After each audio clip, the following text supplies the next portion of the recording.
main cabin select than I am the first one. Yeah. Because they have a desk. I can put a notebook down. I could actually fucking type something. And you can I got gorilla hands.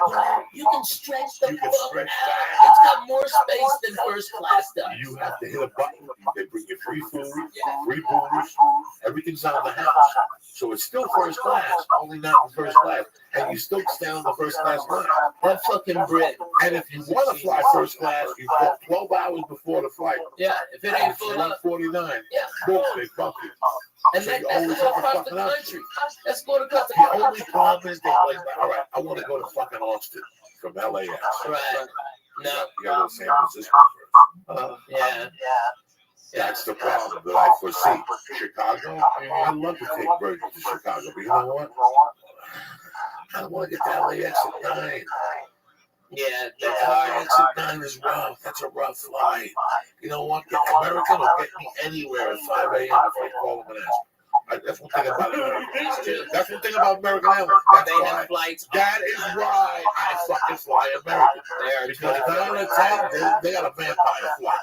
They got 5 a.m. to Chicago. That means you have to be at LAX at 4 a.m. What type of human being are you? You're lurking at 4 a.m. without drugs. You, me.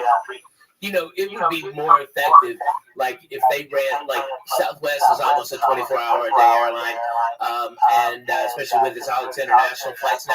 But I'm telling you, man, American is the smartest in the business. They lower the rates of what they could, but they run them all the fucking time.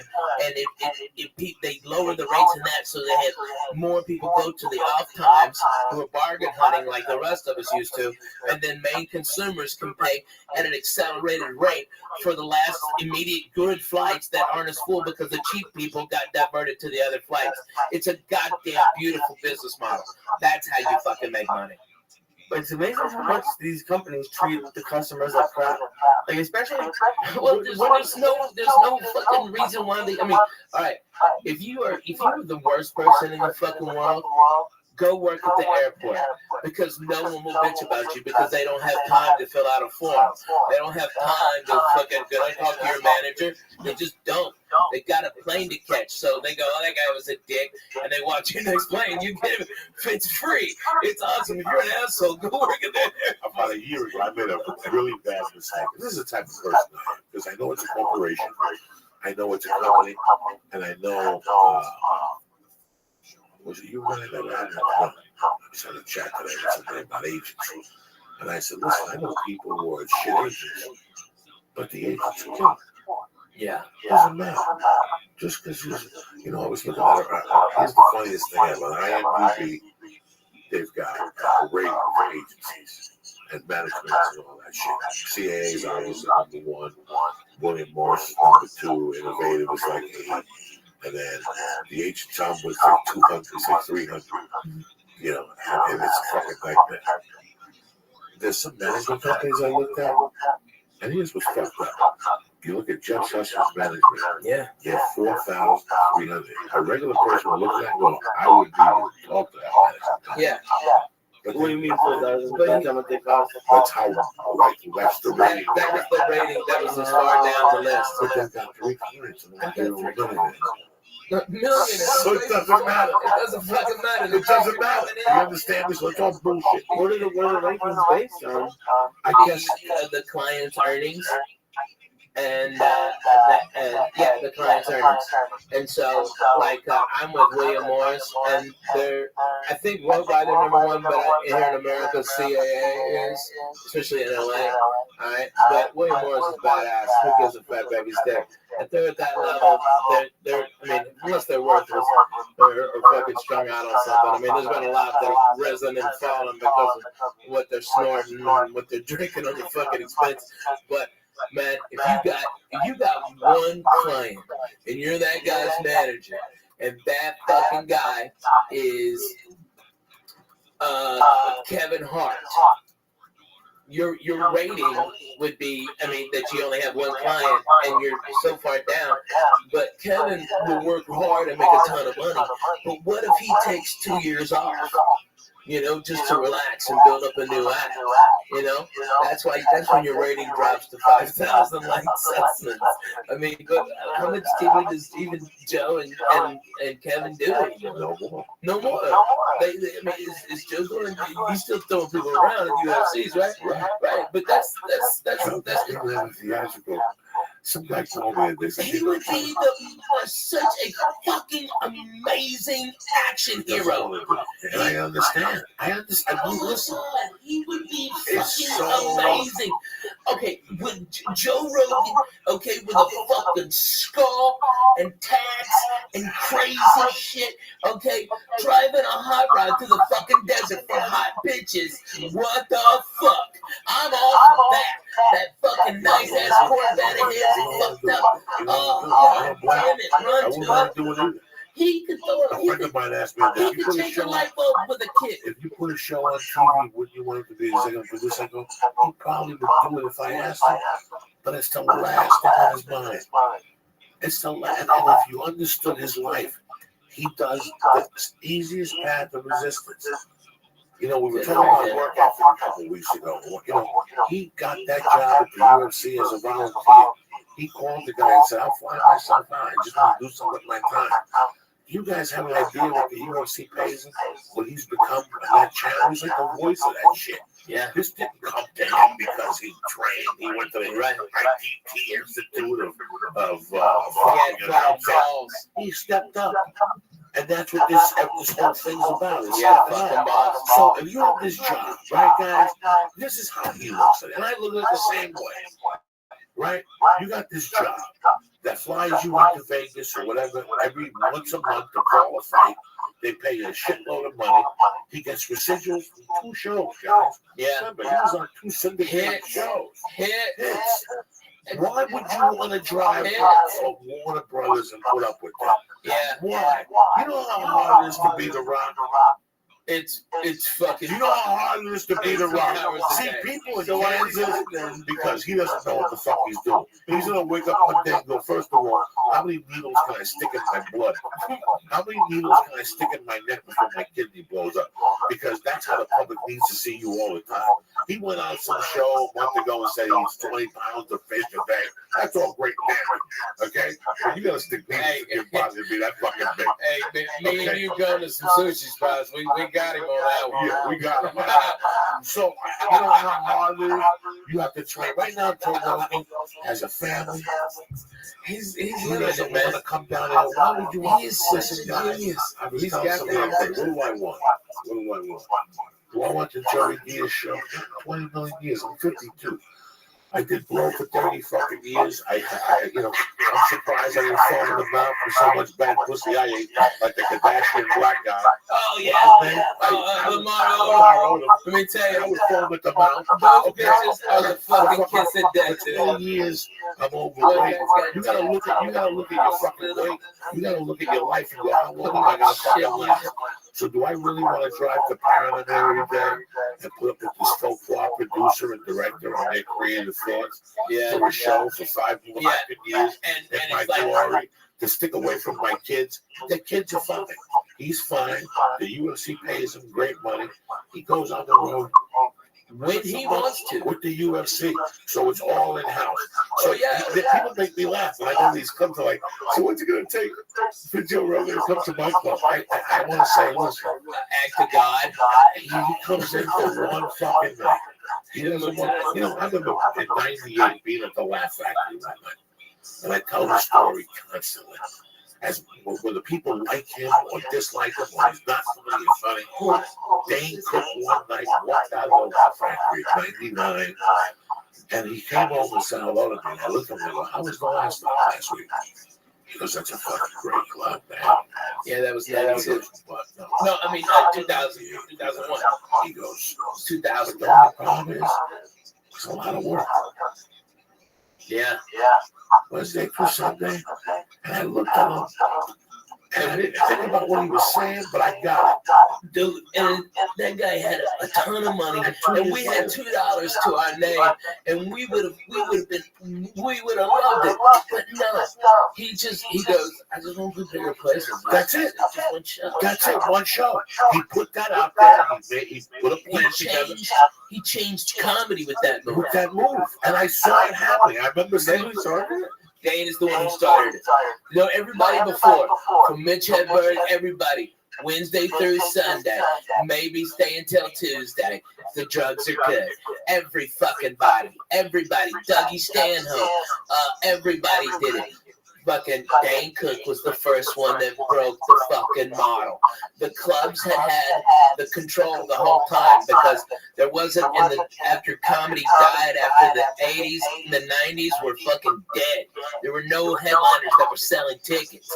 Okay, so when comedy started to come back up, the clubs, there was less clubs, and so these comics, so they could fucking keep the money down.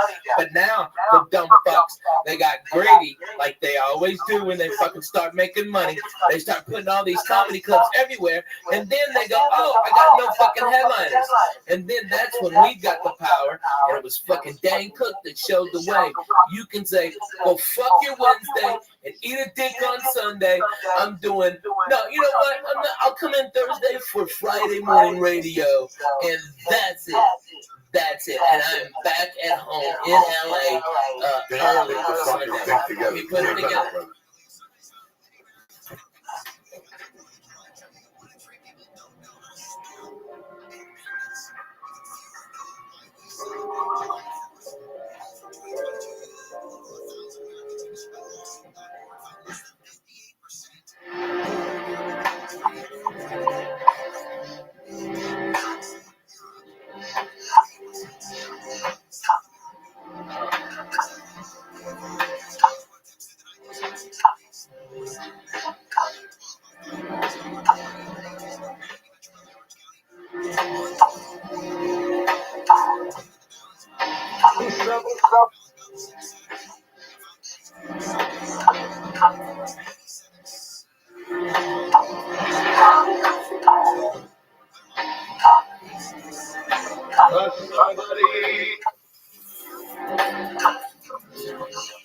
What do you think it's dealing with, Lisa? Bad motherfucker, you. His chocolates are good. Yeah, they're good. And you can say why the only reason I went to church was because it was the 36th anniversary of the night. That morning was the 36th anniversary of the day I got home. Stephen Miller called the show. Stephen Miller, a couple times. He had a party one night. He had a party in August that year, and they put, he had older brothers, this kid Stephen Miller. You never met him, great kid. He's got a cover band called the Pastmasters. And they had a show. And when we were growing up, his brothers were part of this crew, and they fucking had parties. Not big drug parties. They weren't drug parties. They were about music, and they did crazy things. Like they would eat glass, fucking eat a mouse's head off. So one day, this is way before I was. Summer of 79, I went over there one day for a party, and the only young kids that were invited to the party were me, Padrillo, and this kid Conti. And at this party, they took a garbage can, and they filled it up with everything they had. They put Hawaiian punch in it, and they took bees. Remember, he called and told the servers the brothers took bees. They were eating bees. Put in the fucking thing. So, and with ice. And this stuff had like 151 rum. Oh my God. It tasted terrible. So fucking, to scoop it out, you had to do this. It was in a garbage can. And it had chunks of fruit in it. And I'm back there smoking pot. And next thing you know, I'm getting woken up in Sisulo's front yard. Anthony Sisulo. He's in Dallas, Texas. And I'm getting woken up by Ray Ernesto. Ray Ernesto was a cop in the neighborhood that would come down to play basketball on Sundays, but he always wore colored socks, and it drove me crazy. And at the end of the fight, at the end of the basketball game, that was the argument. Ray, you gotta go home with your colored socks. I'm gonna punch you in the mouth. You, Ray. You're gonna punch me in the mouth. You're fucking 40. I'm fucking 10. But go fuck yourself, Ray. But Ray was a cool motherfucker. Ray picked me up. He was fucking, what happened? I don't know. I blacked out. I got fucked up. He come on, I'll drive you home. And he knocked me in the door. My mom answered. And she's like, what's going on? I go, Mom, I got fucked up. I fell asleep on the sewer thing. She goes, go fucking sleep it off, you idiot. She yelled at me. This was like the end of August. This is the first time. That's when parents were fucking parents and police were goddamn police. And Right? police didn't have to be fucking parents too, he was man. from the neighborhood. Right. I'll never forget that I was fucking hungover. This is the first time ever that I was hungover. So I got in like at 5:30. The light was starting to come out. 5:30, a sophomore and I'm going to be a sophomore. This is like 2 weeks before they put me in the hospital for a lung infection. I'm fucked up. I'm not doing drugs, though, guys. I didn't do drugs. I was smoking pot then and I was high. I wasn't a big drinker, but I drank a little much. I'll never forget that. My mom could drink early, and it was a Sunday morning. So I got home like at 5. I passed out. About 10 o'clock in the morning, I could hear like ice cubes and shit. That's what I woke up to. I could hear Cuban music. And I heard her come up the stairs. She said, oh, yeah, well, I need to wake up. I made breakfast at lunch. And she had like a glass. In those days, towards the end, she used to drink a Bloody Mary with a Heineken in it. Right? Who the fuck makes a Bloody Mary with a Heineken in it? Walking around your house. And she was such a spick. Like, she was such a spick. She didn't even cut the celery. She'd just fucking break it, put it in a drink, and eat it while she was talking to me. You know, but you have to appreciate this. And you can't write this. You can't write this. You know you're supposed to cut the lettuce off the celery? Yeah. She was such a spick, she just ate it, right? She just ate it. Fuck it. She would dip it. She loved tomato juice, that V8. Oh, fuck That's yeah. what she lived I off. still love that, dude. I drink that like twice a week, 3 So times she a week. wouldn't put Tabasco in her Bloody Mary. She Oh, I put got- Frank's red sauce. Oh, not me. So anyway, she looks at me going, I'm fucking had a headache that's pounding. And she goes, oh, wait, I cook for you. And then she goes, she looked at me for like 5 minutes. She took a piece of the celery and she goes, now you know what I feel like in the morning. And she fucking walked out the door. And that was like a prolific thing in my world. Like, I never thought about it again. Okay, so it's August of fucking, You got the best. it's August of fucking whatever. But she said it very pate patois. I tell you know what I feel like in the morning, okay? This is how you want to live your life. You just walk out of the room. Okay, so That's for real. now this is the end of August. Now it's September, October, November. I get invited to a Halloween party. It's a Saturday night. Fucking crazy. Would you bring banging chicks yet? 3 days before this fucking party, a girl pulls me aside. That's beautiful. She goes, hey, what do you think of this girl? I go, why do you ask? She goes, she wants to get together with you. You want her number? I go, sure, but she had just broken up with a kid. And even in 1979, I went up to the kid like a man. And the kid was a tough kid. I went up to him and I said, can I talk to you? He goes, hey, you're right. I go, I know you're not with her anymore. Do you mind? He goes, you know what? I like you. What I do, I'm still in love with her. Just give it to me. Okay, fuck you. I just, you know, but that's how deep I was in 79, guys. At 15, I already knew there's boundaries. You gotta be a man. You gotta be respectful. And then Halloween night, we all dressed up like ghosts. We took a hit of acid. We went to the Gamio's garage. And it was tremendous. It was tremendous. And at 11 o'clock, I went to fucking meet her, and some girl came and said, she's not coming. You have to go get her. And I was like, what? And the girl was hot. And the way we walked, in fact, Timmy Holloway is her cousin. He's listening to this podcast. Robin Thompson, me and her, Robin Thompson, started walking. Her boyfriend, Glenn Zemnick, who was a man already. Me and Robin were 15. Her boyfriend was a man. That's how hot this bitch was. He was a fucking man. This bitch didn't even date high school kids. He got out of the car and thought we were leaving together and started yelling at her, but I stuck up for him. You know, he was like, you know, I'll deal with you some other time. He, you know, was very nice to me that night. All this shit went down. I forgot the whole thing. I forgot to call home. That was the rule of the house. You gotta fucking call home. So Saturday night was this night. It was a Halloween party. But it was in those days, in that year, if you look at 1979, Halloween was on a weekend. Me and Ghetto Boys and Trick or Treat. No, Halloween was like on a Wednesday. So, but the party was Saturday. Yeah. So really, it was like maybe or Halloween was like Monday, and this party was on Saturday. So it was like October 28th. You like trick or treat like 3 times. So what happened was I stayed there, and all of a sudden I realized it's 3 in the morning. And I called home, and my mom answered. She goes, what the fuck? And I listen, I'm up here, but there's no buses. It was It was a trip, but that. So, but what was the date on the fucking Saturday night? the third, No, the Saturday before that, 27th. the 27th, because she died on the 8th. So she died Wednesday after that, not after the Halloween, 10 days after Halloween. So it was a week and a half. She died a week and a half later. So she gave me the speech on a Sunday night, and she died November 8th. So look at it.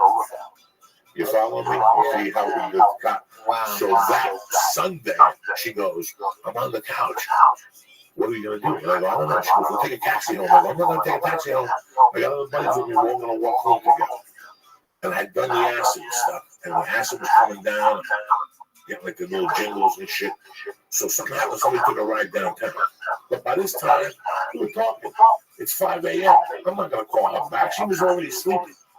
And I'll never forget that I fucking my friends dropped me off. I had a ghost costume on. And I walked up the fucking stairs and I was putting the fucking key in the door, dog. She opened it, grabbed me with one fucking hand, and just smacked me across the face. She hadn't smacked me in 4 years, 5 years before that. I was a big boy, you know, and that just wasn't her MO, you know, to hit me. She would say, I'm gonna fucking kill you. 2 years before that, she did light me on fire with a bounty roll. She told me how to call my Balzano's backyard. So, but she was pissed. She was pissed. And she slammed the door. She goes, let me tell you something. She goes, someday you're going to be fucking married. You're going to have a fucking wife. And you better fucking call her every hour on the hour. That's the deal in this house. You can stay out all fucking night. I don't give a fuck what you do. Drinking with your stupid buddy. She went off. But she goes, all I want. And I'm standing there going, you just smacked me in the fucking face hard. Like it was a hard smack to the face. Like it was still stinging.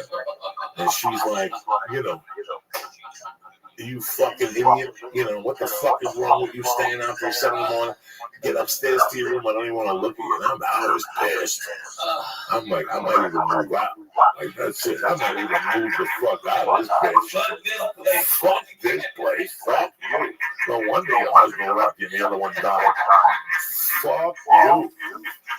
Holy shit, that was fucking real as it gets. That's real.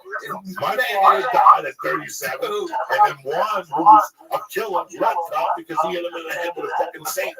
A fucking Catholic saint or something. That's what? What?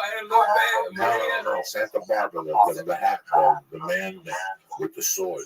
He flicked the cigarette and she fucking waited for him to fall asleep, and she broke it over his head. Nobody could deal with that. He didn't even know what to do. He was lost. He was in a deep sleep. So that night I went to bed thinking, you know. Was that after she got home from closing the bar? Yeah, they came home together and they were talking and they were sitting like this. He was sitting on a chair and something happened where she wanted a cigarette and he took it and instead of handing it to her. We were old school Cubans, right? You don't throw nothing in the house. No, that's real. That's fucking real. I don't give a fuck what if somebody flipped this egg. If I can I have a cigarette, like you say, it wasn't even if I'm thirsty, it wasn't even lit. Can I have a sip of your water? Sure, it wasn't you even fucking lit. threw it in me. It's the same fucking thing. It's rude. It wasn't even It's lit. fucking rude. My mom's demented drunk head. It was a disrespect thing, so she waited for him to go to bed. She hit him in the head. And he fucking left the next day. But so I'm walking up the stairs thinking, that's just. I'm walking up the stairs. Oh yeah. I'm walking up the stairs thinking, you know what? I ain't tolerating this shit no more. You know, I'm 15 and a half. I get a job. I can live with the Balzanos. That was my plan. I don't need this shit. People hit me I and shit. never at the Balzanos when I was working at Hasbrook Heights one time. Yeah, Pete. Yeah. Political Pete. So the next morning she woke me up again and she's like, hey, I cooked something. And she goes, but let me tell you something. She goes, get up. And she got up. I was like, oh, fuck. And she goes, first off, I'm sorry for cooking my hand now. You're too old for me to be hitting you. But number two, she goes, I just want you to understand something. All I want in this deal is for you to grow up and be a man. That's it. I don't give a fuck how you do it. I want you to grow up to be a man, okay? When you tell somebody you're going to call, you call. And she kissed me in the cheek and she walked out. And I didn't think much of it. I just sat there and I was like, you know what, man, what the fuck is a hootie? I am a fucking man. I was just sucking titties behind the high school last night. I'm a fucking man. I worked last summer. I made $75 a day, in my head. And the morning, whatever. So 10 days later, when I found her dead on the floor, the first thought was like, she's never gonna find out I got let back. But the second thought was, here's what she was saying. She gave me a heads up. That's all she wanted was for me to be a man. Whatever I knew in her world what that meant. But I just wanted to celebrate that. I know that she liked churches. Yeah. My mom loved going to fucking preach. There was a church down the block in St. Patrick's Cathedral. This is in the 70s and 60s. And every year on February 26th, my mom would give the guy 100 and bring him a bottle of shivers and whatever, flowers. They would set the casket up like a fake casket. And my mom would do a fucking thing for my dad. And she used to say, I love fuck. We used to go to churches just to fucking look at churches. Even though she would go to churches. Then in the fifth grade, I was 10. That's 1973. And that year, something happened. The New York Mets went to the playoffs, the NLCS playoffs, against, look it up, Lisa, against Cincinnati. Look up the New York Mets against the Cincinnati Reds, 1973. Oh, poor man. This is how the Royals whipped the shit out of them. They beat them with 17 picks, and they did it right there. And fucking, who's that black guy? Spike Lee, took his hat back off. Okay, Jerry Seinfeld was moving back to his $1 billion. Okay. All right, so what does this say? Team from nowhere. Fucking no money, Royals. I'm so proud of them. God bless. It's an American dream. It really is. It's It's a fucking American dream. Good for them. Whipped them to death. At their house. What year was it? 73. 1973, New York Mets and the Cincinnati Reds, Tremendous. October 6th to 10th, and New York won the series 3-2 when they lost to the A's. Right, Pete Rose beat the fuck out of Bud Harris on second base. It was tremendous.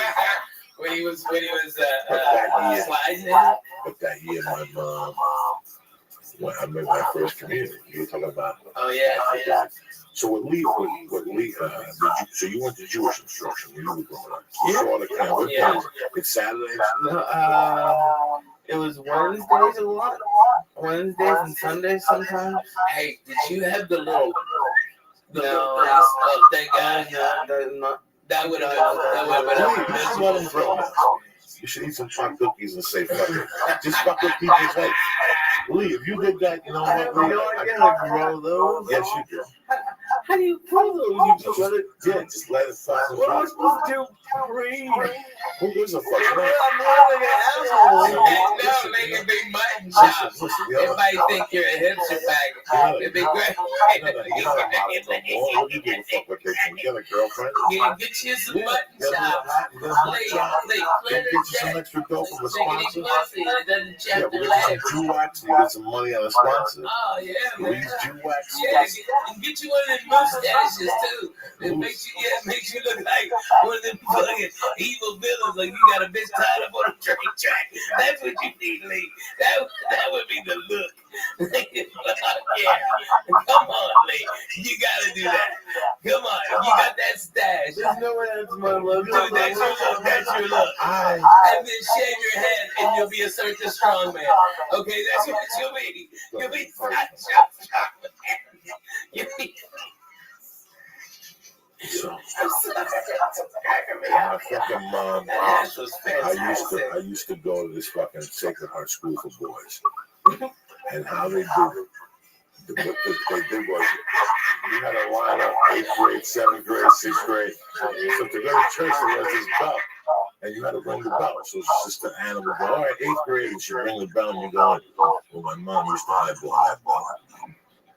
Because it was made from copper and had a wooden handle. And the Cuban, big saint in Cuba, which is October 6th, I got another October, you're supposed to have a copper bell. And if you want money, you have to ring that bell. So my mom one day on the way home, she's like, just get close to me.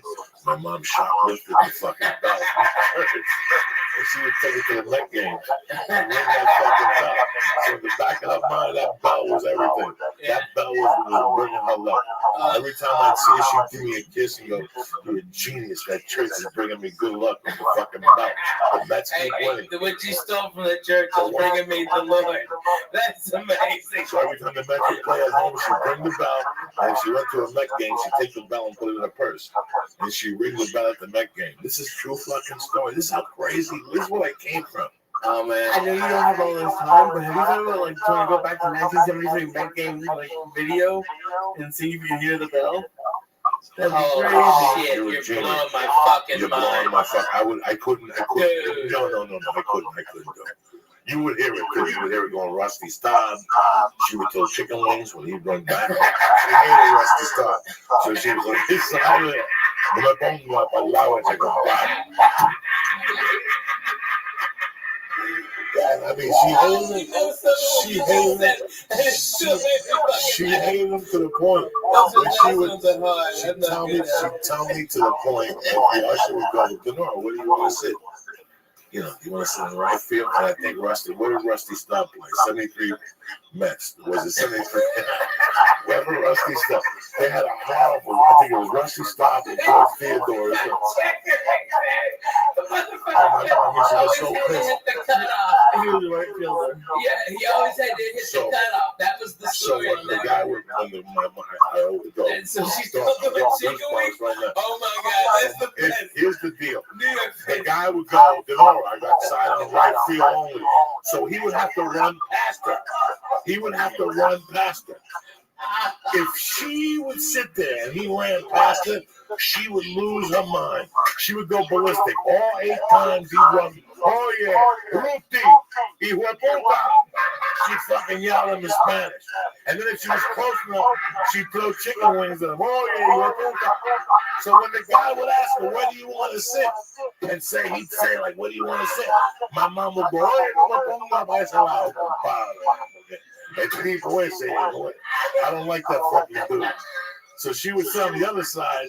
Who was the left fielder?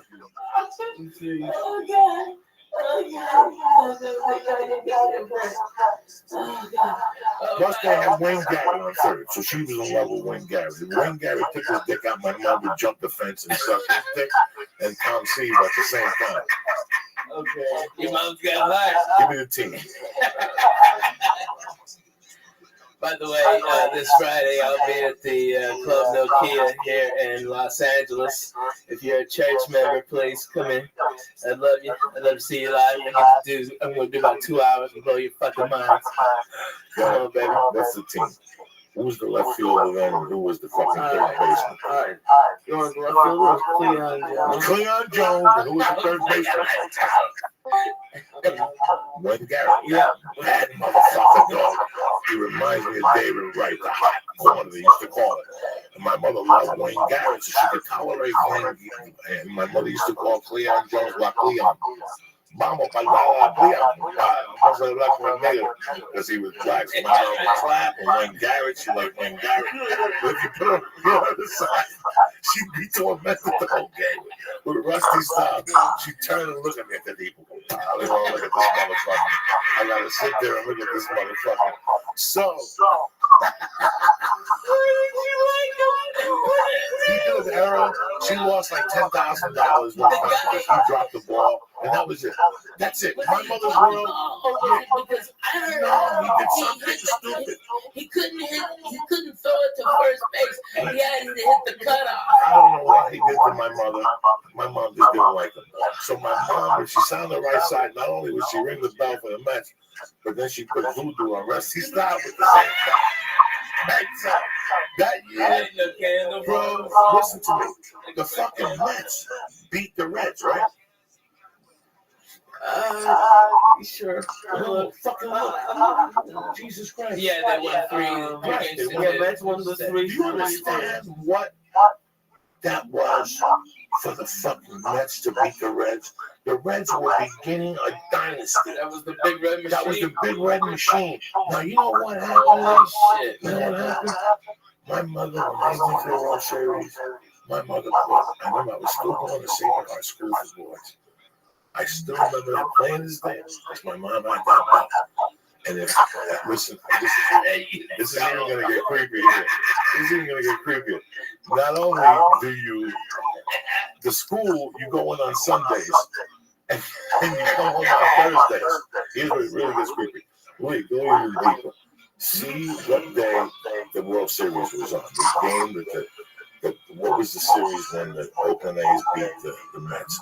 1972 World Series. 1972 World Series. Look at the day they clinched. So this is really going to knock you motherfuckers out. Okay. See if it was a Sunday. The day they won that game, the Oakland A's beat the Mets, game 6 was on a Sunday. Was it 6 games? 7 games. Okay. Sunday, October 24th. Who the fuck do you think you're dealing with, gentlemen? You ain't So listen to me. Listen to me. Listen to me. I still remember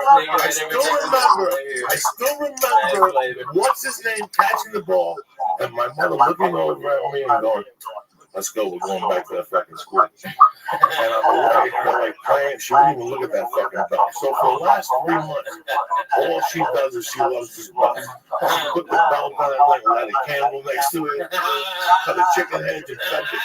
She did the whole thing. She gives the blessings. The day the Mets lost, she personally got in the car, because usually she'd go to the bar, and my stepdad or one of my mom's friends would drive me. And we'd all go out to dinner as a family, and then my mom would go to the bar. Because you'd have to be there till 5. No, 3 if you were working the bingo on Sunday.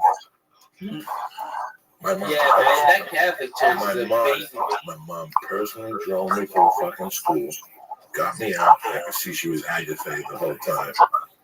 And in the middle of the agitation, she gave me a hug. And she goes, do me a favor. Get this fucking kiss of death belt away from me, right? Like, why are you touching that fucking thing? They've been looking for that belt for 3 months. They've been doing searches with dogs for that fucking belt. Oh my God. And I go, you put the fucking belt back. You robbed it. Here we are in front of the church. The nuns are 10 feet. 10! I'm fucking 10, and my mom's telling me, go put this. I don't ever want to see that fucking bell again. I don't want to see that. I don't want to see that bell. I don't want to see Rusty stop. As long as I live, I swear to God, I don't know what I hit. My mom used to get superstitious against certain things. Okay, so now the bell had carried her throughout the whole baseball. Not only that, the bell helped the Mets beat the Cincinnati Reds, which at that time were royalty. Yeah. Okay. Now, because they lost in Game 6 or in Game 7, the bell was bad luck. She don't want him to fucking out. Take this fucking bell out of here. Like I said, she personally How drove. much you think she lost on that bet? Because you know she bet the shit out of the Mets. 50,000. Jesus. I'd hate that motherfucker too. My mother, I'd burn that my belt. mother had a gambling problem. What women today think with those slot machines, That my ain't mom nothing. made you look like a fucking, my mom was a betting baseball. sports. No, baseball and horses. And that the horses will kill you. It's every day. You can't do anything every day in life. She lost everything because of her baseball betting. Everything. Her teams were betting baseball were the Red Sox. At that time, and they were hot then. Those were one of the great. So this whole last week was really, I watched the fucking Met games. I watched them. I cheered for them. I gotta tell you something. I was cheering for them up to when they went to Shea Stadium the first night. And when I saw them singing and ring me a song, "You're a Shadow Man," whatever, that Billy Joel thing, that was it for me. I was disgusted. I've never been that disgusted. That's not the New York I left. They were all hugging each other, and they were singing, "Sing me a song, you're a piano man." And Billy Joel was on top, acting like a character. That stuff drives me crazy, bro. That's a baseball field. You're supposed to go and throw things, and ring bells, and yell Sundays and shit. They created it with something else. That's what pissed me off. That's why I got so mad. I might say, you sang for 2 nights, also when they're getting beat up and shit.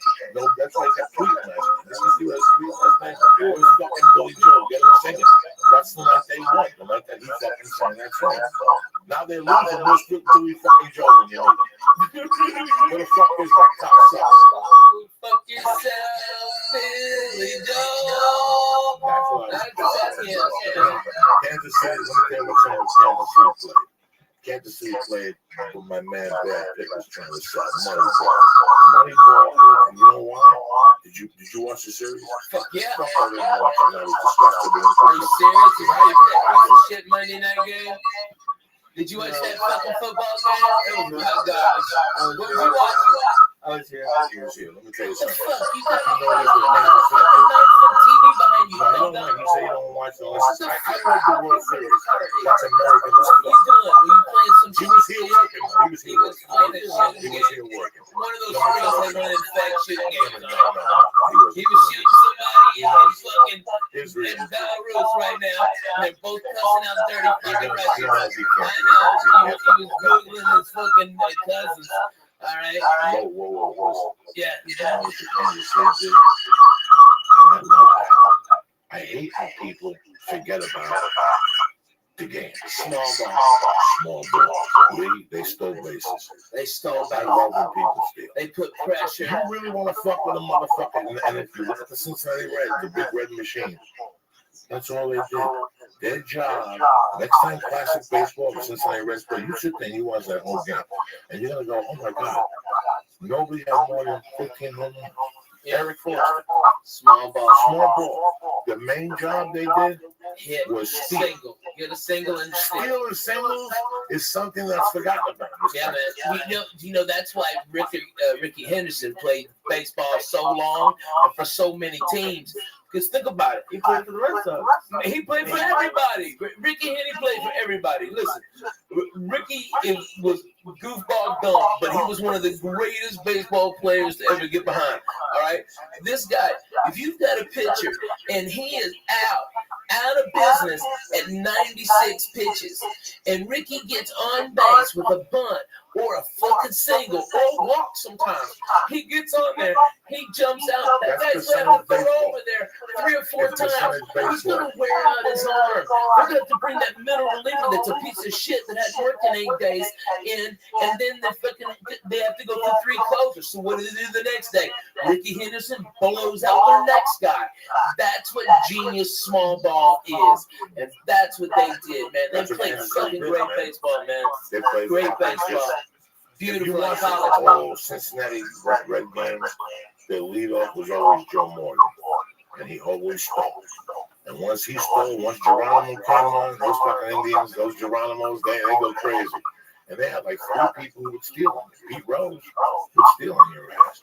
You know, Pete Rose wasn't a thief, but he just, they just guerrilled you. And if you watch, there was a game I watched in classic baseball maybe 8 years ago that they actually showed the fucking pitcher just going like, I don't want to deal with this ever again. This was not baseball. This was torture.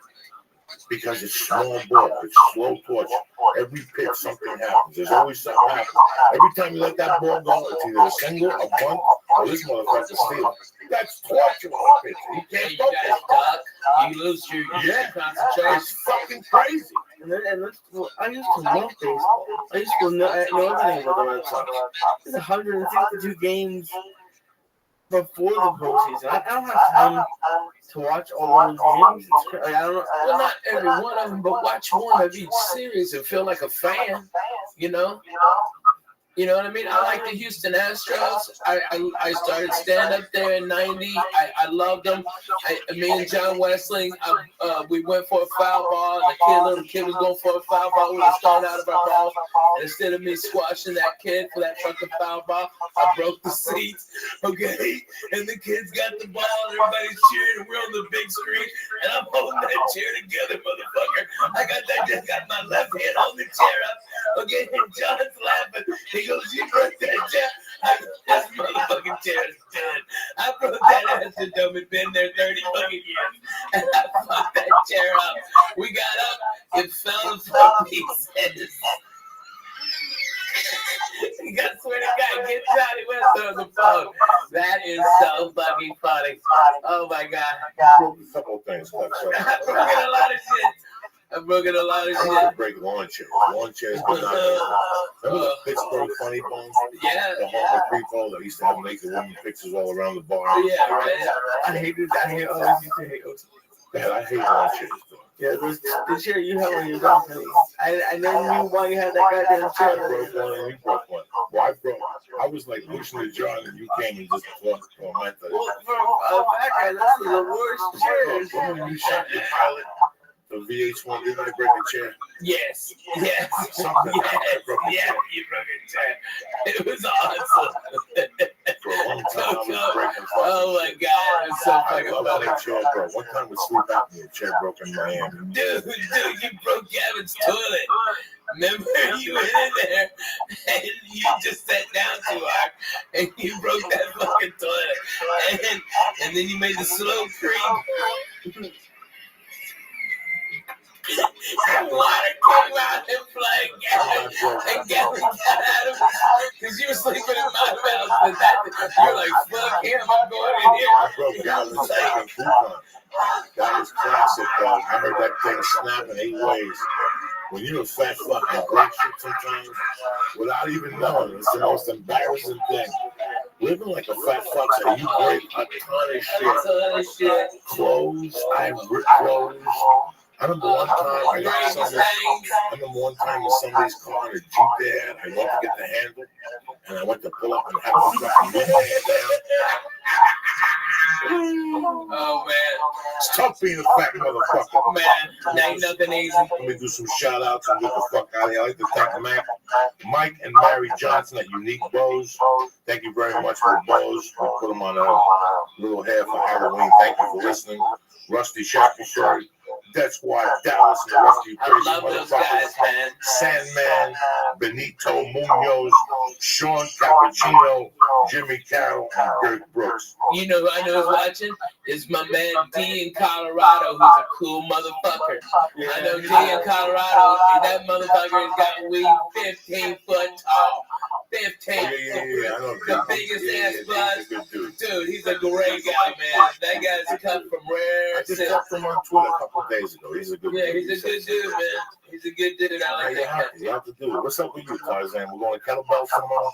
Yeah. You staying for jiu-jitsu? We're going to bust it. We're going.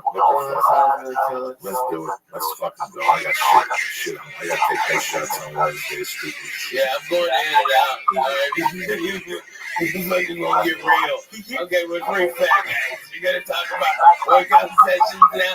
We were talking about fucking Breaking bad. Why? I just thought about it. Fucking, just like boxing, motherfucker, that's what I did. Fuck it, fuck breaking them. Fuck that. Bro, he wants me to fuck him on my back. I can't do it. I never in my life I want to do it. He's like, oh, just do it. I'm like, I can't. Who gives a fuck? You do the best you can. No one but doing it. Oh, Can't do something. okay. I can't believe I can join this conversation, but I can actually and be relevant. Holy shit. Okay, I've been trying to limber up and like, because traveling so much it hurts, and so my doctor, as part of I broke my wrist, said, you know, as part of my physical therapy, go to yoga.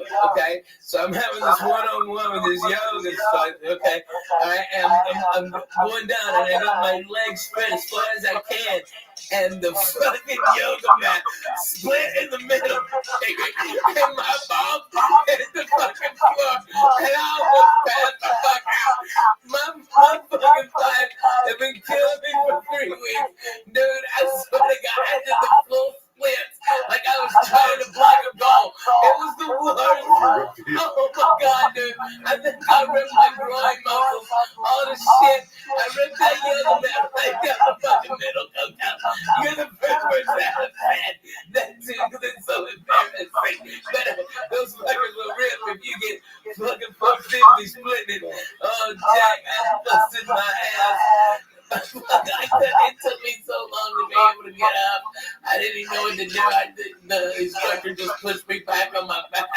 It eased up. Oh my God. One of the worst things I've ever happened to me when I drowned at the YMCA that time. That's how we broke. Oh my God. As a fat guy, I was never more embarrassed in my fucking life. I've done some fucked up shit as a fat guy. And I don't, you get embarrassed about being fat. You can't fat shame me. But the time I almost drowned at the Wiley fucked me up. I didn't say that for like 2 months. I didn't say nothing. I just snorted coke and tried to hide it and shit. That was embarrassing. I was just starting to lose weight. Things were going great for me. I lost like 8 pounds. I was still snorting blow. I was doing big blow. And I fucking got up one morning and Terry went to work and I overslept. And I said, fuck it, I gotta swim. And I went over to the line. The line is packed. I used to go to a fat man pool. It's a little Russian pool. Right, it was like 4 feet, but it was 96 degrees, so it's like a therapeutic pool. And I would walk around, and if there was nobody in there, we'd do laps. And then you could hit short laps, and nobody would see you. If you go to the big pool, there's kids, and people see you, and there's lifeguards. I was still too embarrassed. I'm not going to be a fat guy who wears a t-shirt in the pool. No. I am. I'm a hot mess. You don't want to see me. I said, I keep all this. I'm going to go on there without a t-shirt. Lee, I was 400 pounds. There was fat everywhere, Lee. And I'd sit in the sauna and I'd make me like I was losing weight in the sauna. Then I'd go in the steam bath. Then I'd jump in the pool. And I did this every morning at 5 a.m. I did this to start off. I was still snorting blow. So in my mind, if I ate sushi and I went to the steam room, I would sweat the cocaine. I wasn't a fiend no more. So now it's 2 in the afternoon, Lee. I go across the street to the Y. I'm still a little hungover on the blow. And the fucking steam pool is packed with kids jumping up and down. And I'm like, I can't do my fucking laps. But the adult pool, the lap pool, was wide open. Oh, shit. I go, fuck this. I swim when I live in Boulder. I've been swimming for 3 weeks. I'm ready for a big fucking pool. Why am I swimming with these fucking fat fucks for? I went over, I put my name on the blackboard, guys. I put my goggles on. And on the deep end, I jumped. Just the cold water hit me, bro. It just shocked my body. Just shocked my fat little body. And then I'm trying to swim. I'm swimming. I'm doing everything I can. I'm turning my head. I'm remembering my form. And I look up, and I haven't even moved like 5 feet. I'm fucking sideways. But by this time, I'm out of air. Like I was smoking 2 or 3 packs of cigarettes a day. I'm dying. I'm 10 feet out. But I can't swim. And my feet can't take it. So I'm just holding on to the rope. And people are swimming by me. They're going, come on. We're going the rope. Come on, swim. And I'm like, guys, I'm dying. I'm trying to get the shortest distance was this way. If I swam vertically to the fucking wall, I'd never make it. So I had to swim this way. So I pulled myself like Spider-Man throughout the rope. And I get to the wall, and I'm huffing and puffing, guys. When you got it, guys, I'm fucked up. Seriously. That's when I realized this has to end. And I'm holding on to this. I can't kick no more. And I'm out of oxygen. I'm holding on. And I got my fucking chin on the thing, just holding me. And some kids are like, Mister, are you okay? I'm like, no, I'm not okay. I'm like, come on, pull them out. And all these little kids get together, these little Mexican kids. And they're trying to pull out, and they can't pull me out. They're like, 1, 2, 3, pull. And they're pulling. I'm like, and I'm turning purple. I'm not breathing. I don't even know if I'm breathing through my nose. I'm starting to panic. People are starting to circle and look around. And these little kids can't pull me out. They're like, fuck it, ring the buzzer. And ring this buzzer. And it's going, this chick gets on the thing and she turns this thing around and they're actually going to make me, listen to this, they couldn't get me out. So they were going to fucking drop our waist into the pool and they wanted me to swim into it and they were going to pull me out like a fucking whale, like orca. And by this time, there's 50 people watching me. You have any idea, Lee, how embarrassed that is? I got tits that run my stomach. Lee, I'm purple. And they're like, swing to the middle. Get to the middle. Get to the middle and go in and we'll drop the hoist. And the hoist will pull you out and we'll bring you to the side. Lee, by that point, I'm so fucking embarrassed. And now, at the corner of my eye, I see ambulance tech workers running into a fucking mattress like I got shot in Vietnam. And something made me put my fat little foot over. I just went, and my fat foot got over. Oh my God, that thigh must have weighed 1,000 pounds. And I fucking pulled myself up and I rolled down my workout. I just rolled down to the pool. I got up and I got up right in time because I went to the fucking door. The 3 ambulance workers were running in. They're like, "Where is he?" Like, that's him. And I just walked right past him, dog. Just rule number 1, don't stop and don't sign nothing. You don't need to get checked out. Mind your business. You're fine. As long as you get to your car. I gotta be honest with you. I think there's a thing called secondary drowning. Look it up later. It happens. You just take a little bit of air, a little bit of water in your nose, and it gets down your actual windpipe, and it can be a very small amount. You don't have to have this deep, long thing. It's a secondary drowning. Look it up, Lee. Explain it. I believe that's what it is. That's what I thought you had, because I swim all the time, man. You know, we belong to that tennis club. People invite me to come up there like little white people, and let's have a goddamn party, okay? You're telling 8 days of fucking years. I'm calling it out. Let's go, okay? All right, no, not next Sunday. Stop. Come on. We got the holidays. We got the holidays coming. I'm going to smoke turkey. I'm trying. Okay, if you can teams and me, all right, trust me. I got problems, okay? Yeah, I'm fucking Jay-Z over here, but I got 100. All right, you order that. But you know what? She's fucking being so great. It's so like freeing for both of us. And I still love her. I'm in love with her. I love my babies, and that's why, this wasn't an acid trip night. You know what I mean? It could have been, but it just simply wasn't. I got real shit to do tomorrow.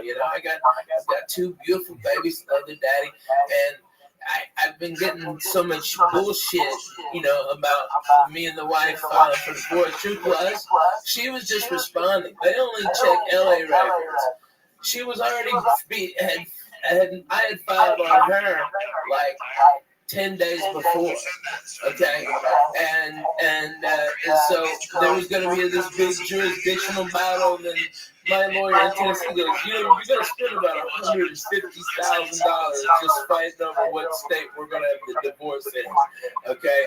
Not counting my money, all right? I was supposed to write a retainer tomorrow if she wanted to go to war for like $50,000, okay? It's retarded, right? And we're just being cool. It's like my babies, I always want them supported. My wife will never want for anything. She'll have the house that she designed, okay? She can be free, and I'm a miserable person to fucking live with. Not that I'm a fat piece of shit. It's I'm work all the fucking time. I'm always.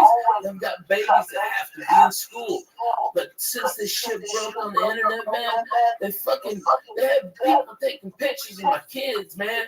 It's like, motherfucker, I'm the guy. You know what I mean? It's like I'm the guy behind the microphone. Those are my babies. And they're just being fucking dicks. I couldn't even go hardly trick-or-treating with them. The people all fucking up in my business who I never even knew. I wanted to slap so many motherfuckers. I couldn't take it. I just sat down because everybody knows my fucking business, but they also know my babies, and they go, yeah, their parents, yeah. And everybody up there is either swinging, fucking divorced, fucking somebody else, and doing coke. There ain't no innocent ones over there, but they're throwing stones. But man, they're coming at me. Let me ask you a question. Yeah. You told me a story that was fucking hysterical. I don't understand it. Because you're a funny fucking dude. Whatever's going on in your life right now, Ralphie, with your children, people from the church we love you. I know. You want you to know one thing. Divorce ain't easy. There's 2 ways you would do this. You want to do this with shotguns and Jews? No. Or you want to do this with, and that's the way that goes. Career. Yeah. And you want peace of mind. You want peace of mind. Listen, man, sometimes people try. I'm thinking about this last week. I don't know anything. Guys, I don't know anything. I just found out that these people broke up and she's dating a new dude. How does this happen? How does this happen? The singer from No Doubt. She's dating the judge from fucking the show or something. He broke up with his wife and she broke up with her husband for 14 fucking years.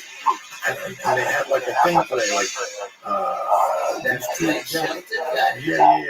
You know, listen, man. People in life sometimes don't get. I pray every day that Larry stays in love with me, and I keep it together with her. I pray every day because I know how far you go. And the longer you're with a person, the harder it fucking is.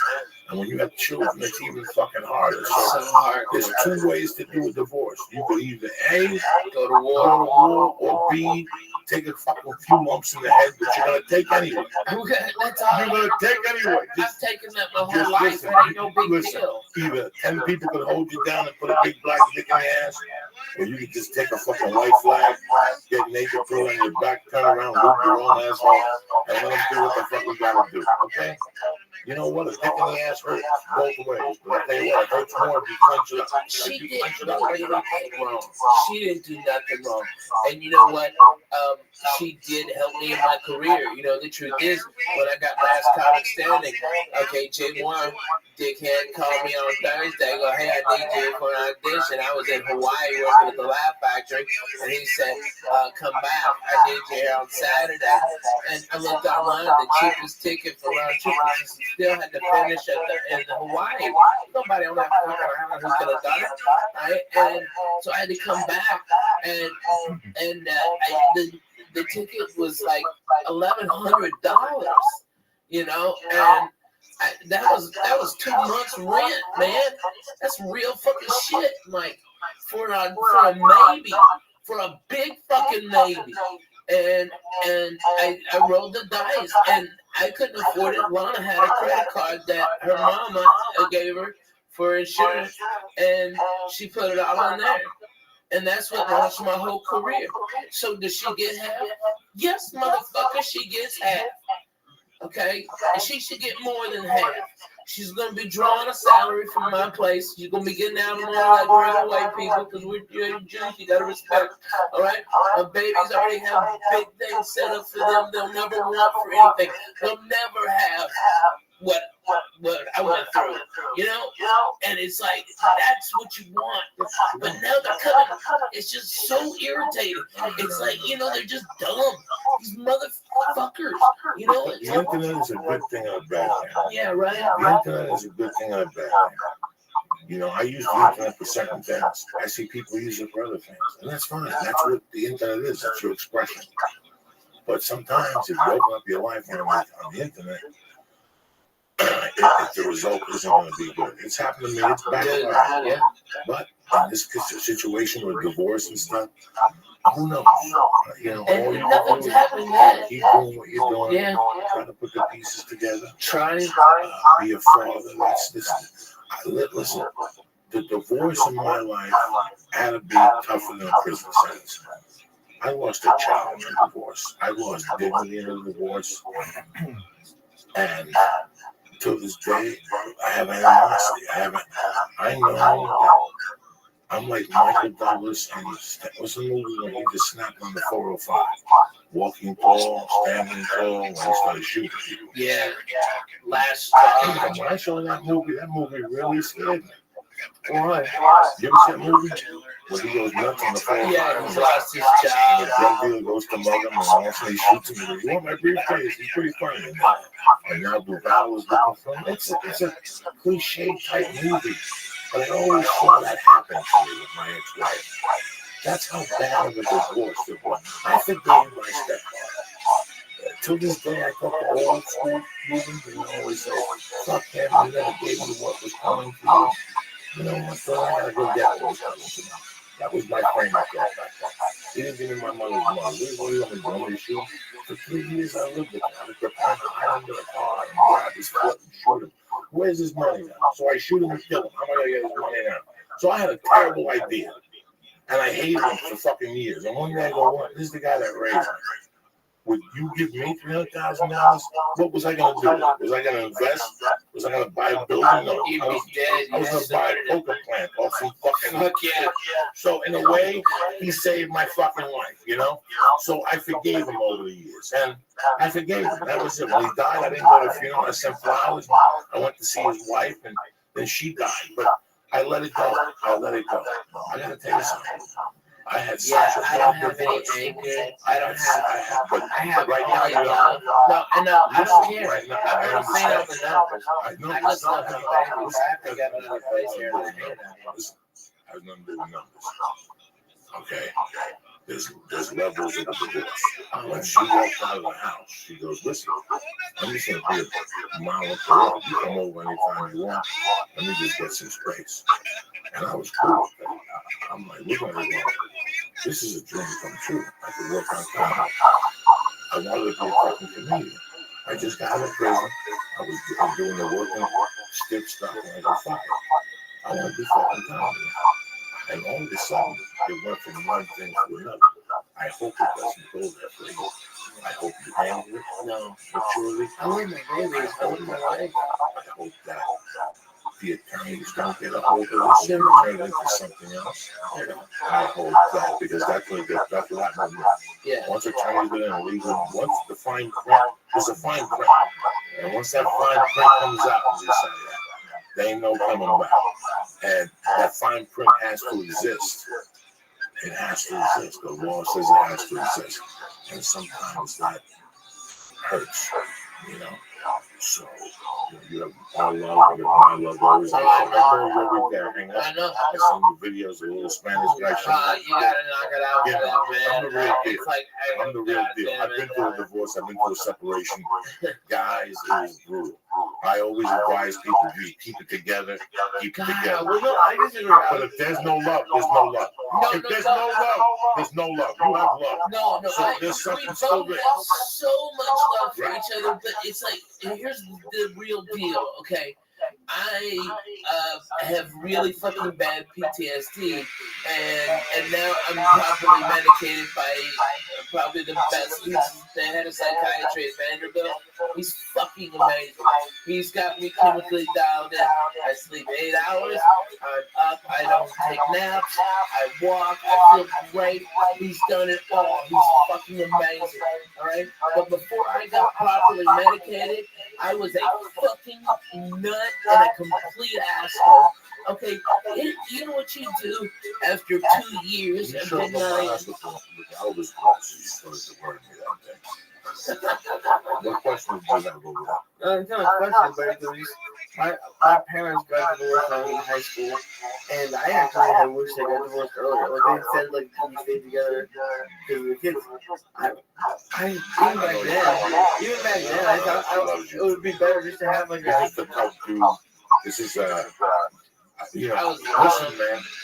Ralphie, right now. Let's get something. Let's get something out here. As Comic Stand is a great show, and it shows a lot of comics to the country and a lot of vice versa. I don't know what the fuck I'm saying. When Ralphie was on Last Comic Stand, he was already a brilliant headliner. Ralphie was already headlining, people paying tickets to go see him. I mean, this just accelerated the program, where now these kids become somebody. Ralphie May was already somebody. You follow me? Ralphie May was already somebody. It went from one thing to one thing, Ralphie. I judged it. I was there money. And also, the next thing you know, we're sitting on Wilshire Boulevard with a jar of weed in the living room. And people just sticking their hands in it. Take some weed to go. And you know what? He didn't give a fuck. Take it. That's what showing Ralph the fucking whole thing. Yeah. I mean, every time he'd see me, give me $200. To do what you do, it's hard on a person, never mind on a marriage. Yeah. This has been a journey for you. You've learned, and now I hope that you keep it together. I hope that you Man, find I've a got way so to. much peace in my life. I've got so much less stress and less anxiety. I don't have nightmares every night. Now, you have the PTSD from snowboarding? No, that's hilarious. You see a bottle of Hey, that was 12K. Shut your mouth, cocksucker. That was a good angle. All right. I broke my fucking bone, but hey, I fucking got 12K out of it. Word to the mother. No, it's what I had bilateral double pneumonia, pulmonary embolism, and I had to stay awake for 9 days because if they said if I couldn't help my lungs expand, I would die. And I had the blood clot was so big that because I had pneumonia and I'd broken 2 ribs from coughing, and that's what caused cause a blood clot to go right, was right here. And they said that a radiologist was going to come in at 7 a.m. and enter this vein and go into that and find it right there by the phone. And he goes, you have to be awake. We can't give you any anesthesia. And it's inside you. It fucking hurts in there, man. All right? That they're gonna, you got a 5% chance of living. Okay, if it blows the clot out, okay, you fucking live, and if not, you'll bleed out in your brain and you'll have a stroke. Good luck. Hey, sleep tight. Boom. Motherfucker, I was fucked up, Jack. That fucking snap. That snaps your fucking head, dude. And so what I've been doing like a lot of PTSD groups, okay? And I was like, what the fuck are you doing here? And I'm like, look here, cocksucker. I'm just as fucked up as you are. And let's get to the real deal. Let's talk about some shit. Oh, like, you don't even know about it. I mean, you know how many times I've gone overseas for the fucking military? Like 19. I'm in a 44 forward operating bases in multiple war zones. Okay, by the way, Afghanistan this time of year is fucking beautiful. All the Taliban's turbans, change colors, with them, it's like, those dirty motherfuckers, they're like reds and yellows, it's beautiful. Okay, but I've been there, and then they start getting real, dude, and those guys get real, it gets real. You know, I mean, it's like, I know it sounds stupid, right? But you're absolutely right. Yeah, Ralph, I'm sitting here across from you. I wanted this podcast a couple minutes ago. I gotta tell you something. It's I'm 52, man. I've had a great life. I laugh. I love things, being upset. I live for people. I know sometimes I come across as a prick. I love giggling. I love laughing. I have a lot of regrets in my life. I did a lot of fucked up things. I was talking about my godfather before. One of the biggest regrets I have is that we didn't have the money to do it. What a mistake that. What a mistake that we could go back and rewire that apartment with a camera. Oh my God. We would have a show. And I'm telling you, that would have been the all-time HBO's all-time greatest comedy show. And you can't, you know what, I'm sitting here pushing around here listening to the story. I'm like, I can't even go to HBO. I'm taking a Ralphie narrating a show on Adventures of the Fact. And just even all that stuff, too, when you fell that time, falling on Gardner. Listen, I'm sitting here not even Gardner, the thing you were telling me about that, he's going on, you don't understand. This chick is living in his house. Before we were talking about the store, here's 3 guys trying to fuck the same chick. It's miserable. I'm the only one not trying to fuck her. But you wanted to fuck her. If your face fell into the asshole, it wouldn't have been a worse thing. So something happened. They're having an argument. You cannot write this, Lisa. This is an apartment that's living on whatever Ralphie's subsided. I'm living on Ralphie. I got a little bit of coke in my pocket. Ralphie's making Bloody Marys. Bloody Marys. And we're going over it. We're hitting this everywhere. Everybody knew that at 2 in the morning after the comedy stuff. Me and the Red Devil, Ricky Cruz, Babaloo, you know. And we just talk shit. Somebody would have a joint. Somebody wouldn't have a joint. But this one night it was just me. And we were drinking Bloody Marys and we're giggling. And Joe says something to Ralphie to piss him off. And there was a big Japanese man. All right? And fucking he sits down and she pisses him off. And he's sitting in the position and something happened that the light got a little low. And he's fucking saying shit to her with his face red, right? He's like, fuck you. This is my house. Don't you ever talk to me like this. This is my fucking house. You believe this, Coco? She's my guest, and she's talking to me like this. This is my vodka or something. And he, in the middle of his rage, he's like, and he stops because the light bulb is burning his head. You can't write that. You cannot write that. That's Inspector Clouseau type shit. For like 3 weeks, I was like Junior Jackson. I always had You busted that brother, yeah. No, it It was Yes, you Gavin. did. I It was fucked Gavin. up. Gavin. You fucked up Practice Gavin. from Jim Magoo. Stop. And you also shit in Gavin's shower and then push it down with your toe, motherfucker. Okay, I know the real you, Coco. Alright, you can bullshit with these other faggots, but I'm bona fide. Okay, I was down to forget it. Okay, I was loving it. Lighting the bum on fire. You light the bum. Eating people's pussy. If that apartment building had a fucking camera on it, Oh my God. we would be millionaires. I tell this story and I was ashamed of that.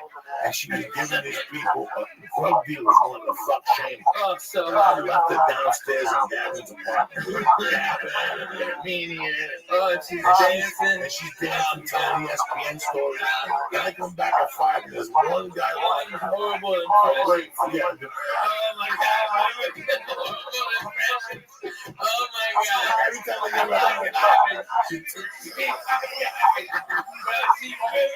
She's up, jumped out, up, oh my God. and this Disney bitch like breaks out into like, Joe Pesci, you have no idea. like, hey, shut up, bitch, dance, take them titties out.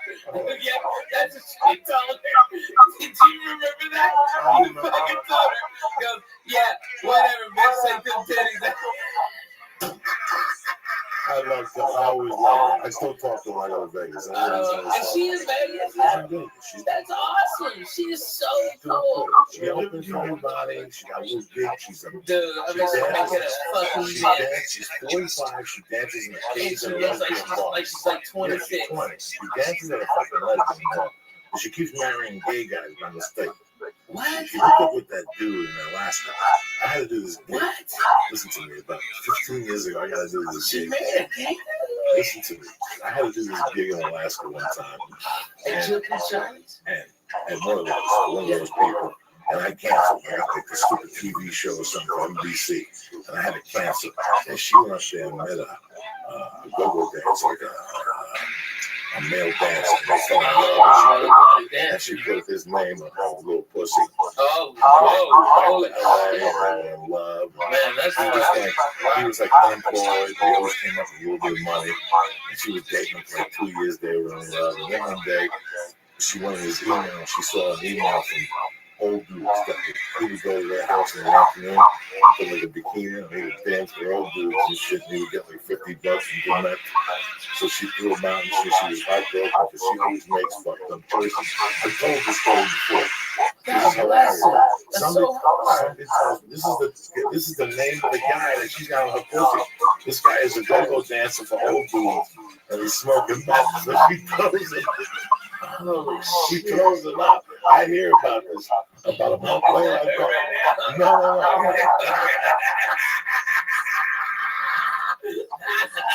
I bump into her, and she says, "Man, how you doing?" But we're going back and forth.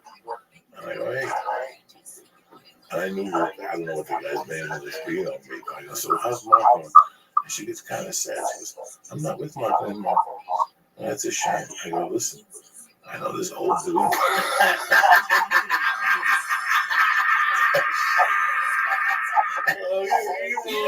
You know what, Shava, you gotta give it up to her. She is a queen of a ball buster. She will give it, but she will fucking take it. I tell you what, she takes it better than a lot of fucking grown men. She's always at, well, She's fucking funny. she came up at the comedy store. She came up at the comedy store. Her mother's a biker. Her mother's Gemma. Did you know that? Her mother's like Gemma. Really? She was telling me stories, showing me pictures one time in the house. Her mother's like Gemma. And she's half Arab. I didn't know. Yeah, she's Arabian. She's like a Jesus, Iranian. She's beautiful. I tell you, if you look at her, you think that she had plastic surgery, and you're like, but you realize it's just natural. She glows. Her and April Mason used to be real fucking tight. 2 pieces of ass hanging out together. This is 12, 15 years ago. They're going doing all these dirty shows all over the place. And they started doing an unfortunate show. They got a my face. What was before Twitter and MySpace? They got a MySpace page together. And they would go all these dirty rooms. And they got penthouse to paying peanuts. But they had something going on in Vegas. They were really trying. And every time you'd see one, you'd see the other. And one day I see Shane, like, "What's going on? Where's your buddy?" She goes, "We don't talk anymore." So in the back of my mind, I'm like, wow, it's two girls. They went for the same guy. It's two girls shit. About a month later, I find out they're on a trip back from the fucking Charity verified. They're on the plane, so it's having engine trouble, and they're gonna die. The plane's gonna go down. And all of a sudden, like, we're gonna release the mask. And they released the mask, and only one came down. It was Seamus' mask. Fucking April Macy took it and held it down so the chest was That's deep. That's savagery comedy shit right there, Ralphie. Oh man, Are you still on the Netflix tour? Yes, unruly. We've got the West Coast this whole month for the next 2 weeks, and then you have Lord's Day, Thanksgiving. You got to get back to Grace. All right, I'm hitting Eugene, my guy, Santa Cruz, Fresno. Holy shit! Look how high Portland. over there. Portland. I don't know what I'm on, but man, this is great. No. Seattle. Look at the flying Jew. Oh, he is fucking in Sumo land. Jesus Christ. Look at you. Oh my Dude, I'm telling you, Lee Zayat, get that mustache. Look Like at that villain, get that mustache on. You alright? Look like the fucking circus strongman. You should have seen your face a couple months Hey, ago. all the church members up in Canada, first time I'm coming to Vancouver, man. Come out and Yeah, help me go out, see him. man. That's the fucking town. That's a town, Jack. I've heard a lot of great things Oh about shit, they're Vancouver. gonna carry you out to the bus and put it to Denver. Oh my god. You Oh fucked up. my god. No. I had to go through Utah. Those cocksuckers. The cops searched me. Those motherfuckers asked me if I did cocaine. I'm like, the fact that I'm this fat and can talk to you proves I cannot do cocaine. I've never done it. Okay? And then the guy asked me if I want some Quaaludes. Do I want my own Quaaludes? And I'm like, what the fuck year is this? 77? Yeah. I'm like, yeah. Can I buy Quaaludes from you? Well, give me 20 fucking grams of Triceratops horn, you dumb fuck. There's nothing there. You know what the official quote was? The one I gave him? Because I was fucked up. You know what I was fucked up on? Cold medicine. I had a sinus infection because I had just come from a goddamn Disney cruise with my kids. Okay, we flew to we were in the Bahamas and I was on that fucking that boat of germs. Okay, and then I flew to Denver. So I went from 82 to 12. Okay, fuck me. All right, I had all this shit in my head, and it was horrible. So I started off with like all the Dayquil stuff. Okay, like fucking just like Dayquil, Theraflu day. Okay, like every Mucinex day. Every day shit they had. And I dried up a little bit. I wouldn't have boogers coming out. Okay? Alright, this is the real deal, okay? Alright? But I started shaking. I started shaking because I'm all fucked up on all that cough medicine. So, okay, Coco, I'm not gonna bullshit you.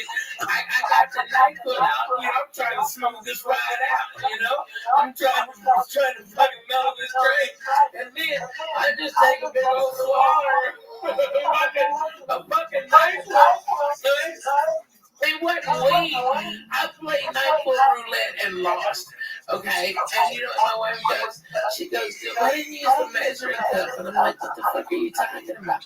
Measuring cup. That's that cap on the top of the fucking NyQuil. It's a measuring cup. I've never fucking used that in my goddamn life. I had no idea. Okay, I just drank enough. You know, I go like 2 shots. Fuck it. You broke.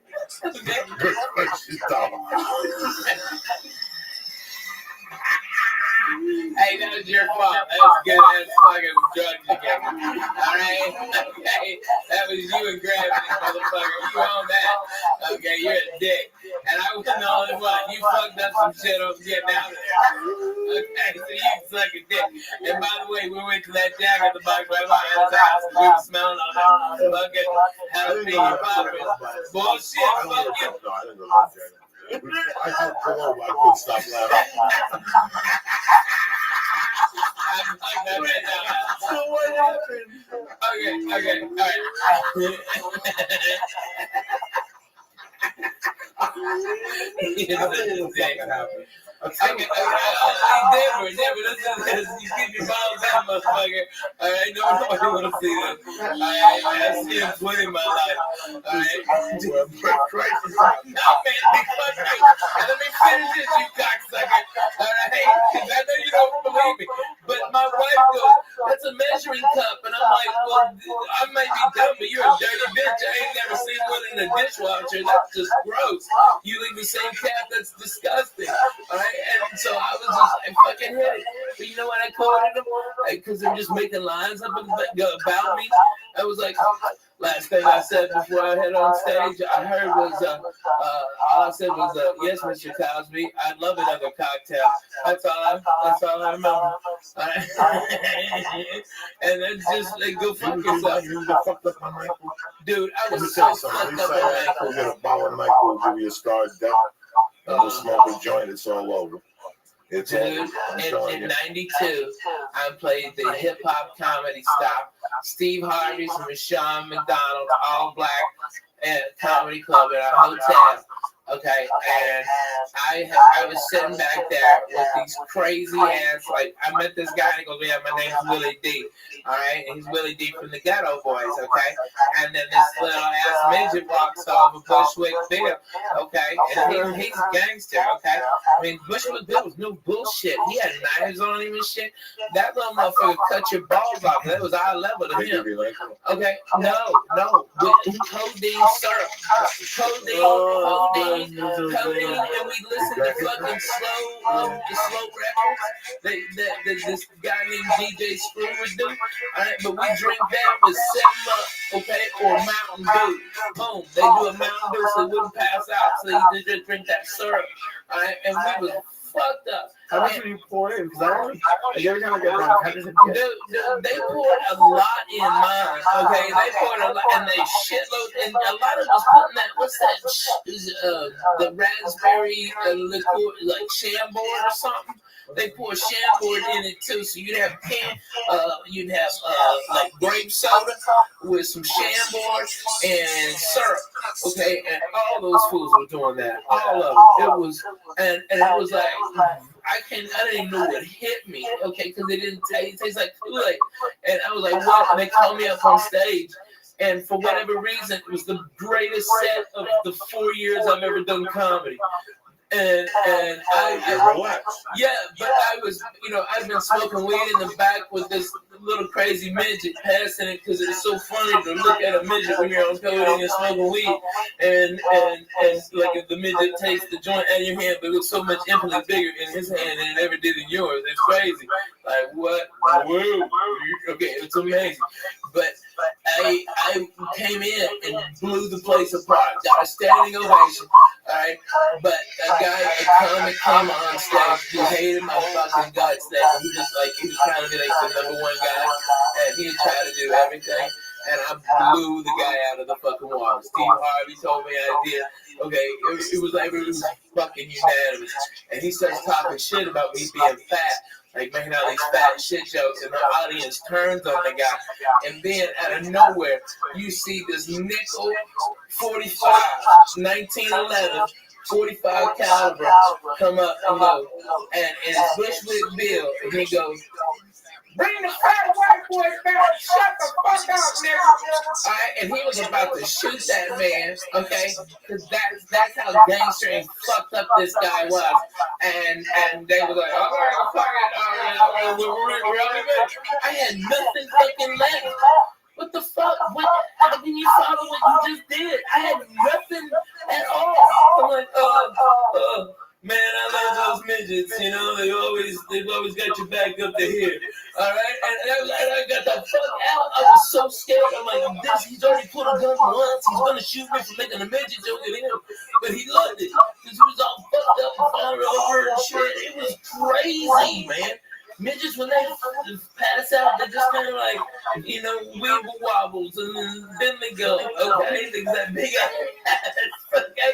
You never hung out with no midgets like this? Dude, not me. I like them. They're good people. Shit happens.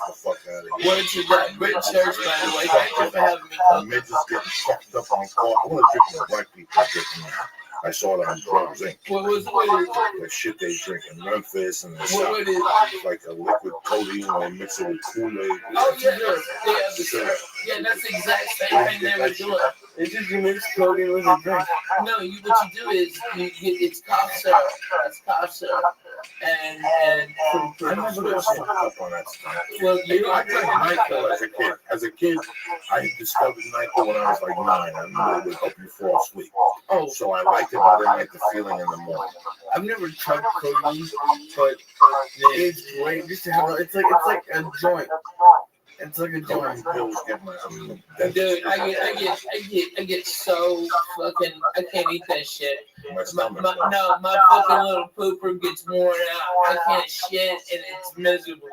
Fuck that. I don't do none of that shit anymore, man. I get some of that cough medicine and shit one night. Dude, you don't want to. Slow records and shit. Oh man, that's what we used to do. Play slow Bring the records. horse in this motherfucker one time. Bring it back. Bring the horse in this motherfucker one time. Hey, Lee, put this song on. Okay, this is a great song. Hold on, we gotta get the fuck Okay, out of here. alright. And get the fuck out of here. We'll do that. Let's do this real quick. For 9,000 years, that's how long humans been making wine. That's also how long they've been confused about which wine to drink. Some people get a headache after they drink wine. I used to get a headache. One time I shoplifted a bottle of wine from Albertsons across from Hudson County Park, and I drank it with Dean Quintero and Louis Cassidy, and I had a headache for 2 fucking days. But for many of us, it's a shopping cart that causes a real headache. You got too many choices. You don't know what to do. People coming over, they're serving chicken, they're serving lobster, and sometimes you go down there and wine's expensive. You go in there to buy at 20, next thing you know you're dropping 60, and you got no guarantee of what you're gonna buy, right? Let me tell you something. It's overwhelming to pick out a good bottle of wine sometimes, especially when people don't know.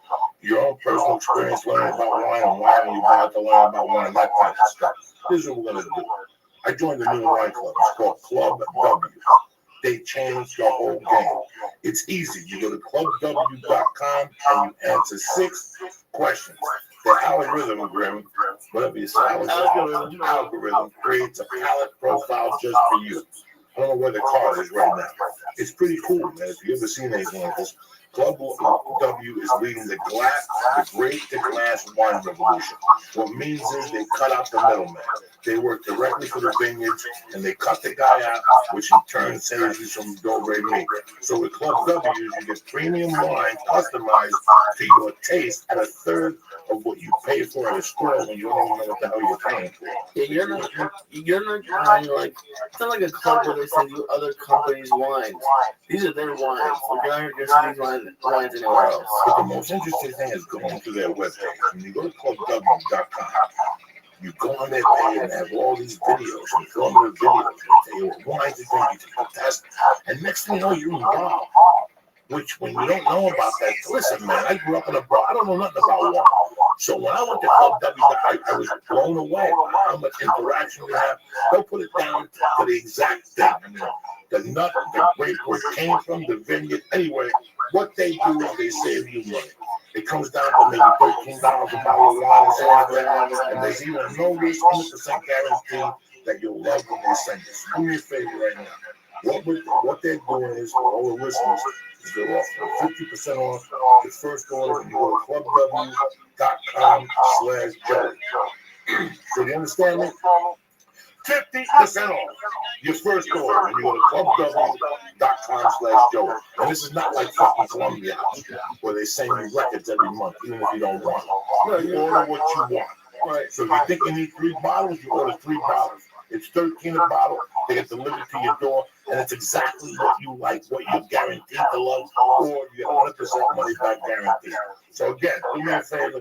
You get 50% off your first order. Go to clubw.com/Joey. Stop wasting time and stop losing money at these retail stores and start drinking wine you know you're going to love. So go to clubw.com/Joey to get your 50% off, all right? I'm doing it just to get this to bring to Thanksgiving parties. You and Paul. No, but I'm just saying, like, let's say you have to bring stuff to a party. Yeah, man. Just get 3 bottles of wine, and then you're gonna have to go. This town takes the whole week. This party's every night. They're off until the start of the new year now. When I used to work at TV, a little bit of work, not really. Yeah, until Thanksgiving, it's gonna be busy. But then after that, they're out. Everybody's skiing. yep. It's good to know. Anyway, let me tell you something. I tell you once, I'm going into a heavy season now. I go into like 6 weeks of flying.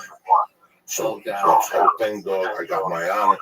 I always slap it on. What's the one I take? The Immune, the Shroom Tech Immune. Let me tell you something. Those planes are filthy.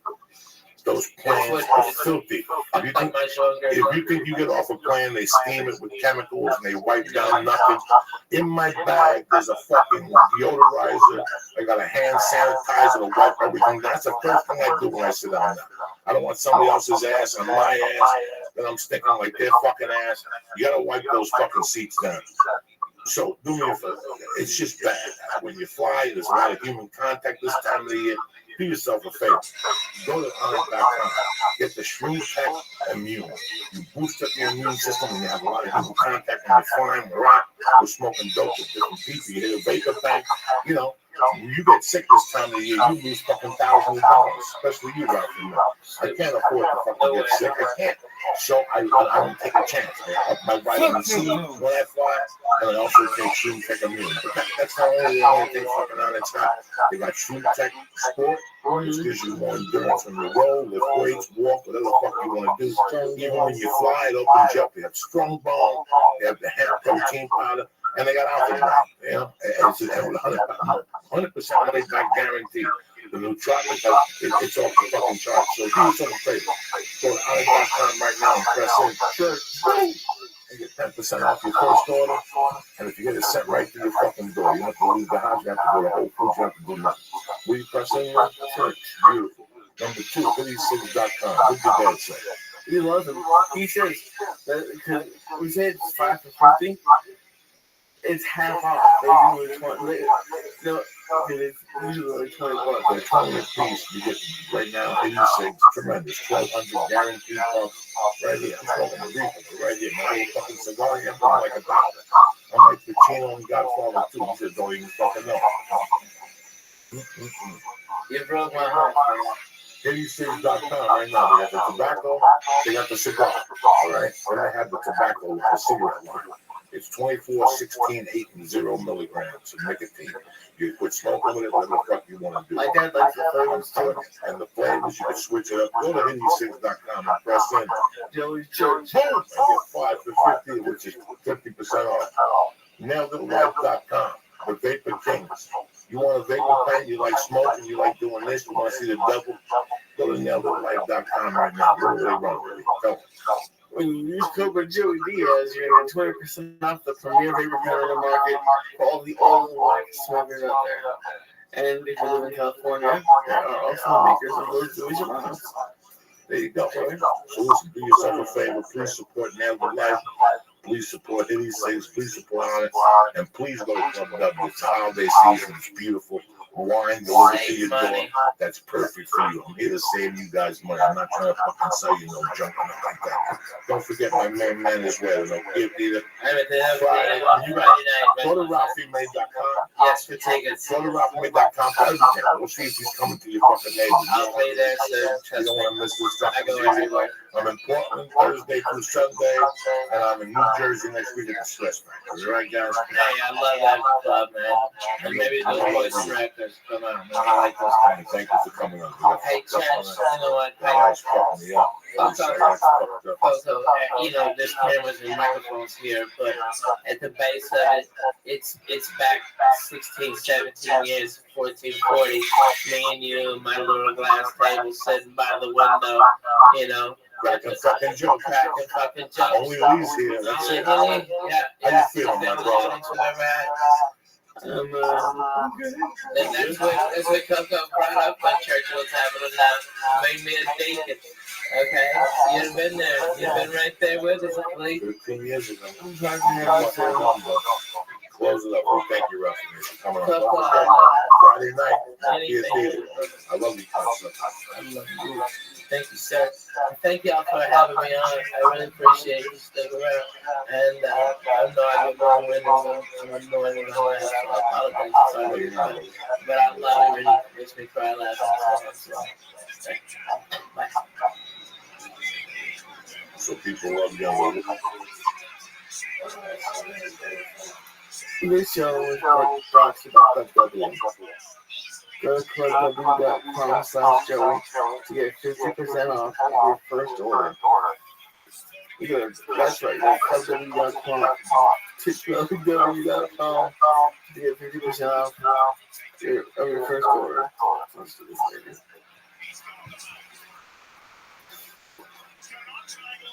If you want to close this down.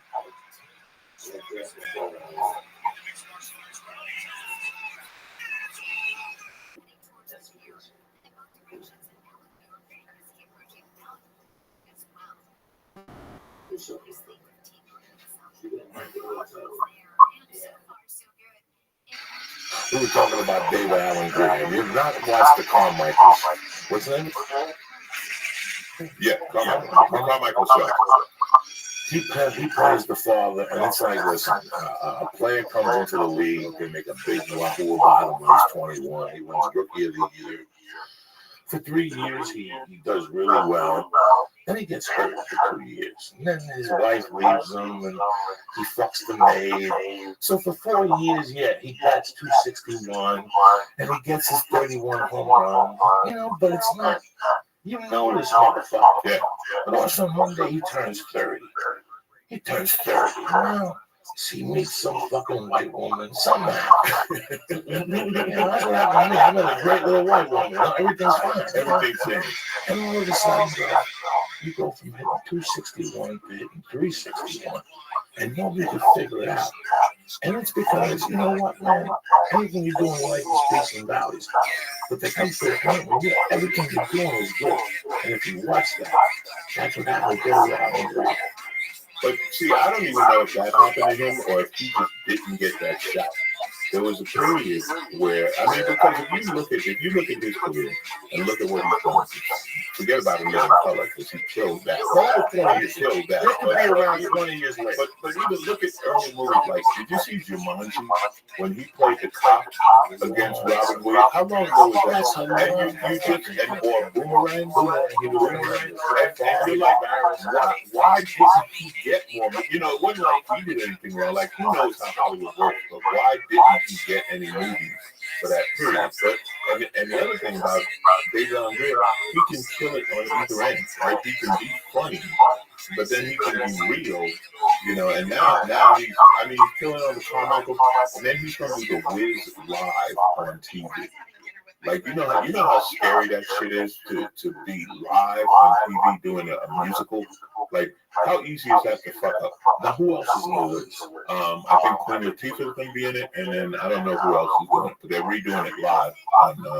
But yeah, Dad kills it. You know what? Where I had the most respect for him after he did Living Color. I don't know if he was a stand-up or if he did it, but he was like, he used to come to the Laugh Factory and just like work out, like play. And he said, man, they offered me a lot of money to do this shit. I got to learn how to do this shit. And I respected the fact that he said that and did that. Like, he became a good stand-up. Because how many people would just ride on TV fame and not give a shit about being funny? You know what I mean? Like, he came off the biggest show in the 90s, right? So he could have just gone on stage and said, hi, I'm David Allen Greer, and talk shit for 20 minutes, and they give him 50 grand. But he actually worked at becoming a great stand-up. So I got mad. Well, if you watch him on a Carmichael, one thing comes to mind that he's a student of the game. Mm-hmm. All right, when you have there's two types of people that come to the check, and those people are student of the fucking game. They're the ones that you see on the sitcom 8 years ago, and once they pop in a movie and they kill it. You're like, damn! You thought that disappeared. Then you look up what he's been doing. He's doing craft, playing the bongo, and that's what you do. Instead of fighting against the wave, see, a lot of people come off a TV show and they're like, where's my shot? You just made $10 million in syndication. Go. Go learn how to play the fucking drums. Go do something, because whatever they give you, you're going to force that hand. Unless you're the chick from Seinfeld or the chick from The Sopranos, the mother. Like, they went right into another sitcom, syndicated that motherfucker, here's another paycheck for you. The chick from Seinfeld, I'll tell you one. Katie Seagal, from Married with Children, has never not been on TV. Since that show, she's never not been on TV. She did Married with Children. Then she was the voice on that cartoon, Futurama. And then she had like, what was he, Sons of Anarchy. And she had something else. Oh, wasn't she on the John Ritter series? When John Ritter had his second TV? Yeah, she's never been off TV. She's Married with Children. That's 30 fucking years, 25 years. Yeah. And listen, that's a career. That's what people do. That's a career. That's what people do. And you have to figure that you get that much better. Can you imagine Katie Segal on the screen or something on the set of Sons of Anarchy? She knew the whole fucking thing. Yeah. You walk, listen, man, I'm going to tell you something. You know, I'm honest with you. I'll tell you how it is. I got here at the time. I was never an extra. You know, I just never saw the fucking thing for it. People kept coming up to me, man, we can put you in an extra. I was like, I ain't coming to be a motherfucking extra. Let me try this stand-up shit out, and then I'll get back to you. And then you book shit, you know, and that was 1997. You know, the first time I booked a movie. I'm going to tell you, just for people at home, the first time I booked a movie, I had no idea what the fuck they were talking about. And I'm telling you both to your face, you know what movie it was? It was basically, yeah, the movie with the fucking dude from South Park. Mm-hmm.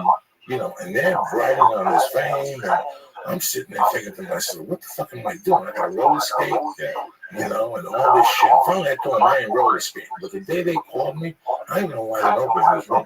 I didn't know action. I didn't know cut. I didn't know step on your mark. They kept saying step on your mark. What are you talking about? What's mark? What is this, a fucking race? I said, no fucking mark here. Well, I didn't know nothing. You know how I learned all that shit? Tell me. My first job, my day job, like I used to be in an airplane. I used to be in an airplane mechanic. Then I started doing stand-up. I said, I'm not going to work on planes again. I just made a promise to myself, like, because if I did that, then I'd go back to it. Money, right? It was too easy. So my boy was working on the show Power Rangers, on the kids show. And he calls me up and he says, hey, man, can you drive a U-Haul? And I was like, yeah. I said, all right, that's the same size as a camera truck. I'm hiring you to drive the camera truck. And he got me on the show. And because I was on the crew, and you drive the truck and you park it, you know how it works. Yeah, that's it. Then you see drivers sit around all day. And I learned what everybody does. Like I was like, that's when I learned, like at the end of the movie, when you see all those crazy credits, you know, best boy, key grip, key makeup, blah, blah, blah. Best, right. The best boy is the assistant to the key grip. What's a key grip? The key grip is the main grip, the main guy.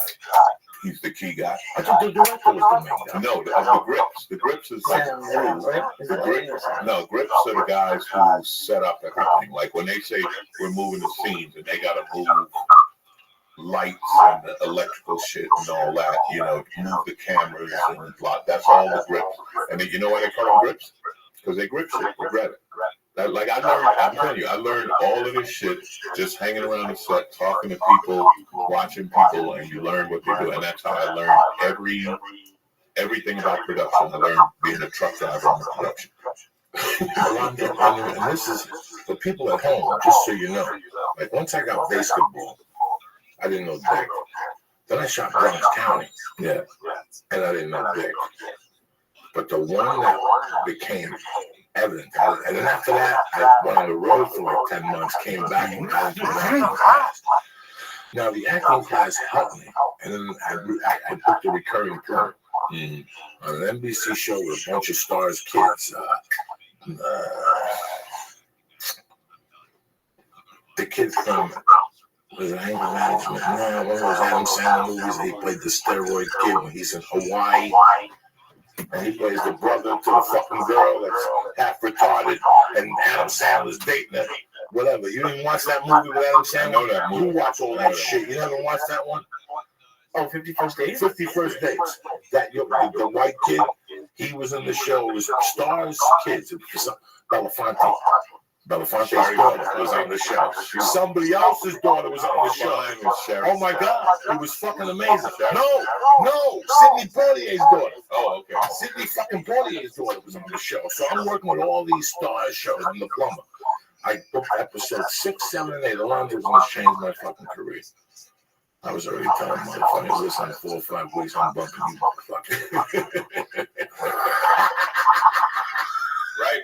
Isn't that how it feels though? Whenever you get it, you feel like, yep, this is it. Because when I came here in 1997, I go, here's the deal. You got on a TV show as a plumber. You do 4, 5, 6 episodes. Next thing you know, you're selling tickets. You go on the road. Yeah, you make money. Okay, so I get here. I shoot a fucking movie. It comes out. I get nothing. Nobody comes to see me. Then I shoot a pilot. It's going to be the biggest pilot in CBS history. It don't get picked up. How the fuck do you go from giving a director $1 million? It's gonna compete with NYPD Blue, and then it just don't get picked up. That's how this business works. That's how this business works. So now, boom, I pick up Mad TV. I still nothing crack a lax. Just some people go, hey, you're funny on Mad TV. But then all of a sudden I got a call from NBC. Go down on a Monday.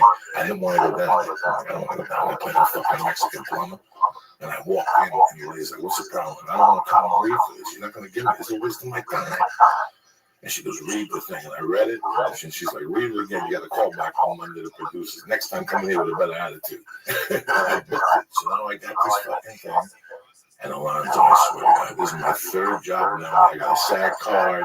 Yeah. So for you people at home that think that we're pulling miracles, and when you see this fucking dude on TV, I got hired. I didn't know nothing, guys. I ain't got to lie to nobody. I remember them saying, Joey, some action cut, something about the line, the market. And then finally somebody pulled me over. Like, you did great in the audition. What the hell's going on with you? And I'm like, I have no idea what I'm doing. Like, all right, they broke it down. And after that, I was good to go and shit. You know what I'm saying? But I didn't know nothing. Here I got 3 episodes on this NBC show. I didn't know nothing. Yeah. And nobody teaches you. They just assume when you walk in. But you know, you're good at the hard part. The hard part is the audition. Once you get the job, you can do the job, and they'll work with you to do. But the hard part is that audition in the room. And I can't audition for shit. You ever go to court, though? Court? Yeah. You ever go in front of a judge? Yeah. It's a motherfucker, man. The suspense. Same thing with an audition. See, I got to get an audition. I'm going to court. See, that's Uncle Joey. I should have went to court more often. Yeah, that's Uncle Joey. It's the same difference, right? Hey, kids, one more reason to break the law. No, you want an acting career? You want an acting career? No. You drop out of school and start stealing shit right now. I can believe that shit. It's a late night TV. Hey, just petty shit though. You don't want to do time. You want to be in front of them. It's hilarious how it's the same thing. When I go to fucking audition and they make me sit outside, wait. Every minute I'm sitting there, I'm boiling. I never heard that before. I'm boiling. I start boiling. And I look at the people. I see somebody that's a star in a movie, like he did a big movie. Yeah. And then I start feeling bad about myself. I'm like, oh, fuck. This guy probably went to Juilliard. You know, I went to do comedy. I'm fucking halfway house. I ran a chubby in the comedy store. You know, you just watching trains, planes, and automobiles and San Francisco. And all of a sudden you start getting these doubts, and all of a sudden my blood pressure starts going up. And I'm like, you know what? I followed Paul Mooney for 2 years at the store at midnight. I did halftime with Buffalo Sabres game. You survived that shit, you can survive anything. Fuck this motherfucker. Fuck this bitch. That's how I got Spider-Man 2. Yeah. I almost had a nervous breakdown in the audition of Spider-Man 2. It went into overtime. You ever go to an audition, they're like, we're running late. And you're like 4:45, and you're still there at 6 o'clock. I got so pissed from being there late. I'm thinking about the 405 traffic. I'm bored. Then Paulie walks in from The Sopranos. The big guy from Ocean's 11. So I waited all the way here to 6 o'clock for these motherfuckers to walk in and bump me up the audition. When Paulie from The Sopranos walked out, I had a Yankee hat on. And that lady goes, Joey Diaz, you ready to read this? I go, yeah. And I was so fucking pissed that when I went back, I knocked the couch over. So she goes, do it again. And I go, no, knock the couch over. She goes, fuck you. Let the director see what I just saw. The next day, boom, Spider-Man 2. And I got so pissed, Alonzo, from being there, like it was 4:45, and you know it was Sony. Yeah. You know what going to Sony is like. Getting out of fucking Sony National Avenue. Yeah. So usually, especially at 6 o'clock. Oh my God! But you know what? Your Uncle Joe, you make a right and go on to Venice and get some Cuban food on the side. You have number 25. That guy they can pop up. Fuck yeah! What the fuck are you gonna do in Venice? Go up against traffic? You get stuck down on Venice Boulevard. You're deep, deep. Where do you live? You live up here. I live up here. Oh yeah, so you're deep. You get stuck down there at 4:45. We didn't do it. Sit in your car and call your agent. Tell them, like, you know what? Let me go to Versailles. Let me at least make the fucking ride. It's like in the old days when I made you go to Abbott County and down there. They have pizza on bagel. Yeah, I haven't tried it. Oh shit! This is 15 years ago, Lee. Don't It's still there. I know it's still there, but this is when Venice Boulevard was dead. Yeah, I shot a Taco Bell commercial in the summer of '98. They go, if you don't want to eat this shit, walk down and get a piece of pizza. And I almost died. It was doing so. Every time I had a call, in those days, there was 2 offices in Abbott County. They used to always call me in. So that's what you do. What time's your audition? 11:30. Perfect. I got lunch down in Abbott County. I got 2 slices of pizza and a Coke and shit. Yeah, the funniest, the 2 auditions I knew where it was just I was laughing about how wrong it was. One of them, this had to be 98, 99. I'm at NBC. They want moving men. Big guy. So that's all it says, right? Big guy. What year was this? It was 98, 99, something like that. Back then. Was Steve LaRue? I don't know, but I'm in the waiting room. Michael Clark Duncan walks in. Michael Clark Duncan, 6'9", 320. Like he had like 20-inch biceps. Like you know what I'm talking about. Green Mile. So I was like, This is before Green Mile? This is before Green Mile. This is before he's done anything. Nobody knows who he is. But I'm sitting in the waiting room and we're looking around and I went to the receptionist. Why are we here? Like you said, big guy. What did you see? What the fuck walked in? I said, I could play big guy's bitch. And she was just cracking up. I said, did you see the size of that guy who just walked in? And he was laughing. You know, he was laughing. It was like, why are we even here when he just walked in? And then there was another one that I went up for, and it was like it was a cop or it was something, one of those roles. You know, I get called in for that. And the brother came in who had been the chief of police on NYPD Blue. Remember the black guy? Yeah. And I'm like, why are we here? I tell big jokes. Like that's a fucking actor, right? Like, you know what I mean? When you sit there, when you're looking like, that's an actor. That guy's for real. That guy did it. Like what, you know, but you go in and you take a shot, right? You never know. Did you take any lessons? Yeah, I took some acting lessons. Actually, for about a year and a half, I had a great acting teacher. Her name's Janet Alhante. And Janet's thing was she would take people from one thing and train them to do something else. Like she trained Meatloaf for, what was that fucking movie? The Fight Fight Club. And she worked with like models when they wanted a model to become an actress or whatever. So she was good. She knew how to work with comedians. But the cool thing about her, you know how you get some of these acting coaches that are like, all right, you're a comedian. I don't want you to do comedy. I want you to do drama or because and she was like, no. She said, look, you can do some comedy because it's what you do. But she had me doing Othello, which that was the thing that blew my mind because like I had never thought of doing Shakespeare. And she pushed me to that level. But then what happened was stand-up started to get real hot. This was in the days of Dublin's, right? Then I went into Last Time Standing, and she said, look, that's what you're doing. She said, you are so deep into that. You know how they talk. She's like, your muscle is all working comedy now. So if you want to do this, come back to this. But for now, just do that. Because the other problem was, you know, in acting class, you got to work scenes with people, right? Well, if you're doing stand-up and you're traveling every week, you can't rehearse with people. You can't do so. Now I'm doing monologues and shit. And I'm kind of like, why am I paying you to do monologues when I do a monologue every night? She was great though. She was cool. But one of the things you learn as an actor is, we were talking about this before, you learn respect for great actors. Like people who watch a movie, watch a TV show, but don't see it made, don't understand what a great actor is. But when you get like we were talking about Fishburne or Don Cheadle, or now you got Idris Elba, or you got Denzel, these brothers can do, like when they do a scene, when they bring that emotion, people don't see. They brought that emotion 9 times. You know what I mean? With take 1, take 2. Not to interrupt me. Idris Elba is the dude that Denzel shoots in American Gangster down the block. No, Idris Elba is the brother who was, he started with The Wire. He was Stringer Bell on The Wire. And what was he in? I don't even know what he was in. He's been in a bunch of stuff. He works a ton. He was in that Pacific Rim movie with the robots. He does all kinds of stuff. He did a great series in the UK called Luther. It was a British series because he's a British actor. No shit. Who plays a black American. Like he can switch between, Britain and America. But So who was the dude he shot in that scene that came in? I can't remember. I know who you're talking about, but I can't remember who Because that guy he's one of those dudes that if you grew up in that area, you get Was it an American Gangster? in America when he comes into the diner the first time and breaks his balls, and then he goes, from now on you gotta pay this, and he goes, listen, that's more than I was paying, whatever. And then finally he goes up to him with a jar and puts it on the street. And he goes, if I don't have my money, I'm going to blow your fucking brains out. And he goes, right here in front of everybody, on 150, bam! He fucking shoots him. That was when Denzel would have breakfast in that Right. diner every morning. And he like took his napkin off, folded it. Tremendous. Just walked outside to the next block, blasted him, and nobody said shit. In 1970, if you know that neighborhood, Yeah.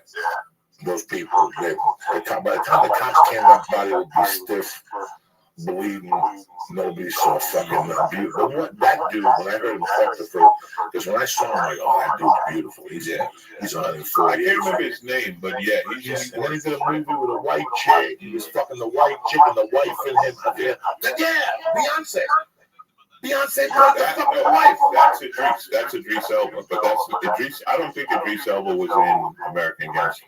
Yeah. Maybe it was. Fuck yeah. He keeps going up to him and fucking with him a little bit. Oh, first at the party. That's when the shit started. When he put the drink on the table. And Denzel came over, wiped it, and put the drink on the fucking coaster. That's when it started. And then he said something to him. Why don't you go over there and get me a drink or something? He had been fucking with Denzel for a while. He was Tango, you know that's unreasonable. Tango, yes, he's tremendous. Yeah, what fucked me up is that dude, when I heard him talk off camera, he's British. And it fucked me up. With all the black dudes we got out of work here, they got to go all over the fucking island. They got a black motherfucker, That shit kills me. Because that's all you need. You can be from New York and just come up with chip, chip, chally, ho, and tell them you're black. And from England, they'll suck your dick, they'll jump up and down. Regular black kinfolk get no love. But you show up with chip, chip, chally, ho, and you used to hang out with Seal, and next thing you know, everybody's sucking your dick. They got fucking cuts. What's up, man? It's good to have you here. It's good to have you. Chip, Charlie Ho. I think that's the only thing I'm taking from this podcast. Chip, Charlie Ho. The fuck? So you're a Queens boy, born and raised. Queens boy, St. Albans, Queens. Jesus. Yes. St. Albans, Queens. Absolutely. Grew up a Met fan. We're talking about the Mets. Literally, let me tell you how literally I grew up with the Mets. Me and the Mets were both born in Queens in 1962. That's how tied I am to the Mets. When I was a kid, we used to go to Met games all the time. How much? Tell these people, tell America, the fucking Dodgers want to raise their ticket prices again. That's what I this morning. I'm like, families can't go to a game. How many people in your family? There were 5 of us. And everybody went to the game. Yeah, back then it was what, $5 or $8 or something like that. You go to the game. Fantasy. Yeah, you're never gonna catch the ball. You ain't sitting in box seats.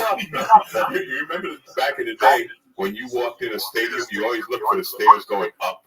Me and my boy, we joke about that now. I go to a lot of Clipper games, and it's like, man, remember back in the day, we used to just walk in, and you didn't even look down. You knew you were going up 7 flights of stairs. I couldn't do that shit today.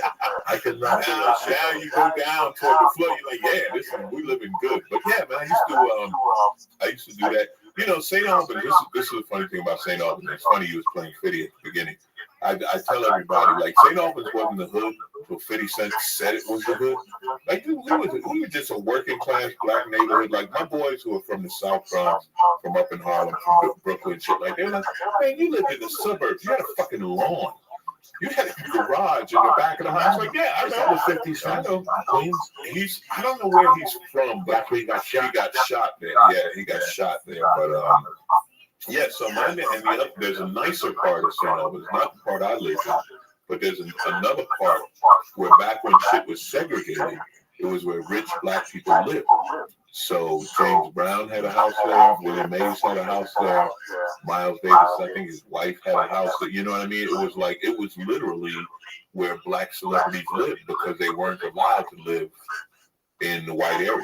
So there was I didn't live in that part of St. Albans, but there was a part where these houses were like fucking mansions, you know.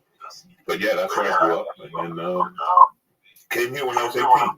Came here 2 weeks after high school. Oh, shit. Yeah, 2 weeks after high I school. want to go back to some of you. 69 match. You were there? I wasn't at the game, but I absolutely remember. At 69, yeah, Ed Cranepool, Ron Swoboda, Tommy Agee, Cleon Jones, Seaver, and the worst trade ever in the history of baseball. Well, no, second worst trade after Babe Ruth. This Nolan Ryan kid's kind of wild. We get rid of his ass. Remember? Nolan Ryan was a Met. Nolan Ryan was a Met. Who did they get for him? Exactly. I don't know. But Nolan Ryan had a 100-mile-an-hour fastball, but you never knew where it was going to go. You know? But then he left and he went to the Angels, and 5 no-hitters later, they were like, no, I probably should have kept that Ryan kid. I go back with the Mets, like the Mets. My mom was Cuban, so the baseball vibe was alive in the house. At the bar she had, it was the argument of the day. You know, it was the argument of the day. Man, fuck you. So, you know, I go back at Cranepool, Doug McGraw. The fucking Mets she hated the most was a guy by the name of George Theodore, the Stork. Yeah, he played the outfield. And his career ended because he banged heads. He either fucking banged his head against the wall or against. I remember I had the chicken pox that week. He was tall and lanky. The Mets were, I don't know, the best Met game I ever went to, and I'll always remember. I was at the game. It was Mother's Day when Willie Mays came back. When Willie Mays came back from the Giants and he played for the Mets, and he hit a home run, and the stadium didn't cheer; they cried. It was like Willie's home. You know, that was. I'll never forget that. I'll never forget when he hit that home run. Everybody just fucking lost it. And the Mays coming back to the Mets. And the most fun Met that I love, me and my brother still talk about him, Dave Kingley. Remember Dave Kingley? Big white guy? Fuck yeah, he's a strikeout. He got traded to Chicago. He got traded to Chicago later on. He'd strike out 45 times, and in the 46th time, he'd hit a home run 600 feet. Oh my God. When Kingman hit shit kept going. It couldn't catch a fly ball. Never forget, there was an announcer one time. Kingman was in the outfield, and they were playing the They said, today, Dave Kingman was attacked by a fly ball. They show him looking. But man, when Con Kingman hit the ball, I mean, that shit was like, it was tape measure. He could hit a baseball 500 to 600 feet. And it was just, and you loved it. But the Mets, that was always a Mets, right? The Yankees were always solid. The Mets always had character. So why did you guys choose the Mets over the Yankees? Because it was where you grew up in New York. I grew up in Queens, and the Mets were in Queens. My mom was in Manhattan, but then we grew up in Jersey. But my mom was always a Met fan. Yeah. The house was supposed to be a Met Red Sox house. My house was by law, because that's how most houses are. The Cuban house, you're supposed to like. I wasn't a Met fan. Because my mom was too much of a Met fan. I didn't want to jump on board. But I like Tug McGraw was my favorite. Tug McGraw used to fucking hit his glove. Yeah. Anybody see the Rocket pitch live? Yeah. When you see the Rocket pitch live, the big white dude that got traded to Boston, you really get to see. You don't see it on the camera.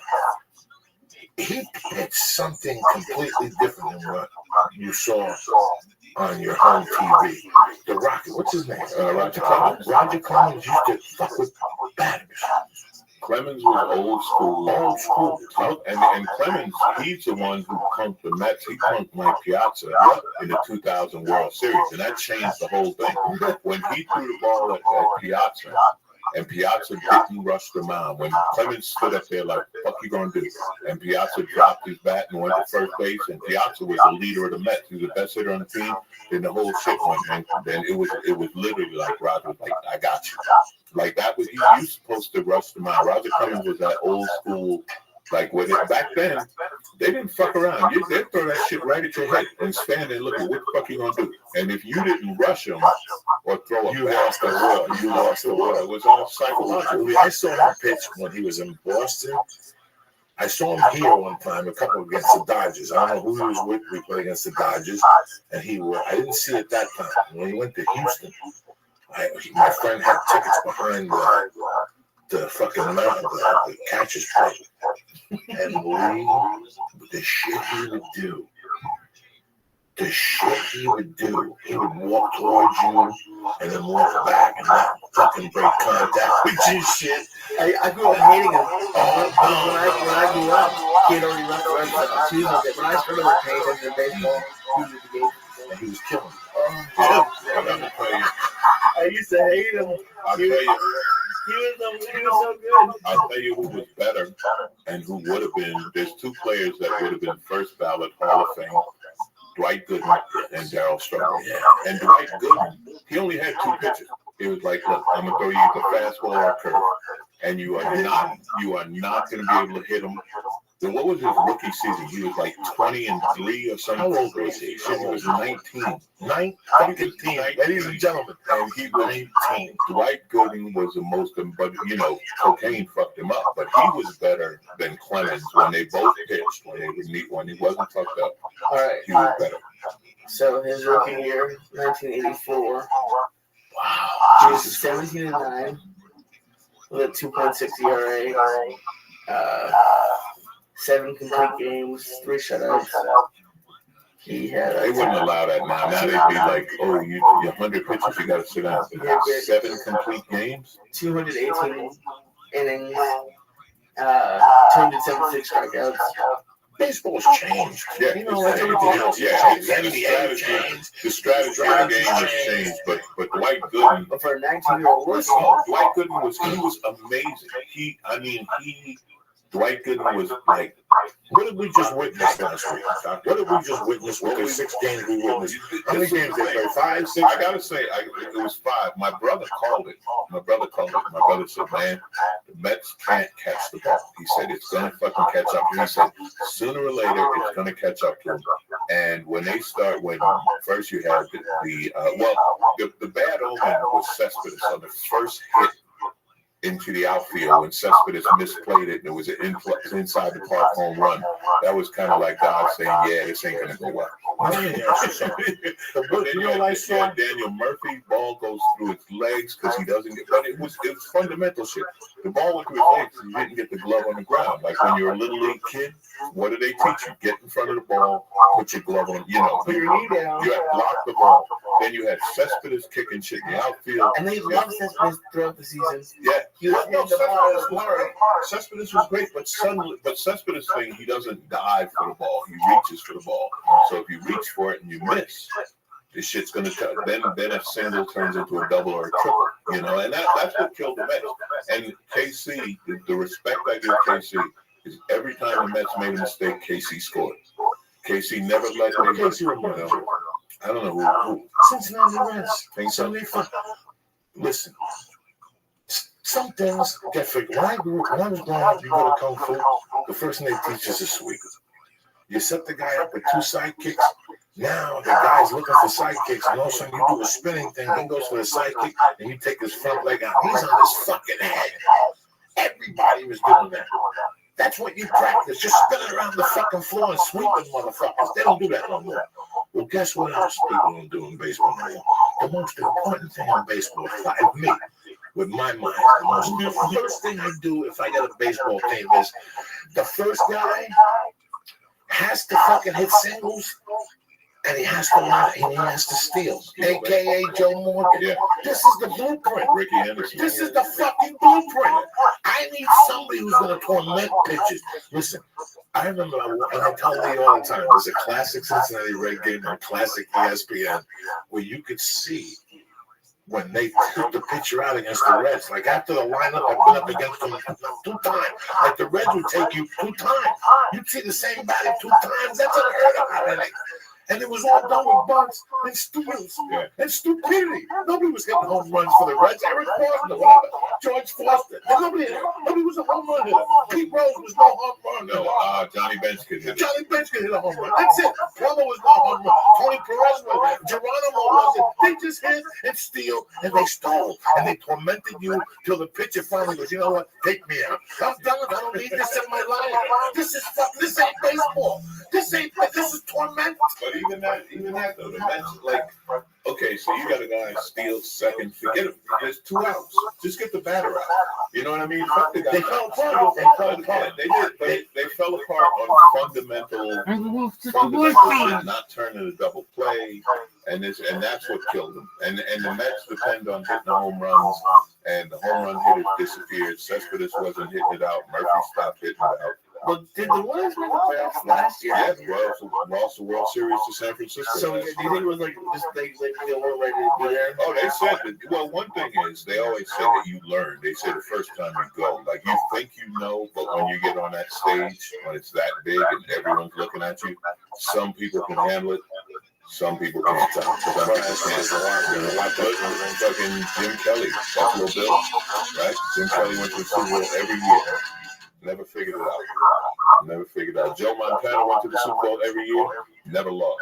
Elway went 4 times, lost, and then came back and won 3 or 4 or whatever. Elway learned. You know, it's. I mean, it's big. It's big. Everyone's looking at you. The whole world's looking at you. And when you play for New York, not only is the whole world looking at you, like the New York press, like we will turn on you. You know what I mean? It's like make pictures of you and shit. What was that song? What have you done to me lately? Yeah. Fuck last week's home run. What? It's a horrible problem. Remember Randy Johnson went to the Yankees and couldn't pitch?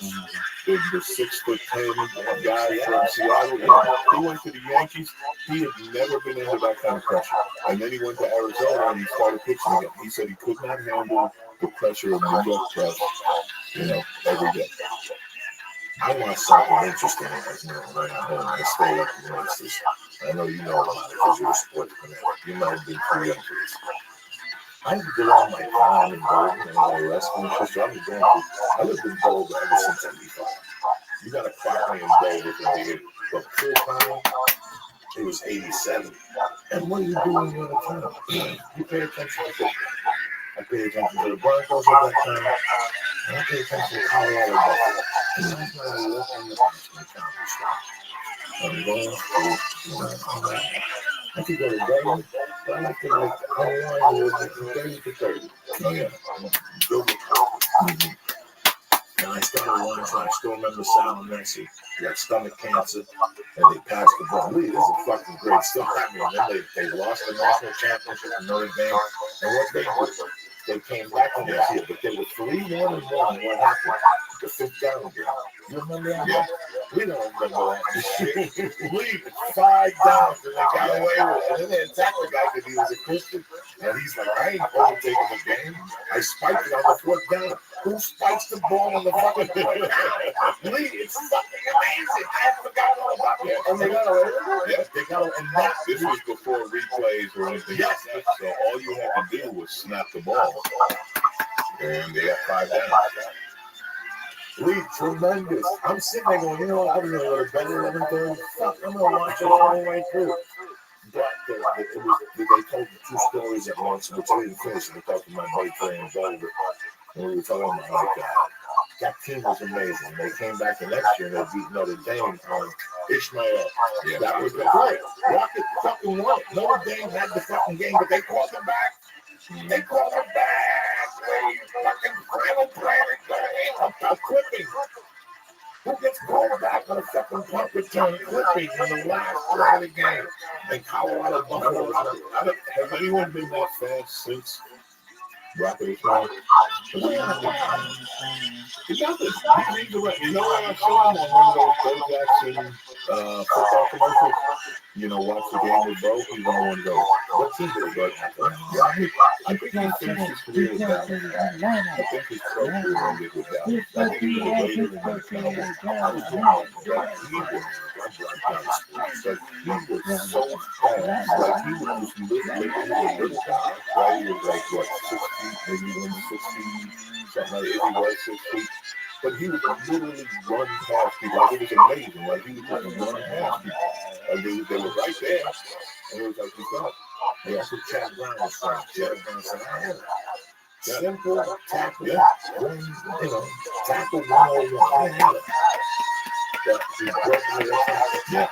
And Chad Brown said, I felt terrible. And I looked up and McCarty was bigger. And he got coached. And I looked around the field. And there was a flag. And that's what sadness is. Notre Dame, Colorado, Buffalo was one. But the daughter, this is crazy. I remember I moved to Dover, and the girl I was dating, the family used to go to Sacred Heart Church. I started going to Sacred Heart Church. I knew that's the culture. I used to come over with this whole family, a couple kids. Then the fucking shit started with the daughter. And she had the kid with the football player that died. But then she decided to have another kid in the football player. Then to top it off, another kid with a football player. This was crazy. The same football player or multiple? No, the first one died. So he was Hawaiian, he was from Oceanside. Sal Nessie was whatever those people that told us. And the whole fucking thing. Samoan. And then the second kid was a black kid. Then she had a white kid. Then she had another kid, another football player. Finally, I had to put her in my daughter's fucking to my football player with the relocation program. But then he started Promise Keepers and the whole fucking thing. And, you Christian? No. I didn't know if you were Promise Keepers. You know what I'm saying? So what the fuck did you start Promise Keepers? What the fuck made you go to California and Queens? I went to aviation high school, Long Island City, got my license to fix airplanes. And Lockheed, which used to be right over here in Burbank, they hired me. They said, you get to LA, you got a job waiting. So you know what I had to do was select my bag. 18th birthday, got a trunk to pack my shit in one-way flight. Happy birthday, you're a man. So then I came out here. When did you decide to go to high school? What happened was my boy's dad worked for TWA, and he had a new Cadillac every year. And I didn't like school. I was good at school, but I didn't like it. And he used to listen, I fix airplanes and make a lot of money. It's a good job. He said, all you got to do is go to school, get your license, and use it. And I was like, okay. And now when I look back, you know how crazy that shit is to be 14 and make a decision of what you're going to do. You know what I mean? Like a career decision. But you know, back in New York, they had leading in high school for anything. There was aviation, there was automotive, there was Queens vocational where you could learn shit like plumbing and electrical and stuff. They were the famous performing arts. They had like business school, like you could go to high school almost and specialize in what you wanted to do. And you had to take the test, like you had to get in. It wasn't like illegal to walk in. That's why all that because they did away with testing. But anyway, I got tired of that. Shit was good. And then after about 10 years, I was training new guys and making them laugh. And I said, I want to start farming. And that's how it came about. When did the truck come in? The fucking truck. And that was after I got okay, so I'm working for McDonald's Douglas, and I did comedy my first time, and then I get laid off about McDonald's Douglas. So now I don't have a job. I wish I like you doing anything proud, maybe just bad this way. We heard each other with the words we wanted to say. We could have been so good together. Could have left instead forever. This is when the show first started. Okay, this is when it was a pilot in the first 6 episodes. I went to the and I'm never gonna dance again. Guilty feet, I got no rhythm. So it's easy to pretend. I know you're not a fool. You should have known better than to cheat a friend. Waste the chance that you've been given. I'm never gonna dance again. The way I dance with you. He said, take a job, you'll figure it out. He said, all you gotta do is you're in charge of parking the trucks and all that shit. I was like, all right. So I took the job and I went back to Power Rangers, and then they knew I was doing comedy. And the producer said, look, you always done a job. So you go on the road for a week or two, we'll hire Dave Layer to get you back to profit, and you come back and get you a job. And that's how I paid my rent for 4 years until I went to New Faces in Montreal. And, that's when I got my break from the full time. People found me up here the whole time. I started in LA. I started in LA because I didn't know I wasn't supposed to. Because they always say, oh, start in LA, you got to start from No, man. No, I'm a New York guy. I grew up in New York and I started in LA. Where would you go in those days? We were getting up. Well, there were bookstores and shit like that, coffee shops. Club-wise, there wasn't many clubs. I used to get up at 8 which I don't know if you were here when 8 I was in business. I used to get up at 8 I used to. 8 was on the west side. It was on Peacock. Yeah, 8 was a great club. Yeah, and then there was the LA Cabaret up here in Encino. And I used to get up there. Yeah, Ray used to run that. Where was Ray? Anybody see him? Ray had a ton of money though. Ray inherited hospitals. Like that's why the club was so shitty. They said that Ray didn't need the money because he inherited like 2 hospitals from his parents or some shit. So, but anyway, yeah, I used to get up there. And then I used to get up. There used to be there was a bowling alley in like Woodland Hills or some shit. I remember that. It was a Canova. Yeah. They still were doing comedy years ago. Used to that. And then there was a woman named Victoria Dushoff. And this woman loved me. And Victoria used to have comedy shows in places you never should have. Like she would get hotel room, lobby room. I remember we used to do comedy. I used to do this with Shang. Me and Shang were laughing about this. We used to work at the Hyatt next to the Comedy Store. We do comedy in the ballroom at the hotel next to the Comedy Store. Like how close and far away from a dream is Victoria Dushoff. She died. She was great though. She used to have a Wednesday night at the Holiday Inn out by LAX. And you do a show in the bar, and half the room would be Germans because it was like a tour company that brought Germans every. So half of the bar didn't understand a word you were saying, but you couldn't make fun of them because they were, big business for the hotel. But yeah, Victoria was great, and then that was back when I hooked up with Rudy Moreno. Rudy started me in the East LA, all the Mexican rooms and all that. Yeah, the Brave Bull and what was it? Tortillas. You ever do tortillas? Yeah. So Rudy had all that shit going. Yeah, that was the grind back then. That's what you did. Oh my God! All these years, I thought you were in New York. Now it's not. Cross paths. We did. I worked a lot of Rudy. When I came to town, I did a couple spots at the Improv right off the bat. The Comedy Store passed me. But everybody, when I got here, everybody said, you got to call Rudy. Yeah, I called Rudy. Rudy was in the car. My phone called. So I got in my car one night, and I drove down to this fucking place on Friday night.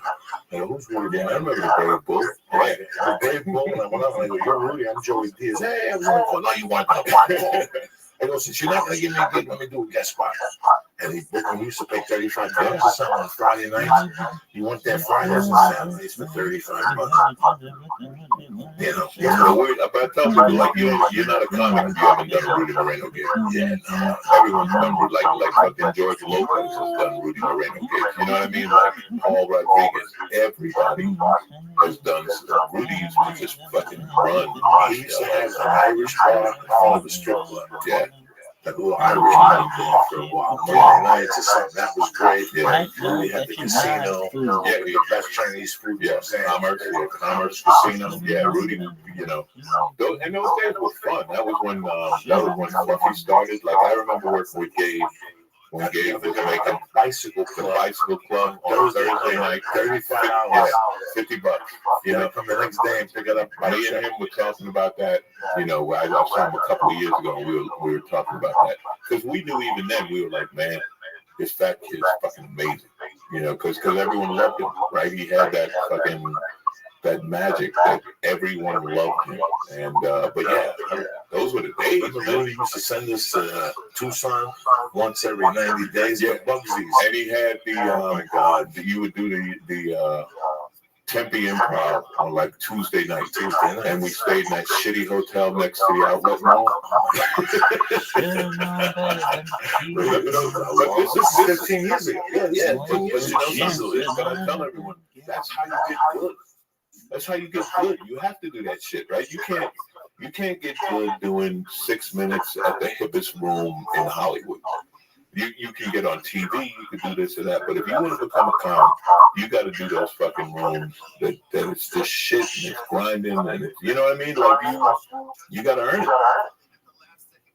What baffles me about this whole comedy thing is, like a guy with my background, nothing in the entertainment. I did like an improv class in high school, and I knew that when I got into comedy, I just knew I bullshit the first 3 years. I fucked around the first 3 years, but I went to New York City. And I was doing bouncing around New York comedy club. It was bullshit. Yeah, bullshit. You know, you just trying to get out talking shit, trying to meet people. In the back of your mind, you're like, you know what, these suckers are suckers. One night somebody's going to come in and see me. I'm going to be on CBS. These guys can suck my dick. You don't need to work this hard. And one night I went to yellow triple in some fucking hole in the wall, and I see Gallagher's on with me. And it blew my mind. I get it. And it was 2 in the morning. Yeah, I should grab a woman. It was 2 in the morning. I just stopped and I found my name on the list. We see if they could do 7 minutes or something those days. With people drinking alcohol, was the last stop till 4. It was an open mic from midnight to 4 a.m. or some shit. Are you fucking crazy? You know? And that changed. I went back to Denver and went right back to square one. And a lot of people, Bill Burr just won a couple weeks ago. Did you hear that thing on the travel? And somebody sent it to me. I never listened to Length. For some reason, I wanted to hear what the fuck he had to say. It was so weird. The real comics are the ones that go into the room and clean up their mess. Yeah. That's an old clip. Like we said that years ago. No, I'm never gonna dance again. So it's easy to pretend. I know you're not a fool. Should've known better than to cheat. I wasted a chance that I've been getting. So I'm never gonna dance again. But again, I don't see how Don Cheadle doing the halftime will save again. Oh, man. You understand me? That changed my fucking life. That gave me legs. That used to, the Laugh Factory that used to happen. Jamie, I did the open mic, and Jamie hired me as the doorman, right? And he said, look, when people don't show up or whatever, you do drop in spots. So, you know, you can get up 5 minutes or whatever. And they throw you on. It's like Damon Wayans just said, I go up. Like, I learned, because you have to go up after the best. But that's what made you good. That's what fucking made you good. You had to go up. You never knew who you would be following. I remember one night, it was fucking Sunday night. This is before, I think it was before Chocolate Sunday, but it just happened to be on a Sunday night. And Chris Rock and Chris Tucker had both gone up on the same show, and they put me up at the end. And I was stuck with it. And the funny thing was, they were both complaining about their families asking for money. And I said, man, if I'm ever making $10 million a year and complain about making money, somebody come kick my ass. And the fucking crowd lost it. The crowd cut. We were like, the fuck? You know, this is when they were both just starting to move. Well, Chris Rock was already there, but it was when Tucker, I think Chris Tucker had just done Rush Hour or some shit like that. But, yeah, that's how you get good. You know, when we did Last Comic Standing, we had this talk one time.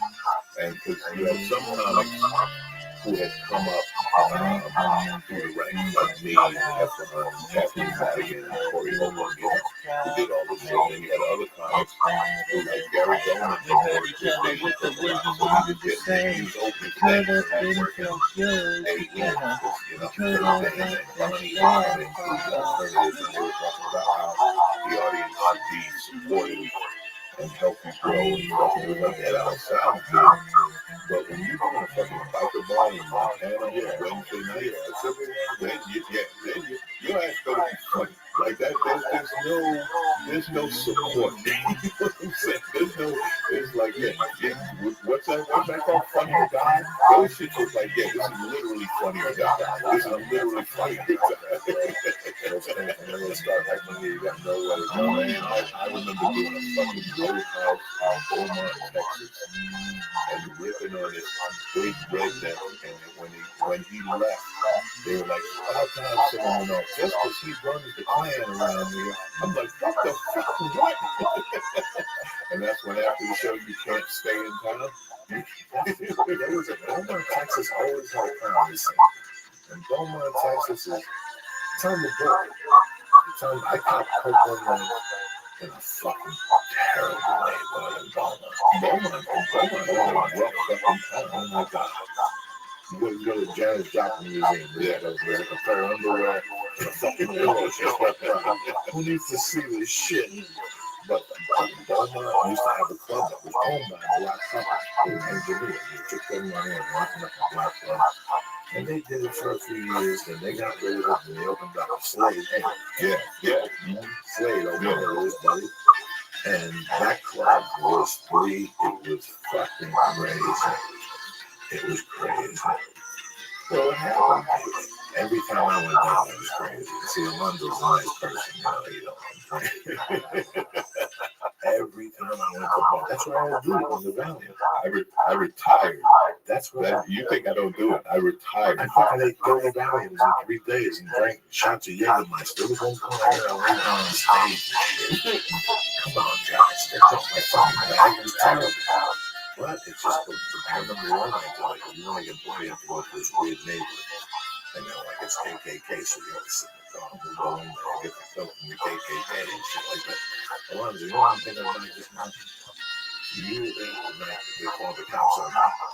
When they called me, my chick's pussy In the freezer. The man has no respect. And she had no respect. Joey D had no respect. We were talking to those girls in the alleyway. The place was so loud. That's one of the legendary stories of Dublin back then. Because Dublin was the spot back then. Dublin was the fucking. The reason why you and I were in the hallway was because there was literally, I'm not talking about this stuff. You know what it's like. In those days, you had to see this place on a Tuesday night. Yeah. Across the street was karaoke, Right. which was Miyagi, or you did sushi. This is great. The place that's now dead. I always stop there and they land roller skates across the street. Right there. Yeah, that place on a Tuesday night would be like fucking. It'd just be like the kingdom of it. You couldn't get in. You know. And it'd be in between Miyagi. I don't know one of my sons called me on the way to the where'd you go? Where'd you go after what? I'm like, I went home. We went across the street. Whitney Houston was there. I'm saying, this is crazy. This is after a comedy Dublin was just a Timberlake used to drop in, and all these superstars, but Joe D, with no respect for our fucking it's banging the chick in the freezer. Well, she was blowing you up. No, I was in the freezer. It's me. Here's the thing about Dublin. We didn't get paid. You know we work for? Free food. That's what we work for. Joey has no respect. This is what happened. I got on stage, I had a follow thing, I bombed, before thing, we knew bomb. They were in the shooting. It was Willie Marcel, Yeah. Joe Rogan, Willie Marcel and Joe Rogan stayed in I went to the hall, and the Asian dude with the long hair that ran next to the Right, yeah. that was the main club. I wish that we could lose this crowd. Maybe it's bad this way. We heard each other with the words we wanted to say. We could have been so good together. We could have been so bad for It was Ace, you, and 4 or 5 girls talking. Ace always had problems. Yeah. Oh, Ace was a good-looking dude that had long hair. He was Asian. He was just one of those dudes that didn't have one chick. He always had a chick and 2 of her friends. So they're giggling. I got one girl talking to the one, and I'm minding my business. I'm an ugly boy. I got no confidence. I'm minding my business, and the girl comes over, blah, blah, blah, blah, blah, and she had like her shirt open. And I'm like, this is not good. And I can see she's doing blood. And I wasn't cut because Joe Rogan was there. I don't do coke when Joe Rogan. Just out of respect for him, so I don't need to hear it. I'll have it in my pocket, dying. Dying, I ain't gonna lie to you, dying. Can't wait for Joe to go home. Wait, aren't you gonna go shoot pool, Joe? I couldn't wait in those days. I couldn't shake that motherfucker in those days. Let's go to jail, you go. What the fuck? So, I don't know what, I didn't have no coke. I had no coke, I had no money. I had no fucking dough, guys. I had maybe $10 or something. And the girl starts talking to me, and she goes, I got a little bit. Well, let's go do it. What do we do? We can't go to the bathroom. We can't go to the car. We can't walk through here. Lee, you couldn't walk. I'm telling you, there was waitresses. It was something you never saw before. So I go, what's downstairs? She goes, I can't go. What do you mean you can't go downstairs? You got a coat? Yeah, let's go downstairs. We go downstairs and we go into the freezer. We look around, we see the freezer. But there's beer in there and shit. And we start talking, and she goes in and bam, she takes on me, dog. And she's bumping, I'm bumping, and she's playing, Mama, you come here often? Yeah, me too. To a fucking freezer. Once you get in the freezer, you got it. You got something, a tit shot. In those days, there was no cameras. You couldn't take pictures of that pussy and shit like that. So I don't know, one thing went through another. I give that a couple rock in your pussy. She's like, no, nobody's on that. Lose the pants. She took her pants down. That letter did not work. That letter worked. Okay, I'm telling you a fucking story. You gotta understand how crazy Dublin was. Dublin was crazy. It was hotties. It was so full of hotties. I mean, it was Crazy one. yeah. Crazy. Before it was Dublin, there was a place 2 doors down that got so popular with hot women that comics were demanding to perform there on Tuesday nights. Yeah. Like fucking calling it was just, it was I met and this is way before fucking Dublin. This was way, there was a room 2 doors. It was 2 doors down in the basement. It was in the basement. And then they moved it upstairs to Dublin. There you go, in the basement. I was performing in the fucking thing next door. So she took your pants down, what happened? I put the coke right in the pussy. I licked it, I fucking fingered it, tried to smooth it in there, and as I went to lick it again, they opened the door, the Hindu door, man, the black dude, the big white dude, and they said, we got you on camera, they already called the cops, the police are on their way, and they took us both upstairs, she started crying, I've never done this before, but at the time, you know me, bro, I took the 8-ball and put it in my son, I ain't giving no motherfucking murder. So, we're upstairs. The guy says, stay right here. I'm going to call the police. They call the police. They should be here any minute. There was jams. Sunset was jammed in those days, like Tuesday night. Even the Laugh Factory was back. And the comedy store was a fucking Joe Torre. This was Sunset was mobbed in those days. So, you know, what happened? So all this is going down. Willie Barcena comes up with Joe Rogan. Joe Rogan goes, what's going on? They go, this kid got caught doing drugs and sexual things. And we got it on tape. So Joe's giggling. I go, Joe, take $100 just in case when you get down and call me. Let me know what's going on. And all of a sudden, Joe goes in, and I look up, and I see laughing like walking across the street. He just finished eating sushi like a motherfucker. And he comes towards me. Look at your car. And what are you talking about? Look at your car. He goes, I can't have a showcase for CBS. He goes, Ralphie, go get your fucking car. The cops are going to arrest you. So he went, it was right there. He went, started it, and turned around. Dog, I just fucking got in the car. We went down the street. Boom, we got the fuck out. And then I remember that, yeah. So, this is crazy. And then he fucking wrote it on the website. And I started dating my wife. And my wife one day said to me, you know fucking, did you get caught at the double and get some chick's pussy? Are you banned from that? Because me and Brian Hogan are the only people that are banned from that. You put it on the website? They did. There was so much shit. This is when Dane was becoming famous. This is when Dane was moving from college club comic for like fucking arena rock stars. So every Tuesday, the place was packed. But it wasn't just Dane. It was like you said, you'd have drop-ins like fucking Joe Rogan, Jay Moore, Chappelle. I mean, the list goes on. Everybody worked. If fucking Roseanne dropped in and did spots at Dublin. Everybody. Dr. Ken, fucking Craig Robinson, Ralphie May. Everybody came to Dublin every Tuesday. I would go up after Dane every night. Because nobody wanted to follow Dane, and I didn't give a shit because it had started with the open mic, and I would be up there with a notebook. So I would just go up after Dane, like fucking rock star thing, and I would just sit on the stool and start fucking doing crowd work and fucking with people. And we were there every week. We had a ball. That was the most creative time I ever had in my life. What do you guys think makes it a show like that? We're in LA. There must be thousands of comics every week. You know what it was? It was one of those things where it just came together. It just happened. I don't even know why. It just happened organically. Like it was just the energy. And you know, it was so great because it was one of the pros wanting to work out, and everybody knew it. Because it was like an open mic for pros and guys.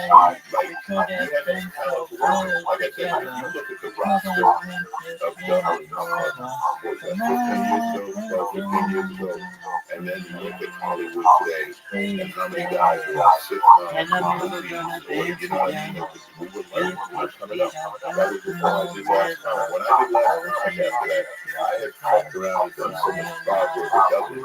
They were like, oh, we didn't know you should do like regular stand-up. Like, they thought that was my whole life. They thought that's all I did was sit on a chair and fucking talk. And, that was when Dr. Ken was coming in and he was putting music out and shit like that, and then next thing you know, he's in a hangover. And you're like, wait, isn't that the guy from Dublin? Like, that's the way it was. It was crazy. It was not me at all. Why not? I went there twice. There was some guys who like, you know who hated it? Bobby Kelly. Bobby always did. It wasn't my scene. They were younger. I was really dirty. It just didn't work. I went in there one time and he showcased me. And I'm not going to he's a great type now. The other day, I bumped into music kids, and he came up to me after and he goes, I love him. When you come back after the holidays, when they do the paper, bring headshots, and he goes, I got an idea for a character. We're going to put a handcuff on you and a suit. You're going to be a lost booze bro. I got an idea for quick system. I never thought like that. I didn't want to be a lost booze, right? And that was the first time I met him. And then I got called in again one night. I went down there with Rogan and Willie Barcena. I bombed, I ate the chick's pussy, the cops came and everyone was back again. But I knew it wasn't my spot. Do you think if you could do now? Do you think you could do it now? Oh, now I could do it. Now I experience enough how to handle it. I know how to get myself out of that bind. But here's the thing. And Jay has been trying to recreate that room ever since. But you can't recreate it. Lightning don't strike twice. It was just a matter of it was just one of those things. It's like when Seinfeld and Drew Carey and Leno and all those guys talk about the New York improv. When they talk about the improv back when they were starting out, it's the same thing. Dublin was just that place at that time, but you can't redo it. It's an interesting question you asked me. The first experience I had like that was walking in. I started comedy in June of '91. And maybe August of '93, I got the ball on a Monday night. I went down to the Boston Comedy Club. I remember the Boston. On Monday nights late 1993. This was 400, 300 people. What the fuck was that? People lying. Fucking lying. Where is it from you? It's in the village. I mean, lying. It was the whole comedy club. But that one was Jay Moore and Dave Chappelle and Nick DiPaolo and Felicia Michael. I remember going and I'm like, oh my God, all these guys have been on Club MTV. That's the big show. Club MTV and the other one, on A&E, half-hour comedy hour. So that's how you got to recognize these guys. But you went home and go, wait a second. Why are there people? I want to know. It's Monday night. You can't explain it. You can't explain it. You could take strippers and get cakes and give out free shrimp. And if the room don't have that magic, the room don't have that magic. Frazier had that. When he had Frazier Smith after midnight. You remember that show? Frazier used to have a show on Friday nights at the Rock Factory, and it was on the radio. Again, I want to say it was KLFX radio, but everybody would be there. Everybody was there from fucking, from the Lakers to Ron Jeremy. You know what I mean? Like, you never knew who would drop in. Fucking rock stars, porn stars, basketball players. Frazier Smith at midnight was hot as shit, and then the radio station changed the format, and they cut the show. And then he tried to do it a couple of other times, but it was like, nope, that was it. Nobody knows why those shows. And you could get a publicist, and you could make people, pay people to come to your club and make believe they're having a good time. This is the other way around. These people coming to your club to let people know that's cool. Yeah. And then that's when it's like stealing. And you can see the difference. You can see when someone, I'm paying, Liberace to come to your fucking club, and I'm paying Liberace because he wants to be there. You can see the difference in people. Have you getting me out for sure? Oh, yeah. People contact me all the time. Come down and give you 10 grand, sit at the bar. No. Nobody wants this motherfucker. Really? I somebody No. I'm going to go hang out with somebody for time. Like that? Oh, no. I know this. Yeah, just like go to a restaurant or something. No. I'm too embarrassed for this. Let me give some shout outs before the 6. Gilberto Reyes, John DeBroach, Don Rambler, Keith Browner, Tommy Easter. I see you, motherfucker, down at the storm, making it happen. One by One podcast, Dr. Gonzo, Alex Rainey, and my girl Stephanie Rivera. What, you fucking nuts? What? Are you kidding me? Oh, fucking what? I'm just asking for the Tommy says he lives in a van. He does 2 sets tonight at Maurice Comedy Club in Sunset. He takes showers at the store. He's living a dream. Yeah? That's the dream right there. Where are you going to get that type of respect? Taking showers out there and he looks good, he looks healthy. Yeah? And he's fucking trying. I got to give more respect in the world. You look at that type of shit in your economy, you like it. I can't do that. We did it. We did it. Yeah, we started over today. It's like, I don't even know how. We did it. I don't know where the fuck to start. I wouldn't know. If you came to me today and said, Joey, I want to do comedy, where the fuck do I start? I don't even know coffee shops out there.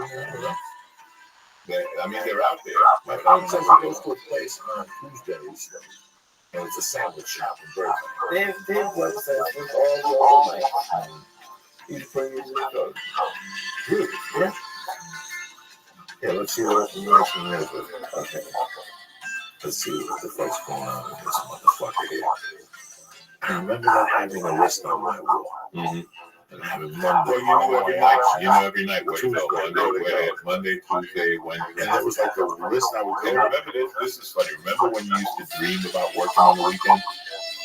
I tell Lee all the time. You used to dream. Now you dream about a weekend off. But you used to dream like, man, one day I'm gonna be Friday.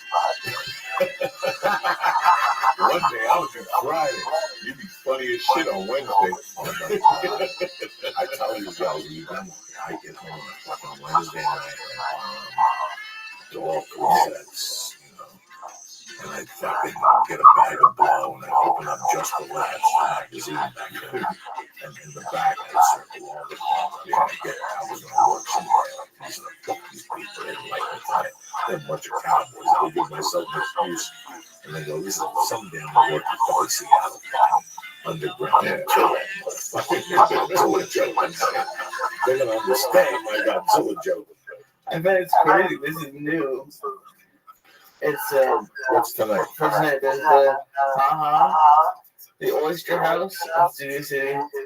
They do comedy at the Oyster House? And that's up on Moore Park. I know what it is. Saba Sushi in LA, Flappers, the Comedy Store, Hollywood Hotel, the Clown House, the Lexington, the Granby Market, Rudy's Baja Grill, Beans and Espresso, and the Slip Bar. They got some action going. If you really want to be a comic, and you look at that thing and you go, there's 18 fucking. Well, you know, listen, you're not gonna go to the comic store. But you could, as a beginner comic, you look at that list realistically, and there's 4 really good sets for you. But you knew where they were. Right. You knew which open mics were good and then which ones were. Well, the only way to realize is to go down. Yeah, you go. But I mean, once you get in the loop of doing open mics, you'd always want. Like my thing was, I always wanted to talk to somebody who was on the next level. That was always my thing. So if I'm doing free open mics, I wanted to talk to somebody who was doing the $20 room. I'd be like, how the fuck do you get there? Like, how do you get $20? You know what I mean? Like, how do you get? Oh man, how do you get $50? How do you get a Friday? You know, and that was always my thing, chasing the next level. Well, you go out, and it's funny how it works, man. You go out some nights, and I always had a motto when it came to comedy: nothing happens on the couch. Yeah. Once you realize from the year 2 to the year 10, you're gonna be out every fucking night. Once you get that through your head, it makes your life a lot easier. Thanksgiving, you got 2 sets. How's that for you? Not because it's Thanksgiving, because you're gonna make yourself 2 sets, you know. You're letting yourself fall asleep there. It got to the point where it was an addiction for me to get up on stage. Like I know that it is to have an addiction to wake up and the first thing you think about. And that's why I tell young comics, if you're not waking up going, where the fuck am I getting on stage tonight? Comedy's not for you. When people ask me why I'm not married, I don't have kids, I tell them because I started comedy at 30. Right, so that's when people start, and you don't even think about getting married. It's like I got to get up, I got to work. It's an obsession, like you said, it's an obsession. It's all you got to do, and you do it all the time, and then you look up, and then you're 40, but fuck, you're good now. You know, but that's the way it was, and I still, when you eliminate all the bullshit, right? Because it's just so many layers of bullshit you have to deal with, whether it be, you know, hookers or agents or egos or this, that, or the other. When you get on stage, that's when it's pure. That's when it's real. When Chappelle went through all that shit, when he went to Africa and blah, blah, blah, when he came back and he did that interview on Inside the Actors Studio, and he talked about when he got back on stage and he just was like, I'm home. Like, you know, I'm okay. Like, I knew exactly what he's talking about. You know that feeling. When you get on stage, when you walk on stage, anything going on outside of that, and I know you've been doing this as long as me, so you longer. So you know, you got fucking death in the family, you got a relationship that just ended, you know, you got like whatever real life shit is going on around you, gone. And you're working. I love the work. I love the work. And I get in my head, like, how many shows have I done where I'm like, hey, you know something? I'm the only guy on this show not a fucking millionaire. What did I do wrong? You know what I mean? You know, you had those moments, right, where you're working with 5 fucking superstars, and you're like, wait a minute, what the fuck? Like the shitty locker all the way down the fucking These motherfuckers got champagne in their room. I got an apple.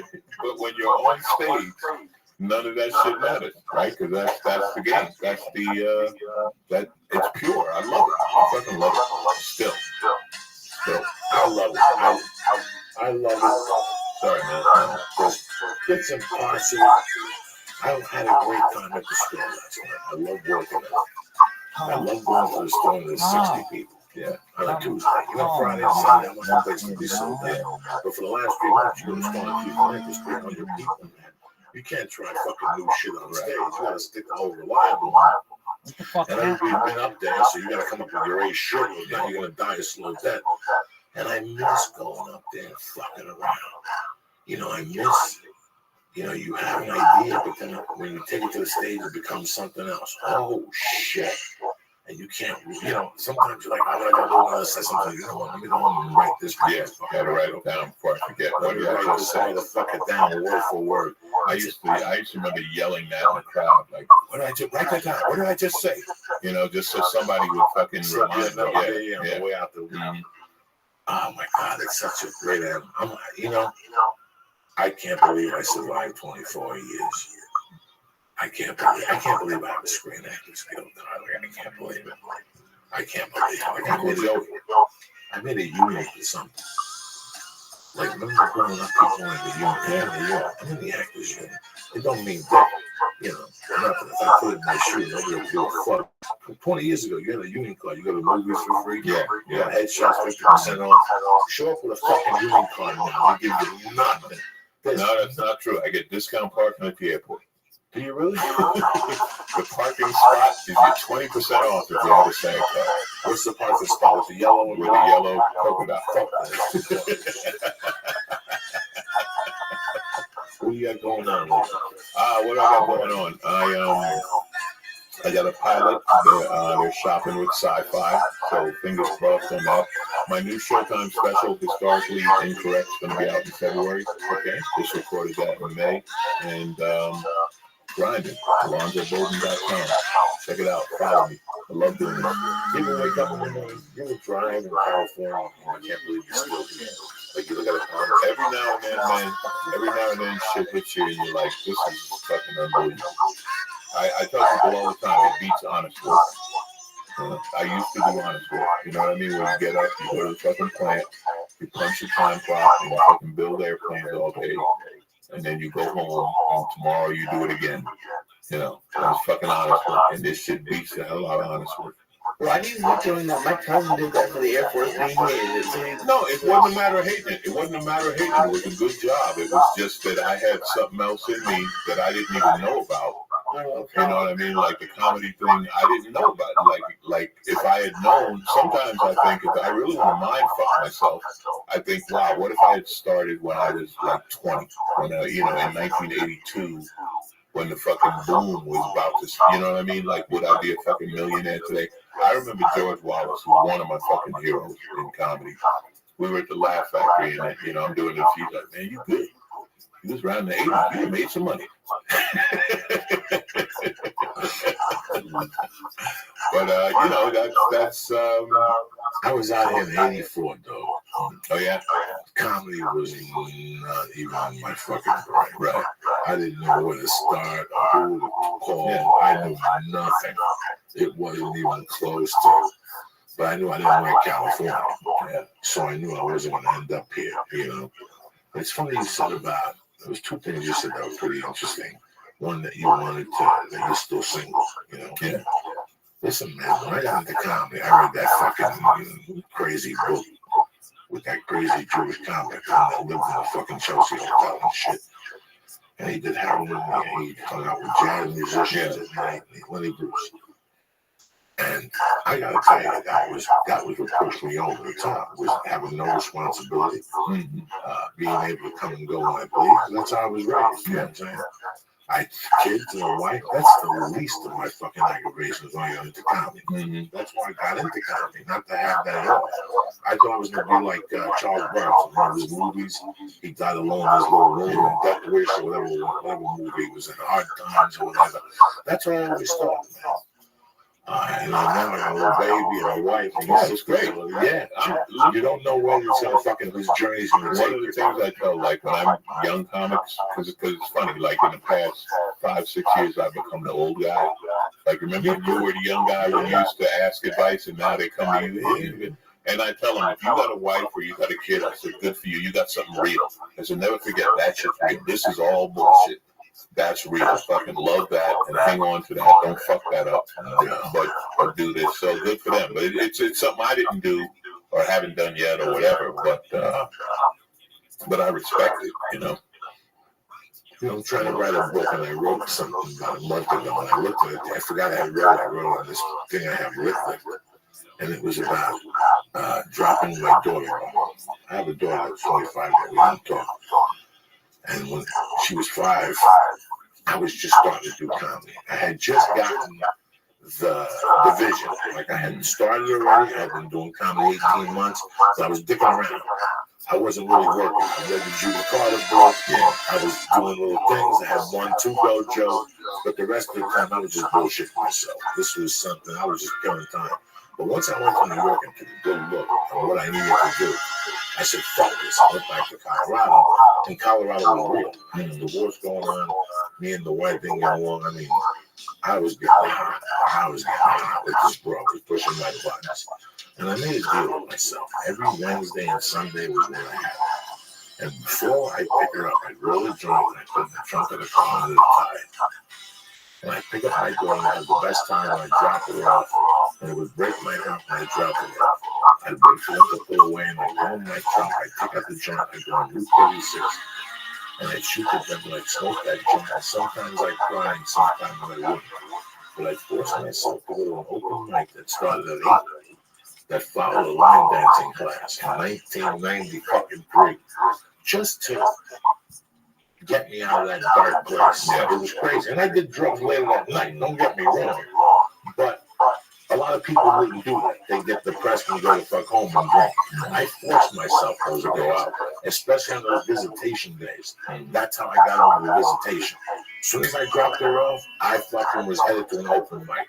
And on the drive, I'd digest what happened, I'd process it, and I'd fucking let that rage out on stage. And sometimes it worked and sometimes it didn't. But it made me a comic. I think about how I worked with that pain. That's what you thought. You know, what's his name? Brett Favre. His father died. What did he do that night? He threw 5 fucking touchdowns. But he not. He was pissed. He was hurt. Whatever he was, he played the game. Yeah. Most people said, like, you know, most people, your father died. You're not playing tonight. You're right. I can't think. This motherfucker said, you know what? He's like, I have to play. This is what you do. This is what we do. Yeah. We have to get up. We have to get up. There's so many nights, especially, listen, I'm not the spring buck. I was living like a pimp, West Side gangster. I would leave the house, yes, to do comedy, but number 2 to get my fix.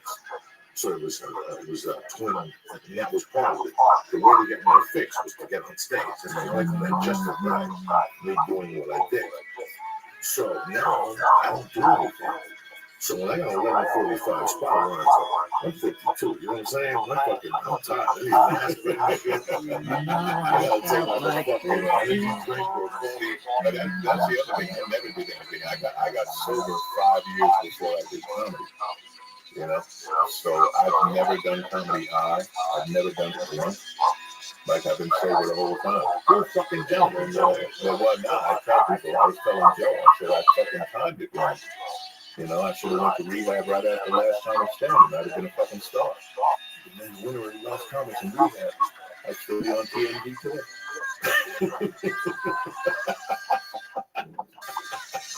I'd be next to Lamar, fucking a Kardashian.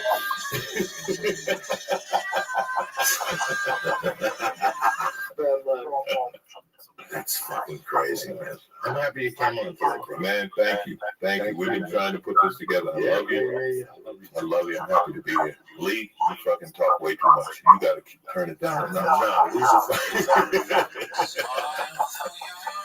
I'm heading to fucking Portland, Oregon tonight. I'm fucking very excited for healing. You work healing? Yeah. I haven't done healing in Portland. I've been booked 3 times. Every time something's come up. So now I'm scheduled to be there in May. I was supposed to be there in December, and they moved me to the Raleigh club. I'm doing Raleigh instead. But I've heard great things about it. I love Portland. I love the city. I got a lot of friends. It's amazing. I used to go to Portland in the mid-90s. You know, they shoot downtown Portland. Oh, my God. Phenomenal. Now it's beautiful. Yeah. Now they've changed. This city was like what? It was like where the Joker lived. Yeah. In the mid-90s, that's where the Joker was. Cloudy, always raining. But to fucking add to it, the buildings, now it's beautiful. Yeah. There's people out there, there's food trucks, it's alive. So I'm going to be a helium. Where you at this weekend? This weekend, I am here. I'm up in Lancaster, Friday night, Lancaster Performing Arts Center. And then next week, I'm going to Cabo for Just for Laughs. They're doing a resort week. So it's their first time doing it. It's me, Pete Coyelli, Ryan Harrison, Jim Brewer, and a magician named Ben Simon. Perfect. So they're all week. Perfect. Yeah. I'm in Helium, Portland this week and next week at the motherfucking Stress Factory in New Jersey. Jersey. Tell Vinny I said what's up. Tell Vinny my phone hasn't rung. What the fuck, Vinny? You know what? It's like every 18 months. Yeah. Tell Vinny you took Vinny I said what's up. Tell Vinny. Let's give a shout out to your sponsors here tonight. Number 1, Honor. As usual, the best. I love fucking Honor. You say, Joey, why you like Honor so much? I'll tell you why. This one I get up 2 eggs, wheat toast, bacon. That's tremendous. But don't fulfill my fucking needs. You understand me? About 2 hours in, I got a couple ice cubes, some water, 2 scoops of hemp frost, the chocolate. Bam! Fucking there. Maybe a banana, a scoop of peanut butter. That holds me over to about 1 or 2 in the afternoon. When you're a fat fuck, That means a lot, man. You understand me? You got Shroom Tech, you want energy. They got Shroom Tech Immune if you want to get on a plane and go 6 hours and sit next to Japanese people with fucking masks on. You're sitting there with no mask on the whole flight. You're thinking, I ain't got no protection. Yes, you do. On it, fucking Shroom Tech Immune. Do me a favor, go to Onnit. Look at Onnit.com. Go to the complete line of supplements. I get you 10% off the weights, the kettlebells. I can't do nothing for you. But as far as supplements, go take a look at the great line of supplements, whether it's the T, testosterone boost, or whether it's the hemp force, protein, whatever the fuck you want to look at, go read about it. It's tremendous. Each scoop of the hemp force is 16 grams of protein, 2 scoops, 32 with a banana. Stop it. You throw some weights around, you do some sit-ups, some jumping jacks, you whack off who's better than you. Go to Onnit.com right now and press in. Boom! You get 10% off your first motherfucking order. And if you can sign up for the Stay On It program where they mail them right to your house on a monthly. You understand me? So here you go. Hey, it's unbelievable. Now, this is the wrong fucking copy here. Where's the one with the tough line and the material? What the fuck happened? So I had it here the other day. You're throwing curveballs at me and shit. You're making me look bad. Hold on a second. I'm sorry, people. Very unprofessional here. You gave me like, here we go. Listen, we all know that sexy starts right from within. Who the fuck you kidding? That confidence comes from being comfortable. How great it can feel with the underwear is not wrinkling your ass or whatever, riding up your little muscle. MeUndies gets it. That's why we created the world's most comfortable underwear for a daily dose of confidence. You wear underwear daily, right? Well, are you a filthy animal? No. But 365 days a year, rain or shine, you need to be extraordinary without the same price tag. That's where MeUndies comes in. MeUndies understands this, and that's why they created the world's most comfortable underwear, luxury at retail price you'll find nowhere else. When you look good, you feel great. It's a cliche, but who gives a fuck? MeUndies understands that, and that's why they designed this underwear that makes you look and feel fantastic. You know why? Modal, that's why. MeUndies is made from Modal, a fabric that's twice as soft as cotton. That's twice as soft or whatever underwear you got on right now. MeUndies has tons of colors, tons of styles.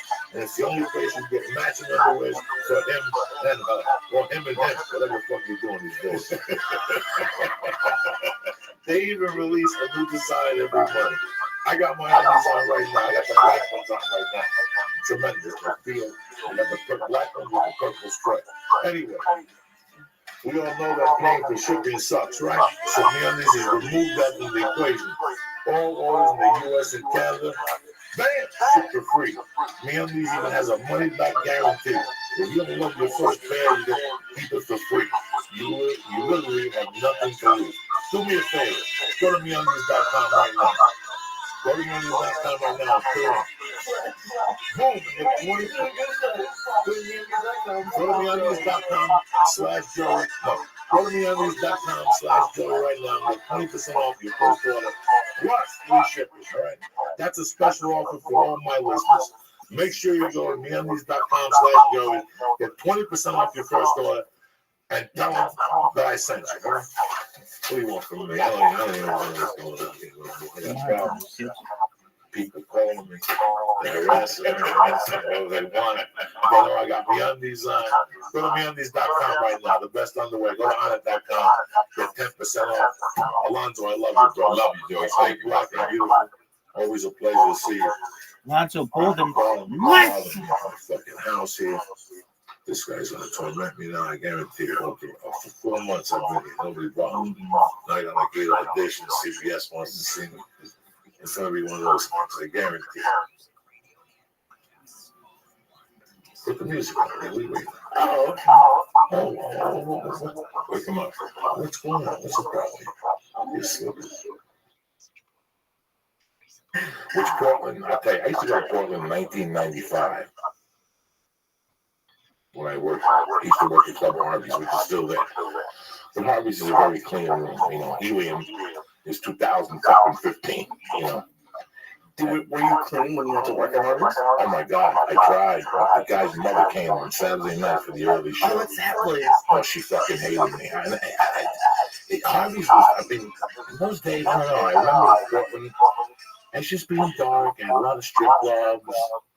I got blown a few times, you know, I went out, it was okay, but Okay. it wasn't the real deal. Like, it wasn't like a city that I would visit or something. Now, fucking now, they've done great things. And the people are fucking dynamite. I went to a few weed stores, Pharma, great fucking weed store. I got some CBDs. So is it legal there or It's is it medical? What is it like? recreation. Walk in, give me a license, and go to the back jack. Edibles aren't legal yet, from what I'm hearing, but everything else is pretty straight.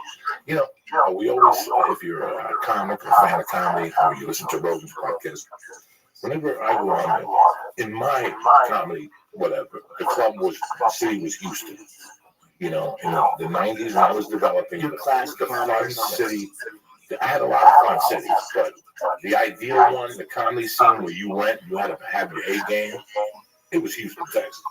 And what years was this? Like early 90s? 97 to 2004, the Houston comedy scene was really hot. You gotta imagine that, you know, 10, 15 years before that, Kennison and Hicks and Carla Bow and all those guys were walking around down there I forgot the name of the club, but it was the last stop when we were down there.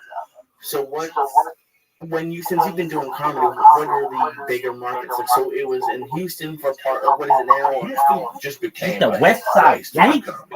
Mark Babbitt made that run when Mitch Hedberg and Tom Rose headlined in 97. That set a statement out. That was like a tremendous fucking statement. Like 98, I think that Tom Rose had been on an ABC show or NBC show, and the show got canceled. But he was still a very funny guy. He still is a fucking funny guy. And nobody was looking at him, it seemed like. He was in limbo. And Mitch was friends with him. Mitch said, was friends with him from Florida or something. And Mitch goes, why don't you fucking go headline with me and get back out there? And that caused this fucking thing. You know, he was already bringing in Dana Gould and acts like that. And all of a sudden, he started bringing Rogan and Stanhope and all those guys taped their CDs down there. And it just became this, you know, the Monday night at the last stop was from 8 to 2. That's unheard of. There was that many fucking open mic comics doing 7, 10, 8 minutes, 10 minutes. Did you say that sometimes as a headliner you'd stay for that show? Yeah, you'd stay on Sunday. You'd stay for Monday afternoon and partied. Because Chewy's, it was a special. Chewy's, the Mexican place, it was stuffed shells, chicken and sour cream enchiladas. Oh, nice. So we would just stay, eat that, and then fucking do the open mic on Monday nights. Portland has become that. The last 3 or 4 times I've gone to Portland, I see the comedy scene's growing. Ron Funches is from Portland. Yeah. There's another kid that's from Portland, Oregon. And that's all I've heard for years is how great Portland as a city is. So I'm just surprised to hear that you didn't have a good time there before. But what I'm saying to you, all these cities develop, you know, over the years they develop that. They become, you know, they become very gentrified. You see all the same malls and stuff like that. Right. I used to go to the Adidas store, was the Nike store. That was what I went to Portland for every time. Really? The Nike store was off the chain downtown. What did it have? It just didn't. It had everything Nike in 1995. I was a knucklehead. 96. I wasn't fat yet. I wasn't really fat yet. I was probably 30 years old, 31 or something. I was walking around fucking Portland. I would go down there and stay with Floyd J. Phillips, who now lives in Michigan. He's originally from Michigan. Okay. And he was a comic, and he would leave out of town and stay at his house and do Harveys. He was climbing up and let me stay there and do Harveys. And you didn't do it that often when you were Twice a year. in Seattle, living in Seattle? I did Harveys twice a year, but there were so many other rooms that some nights I would just stop driving and go to Floyd J. Phillips's and crash. He'd leave me a key. Okay. And I'd sleep on the floor, and it was me sleeping there. Josh Wolf slept on that kid's floor. Everybody. He was the guy to stay with in Portland at the time. I've always been kind of a loner sort of person, but do you think it's possible to be a comic and not and be a loner? Because I'm just hearing, like, it would freak me out to have people just staying on my floor. But it sounds like you guys do that all across the country. I'm a loner. For the most part, if you gave me a fucking, when I was growing up, when I was younger, I wanted to go to Desert Island. I wanted to go to Desert Island and have 20,000, like a truck full of chicken cutlets. Yeah. And cranberry juice. That was my dream. That was my dream. Cranberry juice, club soda, and chicken cutlets, and I could live on an island. In the back of my mind, I didn't think I needed communication. I was raised an only child. So I know I'd have a party in my head. You add reefer, I really don't need to talk to nobody. Right.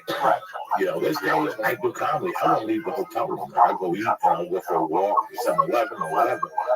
But pretty much the only communication I have is with you or my wife or a friend or an agent or somebody's calling me. So this couple of hours, I don't say a fucking word in the hotel room. Then I get on that fucking stage. I'm caved down. That's why I do that. You know, when you become a comedian, you're making a statement. You're making a statement that you want to go on stage by yourself. Right there, you're alone. Right there, you're alone. You know, most people get on stage as part of a band. Most people get on stage as part of an improv troupe. You're alone. So right there tells something about your personality. Yeah. If you're alone. When I first started comedy, I was in that club by myself constantly. And then there were situations where you share a ride with a comic. Let me tell you something. If you don't get along with that fucking guy, you guys have different views. After 2 hours, that becomes the longest fucking ride of your life. I can't even imagine. A comic that brings his girlfriend in the fucking car or something like that, that becomes the longest fucking ride of your life. Because it's 2 men and I gotta have a third fucking wheel injecting and dissecting and giving her fucking quotes on comedy. And trust me, when you're a comic and you have 3 comics in the car and the comic brings his girlfriend and she starts interjecting fucking stupidity, all 3 comics want to kill that motherfucker. It's just odd man. It's like if 3 female comics were there and one of them brings their boyfriend. It's the same fucking thing. So I'm not just picking on women, I'm saying this just doesn't work. So you have 2 people in the car. They really have to get along. Especially for long A triple run, 5 days, some days 8-hour driving. You got to be able to like the same music. You both got to be able to smoke cigarettes. You both got to be able to smoke weed. You know, you not being a smoker, me being it's gonna fucking kill you in the car. So there's all these little things, you know. So sometimes you just don't get involved. Right. Sometimes you go, you know what? I got to do something till 5:30. I'll do something later. I'll come down later. You know, and they're like, okay. So me, I like to drive without the radio on before a gig. Really? Yeah. If I got a gig even at the comics, I don't put the radio on the way down. I'm thinking, I'm in my fucking head. Why would I want to bring somebody? That's my 10 minutes to warm up. I'm in my fucking head thinking about it. Sometimes when I'm driving at night and I have a gig, you know what I do? I pick a time in my life and I just pick a story from it. And I tell myself the story. Out loud? No. Okay. Just to refresh myself with those thoughts or what happened, or I'll do that. Just a certain time in my life, I pick 1978 and I just think of me going to Blues basketball camp. With checking his brain on Ralph Fuso and the counselor fucked with us, so he stole his shoes. I would put a bar of soap on it, put shampoo on that motherfucker and melted. Yeah. Just stupidity. Just to jog my memory. When did you start doing this? A couple years ago. I felt that it's like a singer. When a singer was to sing, he goes in the back and he sprays his throat like a fucking moron and starts doing throat exercise. He's just warming up his throat. It's the same thing with your mind. My instrument is my mind on stage. There's no fucking notes. It's my mind. If I write in the daytime, I watch. When I go on stage, I think it's like stealing because my mind has been exercised all day. That's so interesting. I've exercised my mind. So when I get up in the morning, I get that cup of coffee and I clean the little box and I roll that joint and I do all that shit. First thing I do is I sit down sometimes and I write. And then I stop, I take a shower and I go back and I write. I look at what I wrote before when I was half fucking asleep. About my day and what I got to do. I look at the handwriting. All these things that you don't focus on. But is that why you wake up early? Like, is that why you force yourself so that by the time you're seeing somebody, you're fully like awake? And well, you know, you always want to be your best. So as a comic right now, as soon as I get up, my daughter has no respect for the door. She's 2, and I can't explain it to her. I can't break her up. Sometimes you just want to come and jump on the fucking bed or whatever. Jump on the desk, you know. So sometimes when you're writing, you know you're going to fall into a trap. You really don't open up a door because you know eventually someone's going to knock on that fucking door and break your interruption. Last night, I got up at 4. Jeez, from 4 to 6. I said, yeah, 4. I got up to pee and I go, fuck it. Let me get a notebook. And I got a notebook, I got a big cup of coffee. And I fucking sat there for 15, 20 minutes and I went outside and I hit the pipe. Then I came and I started writing just little things. No TV, no outside fucking up my head.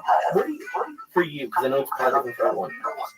how do you get your brain started for writing? Like, you just sit down and think of like what makes you laugh? Like, how does that, especially 20 years in, you probably thought of every premise by this point. No, because you start thinking about you go to your life now. Now you go to the funniest thing you know about, which is your life. The shit you don't tell people. You know, for fucking a year, I took this computer on the road. And whenever I click on the computer, it would say, you know, let's say I'm at the Crown Plaza, right, in Portland. It would say Crown Plaza, connect. And you click that button, and another page pops up, and you put your room number and your name, and you put whether you want high-speed internet or the lower speed for free or high speed for $2.95 extra, and you click it on. And then your computer starts up, and you have to find another window and click on for that, for Yahoo and all that shit to come on. I couldn't figure out. So I kept calling the front desk, and I don't understand what's going on with my fucking mirrors. And they're like, what are you talking about mirrors? I think I told the story. You know, a lot of You didn't tell it on the podcast, your wife told me. yeah, I would keep calling these front desk and mirrors and mirrors and mirrors. And they would go, we don't know what you're talking about, sir. And I go, I don't know either. You know, my wife, she got me this computer for Christmas, and she put mirrors on it. What I was trying to say was fucking windows. That's how stupid I am. But who would tell you that? Nobody would tell you those embarrassing moments. I would. Because I don't ever want you to think that I'm on stage trying to be swarmy or I'm smart. I'm not fucking smart at all. I'm just talking shit up there. So I want you to see my deepest fucking secrets. This last Ari thing, I told the deepest secret that I wrote. Really? My life with Santeria growing up. That's my deepest fucking secrets. But if I don't get it out there, this ain't gonna work. Why Santeria, your deepest secret? Because you don't want to tell nobody about your religious things and what you believe. And then I watched that Scientology thing. I'm like, if these retards make it work, my Santeria isn't all that bad. This came from Africa. They mixed it with fucking Catholicism. It's got a background to it. It's got a story. Yeah, I don't think. Have you got negative feedback for saying you do Santeria? No, but who knows what people believe? There's always something. I don't want to. I hate religious people. I fucking hate when we're having a conversation and somebody starts preaching Jesus. Listen, this is the wrong time and place. And I don't know if you do any background check on me. You got the wrong motherfucker to be preaching Jesus in the morning. That always annoys me during sports. When the first thing they do during the interview is like, the first person I want to thank is Jesus because without him, this would be driving me fucking crazy. And meanwhile, he goes home and beats up his wife on steroids. He gets tattoos all over his face. It fucking drives me crazy when they fucking thank Jesus and God, and you can tell they're religious. You know, when you go to jail, everybody becomes religious. And you can see as people walking out the gate, you can see the Bible get thrown up in the air. You just see, fuck this, that was bullshit. You know, they don't really do it. They just talk that nonsense. And there's people who talk that nonsense on you, and you look at them and you're like, you're so fucking shallow. You know, I know who religious people are. I was watching that 30-30. Which one? Bill McCarthy. Have you watched it? No, very interesting because I lived in Boulder at the time. So I was Sal and Nessie and his daughter and what was going on in Boulder. But I used to go to Sacred Heart Church when I moved to Boulder. I was lost in 87 after I fucking went through 22 kilos of blow. I was kind of lost. So my girlfriend, my wife at the time, and her family went to Sacred Heart. And I was Catholic. I figured, let me just go back and try to get a little faith. And I went back, and my wife, my girlfriend at the time, always get mad at me. For what? Because I was sitting back. I would never sit with the family up front. I always felt that I was a son, and I belonged to be in the back. These are just my little personal philosophies. So I was sitting in the back. So how deep is Catholic ingrained in you? That's pretty intense. Horrible. You have no idea. I have to sit in back. I had to sit in the back. Was that like a punishment at Catholic school? You go to the back of my mind because I wasn't living the way I wanted to be living. For 30 years, I didn't live the way I wanted to be living. We're just talking about the South Side people who live with remorse and people who come in and go, this is it. Okay, this is what the fuck I'm going to do. You know, and we're talking about Sons of Anarchy is a great example, but we'll get to that later. So I would sit in the back of the church. Okay. And I would just sit back there and think about all the bad fucking things I did. And how I was a horrible Catholic, and how I failed, you know, how I failed as a Catholic, and I was a fucking thief, you know. You know, when they fucking put Jesus on the crucifix, the two guys next to him were thieves. And I always figured that I'm gonna fucking you have no idea. Do you ever confess? All the time. Really? You do confession? All the time. What is that? I've never done that. You gotta go in and tell him the story, and then he tells you what to do, and you go fucking do it. Do you tell him all about things? Nobody goes in there and says, I sucked 22 dicks. So there's no real confession. You know what I'm saying? Like nobody will not say, Father, last week I had a quaalude, I put a big black dick up my ass. I went to this fucking gang member's house and I had 10 black guys fucking run a train up my ass. Nobody's gonna go to church and say that, okay? So there's no confession. Did you do that? When I would go in there, I couldn't say, well, you know, Father, I would go in there and keep it very, I would go in there and say, Father, bless me, Father, for I've sinned and whatever since my last confession.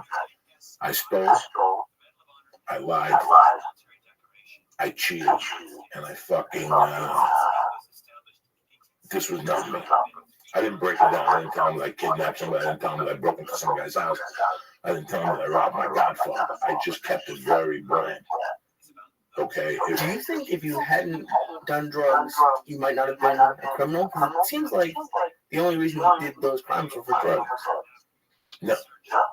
No, it was, I've always told parents to watch what you tell your fucking kids. You have to watch what you tell and what you do around your kids. That weekend that you make your kids stay with your parents and you go drinking, and they come back and they ask you, what's the matter? And you're like, I'm hungover. And they see you hungover. That stays in your child's head. Yeah. And your child is going to do what the fuck you're doing. If your child sees you smoking dope, you're his hero. You understand me? So when I was growing up, here's my mom, and she had these friends that were dear friends that were fucking criminals. So I was exposed to this. Was it okay for me? No. All those years, I was a good kid. I did dumb things growing up. You know, I stole money from my godfather. I did dumb things that kids 13 and 14 do. At that age, I know I was going to be a criminal. No. Once all those things happened, I felt that the world had turned on me, so now it was my turn to turn on the world. Once you have an event happen to you, it could be anything, man. Your central nervous system, you start asking your religion, Judaism. You learn that if you love Jesus, whatever the fuck you learn in Judaism, you keep it together. Yeah. So if you doubt that and you doubt life, now you're not going to have no respect for life, but most importantly, you're not going to have no respect for yourself. Once I lost the respect for God, listen, a thief is somebody who, a criminal is somebody who loses respect for themselves. Somebody who does drugs is somebody who lost respect for themselves somewhere. That's all it is. You know, when I got off the blow, I didn't work on getting off the blow. Okay? That's for fucking amateurs. That's where everybody fucks up. I worked on my character. What was causing you to do blow? What? I wanted to go back to the point where I didn't do blow. So I went back to a point in my mind I didn't do blow. When did I not do blow? When I was going to karate.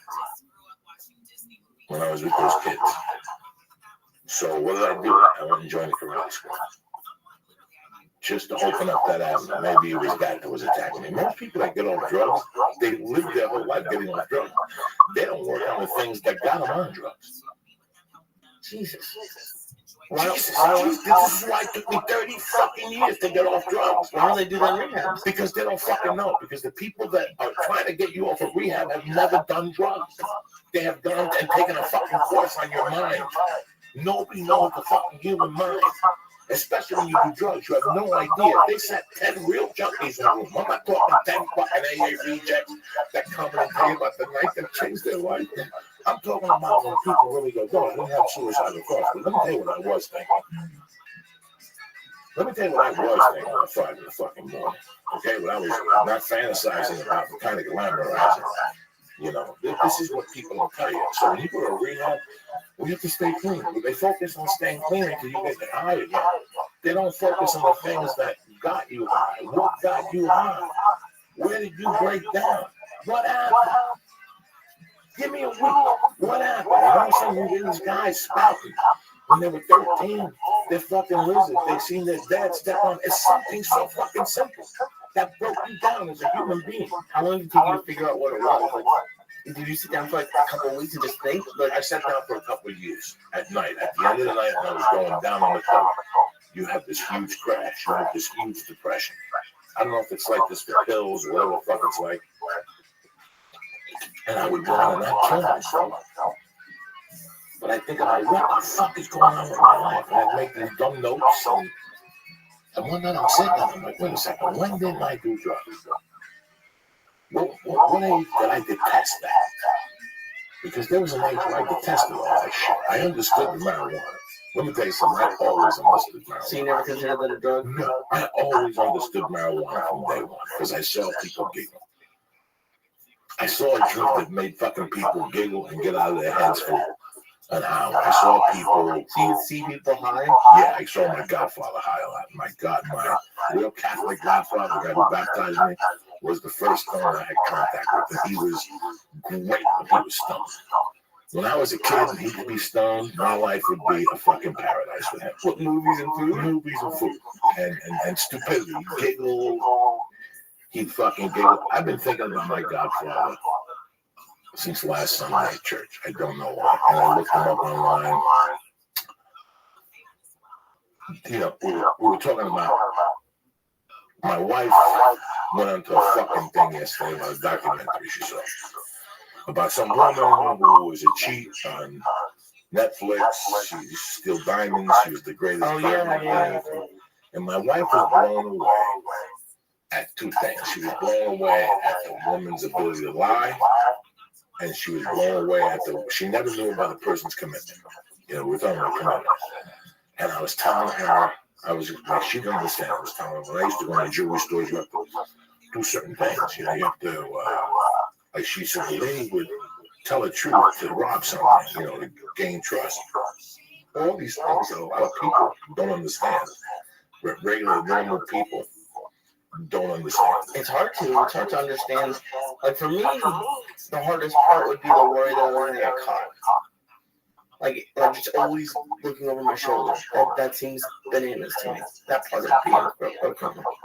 You know, people say that they do drugs for comedians.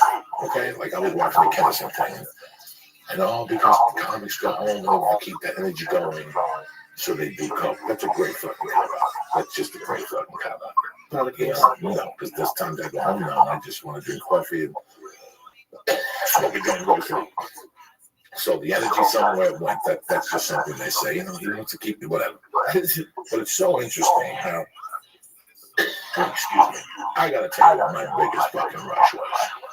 In life? My biggest rush. Right? Growing up, my biggest rushes were taking a bicycle and jumping off a ramp.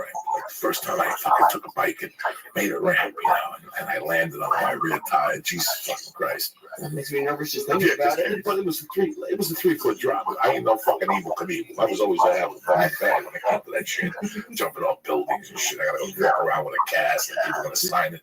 And my foot smells like an asshole. And fuck all that noise. So that's like your biggest rush. And then I got really good at basketball, you know, and you know, when you finger somebody or you suck somebody's titty when you're in the 8th grade or when you're a freshman, or you know, you see a pussy or something like that. But then, you know, like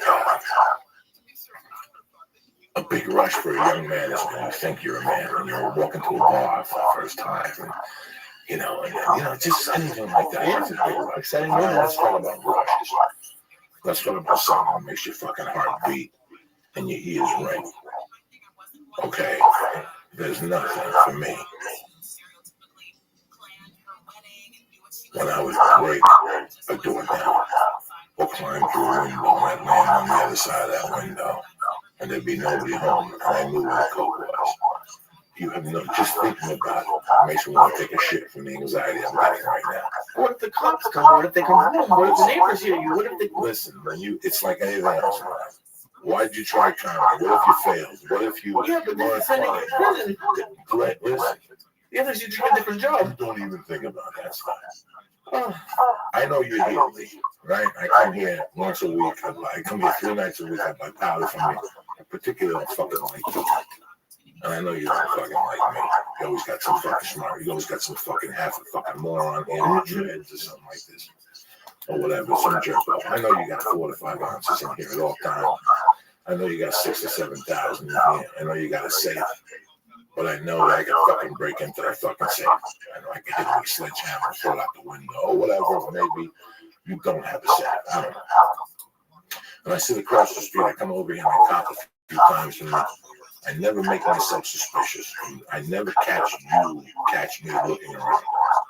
So you just go and just look. I'm always watching you and I'm always talking to you. But meanwhile, I'm looking out the window, I'm looking at the ground and what I'm gonna have to knock over. One day, I know that your schedule. I know that free. I found out that at 4:30 every day you gotta leave and pick up your kid. And you're gone for about an hour. So for 3 or 4 days in a row, I'll come over here at 3, park over there, watch you walk out, get in the car and leave, and I'll sit there till you come back. And one of those, no, when I'm watching for you, I'm also watching for cops. I'm watching to see patrols. I'm watching to see, no, I'm not obvious. There's got to be something across the street, a restaurant. Do you have like a mentor? Or are you just doing this based off of instinct? Because I would not know about Based this off of instincts. This is how I fucking did it. Okay? I ask questions without asking questions about you from different people. So, How dangerous is we? If I take this fucking 6 ounces, he's gonna come with me with a fucking pistol. Is he gonna come? Whatever. You know? Who does he know? He might be a friend of somebody. That dude might have a friend. Or do you look with the mob or something? He might have a friend. So you gotta watch all these things. But if he's just some fucking jerkwad and he's trying to be cool, and he fucking thinks he's cool and you just don't fucking like him, there you go. You got your window. So let's pretend I want to break into here. In the fucking daytime, the front door is open. Right. This fucking lock, I can put this with my eyes closed, this fucking lock, because it's got a fit on the outside of the door. I just pop that with a screwdriver and I kick this fucking door in. I can do this too, and I can kick the door in, come in, get your stuff, and jump out that fucking window. I can case that window. I was crazy, man. But let's get back to the rush. Yeah. The rush this gave me, when your heart beat out of your fucking chest, I would do everything straight. I never got high. Business is business. And The whole day before? No, I would get, like, I would always do my little robberies. I try to do them in the morning. Okay. I always try to do my shit at 11 o'clock, 12. I You don't always, want to be hitting with like the night? no. The night makes it worse. You're in the daytime, you blend. You blend. You blend kicking the door down? That's the beauty. You blend. Kicking the You door down. you just blend. I just forgot We came here 4 weeks ago. We came here 5 months ago, 2 months ago. And there was some guy laying in the hallway. And he ended up robbing the fucking chick. That guy's outside everybody. Okay? We all thought he was passed out. You follow me? We saw him there, but we didn't really see him. Can you describe him to the cops? He had long hair, but that's about it. Yeah. You saw him, but you didn't see him. That's the fucking count. Yeah, but he was homeless. You were sitting How do you know? You told him? You assumed that he was homeless. You think there's a guy out there who does like makeup and like pretends to be drunk and lays on floors and office buildings? Whatever it takes to take you off balance. It's a profession. I'm taking him on the podcast. When I was growing up, sideline, he'd walk into a place, slip, fall, he'd sell the whole package to you. We were just talking about commitment. If you're going to be a criminal, you know, we were talking about one of the cheesiest shows of all time. What's the kid's name who tries to kill himself when he kills the junkie chick? Speed, whatever. And, we're talking about Sons of Anarchy. Okay, right. We're talking about the dude that, did you watch that episode? He tries to take the kilo of coke. Yeah, juice. Then he hangs himself, he tries. Yeah, that was scary. Okay. A guy like Jack's Tuck, a fictional character, Jack's Tuck, has no remorse. So put a gun on you and shoot you. There's people out there that are like that. You don't know until you meet those people. When I was a kid, I met those people. So I know they exist. So I know my boundaries. I know people who fucking wave a gun and talk a big game. And I know people who take a gun out and shoot in broad daylight and not give a fuck. So like you could just by shaking a person's hand to figure out how you're going to deal with them? No, I didn't say that. I just said that in life, there's people that, you know. So how do you decide whether or not you can fuck with them or not? When they pull a fucking gun, put it down your fucking throat and shoot you. So it's too late, but It's too late. Yeah.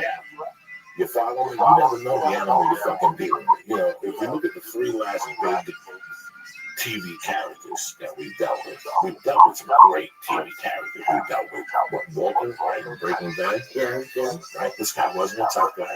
He wasn't a heavy. He was a nerd. And I'm just talking about whatever bullshit. But the characters that we've had, then you've had. Now I've met people like Walker that aren't heavy. Their heaviness is their genius. Yeah, like the guy who did the chicken, whatever, the Spanish dude, Player Anonymous, or whatever, the guy who owns that, Walter Frank, and then the black dude in Sons of Anarchy, the guy, Pope, who is just like a business dude. They turn what they do into a genius, and you have to respect that. When you see a guy like Pablo Escobar making $60 million a week or whatever the fuck he was making, you have to sit there and realize that guy on the first of the month starts from zero.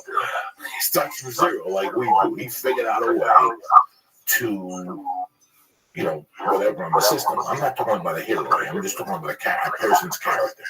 You talk about a guy like Tony Soprano, all right, compared to Walker, that will shoot you. Right. He was ruthless. And sometimes I know that I say things and I look at your face and you've never heard somebody say shit like that. That's why I've always loved the character of Tony Soprano.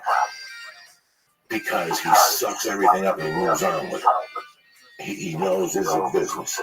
We got no time to fuck around. I know deep down inside. You ever see when he would talk and he go, I know deep down inside these guys don't like me. But what they don't know is I don't write down. This is a business. We're just fucking business here. This is a business. And before everything, there's business. There's an episode when he goes, Tony, I got there late. You know how it is to have a kid? I had to pack the car up. Did you do that? He goes, no, I never did that. He's serious. He never did that. There's guys that, my ex-wife, she used to bitch that when her dad was in uniform, he never picked them up. There's people who respect what the fuck they're doing and they don't play around.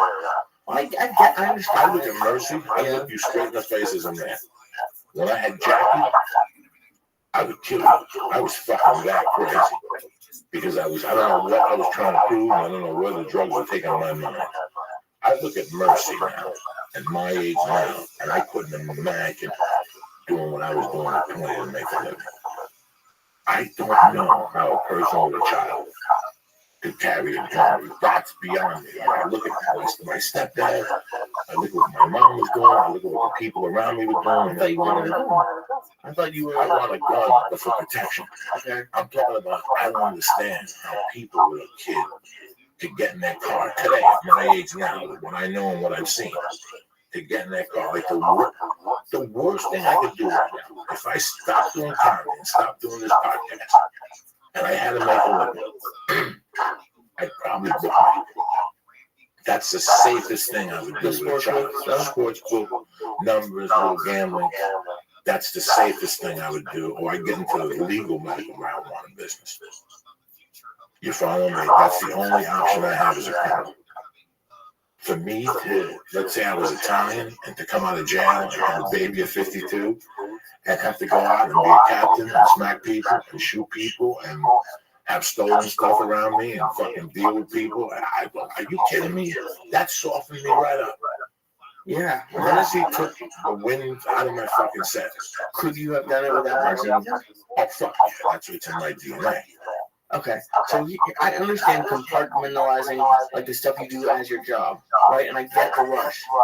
But 3 days later, when you hear the cops are looking for you, or 3 days later when you see the story in the newspaper, you don't get nervous? The cops only look for me maybe 2 or 3 times in my life. 2 or 3 more times than I want to have 2 or 3, maybe 4 times. Oh, God. Cops came to places where arrested me and let me out an hour or 2 later, like 10 times. That's a lot. But cops were actually looking for me in my life, looking for me, maybe 3 or 4 times. And they found me, and they never found me. I turned myself in. In Seattle, they came for me for a warrant that was issued because I didn't show up to court. But I didn't know the warrant got issued. Do you understand what I'm saying? When they were looking for me for the kidnapping, it came out in the paper. They were looking for another suspect. My name was not. But you never got nervous? Like, you never had anxiety about that? Like, I understand that's part of the business, but That's part of the. You got to be positive. You got to be positive. Listen, when you're on the other end of that robbery, you know who robbed you. 7 out of 10 times, 6 out of 10 times. Your first thought is always if it's a drug or money robbery. But then you can't turn them in, or you can, or how do you know? Or, yeah, I guess with drugs you can't turn them in. Money you could.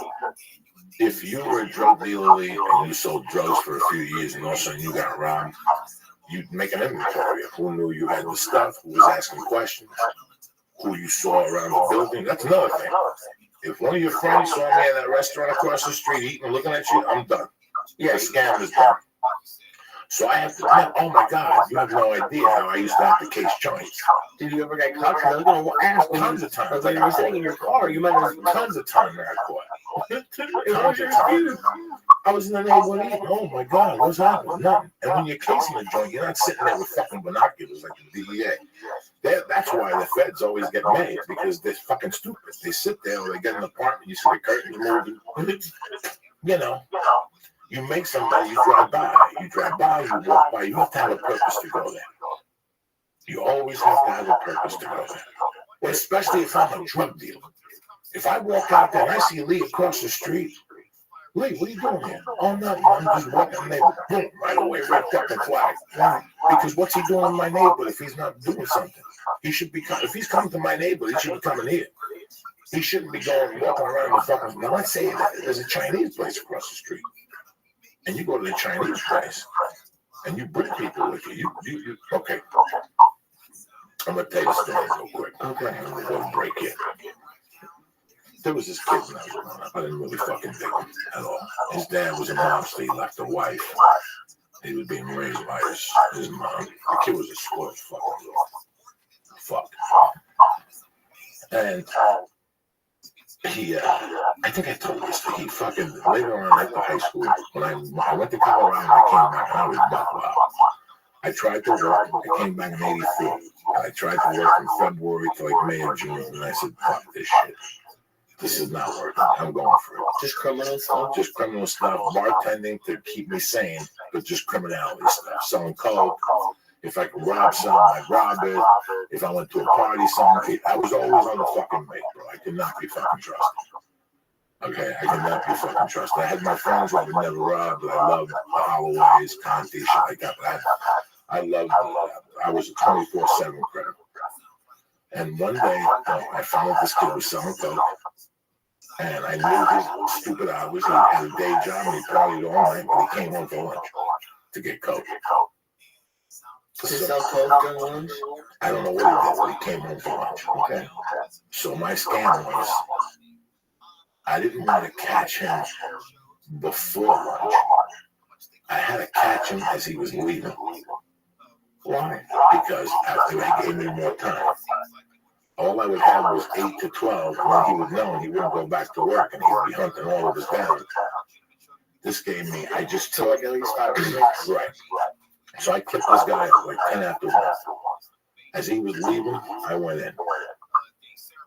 And I got him for like an ounce of blow, $1,200, whatever. First thing I did after I robbed him was I went up to the corner to the neighborhood deli where we hung out. I got a sandwich and a yoo-hoo and a potato salad on the arm. And I bought $20. I saw him for $20 out of the register. Because I knew when the kid got robbed, he was going to go up there looking for me. And the guy was like, are you crazy? He just was up there and he got a sandwich on the arm.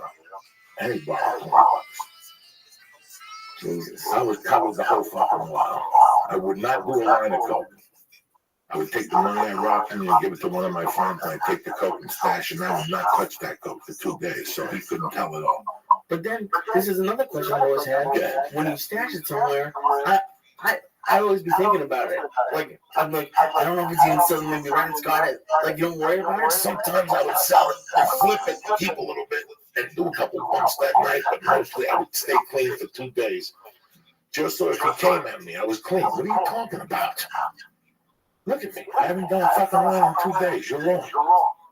And then he would ask around, was Coke alive last night? Getting like, fuck no. We haven't seen him in 2 days. He was out there on that kind of close up.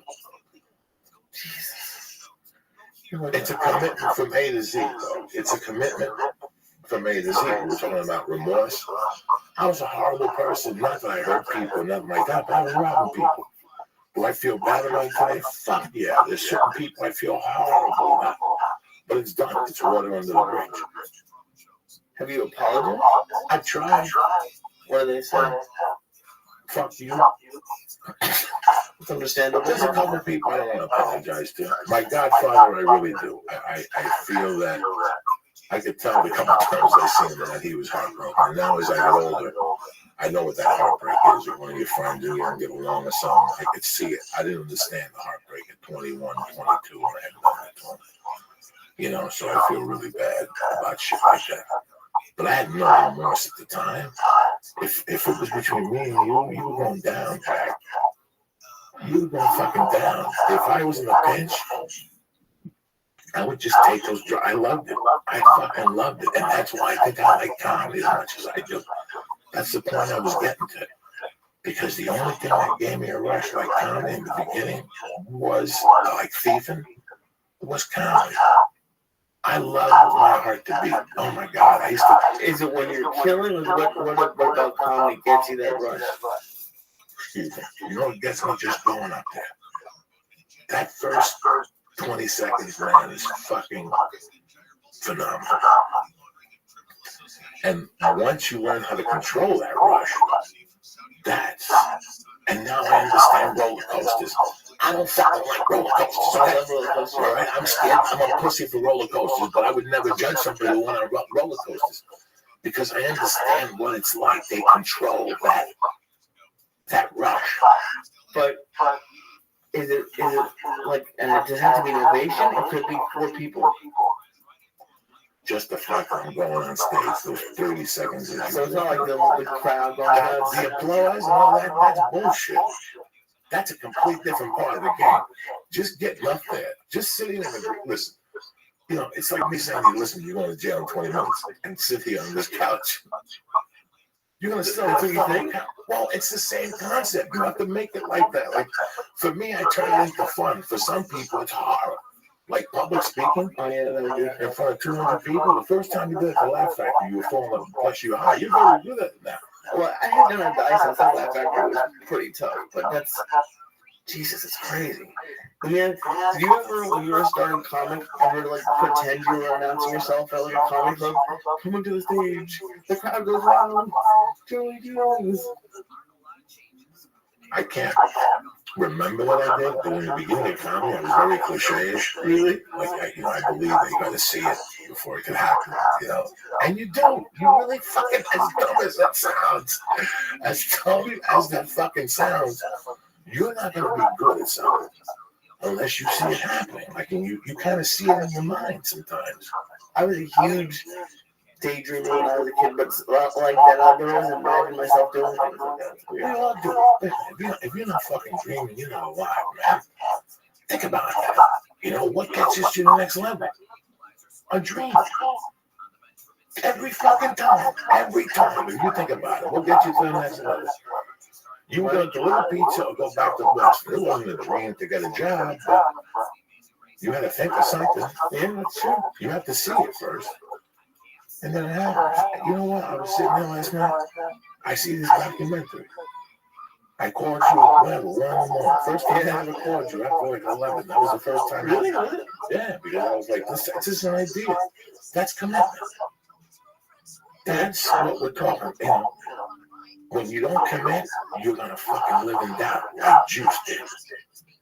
You're going to fucking be dizzy and did I do the right thing? You know what, man? You go for it, you don't look back. Whether you're a fucking thief, a race car driver, you gotta do 150 miles a fucking hour, you just step on it. You go, what am I gonna do? And it's horrible. It gives me anxiety. That's the whole fucking game right there. That's what you want. You know, what makes Paul a fucking get up and go to law school and do homework and Jesus fucking Christ, can you imagine? Jesus fucking Christ, 14-hour days in a law firm, typing, looking at contracts. There's a dream that you have. I don't know. And then you got to say, well, 14 hours, that's a fucking hell of a fucking dream, but this is going to get me somewhere to where I don't have to do this and I can do this side of the fucking law. Yeah, I mean, you always have to assume that you're going to start at the bottom, especially nowadays. I know you probably don't remember exactly, but if you had to guess around that time, where would you be daydreaming about you doing comedy? Like, was it a certain club?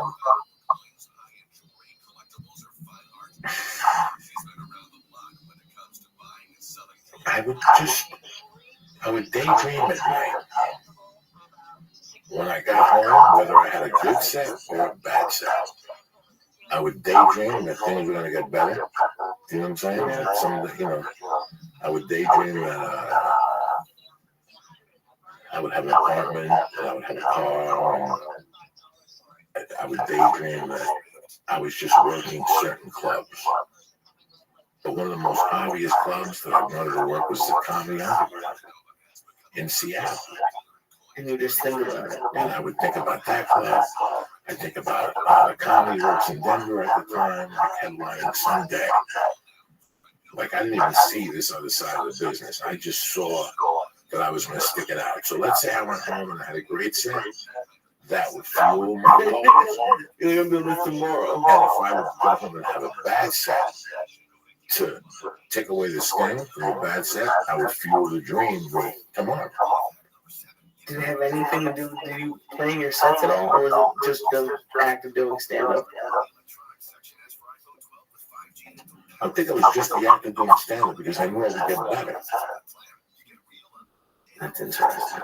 That's really cool. I knew I would get better. So I would talk myself into it, whether I had a good set or a bad set. If I had a good set, forget about it. I was getting closer to the Seattle Underground. And that's so weird because I dreamed about Seattle from probably March of '94. Like, I had a little list, you know? The places you wanted to do. Yeah, every time I would go to Denver County Work on Wits End to McKelvey's, on the way out, I would take the paper. Even if it was the same paper. I did that as a reminder that I went out that night. Do you follow me? So in those days, yeah, I went from Monday to Friday. I went out to different comedy clubs from my mind. I went out to different bars, country western bars. Like I would do a line dancing class. I didn't do a line dancing class. I would do comedy after the line dancing class. You never joined it? No, I was embarrassed. That was when Achy Breaky Heart was big. Way before you even, this is Miley Cyrus's dad that started that whole fucking line dancing. We would get there 6:45, 7:45, and I would just sit in my car and watch them. And then as soon as I see Andy Payne, that was his name, he would go to the stage and say, "Good evening. In 5 minutes, the comedy show is going to start." And here, you're a beginning comic, you're ready to do comedy. There's 80 people in the room, and Andy Payne, and the show's going to start in 5 minutes. If you want to stay, and all of a sudden, the whole room would get up and leave right in front of you. And you sit there. I drove all the way here, and I'd be like an old couple, and some young kid, and maybe 2 fat girls. And you go up there and do comedy for 600 people on a Sunday. That's the truth. They don't mind that. Sometimes $25, sometimes $20. Like you still have the same rush as you do when you do. And then I would drive home, and I'd say Tuesday night, it's a comedy list for the open mic. I would take the newspaper, if I went to the television on Friday, would do a guest set. For Saturday, I would take the paper. You always have that comedy newspaper there. And even if I had read it already, I would take it home just to circle my days. Do you follow me? And all of a sudden, I was in Michigan. I talked to a friend of mine, I was thinking we were trying to go on the road, and I go, just pick a week, I'll pick Detroit. And I'm going to go. And fucking, the girl's telling me in 2 weeks she's moving to Seattle. So all that was like, no, she was neat. I just, Because I'm with the Seattle too. Put your music on. Monday, November 9th, me and Lee going old school tonight here. Question and answer, bullshit, and these eyeballs are starting to get red and shit. You walk up the shirt tonight. Starting to get ready. I'm high as a fuck. I feel good. Very nice combination of stars, the chocolate thing. Yeah, I know that. Yeah, the hash is tremendous too. I want to be around. Don't worry about it. My earbuds are already blown out. I blow my lungs. Somebody breaks your heart. Somebody twice as smart as I.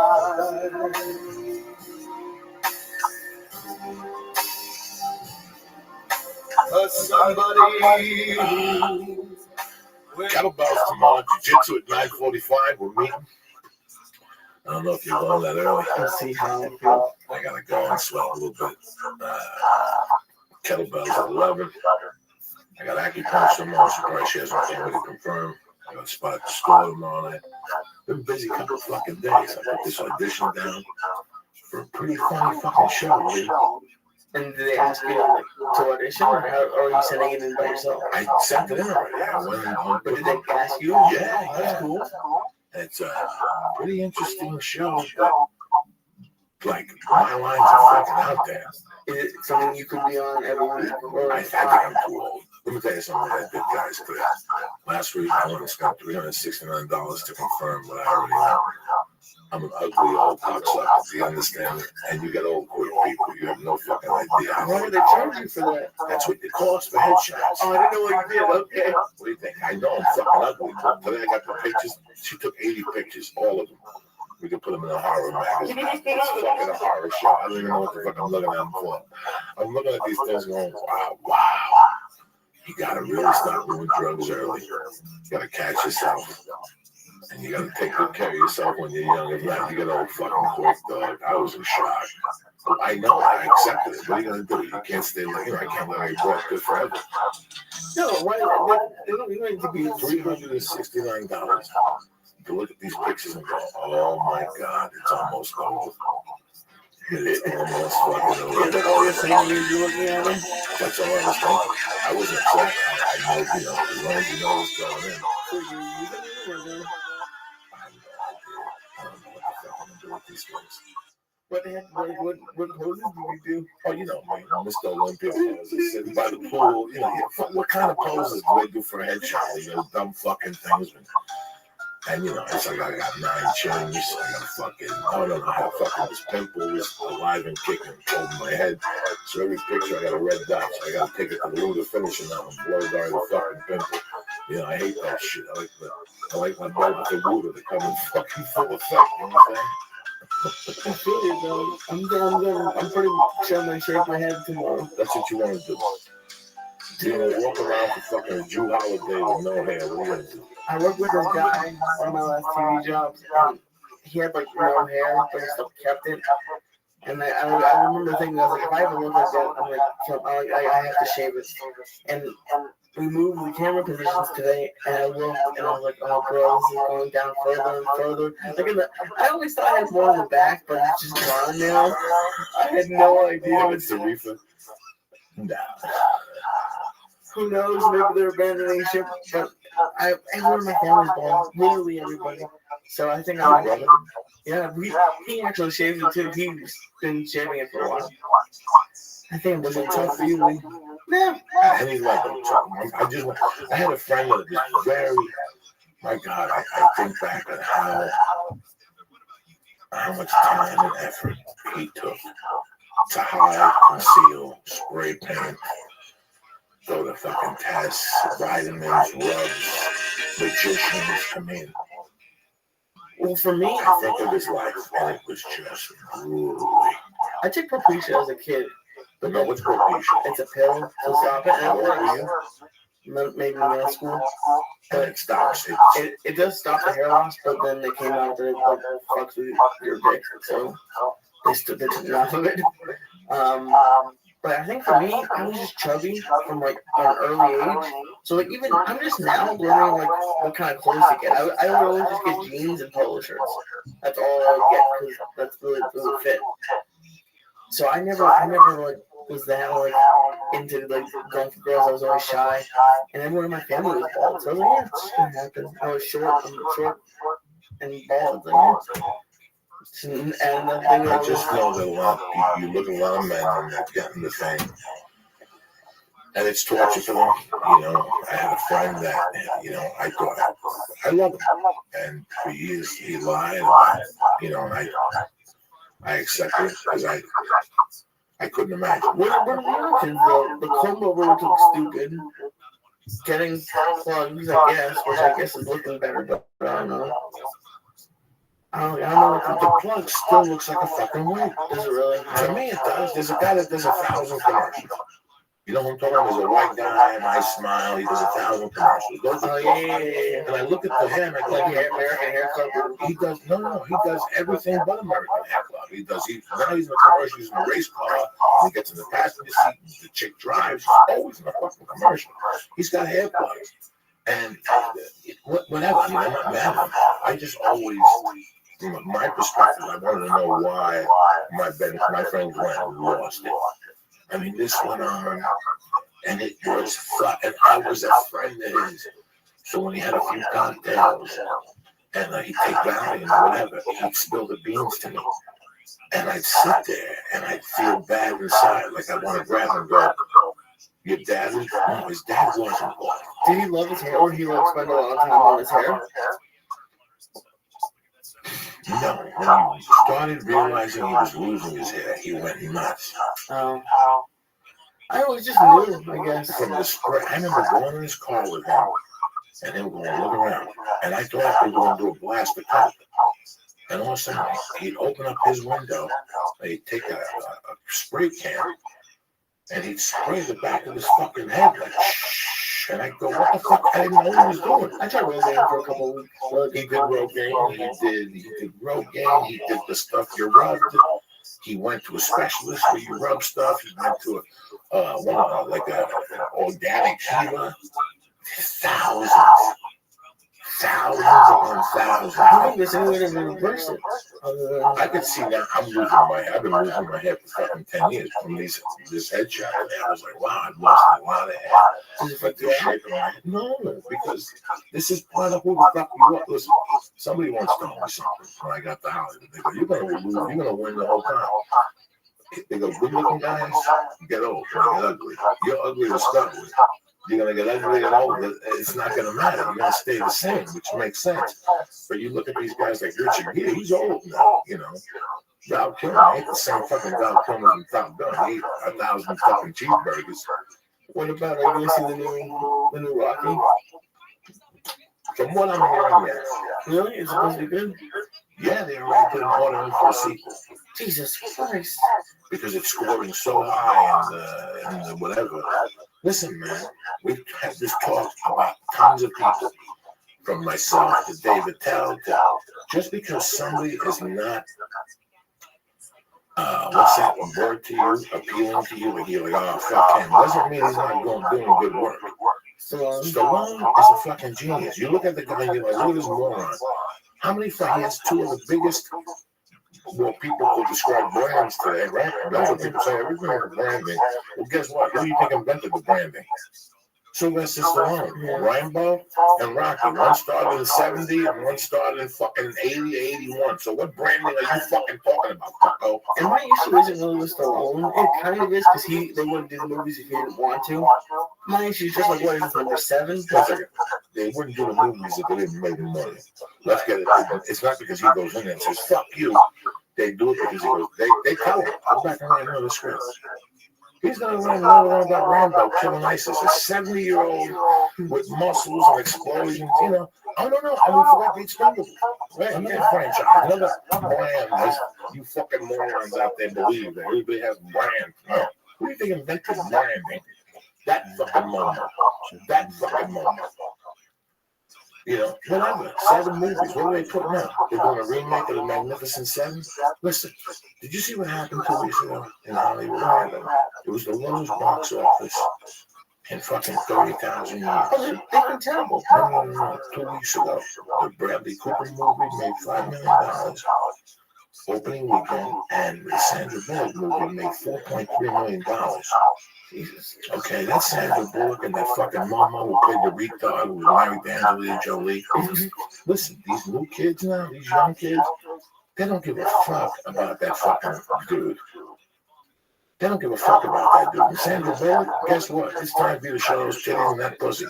Because it's over. That good girl persona, nobody wants to see no more. It's over. Who gives a fuck that you're voting and you're edgy and you got a black adopted kid? There you go. $4.3 million. That's the beginning of the end. Bradley Cooper who my wife can't figure out. I love him. Have you seen Bradley Cooper interview? No. He interviews well. He's funny. He's one of those crazy white dudes that he's fun if you get him a little drunk and you make him smoke a number or something. I like You him. can tell he doesn't go overboard. I saw one interview. He was not breakdancing, but popping. He was talking about he would pop or whatever. You know, there's too much entertainment. There's too much. It's too much. It's coming at you now from all over. So for $8.95 a month, I can get Netflix. Why the fuck would I go on movies? Exactly. There's documentaries on there. There's movies. There's this. There's that. There's that. Everything is on fucking Netflix. I don't go to the movies even with Netflix. But Paul and I were talking this weekend.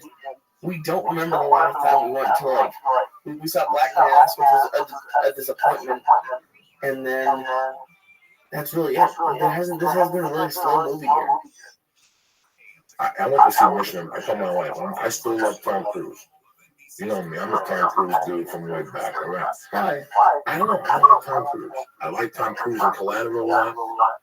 I like Tom Cruise when he played with Jack Nicholson in that movie. Oh, he's a great actor. I like Tom Cruise. I don't care about the Scientology. What the fuck he does on the side, it's just fucking craziness. But I like Tom Cruise.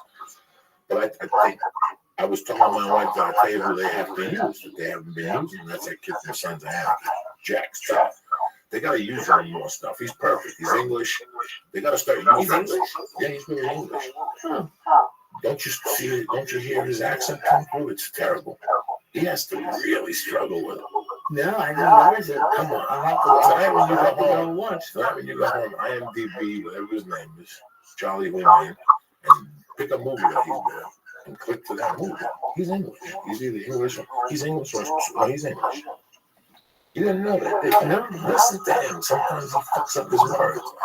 One episode was I watching that he just, and they you know, you can't catch everything. No, I've been impressed with him. I think he looked really intimidating. So I never heard that he was accent at all. Yeah, he's English. It's pretty cool. He played a gay dude in a show called The Comedian was in it. Nice kid. I forget what his name is. And he played him gay as whatever or something. Just IMDb Charlie Hunnam. And he was, and he'll tell you where he's from, the whole fucking thing. I thought you knew that. No, I had no idea. Let's see. Oh my God, I'm fucking high as fuck. So anyway, I don't know if you guys. He's British. I told you. Do you want me to look for that game movie? No, what's the name of the TV show? It says television series from maybe 2000 or 2007 or 8. He was on a TV show. Undeclared? No. What TV shows has he been on, Charlie? Young Americans, Queer as Folk. Queer as Folk. Wow. The fuck you think? And he played a gay dude, I think. I'm assuming. Yeah. What the fuck you think you're dealing with? Some novice here? You think I just bought the fucking banana boat? No. So I went to Portland, Oregon. Great place. I was high as soon as I landed, dog. Was it a Burbank flight? Burbank flight. Nice. They put your little Puerto Rican plane. So I sat next to a guy, a construction guy with a helmet and everything. Did it give you anxiety? Every time he turned towards the window, the armpit, the whiff came out. It was horrendously fucking bad. There was only one more last door, so I was hitting that vapor pen like a soldier. I was fucking baked by the front of it. I got the plane. No, I didn't take any edibles with me. So the first fucking day I get to Portland, I go on this guy's radio show, and we're having a nice conversation. And I told him how I felt about, you know, the documentary and how the bullies and the guy fucking went crazy. It was the weirdest thing. It was. You told me about it. I just went and found it online. We put it up as a podcast. And you guys were having a good conversation. Like you guys were like, and then you told the story that you told a bunch about your mom making you go fight in the liquor. And he was like, you don't think that's the problem, violence? You know, man, I'll tell you what happened to me. That was a big turning point in my life. My mom did two things for me. One time she picked me up at that Catholic school. And on the drive, she's like, before we go home, you gotta go to the bar and fight this kid. Why? because he had spit at her.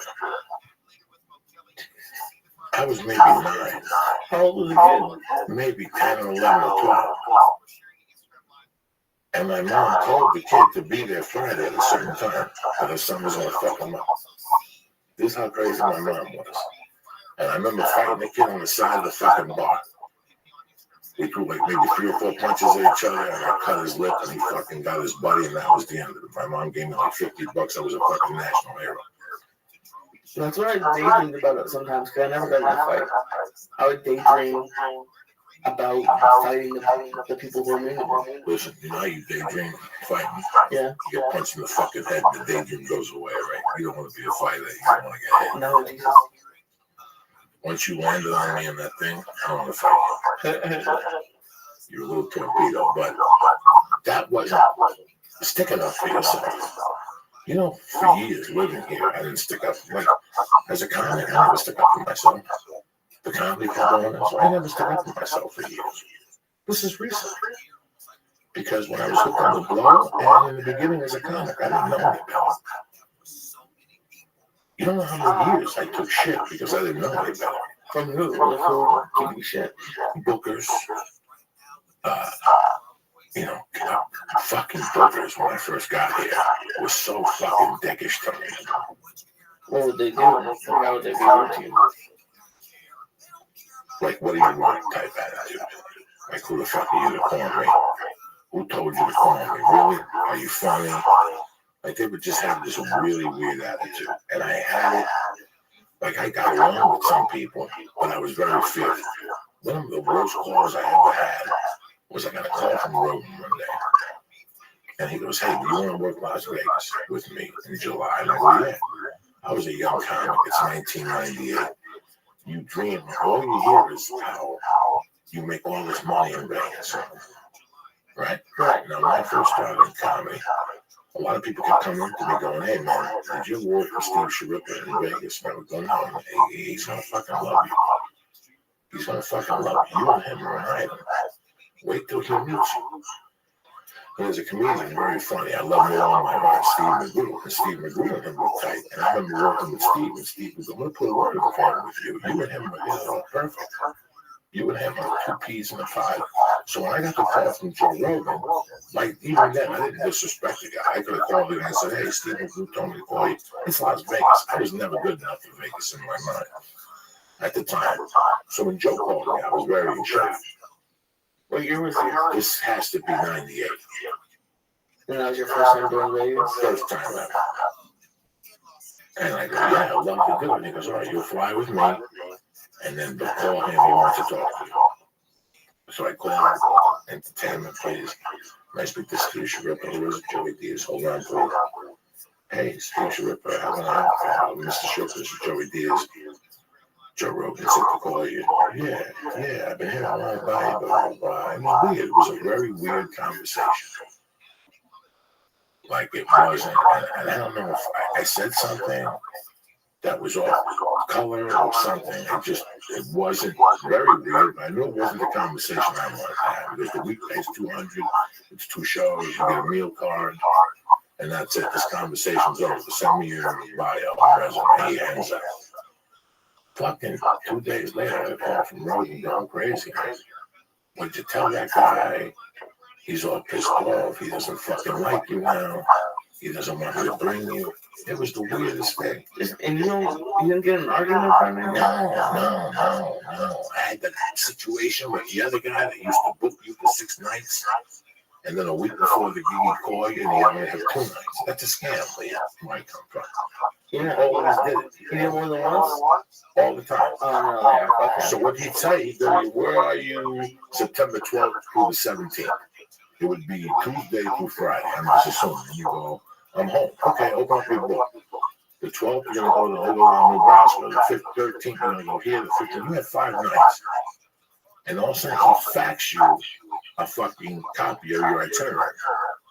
And then a week before the gig, you get a call from his office saying, are you home close to a fax? We have to send you a new itinerary. And you go, new itinerary, and she wouldn't say nothing to you. She'd say it's a new, redone, and all of a sudden you get, and it went from a sheet with 5 dates on it to a shoot with 2 dates on it, and it was Tuesday in like Boston and Saturday in like fucking South Carolina. Jesus. And you're like, wait a second, what about the nights in between? Well, we lost those. Well, I just can't fly to South Carolina for $150 fucking dollars. Who would do such a thing for a whole week? Yeah. And he would say, if you don't do it, don't ever call me again, and I'm going to make sure you don't work the improv. Jesus. People are douchebags. And after I thought about it, like he was one of the first guys that I stuck up to. But I told him I was there already, and I called him back and I said, fuck you, you have no show. That was one of the guys that I stuck it to, that liberated me. Did they give you a rush? Did it give me a rush? Yeah. Whenever you stick up for yourself and you know you're right, it always gives you a fucking rush. But that time, look, it never affected me. He told me I would never work for Dallas or any improv in Texas. And that I would never work in Texas again. That's what he told me. That doesn't seem to be true. No. And I took even shit here. You take a lot of shit here from people. I've noticed. You take fucking tons of shit in the industry here from people, and you gotta keep your mouth shut. And then when you say something, you know what you become? The guy who says something. Difficult to work. Yeah. We had a nice little chat tonight, Lisa. Yeah. See, we did some work. Let me do some shout outs. You don't want that one brother down for you? No, hold on. Let me do some shout outs and we'll get this out of here. Alex Moskov, TFH4, Ryan Danzy, David Bravo, Steve Zoe, fucking Lamb, always on the fucking move. Oopie Spoopy, arguing with people all weekend. And my man, Paul, who are fucking in the house. This weekend I'll be at the Stress Factory. Next week I'll be at the Punchline in San Francisco. And then the night before Thanksgiving I'll be at the Irvine. Waiting about that. Very excited. Yes, it is. I love your tours. I'm fine to radio. I'm having a good time. This is really nice guy. The Diva Torres is one of my best friends from California. He's a really good guy. I don't see him as much as I like. He's an old school Spanish type kid. Yeah. And I grew up with that street when you were growing up and do drugs. I mean, he's studying to be a lawyer. Rodrigo has seen him from bad situations, never judged him. I'm dear friends with one of his brothers. His brother doesn't speak to us anymore. Really? Yeah, I love his brother. You know why his brother stopped speaking to me? Why? What did I do? His brother wanted to be you. So he had 2 wrong other brothers. He lived in Riverside. Oh, And I was with him on simple missions. And he would just destroy it. Like, I mean, it was like, this is what you want to do. But he didn't. And then he went to work for Gabriel, and he went to war with Gabriel because he wanted to be full time. And Gabriel's like, I'm just getting started. You know, hang out for a while. Come up at night, take pictures. I'll give you cash. But he wanted to be, and then he told those guys to fuck off. And then me and him spoke. And I told him what I wanted him to do. Same thing like you. Same thing. But no, I have an idea for a movie. What fucking movie? Let's just start with the videos. Let's just see. He had this $8,000 camera. He could, I told him, he told me he's a photographer. Come up, I gave him a do some headshots.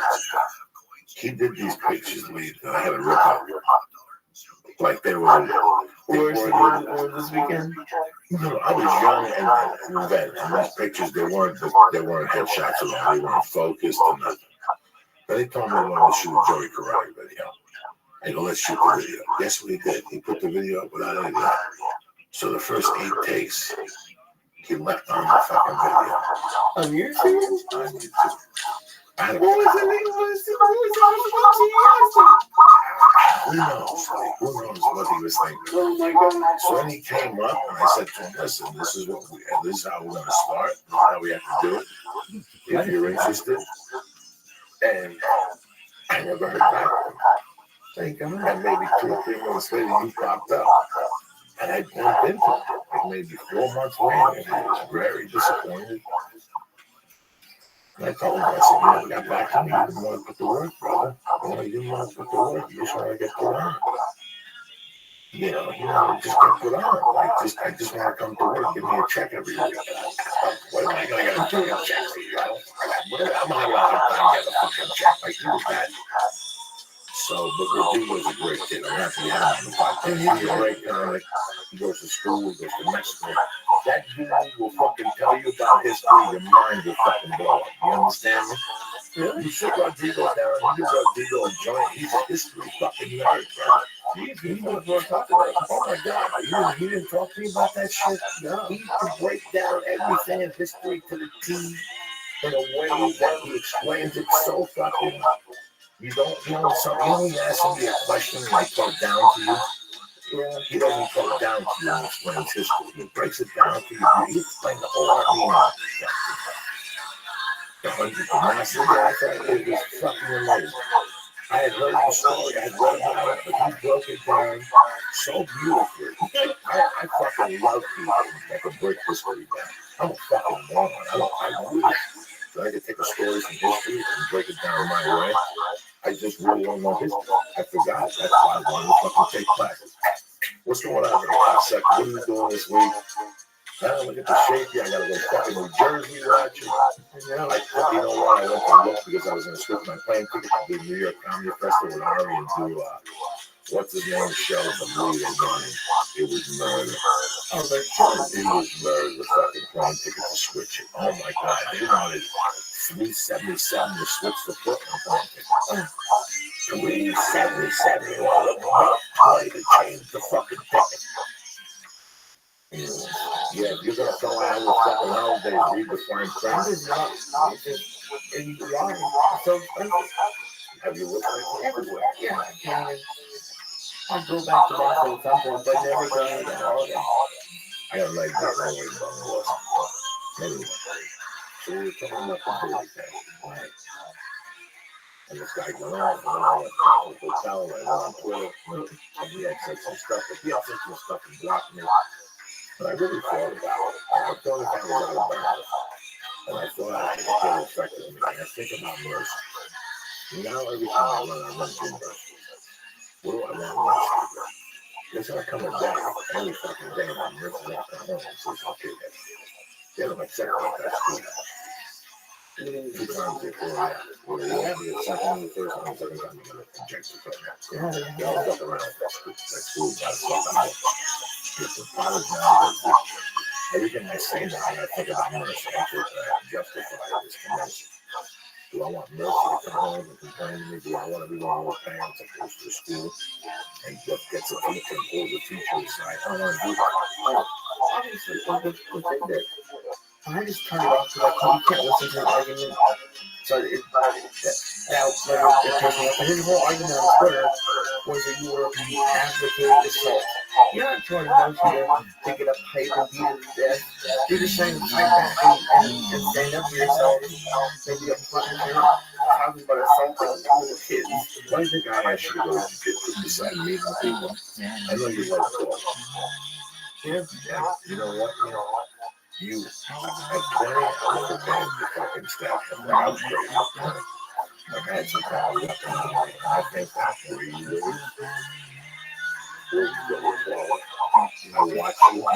And you're way better than my life. You're way better than my life. You pay attention to your surroundings. That's all I life is horrifically bad. But there's something about it. You like to go eat at night at these fucking places. Don't worry about it. You can take something of that, man. Keep going. Especially as a science class. They are. And I know you're a type of person that even if I kick you, you would take me down and kick me in the stomach. You would throw me down hard and get in the car and leave with Paul.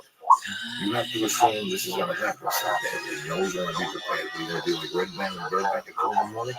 And some fucking black guy dresses a clown and fucking attack you with a knife. It's going to be terrible. Yeah. There's so many advantages to this. One thing I did have with 20 that I could run, I could hit, I worked out, I lifted, anything could happen. I run around scared now. Anything could fucking happen. I don't want to beat nobody up. I just want to be able to fucking defend myself and run and get in the car and fucking get out of there before the cops come. That's all you ever want to fucking do. But I was not advocating him striking. Yeah. You know, when I got hit with that fucking, let's say I had to get around to write this fucking book. That's in the outline. That day when I got hit with the fucking lunchbox. That stayed with me. That stays with you as a child. That fucked me up. That made me want to go home getting stitched up and getting my mother. My mother gave me like a fucking an ear beat in the cab after I got stitched up. For getting hit? Yeah. You know, like it made me become a different. I touched that scar from time to time. Jesus fucking Christ, it's not there anymore. If I shave it, you'll see it. And right now I'm starting to faint. Just touching it, just thinking about it, how I rubbed it. The blood was dripping down my face and how I ran from Central Park. I ran 5 or 6 fucking blocks running. And my heart pumping was making the blood come out more and more. Jesus fucking Christ. If I pass out, people please don't laugh. Oh my God, it was terrible. Just, no, I'm good. Just thinking about it, like how much it affected me as a kid. Like running on 5 or 6 blocks, like running with the blood dripping as I'm running and just going, and people going from the other and me just pushing people. Like I was having it was my first real panic attack. And I still remember running past my house. Like I was in shock. I lived on 205 West 88th Street. So I came down 89, and as I ran, I made the right, and I ran 2 streets down. You was too excited. Something happened, and I held on to the stoop, and I seen the blood hit the fucking sidewalk. And I felt the blood dripping down my face, and something made me run up the fucking. By that time, the lady who was cleaning the house, she knew something was going on. So they let me upstairs. I went into my house and I had to call my mother and take me to the hospital. This lady that was cleaning the house, I forget what her name was, she took me to the hospital. I had to wait for my mom before they could stitch me up.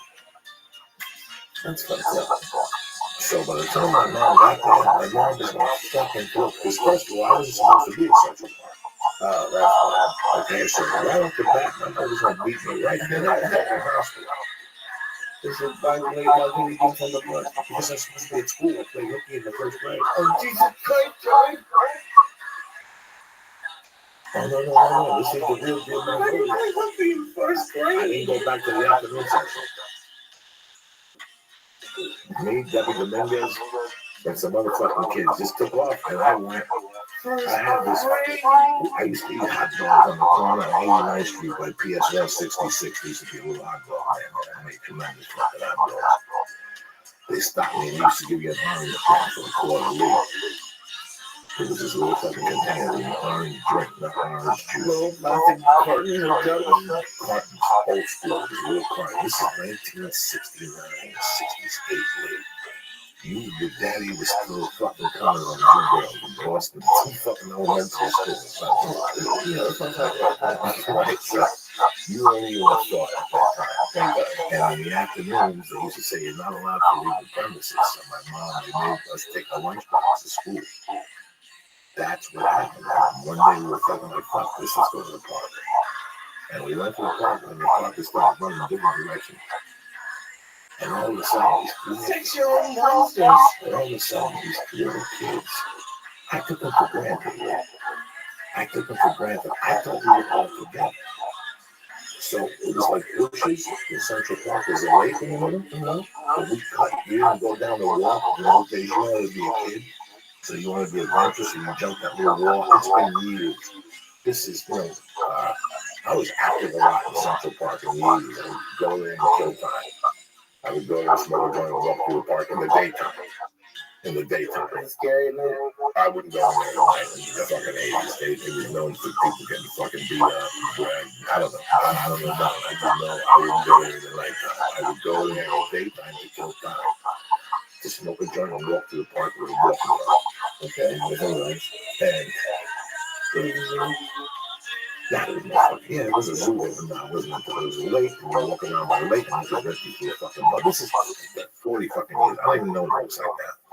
But we were cutting through the weeds there, and I mingled up with these other kids. And all of a sudden, I started saying, what's in the lunchbox?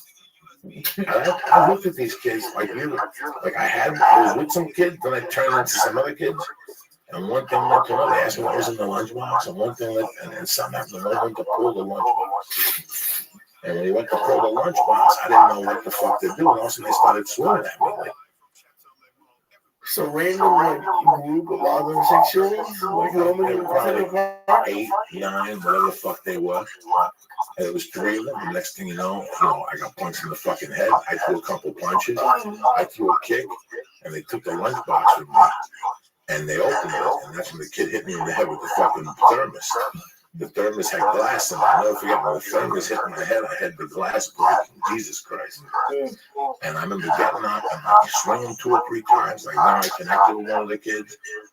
And then something happened, dog. I found the blood. And I just started yelling. Like I had never experienced that before in my life. I just thought that was the worst day of my life for years. For years, because I never knew that day would ever come. Nobody told me that you were going to get in there with a lunchbox or blood was going to gush out of your fucking head. So I ran the fuck calmly, and I had to go to the hospital away. I never forget the towels. What my neck looked like, all the blood was just on my neck. I had to rip my t-shirt off. My mother came, they stitched me up. My mother fainted during when they were stitching me up. I cried like a pussy. In those days, they put a sheet over your head like a KKK with a hole in it.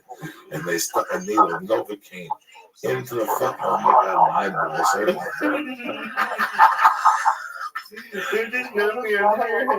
Oh my God, Lee, it was horrendous. And they'd stitch you up like a fucking sweater. And you just sit there and fucking yell, oh God, it's horrible. My mom was yelling, I was yelling, and my mom didn't know what the fuck I was doing at the park, and she was interrogating me while they were stitching me up. And then in the car on the way home, in the cab, she fucking gave me a fucking ear beating about you gotta stick up for yourself and what happened, and blah, blah, blah. But it had to be maybe 2 weeks later. Once my stitches were taken, I joined karate. And that was it. Fuck that. I was never going to get in that position again. Fuck you. That was horrible. That was a day from fucking hell because I experienced everything. Anxiety, I fainted, I got hit in the head, everything. I hit the fucking like with bad luck, though. 6 years old, 7 years old, Jesus Christ. You got to call reality at a dose, man. But before that, I almost drowned at Central, at fucking Coney Island. Of course you did. Well, I almost seen a piece of shit saved me. That's just saved me. So a piece of shit. And literally, you're going to be okay? Just a little piece of shit, you're like, I'm going to be okay. Well, woke me the fuck up.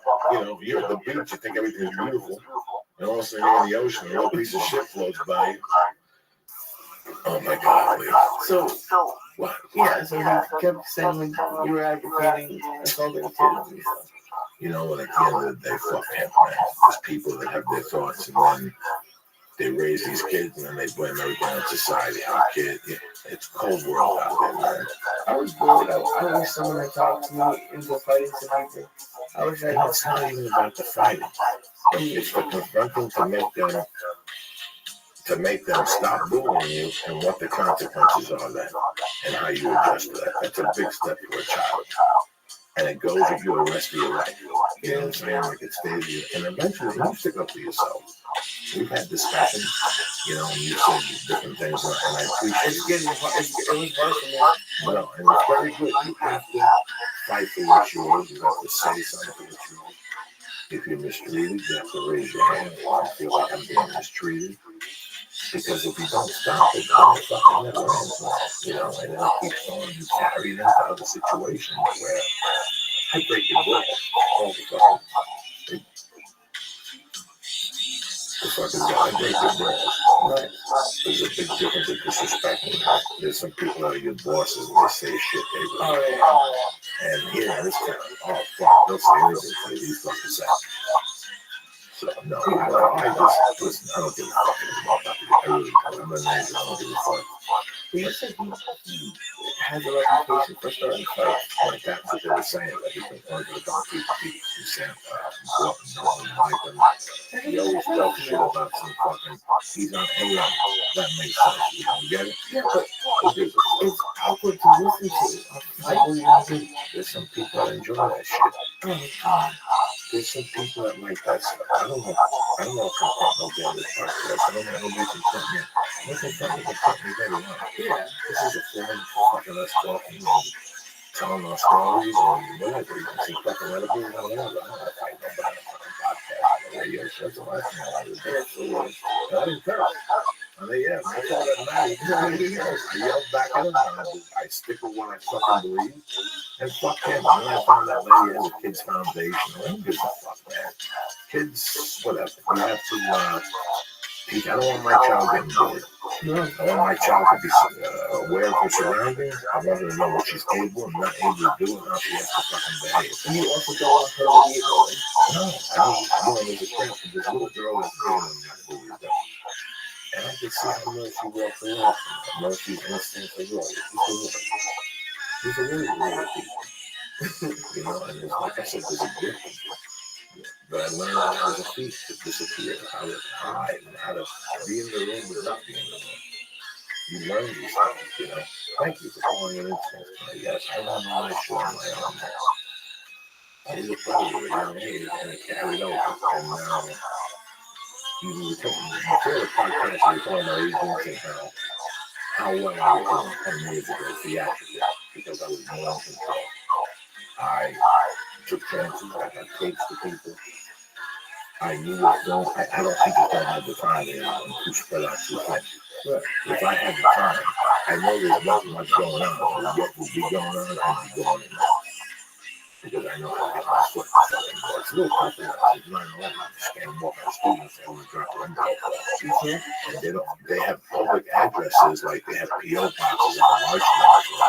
But they're not really their offices there. That's their general billing offices. Their offices are in studios while they're casting the shows. So if they're casting a Paramount show, they're at the Paramount lot. If they're casting a Fox show, they're on the Fox lot.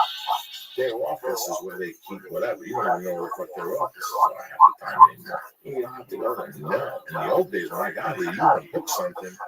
You want to see this lady. She doesn't know who you are. Get a headshot and a resume and a tape and drop it off. And you got to convince the fucking receptionist to give it to her.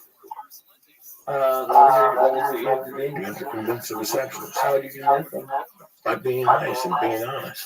And saying, listen, I want to be in on this movie, and she doesn't want to see me. I just want to drop a tape off personally. And listen, it did work a lot, but sometimes it did work for me. It did work a lot for me by hustling. That's hustling. That's hustling yourself. That's in the old days. There's a page, showfacts.com.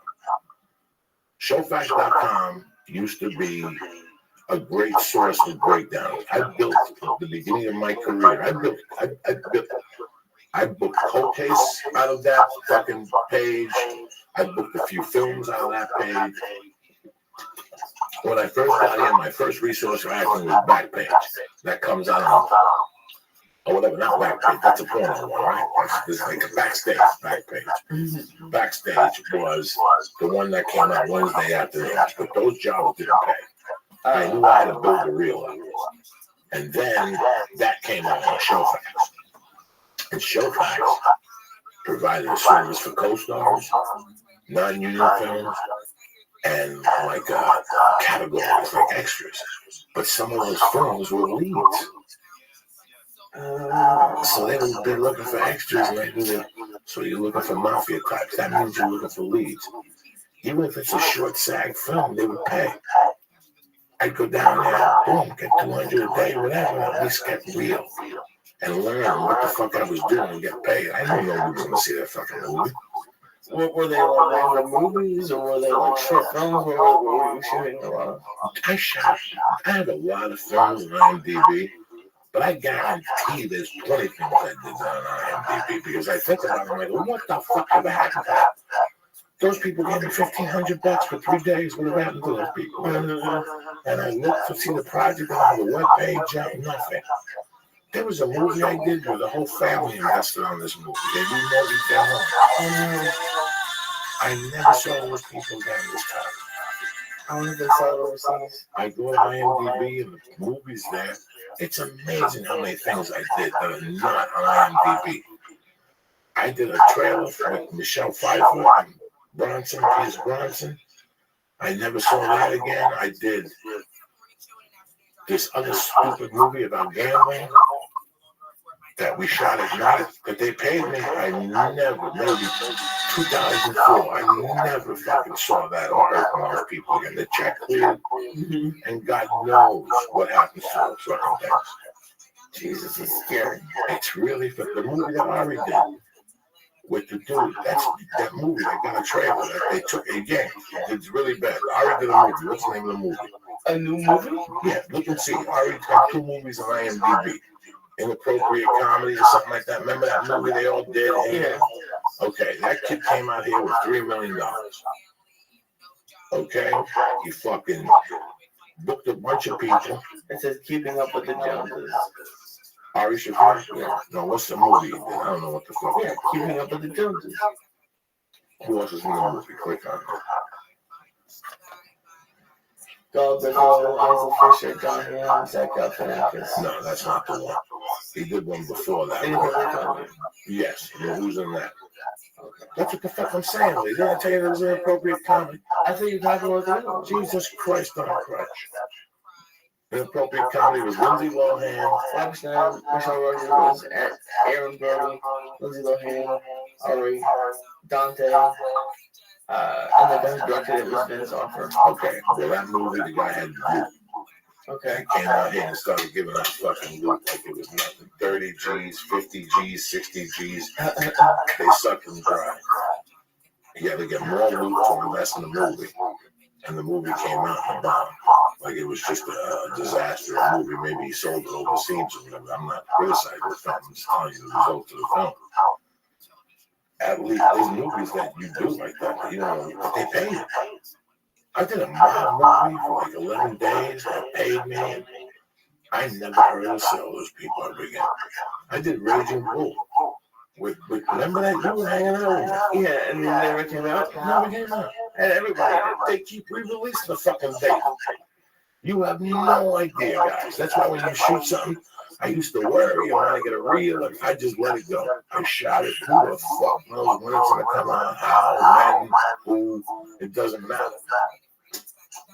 I feel you. I feel you. Let's get the fucking sponsors ready. Let's get the fuck out of here.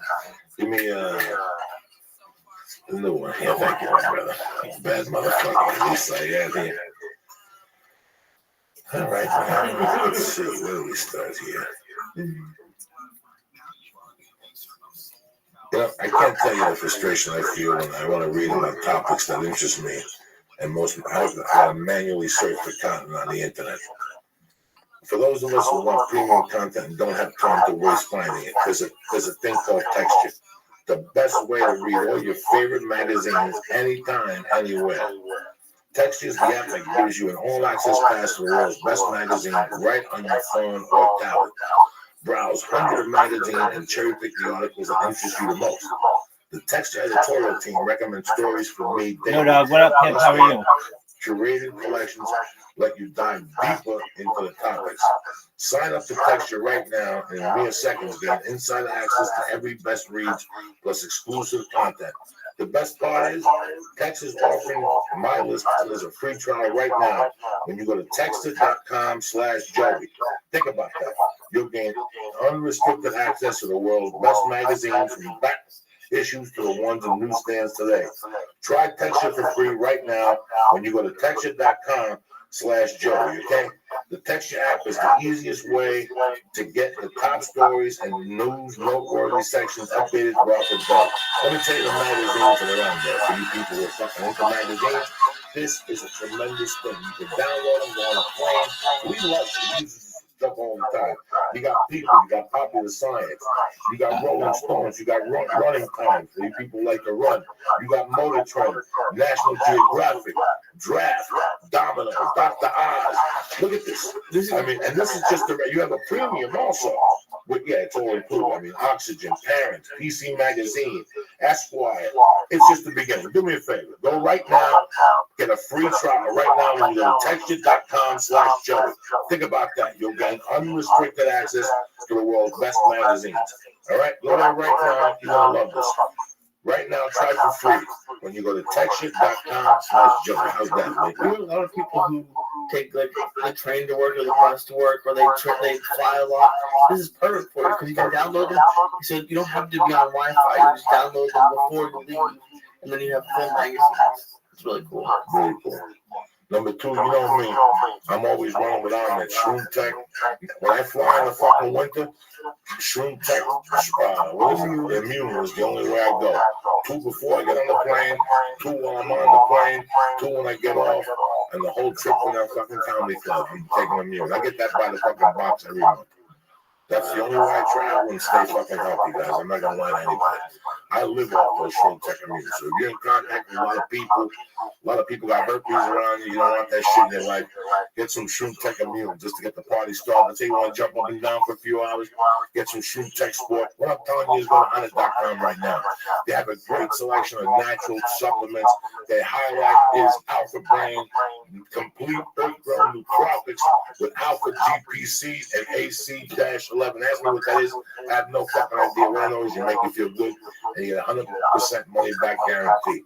Go to Honest.com right now and press in church, boom, and get 10% off your first order delivered right to your door. You get it monthly with the Stay On It program. Here these cigs. You're asking me, what are you smoking, Joey? This is the cigarette, and this is the cigar.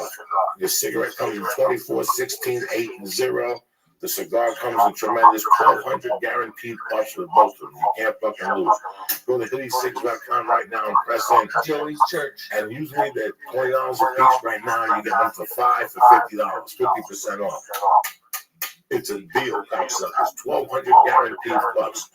Go to Nailed It Life, the makers of those Boomies Hermanos. What else they got over there? They got the Vapor Pen of Death. They got stickers, they got shirts, they got all the stuff you need for all your dabbing accessories. You're goddamn right. Plus, they got the best vapor pen on the market. How do I know? Because when I fucking travel, that's the vapor pen I use.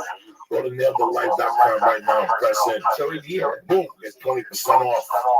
I got to deliver right to your house. We'll guarantee. You want Goonies and Moms, you got to catch up with these guys in California. That's the only way they do that stuff, all right? I want to thank Texture. I want to thank Arlen. I want to thank Eddie Sigs and Nailed It Life for putting it together for us. What do you think, Lee Cocksucker? I love it. I love it. Stay black, guys. We'll be back Wednesday afternoon, Wednesday night. We don't know yet, all right? Just stay tuned. And that's it for another fun-filled episode of the Church of What's Happening Now. See you in New Jersey this weekend, cocksuckers. I don't know how I went and got this album cover just because of the black chick in the middle. Because you open it up, and she had like a hose around her and a fireman hat, and she was naked. Doc in the motherfucking house. Lisa, I got a motherfucking house with the new hairdo. That's good you did it. Fuck, you did it. You're going to keep like this for a while. Maybe you build your pores to get some strength. There's no strength left. To get some Forced out to my family. No, there's nothing. You get your little Elvis fucking dippity-doo. Dippity back. Listen, all you need is 3 heads. You can do a ton of shit with 3 heads. But what's the point? Because, like I said, there was this dude I used to work with who kept it, but it was like less than ball hair. Or 3 heads, one on the side, one in the middle, one on the side.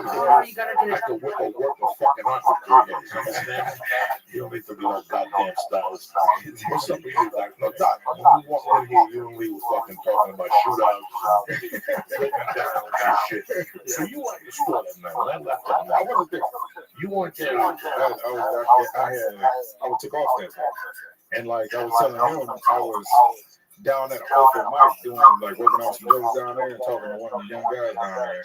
And he was trying, this was like around 12 o'clock midnight, and he was trying to ask me to come down there because he was going to the Rose Battle. And I was like, Rose Battle upstairs on another day, great show. Then I was like, all right, man, I'm a chill, man. When I'm off, I don't want to go down there. So we kicked it down there for a little while longer, and then he left, and then I left around 12:30, whatever. Then he get down there around 12:45, and then that's when the shooting took place. And I left there at 10 to 12. Yeah, we were there like an hour before. Yeah, we left at 10 to 12. Right.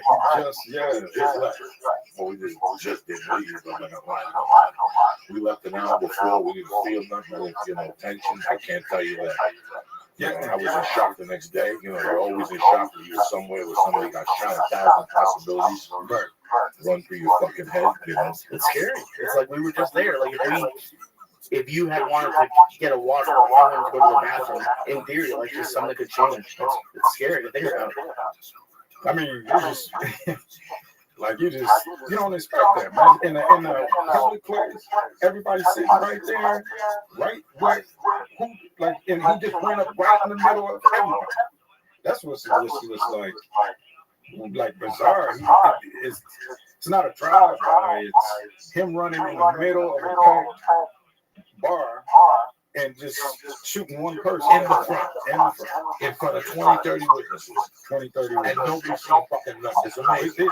They saw, but it was nobody seen him like come in. I mean, like I guess at the time when he ran in, they might have saw him, but they, you know how the story is. Stuff just be happening. Nobody really, they out there got the music playing, people drinking on the It's fucking amazing. Yeah, it's a great atmosphere. When you watch CSI and they show up, there's always one guy that's seen the perpetrator and a half wall. This is the real fucking world. That guy walked up dressed up like fucking, a crook or whatever the fuck he was, and just shot that motherfucker and walked out and nobody seen a fucking thing. That's a professional street hit. Yeah. You don't need to go to the army to know how to do. That's just common sense. You hit him right in front of anybody. You don't contact somebody. I'm fired. On Twitter and something for poisoning your husband's soup. You just fucking hit this one. You just do it. And that was people. The next day, like two people like, oh, it was a hit. Yeah, because he had a bandana on his mouth, he had a hoodie on, he was trying not to be seen. All he wanted was to see who he wanted, and that was it. And he ran down the street in the middle by the House of Blues. Yeah, he parked across the street on the side of the building. So nobody, the House of Blues is closed, and it's got that shaded and dark area over there where he parked the car. They say it was a black sedan. So, anybody from the hotel, if they ain't paying attention, right? The hotel next door to it, they ain't gonna probably paying no attention to anybody running across. The people run across all the time. You know what I'm saying? So there's no cameras. It's just like that, and that's why they believe like anybody got anything, let us know. It's like they don't. That dude executed that perfectly. No, that's the way you shoot somebody in front of 30 fucking people. Yeah. Listen, when you shoot a gun, you got to see what happens. You really have to see what happens. Oh, I would be in shock. I don't think I would shoot a shoot. gun. You shoot. If you hear a gunshot, first of all, in today's society, because of all the shootings, your mind's going to tell you right away you're dead. Yeah. Dopamine, whatever that drug comes out, DMT, rabbits, that shit comes out because already you're told that it's a fucking shooter with a machine. I'm afraid of that. So I can't imagine. I felt bad, And I mean, he rattled off 7 of them. So it's the fucking comedy store, which it's not like a club where shootings go down all the time. Right. And it's like, I don't know, coming from It's the most hangout cool. That's what the killer part about it. It's the coolest spot to hang out. And you're talking years of people. Years and years. It's a tradition. So, everybody's back to normal. The story is always welcoming. And they made the adjustments and everything. Our home is what it is right now. But it was scary though for those first 2-3 days for people. And, first thing I told people, I was like, hey, don't go on Twitter, don't go on Facebook, no jokes about this guy, because y'all don't know who this guy is. Like, y'all say the wrong thing, and his boys think it's funny, they'll come after y'all. I said, just lay low and don't play with this. This dude he was serious. So the guy was from New York out here visiting. That's what they say. Yeah, they say he was visiting. They say he was staying at the hotel right next door to the club. So that's all they had. That he was visiting from New York and he was staying in the hotel. That's it. You always wonder when there's a professional hitter or hit, what that person had done. It's really like a backtrack type of deal. Right. And it's always over. Because if he's from New York and they came out here and the guy he fought with had long fucking arms. Yeah.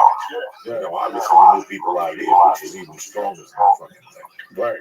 And just a different world, at least I am. Like, coming from where I grew up, like, you just think, you grew up thinking, like, cops will catch everybody. And then you never hear this. Like, you never heard of anything ever after that night. Like, there was no story again. I was like, how does only in CSI. Are you from the hood or no? I'm from the opposite of You the see hood. how they find the hair and they immediately get witnesses to come in. You have to remember where he's from. You're from a place where if a crime takes place, it's so infrequent that they can figure things out. Whereas where we're from, crime is so much that it's hard for them to keep up with. Well, I know literally not 100% could get solved, but a shooting at the Comedy Store on Sunset Boulevard, you think that would be like pretty high on the priority. Not a hit, bro. If you hit him right. You know, let's say I come to your house. Let's say you burned somebody for $500,000 in drug money. Okay. And they tell me you're hiding out in a fucking apartment building in Sherman Oaks, Los Angeles. That's the hardest hit of my life. Yeah. Because I got guaranteed that there's cameras at the door, there's cameras on the way up the stairs. If I hit you on the street, there's probably cameras. This is the street. Yeah. I hit you on fucking Sunset in the middle of traffic, people drinking. That's a real fucking old school hit. Remember the last time I was here? When we was talking about the best friend gang in Detroit? Right. On Gangland, if you watch if you go back and watch the on YouTube, type in best friends from Detroit, look at they voted them as the most notorious gang on the whole gang series, and it was because that was their thing. Their thing was to hit you in the daytime. So they would hit you when they would follow you. Sometimes they would wait 2-3 years, and then they would hit you. So like you'll be eating lunch at the mall or whatever, they'll just come back, bang, bang, and then gone. Like that's people be terrified when you do a shooting in the open like that. People are so terrified. People just duck for cover. They don't look. They don't pay no attention. Yeah, you don't remember faces. You would think they would have cameras on every street lamp now, especially on Sunset. Yeah, how much of a budget do they have for fucking cameras? You watch them on TV, the cameras are pointed in one direction. It's horrible visibility on the cameras. They're just generalities. They show all these fucking people getting hit and runs. The hit and runs are huge. Let me put it to you too like this. The car that got could have been a stolen car. 1. 2, he was in a ski mask hoodie.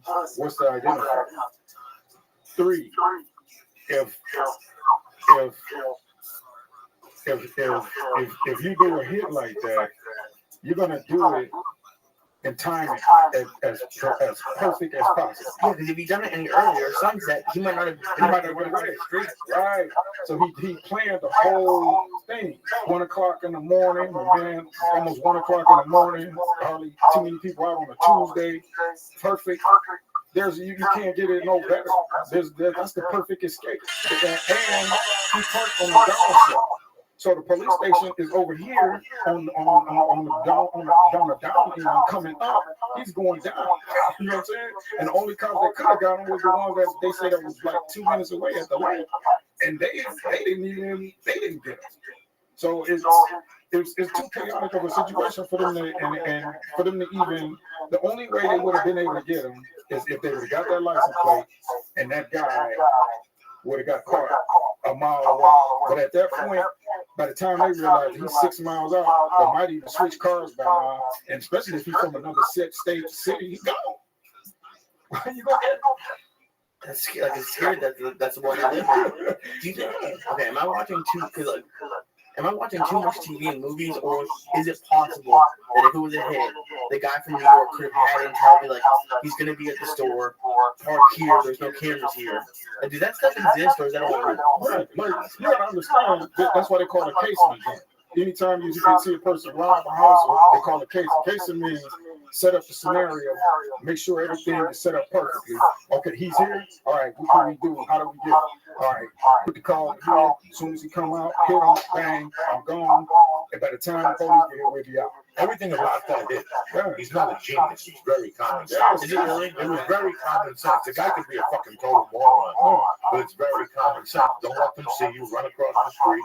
You got a gun. Nobody's going to chase you. Park down the darkest part on Sunset, parking down where you have access to a right turn and a left turn onto a Cienega, and you're gone. Go. You're on your way to the fucking airport. You park that car, take a cab to fucking the park rental. I mean, it's amazing. The 1,000 options, but there's a lot of moving pieces. Right.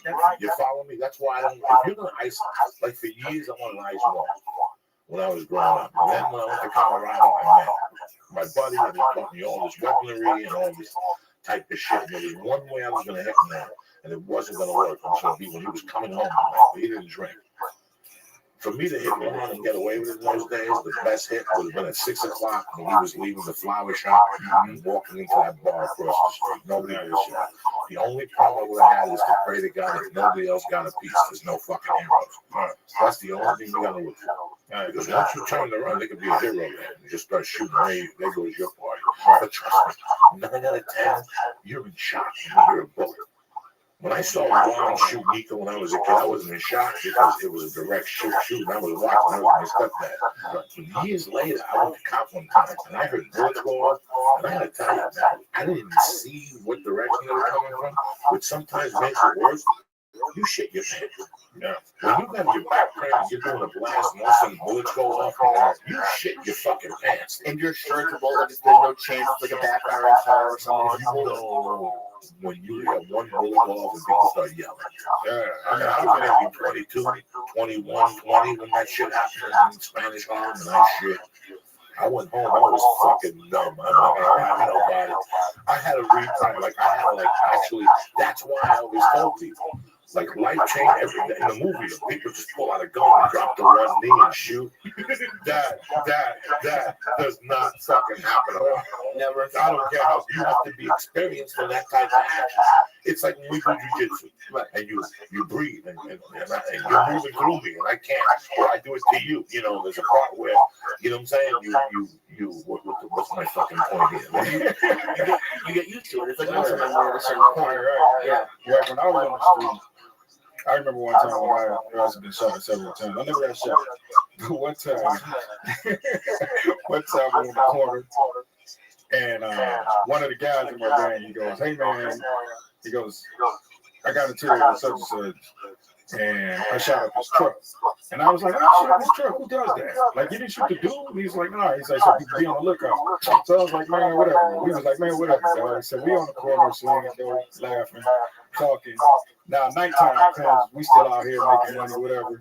And then I'm talking to him, and he's on the left side of me, and I'm facing him face to face, and I'm telling him something about, and he just looking, and all of a sudden, he just takes off running. Doesn't tell me, "Hey, go. Right? So I go, I said, "Man, what?" And I'm telling my boys, I said, what is he doing? Why did he take off running like that? And then I look up, and I see the guy coming. The guy's coming, and with their headlights off. And it didn't even dawn on me, because I knew whose trucks they were, right? Because the guy's still driving the same truck. And he comes up, and he pulls up, and I was like, "Man," I said, "Why they got their headlights off? This thing coming up." And he was like, "I don't know." And then by the time we fucking realized it, they was like right where this camera, your camera stand is. And I go, "Oh shit." I said, "He took it." And before we know it, the window come out, 2 rifles come out. So dude, I'm telling you, like, all I see was flashes, and I kind of like Matrix. I ain't even Matrix. I just like, I ain't even sure. I could have hit my head on a fire hydrant, anything. I just jumped back, I just dive back. And then I rolled, and then you could hear the bullets hit the ground, and I jumped up and I ran, and there was, you know how like the liquor stores had those big steel doors that like they open up like this. So when I ran, I hit a bullet, hit the wall, and then I jumped behind the steel door, and it was bang, like Jesus Christ. But I don't think they were trying to shoot him though. But then they might have. They just was maybe been poor aim. You know, I was a little dude. We only found 3 It's fucking scary just to shoot the gun. Aiming is a complete different fucking story. Yeah. When I first shot a machine gun the first time, I shot my pants, and I was the shooter. I was just shooting at a fucking target. Yeah. The power and the euphoria you get when you're, then you have to start thinking, like, I don't know what he told me. How many bullets come out of there per minute? Like, what? And I had the little one. When I got arrested, the one for the kidnapping was a baby, like a garbage one. Like, I had shot like an AK one time. You have no idea the unique sound that makes. This guy had every weapon up there in Colorado. We would just shoot us. As long as they paid for the bullets, we would just shoot our asses. You know what they remind me of? They remind me of like, they kind of sound like to me like an automatic gauge. Every 12 gauge is automatic, just boom, boom, boom, boom, boom, boom. When you because you up close on it, it's so loud. Like, because the gauge is like boom, boom. This is like a boom, boom, boom, boom, boom. So that's why I kind of feel like because I'm on a small end, but they ain't hitting none of the other guys either. And like they're driving. Most people don't know. Most guys don't know really how to really hold an assault rifle. So they just out. He didn't really have time to really. As soon as the window dropped, he just pointed it out. You could see he was jumping because he didn't have no real stability to hold it. And it was. I don't know. I can't even tell you. I saw when they shootouts and they hit these little kids by mistake. They don't know what they're doing. They're just shooting a gun. They're just yahoos. They got their hands on a fucking gun. They're not trained. They know nothing. They know how to fucking pull it. They know what those are the scariest people. See, those are the people you don't want guns in their hands. Those are the people that scare me the most. That crazy guy that goes into a movie theater with a gun, that's gonna happen. Mental illness is gonna happen. Right. It's the people who are just fucking wiped out like me when I was 22. If I had a gun, when I was 20, if I had a gun, I would just pull it out like whatever I've seen in a Rambo movie and fucking shoot it like a jerk off. And that's what the problem is. That's when the problem occurs. I have a hit on Lee. I don't like Lee. So I'm going to go shoot him with a fucking wall. I can't shoot. So all of a sudden you're going to run. I'm going to go like this. Da, da, da, da, da. I'm going to move my hand horizontally. I don't know what the fuck I'm doing. I'm not military trained. I'm not police trained. All I know is what I've seen in the fucking police movies. Right. That's when innocent people get fucking shot. Those are the scariest people. That's the people we gotta keep the guns out of their hands. So people have no idea. I love shooting. I love all that stuff. You ever see me with a gun in my hand? Not recently. Because I understand. I understand what it does to you. I understand how it changed me. It changed me. It changed me. That's how weak I am as a human being. It's fucking you have the power to kill somebody. Thank God they didn't have good aim. Have you ever thought what if they had just done one target practice? I probably would have been out. What's funny is one of the guys in my gang one time he got mad at me. He said, Doc, he said, man, I don't understand something. He said, every time you leave, somebody either you just leave or just before you get here, somebody gets shot. He said, it never happens when you're here. And he said, and then when you do get shot at, they don't even come close to really hitting you. You don't even get hit. So everybody can hit, but you don't get hit. And he's like, man, I don't get that. Why is that? I don't care. I'm like, you shouldn't even. They said it like he was like mad about I didn't get shot. And I was like, oh, that's good. I'm like, that's good. I'm glad I never looked. I would be like, they had bags on. They got dudes all in their wheelchair. I'm a homies, but it's just like. The luck, or I say, guys, watching over the others, teenagers, man. That's why you see on the whole young black kids. They don't even know what they're doing. They don't have a lot of options. Right. When you don't have a lot of options and you see people driving a car and you don't even have a fucking bike, right? That fucks with your psyche. And it makes you do shit that you wouldn't normally do. Yeah, there's a lot of people who play football and get out of the fucking ghetto.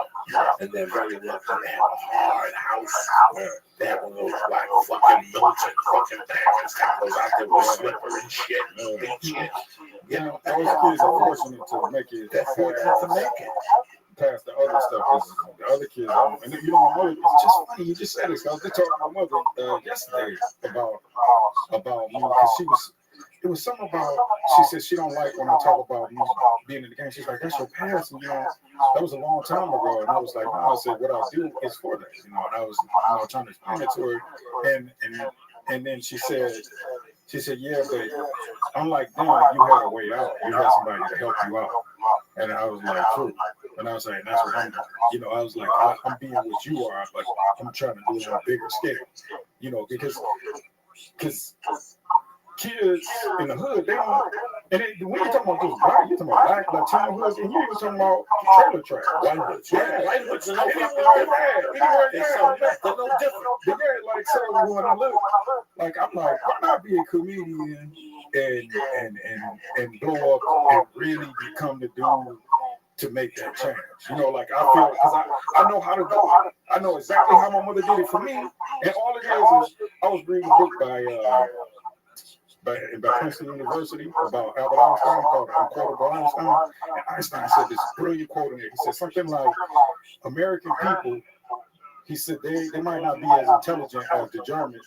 He said, but what they have is an energy and enthusiasm. And I go, shit. Then he said, that's why they're able to create and make better things. And I said, holy shit, that's the game. You put the poverty crisis is just missing an energy and enthusiasm. And what causes that? Love. And I said, I thought if dudes really put in the love in the hood, like really put it in the impoverished places where the white people like not just, we ain't talking about just people that come from there. We talking about everybody from Microsoft, Facebook. Like we all get together, like and create like a mastermind group, right? And we set up systems and different opportunities and different jobs and courts and all kind of stuff. Man, we could change the energy of America. World, I mean, period. Like everybody in the country see, because it's always somebody out there. It's always somebody who's, you know what I'm saying? Somebody always whose kid is not gonna make it. But why not us be the vehicle for the kids who don't have that?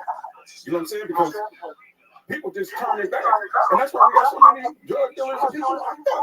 Now, love is great. Yeah. Love is a great thing to give somebody when they're confused. It saved me. The love my friends gave me saved me. But it took a long time for the love to sink in. That's what I know. Okay, the love takes a long time for it to sink in. You know, all that love I got from my friends and stuff got heightened when I started dating Terry. Because Terry was trying to give me love, and I still wasn't having it. You know, and I was watching Training Day. When we were watching Training Day, we were watching Training Day on Sundance. And at the end, he gets beaten down. Alonzo gets beaten down by these Bloods, you know. And these Bloods are supposed to play these angry Bloods. You know, like you're looking black dudes that are actors. Right. And I was thinking about what these Bloods do. Why do you become a Blood? Because in your mind, you think that all the opportunities are shut into you. The world dealt you a shitty hand of cards. And guess what?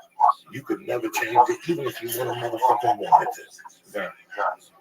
That's how your mind reacts. That's it. It's shut down. Your mind has made a decision. Because my mind made a fucking decision when I was 19. Well, what about in American Gangster and then my sons, they hit the head of the whatever the gang gives ice cream to the kids. Like from the time they're kids, they're getting stuff, so they like them. They're nice to them. They get food. Like how can you fix it if there's people like that? That's not hope. That's just a band-aid on the thing. Because at the end of it all, you have to ask. When you go home, you go, Mommy, man, Mr. James is a very nice man. And your mom, if she's black and beautiful, like your mom, she'll say, Doc, go up and take a shower, eat your ice cream. She ain't going to explain that he's a Mr. James. Because you wouldn't understand it at that age. You wouldn't understand that he'd sell drugs. Somebody lost their life for that fucking ice cream. Yeah, it's like what up, baby? How are you? Hell yeah, good job. Who told you to join it? I'm paraphrasing. Hell yeah, dog. Well, welcome. I'm Rabbi Rothschild. I stream my life 24 hours a day, 7 days a week, 365 days a year for world peace. I don't want war anymore. I said I stream my life 24 hours a day, 7 days a week, 365 days a year for world peace. I don't want war anymore. I rock with that. Excellent, dog. I rock with that for real. Excellent. Hey, so you're a kick streamer? Yeah, I be kicking and shit, you feel me? Hell yeah, dog. Okay, so let me show you my tour of my bots. Because my bots are the things that probably got you in here. So just one moment. Currently, let me give you a tour of the Discord right now. Okay, so right now I've got my account in here. We will have other people in here. This goes 24 hours a day. Now you should know I've been live streaming my life 24/7, 365 on 8 different YouTubes for 3 years straight. More content than any person has in global history. All right, look. I get what you're trying to say. I get what you're trying to tell me on. You feel me? that's what's up. That's what's up. You feel me? So like, why did you come to my chat? Where did you find me? Are you running the bot? Like, what's going on? Like, Hell yeah. there's too many of you guys. You guys all look the same. Yes. I'm going fucking crazy right now. Weird, dog. I'm going crazy right now, bro. All right, let me alleviate your anxiety. So, firstly, apologies for my bots. I have more bots on Kick than they've ever experienced, and I'm going to show them to you right now. My bots are very smart. You can see right here, it just recognized what the follow button was with the pointer. Next thing it's going to do is create clips. Have you checked your clips? No. Check your clips and sort by date, and you'll see my link trees all up in your shit. Linktree.com/Rabbi Rothschild. That's where you can find all my links. And it spans this on the biggest streamers, everyone from Action Man and Amaranth and Neon to the smallest streamers out there. So once it publishes this, then what it's going to do is spam this person 13 times with my Discord link. And that's what you got. Now, once this gets spammed 13 times, guess what happens? It closes the window and moves on to the next victim. What you mean victim, bro? Hell yeah, dog. Hell yeah, dog. You know how it is. And what the fuck is you guys talking about? Word God, dog. And that's how it works. So I got 4 of them going 24 hours a day. It's the biggest event in global history. So what else do we have going on that's really unique about this? I have more social media than any person ever. How much social media do you have, Rabbi? I have over 1,000 TikTok accounts, over 2,100 Twitter accounts. I have over 5,000 Kick accounts. This is huge. Welcome. If you are like, wow, why do you have so many accounts? I want to be uncancelable. I want redundant streams. Right now, you're live on 8 different YouTube streams. You're like, okay, dog, check this out. Fuck yeah, I'm Jewish. Here, my tefillin right here. Dog, I want world peace. Hey, I want all of the people who live there to have peace. That's the best I can do. So I have over 1,069 TikTok accounts. And all you have to do is in this Discord, just look under Rabbi Rothschild and you'll see all of my accounts. And so I have accounts with some tens of thousands of followers. You can check out my Instagram, Rabbi Rothschild. It's really cool. I've done shout outs to all the biggest creators on Kick, and I'm continuing, so I'll be on you soon enough. And I tag everybody. So I've done over like 100 of those. And additionally, within this Discord, what's really cool, I've got radio stations, so you can listen to Joey Diaz's podcast, you can listen to Joe Rogan Experience 24/7. I'm setting all that up right now. And then I also have a really, really cool thing, a Reddit section. So you can click on any of those Reddit sections and get up to the moment information on news, on finance, on sports, on art, on music and movies, anything you want. I want this to be a one-stop shop for people. Welcome, everyone.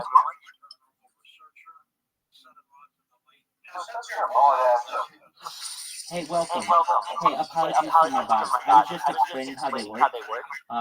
Really quickly, if you didn't get a chance to see the first time, this bot has image detection technology. That's why these bots are so amazing. And what they do is they create a clip. Have you guys checked your clips recently? Look at my links are all over your clips. Just search your clips and filter by the date.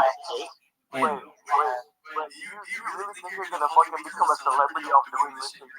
oh, absolutely. I have more data online than any person in global history. I've already become a celebrity on one platform known as Kick. Everyone knows about me. I haven't known about you until today when you were in Reno. Exactly. And that's the first day. No, dog, because you'll see my bots are everywhere. I'm gonna wait till the IP game. Dude, they've already IP banned me months ago. Well, I have to work that shit, so anything that will be flagged, Rabbi Rothschild will be flagged. Dog, where have you been? Okay, you guys have known about me for a long fucking time. I have never heard of us. Okay, well, your mods do interviews and they talk about me. So you better check with your mods. Oh God, double cross back up behind you. Well, we will be establishing blacklist on anything with a rabbi, Rothschild, this, anything considering that. Okay, Yeah, that's cool. Knock yourself out. So this is how it works. And we will be trying to eliminate all Jewish people on the platform with just you and Ross. Okay. He's the only one making money because you're probably not making any money for us. Just a waste of fucking money. Dude, totally, 100%. I'm not making shit for you guys, but I will. I'll make you guys huge. Dog. It's not going to be the next Aiden Ross. Okay. I'm way bigger than you. Aiden Ross doesn't have 1/10 the amount of data that I have on the internet. Okay, well you do now. You are not anywhere near Aiden Ross level. Dog, I'm not going to have this argument with you. I'm just going to continue doing what I was doing, which is listening to Joey Diaz. And why do you have so many cameras just fucking on? Well, we need, in our school, it would be cool if we had the kids, I'm talking about straight up kids, going, what would be good for y'all kids? And then they say, well, it would be nice if all of us could have a center where we could have computers and this and that. I say, all right. I said, so tell me this, if I do this for you guys, will y'all keep trying? See, it's just, and not even just in school, you can go to the hood. What do you guys do? What can we do here? And you work on that one thing. See, not a bunch, just one thing first. You start with one thing. And you do that, you go out and you do it. They're going to look at you and go, this dude trying. He trying. I'm going to try too. I promise you, because that's what my mother did for me. My mother said, when I got locked up in juvenile and I dropped out of 11th grade, I was like, fuck it. The streets was easy. Yeah, no, yeah. One point you go, you commit. That's what I was telling you the other day. To do it, you don't go home and go, well, if I rob that in the corner, what's going to happen with it? Will I go to jail? No, I'm just going to fucking rob it and move. There's no fault. There's no safety net. There's nothing. There's nothing. You know, when I robbed that jewelry store at 21, I got away with it. That was the worst thing that could happen to me.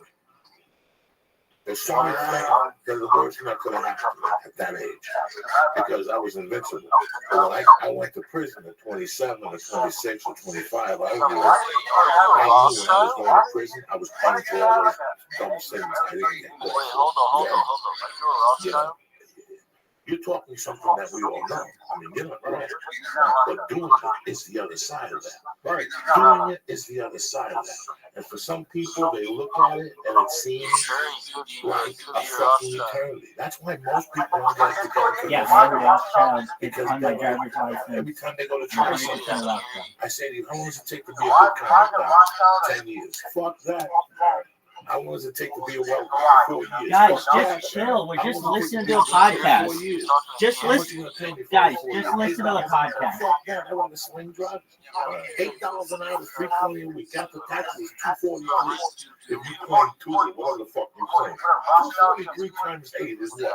900 a month. What do you Guys, do? if you doubt me, as a fucking American? My I'm ID watching this is yesterday how on they're trying to YouTube. kick out It's on the internet. It's all over the internet. Dog, I tried to go straight to years. But at the end of the day, My I ID, have no education. my ID is currently my profile picture on YouTube. Just there's a link in the Discord that says 24-hour YouTube streams. Just click that and you'll see 8 streams going right now simultaneously. You can see my box. You can see everything that's going on. This is the biggest event in global history, and I'm going to make all of you rich. I have more content online than any person in global history. While we may bump heads right now at the beginning, we're going to all be very good friends. Thank you. Listen to the podcast. This is beautiful. I can't imagine. Y'all can't talk shit to my boy, bro. I fuck with that, bro. I fuck with that. Now they put my action. You always talk shit. You always There's hate no on me, problem. right? Take that away. Check that out. So like, here's the thing though. Like let's just say a few years after that, I got into a shooting match, right? Nah, you gonna see, bro. We gonna get rich, right? Yes, you are. Hell yeah, you are. Content is king. Content is king. This is not my statement. This is from Bill Gates. Bill Gates coined the phrase content is king in the 1990s. And The Economist magazine stated in 2018 that data had overcome petroleum as Earth's #1 resource. And I have more content archived on the internet than any person in global history. And people are just starting to find out about me. And I'm going to be very, very powerful. I'm going to help everyone in here. I'm not only going to help you, I'm going to help your family, and I'm going to help your friends. Now, we're listening to Joey Diaz, baby. Woo-hoo! I ain't been to school all year. Like, this is impossible. She said, nah, it's possible. Just for you lovely people, I'll say it again. This is the biggest event in global history. Bill Gates coined the phrase in the 1990s, content is king. And if that's true, I may be king someday. Because I have more data online than any person in global history. Data is Earth's #1 resource. That's according to The Economist magazine in 2018. I'm going to make everyone in here rich. I'm going to make your families rich. I'm going to make your friends rich. You're going to be able to start charities to help anyone you want. Woo-hoo! Not only did I graduate on time, I got on the honor roll the last couple of reports. It was like, what happened there was like, and anytime I did something, it got to the point where it was like, I didn't even want to answer for them no more. It was like, in addition to being a rabbi, I'm a certified project management professional. So I launched apps on the App Store and Google Play. I have certifications in big data and project management. And I've been able to live off my savings that I created using my career as a certified project management professional for Fortune 500 companies making 6 figures a year. Thank you. it was an amazing experience. So then, like right after that, I got into some trouble with you. And You take Tom pictures of your game? No, I don't take those. I got a lot of them on Facebook. I just told you. And they put up Take a pictures look in on my Instagram, on at Rabbi Rothschild, and look at all the shout outs I've done. It's huge. Your favorite creators have been shouted out. Take a look. Just look at my social media. If you're like, where do I see this? In Discord, just look on the left-hand side under Rabbi Rothschild. You'll see all my links. You'll see my press releases. You'll learn everything about me. To make it past. You know what I'm saying? So when I messed up again, and I got through the system or whatever. Dog, I don't know, but they friended me. Yo, look, many of those people who I shouted out friended me, including some of the hottest on pick. Yeah, you got a record. She said, but you can. It's gonna be hard. She said, but you can. Just try. Just try. So I was working. Minimum wage, temporary jobs. You got it. They really were hiring people with fellas. They hired people. People fellas is always talking about, nah, man, you just get out there and you work. Like temps will hire you. There are a lot of temporary. There are some temporary places that won't, but there are a lot of them that will. And there's other kind of like McDonald's. A lot of stuff you can take because they don't realize it's just a building process. All it is a small little platform that you build. Then you who's willing to do it? I don't have nobody. That's what I'm going to say. I don't have but you look at my face, it's dragging. So how many years of fucking life? The more Nikki went to rapping, because I got knowledge. I have knowledge on how a person can turn their life. I have the answer for it. And it's a fucking crazy, it's very easy, and you done it in your head 1,000 times. Right. Anybody that can get themselves out of any hole that they want. Plain and simple. Yeah, I've 100%. seen it done, Right. you know, and I've done it. I've seen it done, and I've done it. There are a lot of things I didn't want along the way to get out of that hole. So if you're going to put your money there and leave it there, I got to take it. That's all. If you're going to leave your money there, you got to take it. You know, you talking about? A couple weeks ago, I went to that thing we go to on Thursday nights, you know, the trucks, the food trucks, and I saw some kids there, you know. I saw a couple kids that night, and then a week later I saw a different kid. Well, today I saw both those kids. And one kid was like, hey man, what's up? He's got a library. The library's fucking closed. He's by the fucking library. He's homeless. I'm walking to the water. You know me, though. I got an hour to work out. I got to fucking fly. I'm walking. He goes, hey, and I go like this. On the way back, I saw the other guy by 7-Eleven. The guy came up to me, hey man, Joey Diaz, what's up? And I was like, hey man, how you doing? And I was trying to get one of those protein shakes. I had $4 I found in my sweat jacket on the inside pocket. I just gave it to the kid. I need a protein shake. I go, listen, all I need is $4. I go, listen, you were homeless a month ago at the same fucking point. Right. I go, you gotta do something. This sounds like you're out here begging.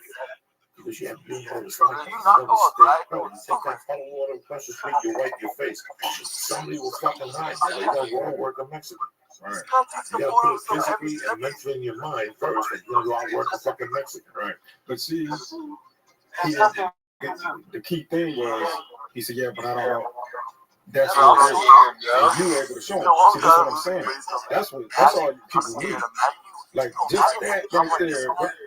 If you just show them, a lot of people don't know how to really get down there. Because they just don't, they don't want to get down there, or they don't want to go down there. They don't. The ones that don't want to, a lot of people don't want to go down there.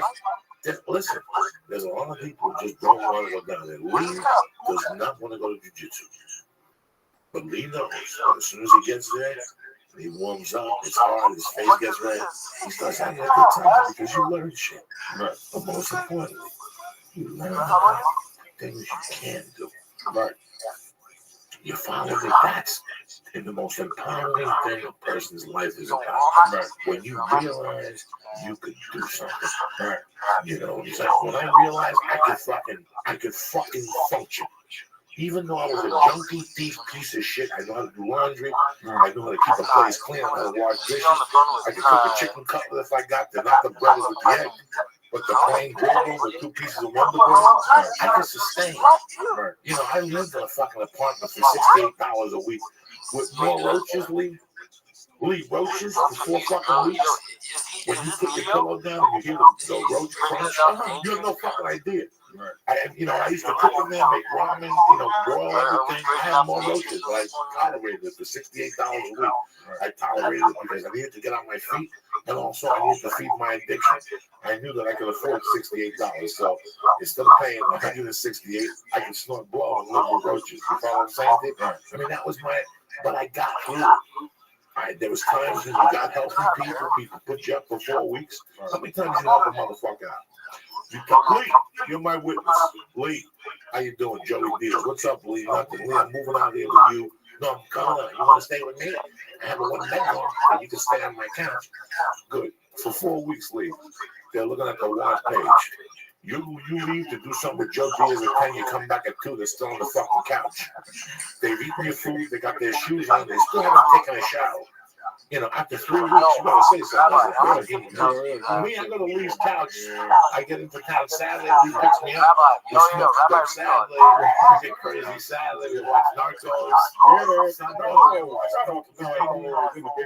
After fucking breakfast on Sunday, I go get a paper. I walk to get a paper to see what the neighbor is like. I borrow the car from Lee. And Monday morning, I'm up. The shit on the couch is folded. And I'm with a sheet of paper. You know what, Lee? Let me stay here for 6 months. Yeah, no rent. You can eat my food. Okay. So, what are you going to do as a human being? Do you go to wait to get your camera job position? Or you go to fucking Wendy's and get a job? You follow? People know, but they don't know. Everybody has time. Everybody's got time. When Lee told me I don't need to pay rent, so I'm not going to take that rent on Wendy's. I'm not gonna take that job from 6:30 to 12:30 like the Agostino. Now he's making 1,000 a week. Tell him working 30 hours a week selling screws and ends and shit like that. I don't want to do that. I went to college for 6 years to be a fucking camera engineer. So I'm gonna hold out my friend Louis. He says he's gonna get me in with Paramount next hiring season. So I'm gonna stay on Lee's couch for 4 months and eat his fucking food. You know, you want to help, right? But at times you can't help because people take advantage of your, you know, people are lazy. What I learned too is this is nobody can take advantage of you unless you allow. I'll let you allow it. right? So my thing But how many people can you say, Lee, get up off the fucking couch? Let's go make this eat. This is what I do. You know, like one time, my boy, he lived in downtown, and somebody got killed in his building. Then the next week, somebody got killed again. And or I might be wrong. It might be just that one time that somebody got killed. And he lived in his apartment on his floor for like a day or two because it was like some kind of, I don't know what it was, but he couldn't go up there. So I told him, hey man, instead of saying don't go to the shelter, I said, man, plus that building, that whole area was bad. And I was like, just come stay with me. And I said, you know, just give me like $100 whatever. You work. You know, you save up your money until you get down payment. After about 4 or 5 months, this nigga was taking acting classes, $1,500 for this and that.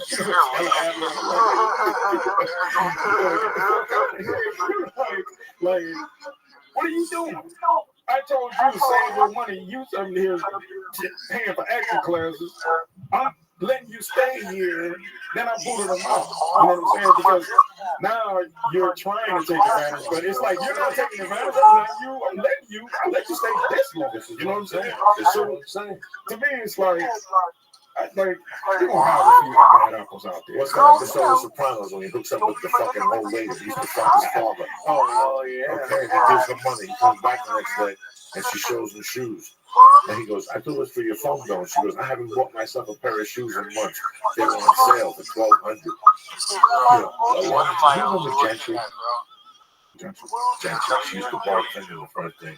I'm tight with Gentry and her sister. Oh, Jim. Gentry was 97. Okay, with Corey. And she was trying to go. Gentry was my buddy. I had no Gentry for years. It wasn't about sex. We never had sex. We were goombas. I just called her when I went to club.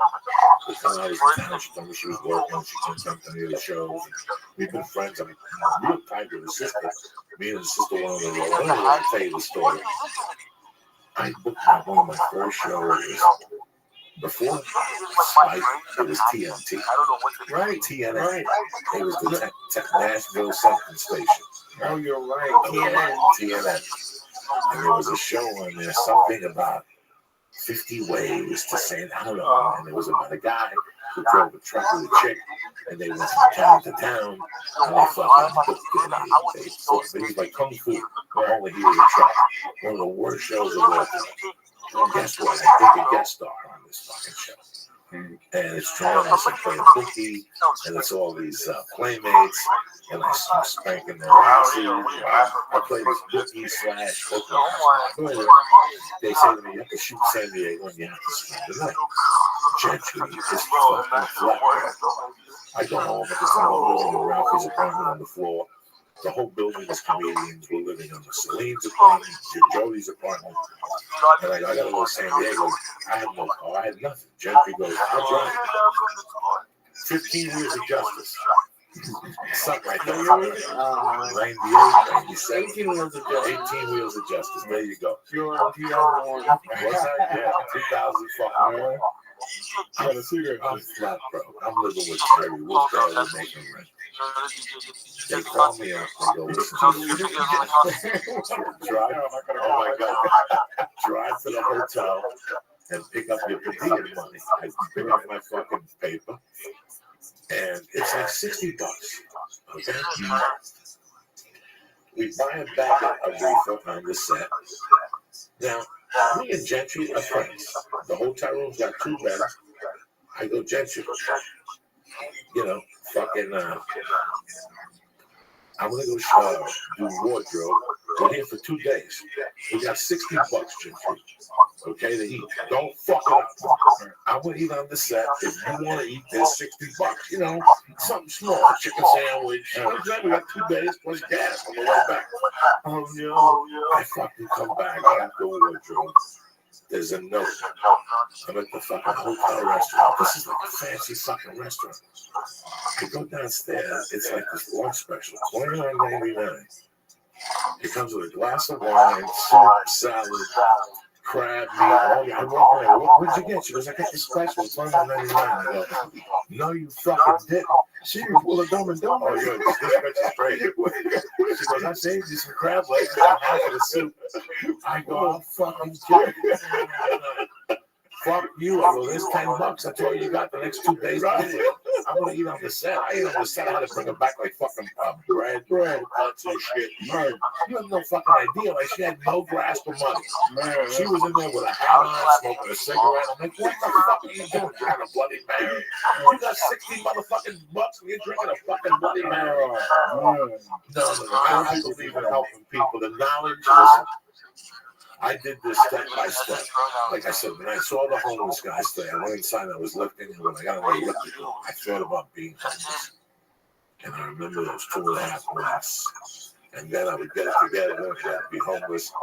I'm meeting, when I go to Jersey in December, I'm meeting my high school teacher who helped me out in 1985. I bumped into this motherfucker on the corner one day, and he's like, you look like shit, man.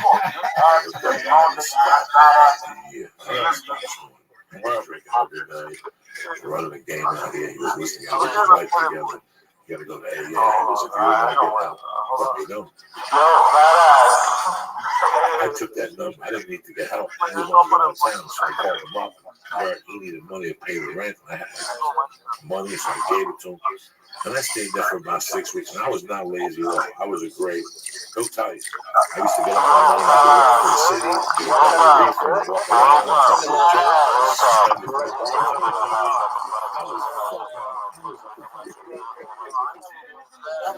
morning, I could walk to the city, get a reef, and walk around, and talk to the I move in with T, he picks me up to New Year's Day, and I slept till the 4th. Okay?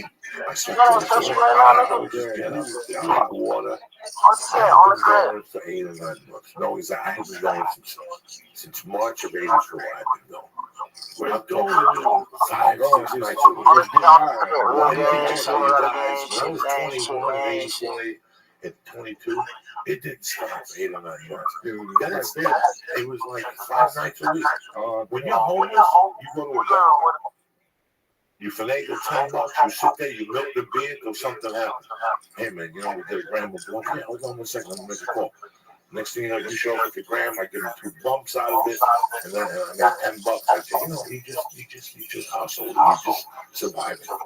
You just survive, you're feeding your addiction, you're reading a little bit, you know, you got a couple pair of jeans, you got a couple pair of sneakers, you're trying to put it together, you use any gel, you're not wearing underwear no more, you got no t-shirts left, you got a winter jacket that smells like cigarettes. It's a horrible fucking existence, but you don't know no other existence.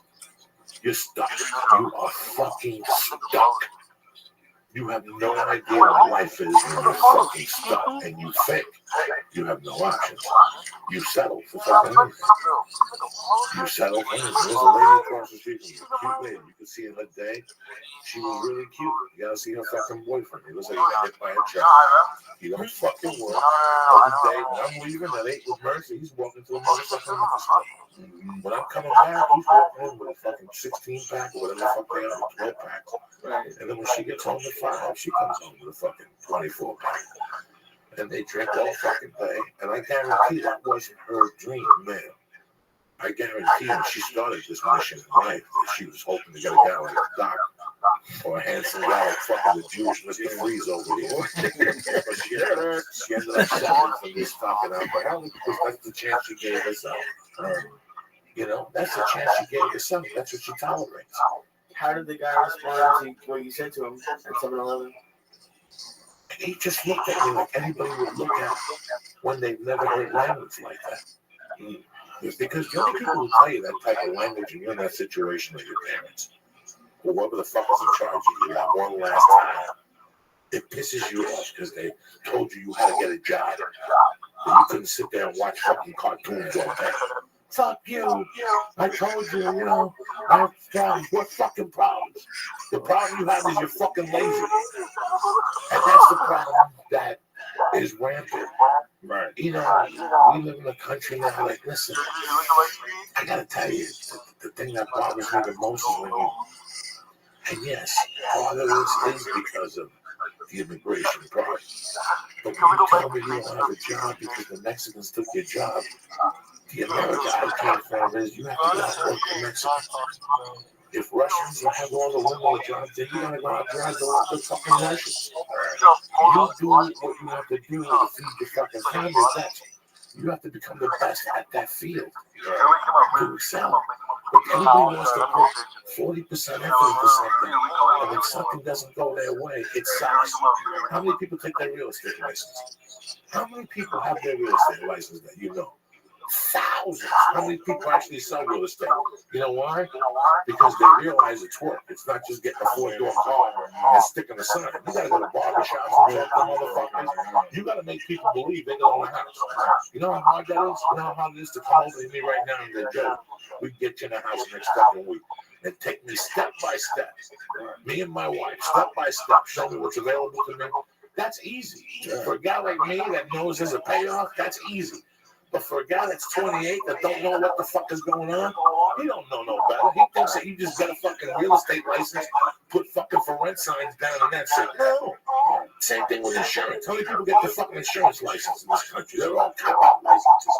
I've always called those cop-out licenses because people really think because they have an insurance license or what, oh, I'm going to make $1 million. You know what insurance is? Sales. And you got to go into fucking places. Yeah, me selling an insurance policy to this fucking guy or me selling your life insurance, yeah, I make a little money, and every time you make a payment, I get a fucking payout. But I got to walk into that Honda dealer across the street with 60 employees in service and 30 salesmen and clerical employees.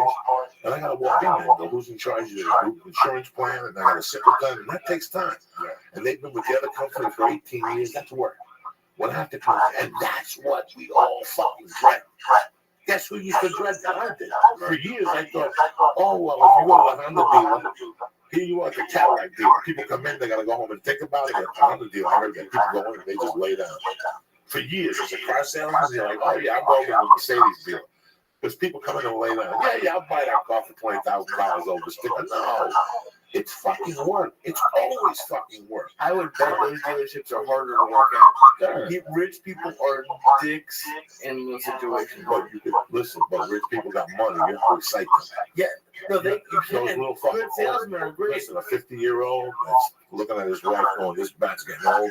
I need my dick sucked. I'm going to go to that bar with my son and fucking copy one of those young bitches and look at some 20-year-olds. Are you fucking kidding me, John? When you go in, when I'm a salesman and you come in, I have to know that. What do you want this car for? Well, I'm looking to expand my horizons. You're fucking 50. You're living on Viagra. You're married. You're not going to get your dick sucked. Let's do this right, motherfucker. Right. And also, don't look at the guy. Look at his eyes and just melt him before the conversation even starts.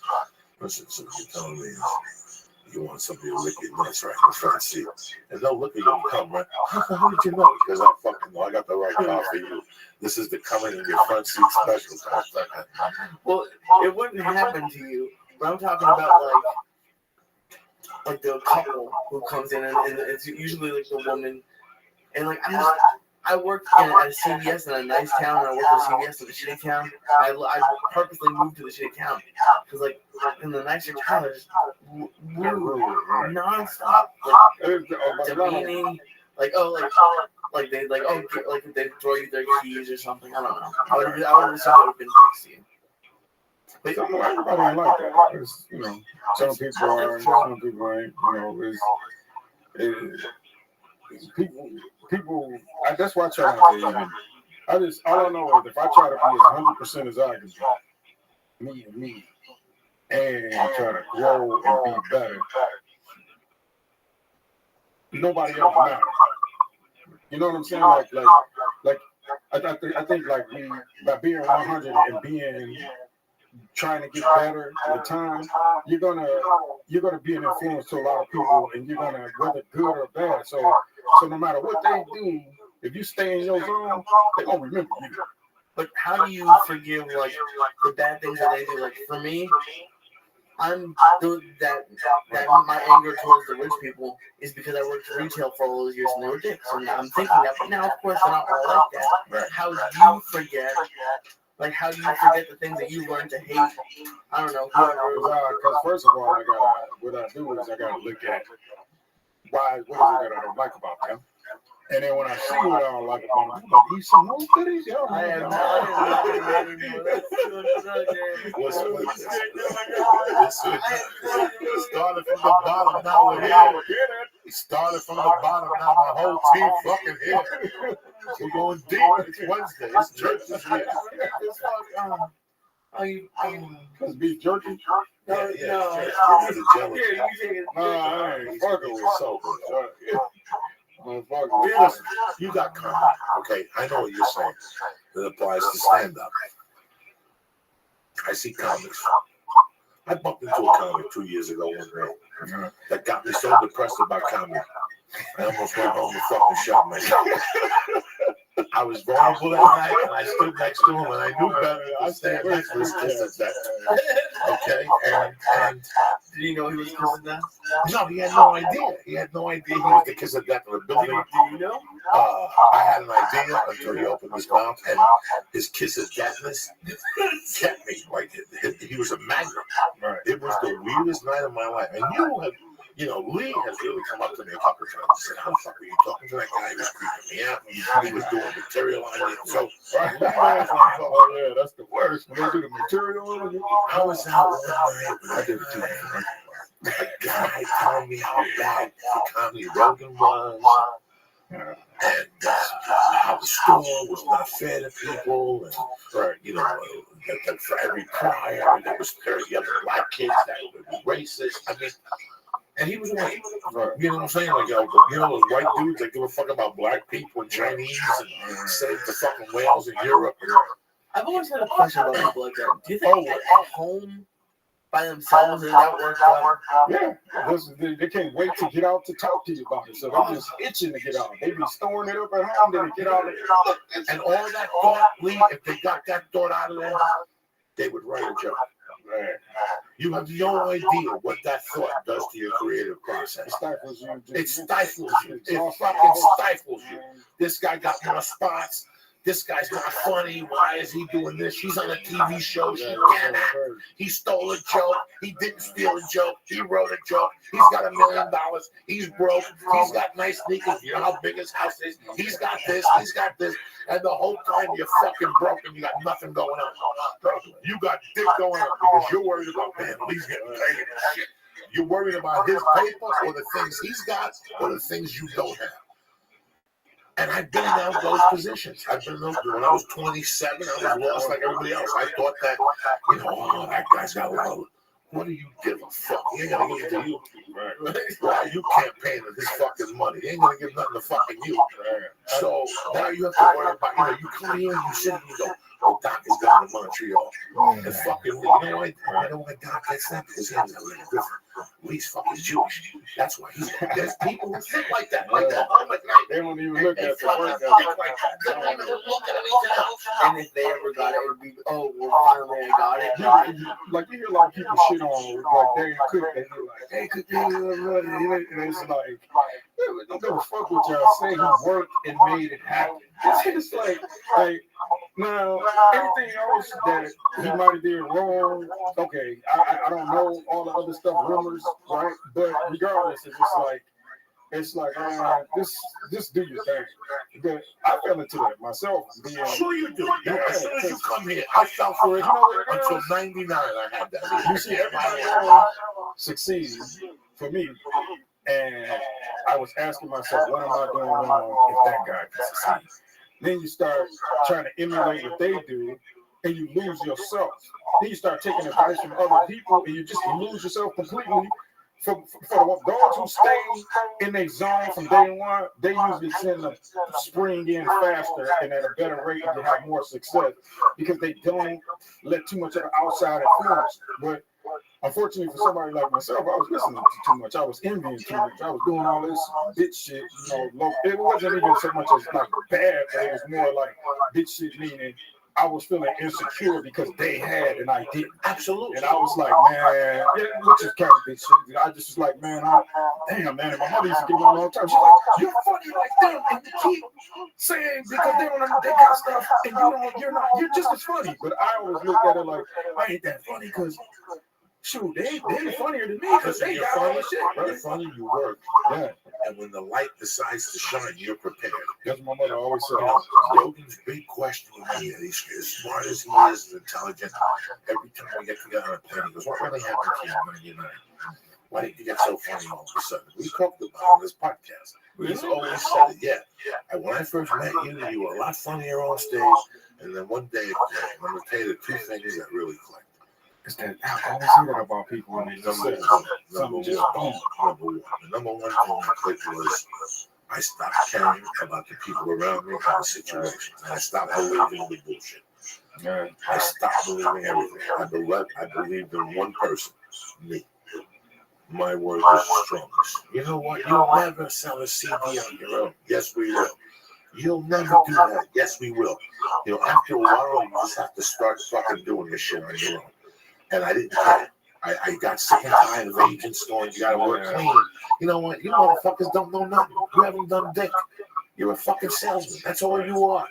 So I stopped believing in people and listening to people, and I started believing in who the fuck I was. And that really helped. I just stopped. I was at the store. What am I listening to these people?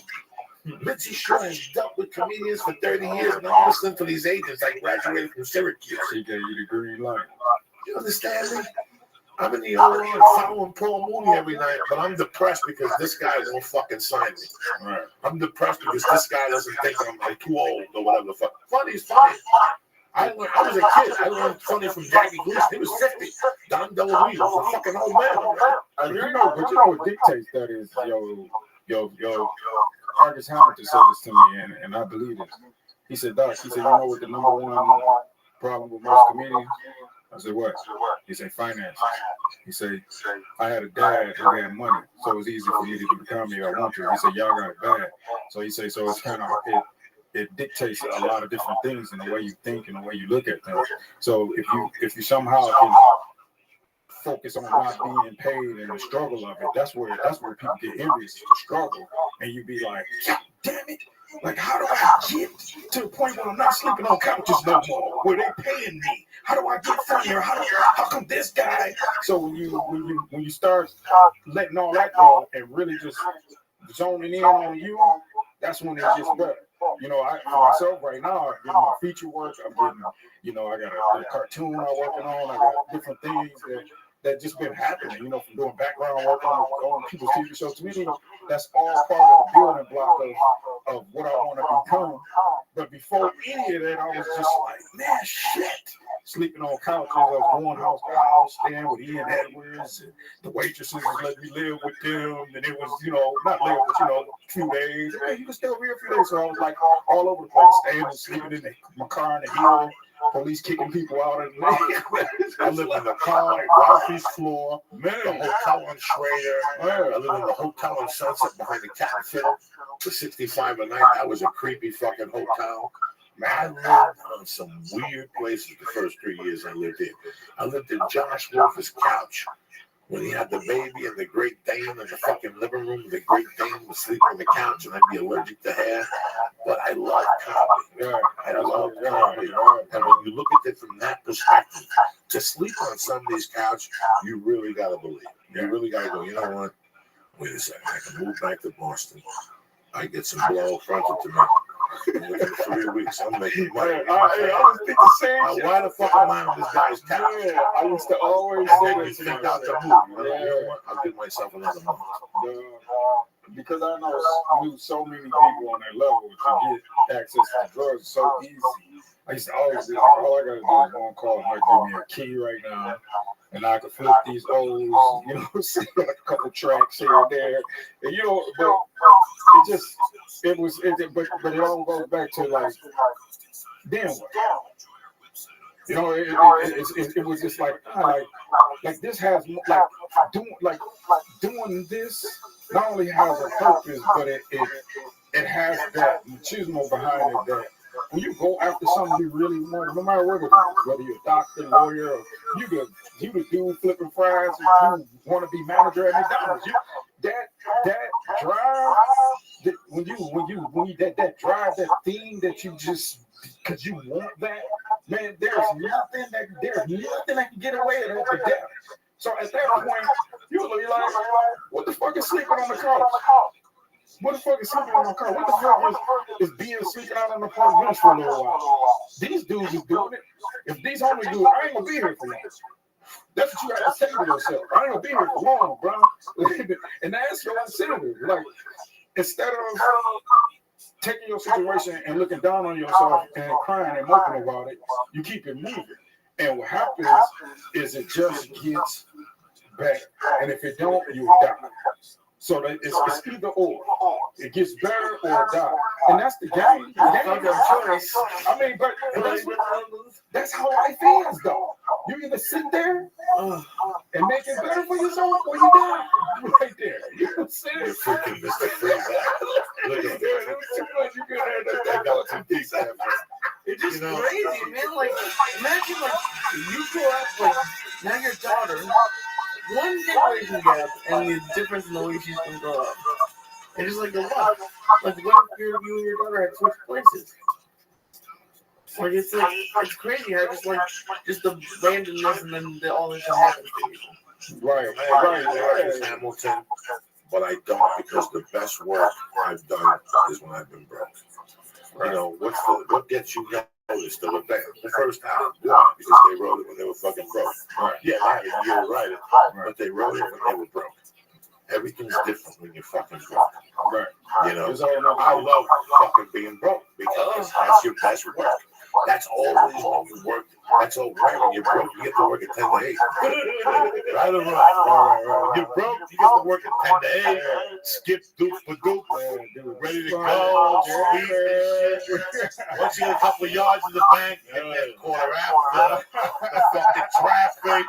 You know, my bird shit. My mom killed me. Right. But what Argus was saying was what he was saying was just that, and I see it. Like, working at the store 10 years, I seen it. People go and they just go work and they quit comedy because they just work. You know what I'm saying? Like, they just the workload, the wives is on them.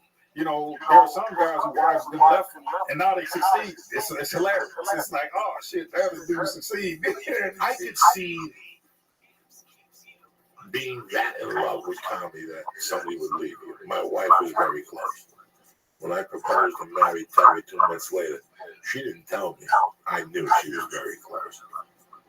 I love comedy. Right. This is what you do. You know what this reminds me of? This is your first love, G. You know what this reminds me of? What you're saying? Heat.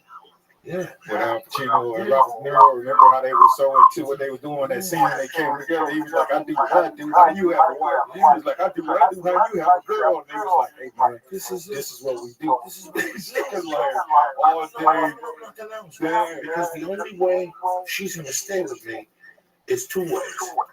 Yes, if I'm happy, and B, if I have money. I have to be able to give her security and support. Right. So, before anything, this is what I need to do. Yeah, I know it's Thanksgiving. I know what America's doing. They're eating turkey. But guess what? I got to borrow 20 for the turkey, which means I got to go work. Right.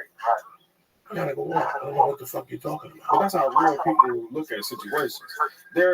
My problem is people who take all these holidays and different things so serious to where like they ignore the real values of, you know what I'm saying?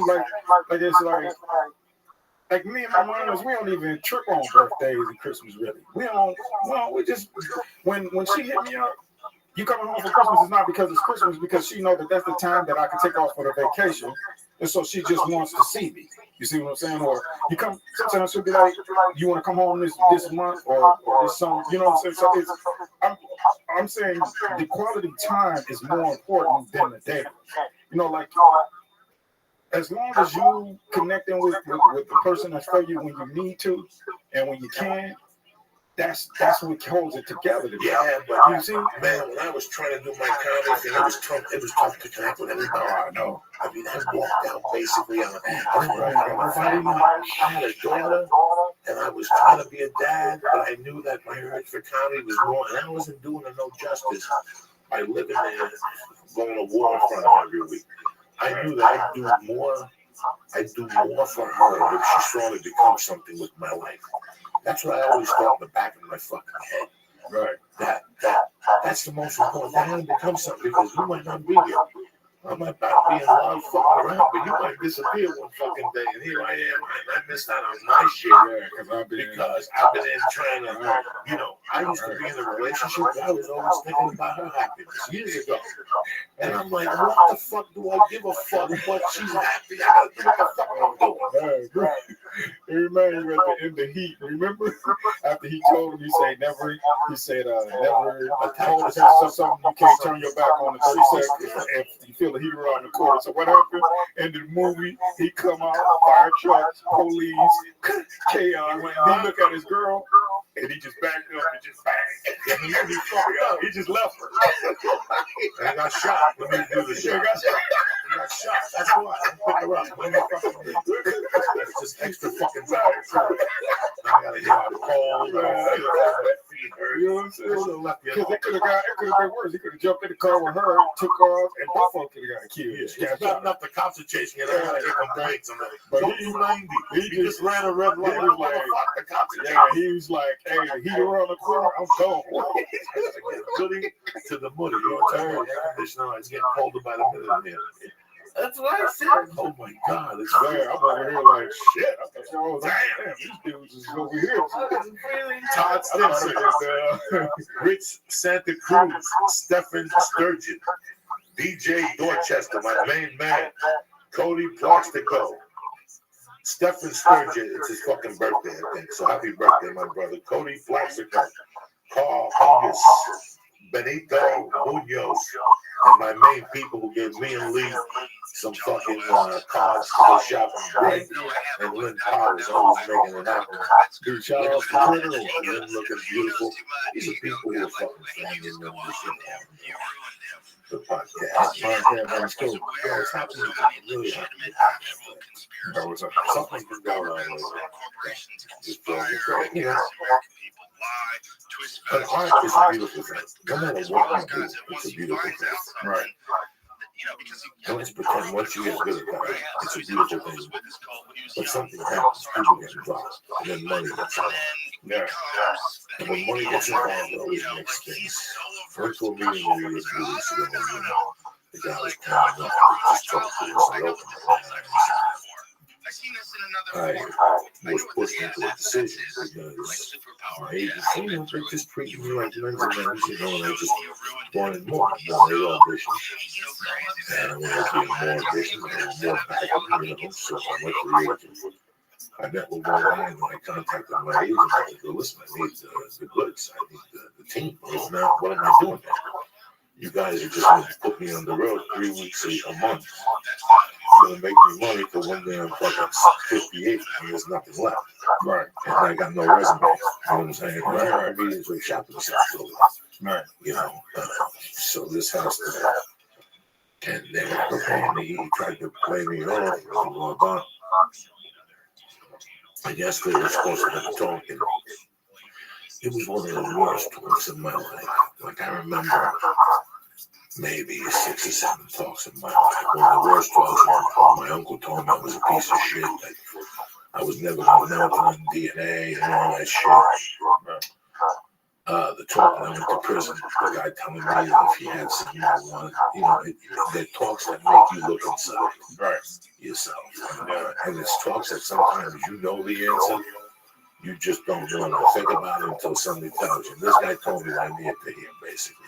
Okay. he couldn't help me, but he didn't like me. Oh, wow. And like this, and that's what he could do. And in comedy, sometimes that's one of the things that beats you up. You know, that's when you get down to this side. All right, look at all the comics. I talk to comics, and sometimes you look around with Joe, you know.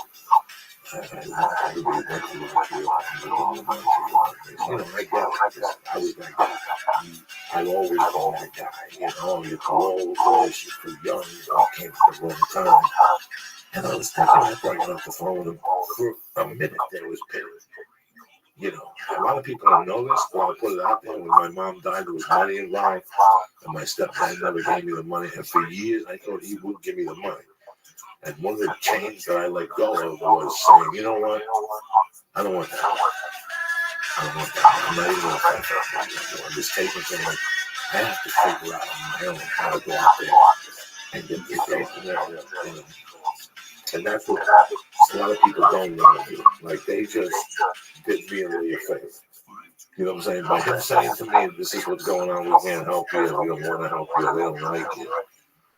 You give a guy like me more ammunition, you know, because you just put a mouse against the wall. I'm one of those dudes. I'm a rat in the corner when you do that type of shit. Oh, yeah. And I thought about it last night. Last night I was so tired. When I go to acupuncture is one thing. Then to eat a pot out of it and to do a kettlebell workout. I slept like a baby last night. I was watching TV and I sat there for 20 minutes. I was sitting here for 20 minutes. I don't even know what the fuck I'm watching. Right. Well, I was thinking about how your life is always about they're kind of like disappointments. Mm-hmm. You get disappointed, and that's the reality is how stuff you get about that disappointment. Yeah. That's the reality of life. Is you have a divorce, and you get stuck for 8 years, or you get stuck for 2. It's all up to you. You don't even know you're stuck when you're stuck. I've been stuck 20 fucking times. And people listen to the podcast have been stuck 20 times and they don't fucking know it. Yeah. But it's so weird how the fuck that boy don't look what is life? You're a little kid. You're a little fucking kid. Everything's good. You got a pneumonia. You lose an eyeball. Right. But you know what are you gonna do? You're gonna choke. He's gonna be the one-eyed kid. Nah, you gotta live through life with a glass eye. It looks one way, and your eye looks the other. And you adjust. And then when you're 12, your grandpa dies, and your grandpa thought you to be a fisherman. So now you follow me. How do you react?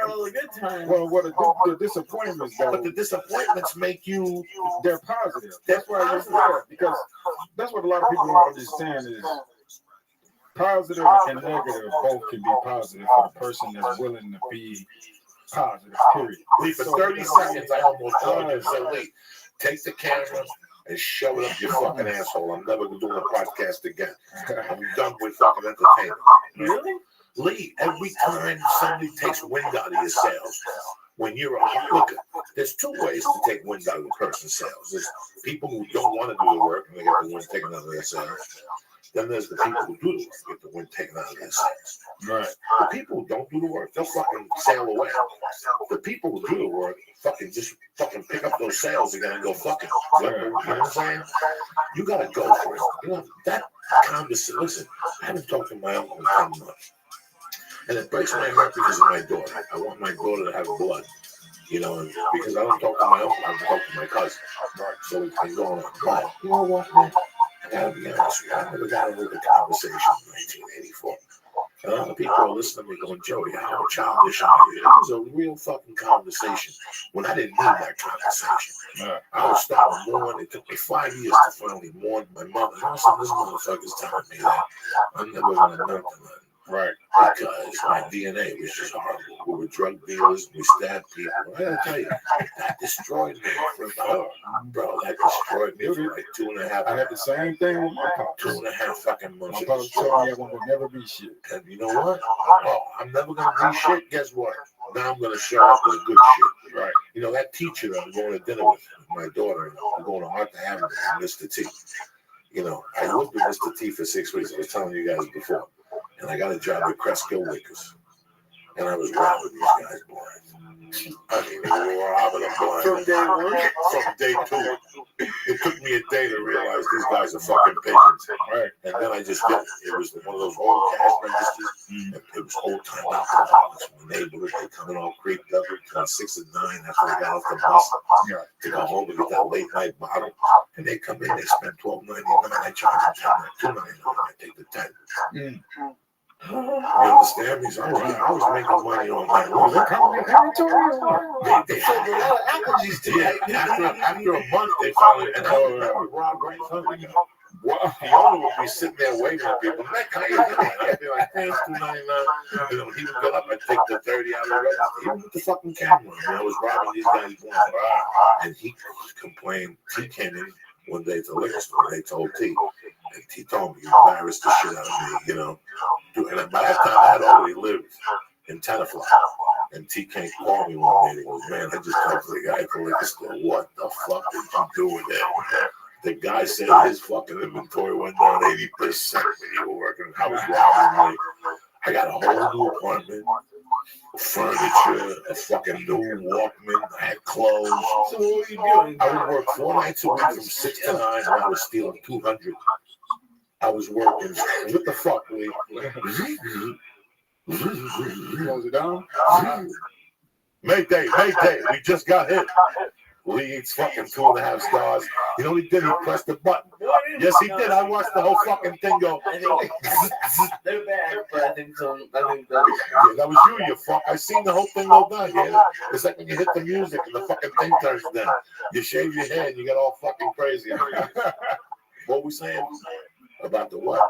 I was because you said that. He said that your uncle was like, "What were you doing?" He said, "Man, you did." Oh, I cried. I snorted coke and cried in the hotel. I fucking was so, it destroyed me that because I had felt that I was going to amount to that. I was doing nothing. I was robbing people.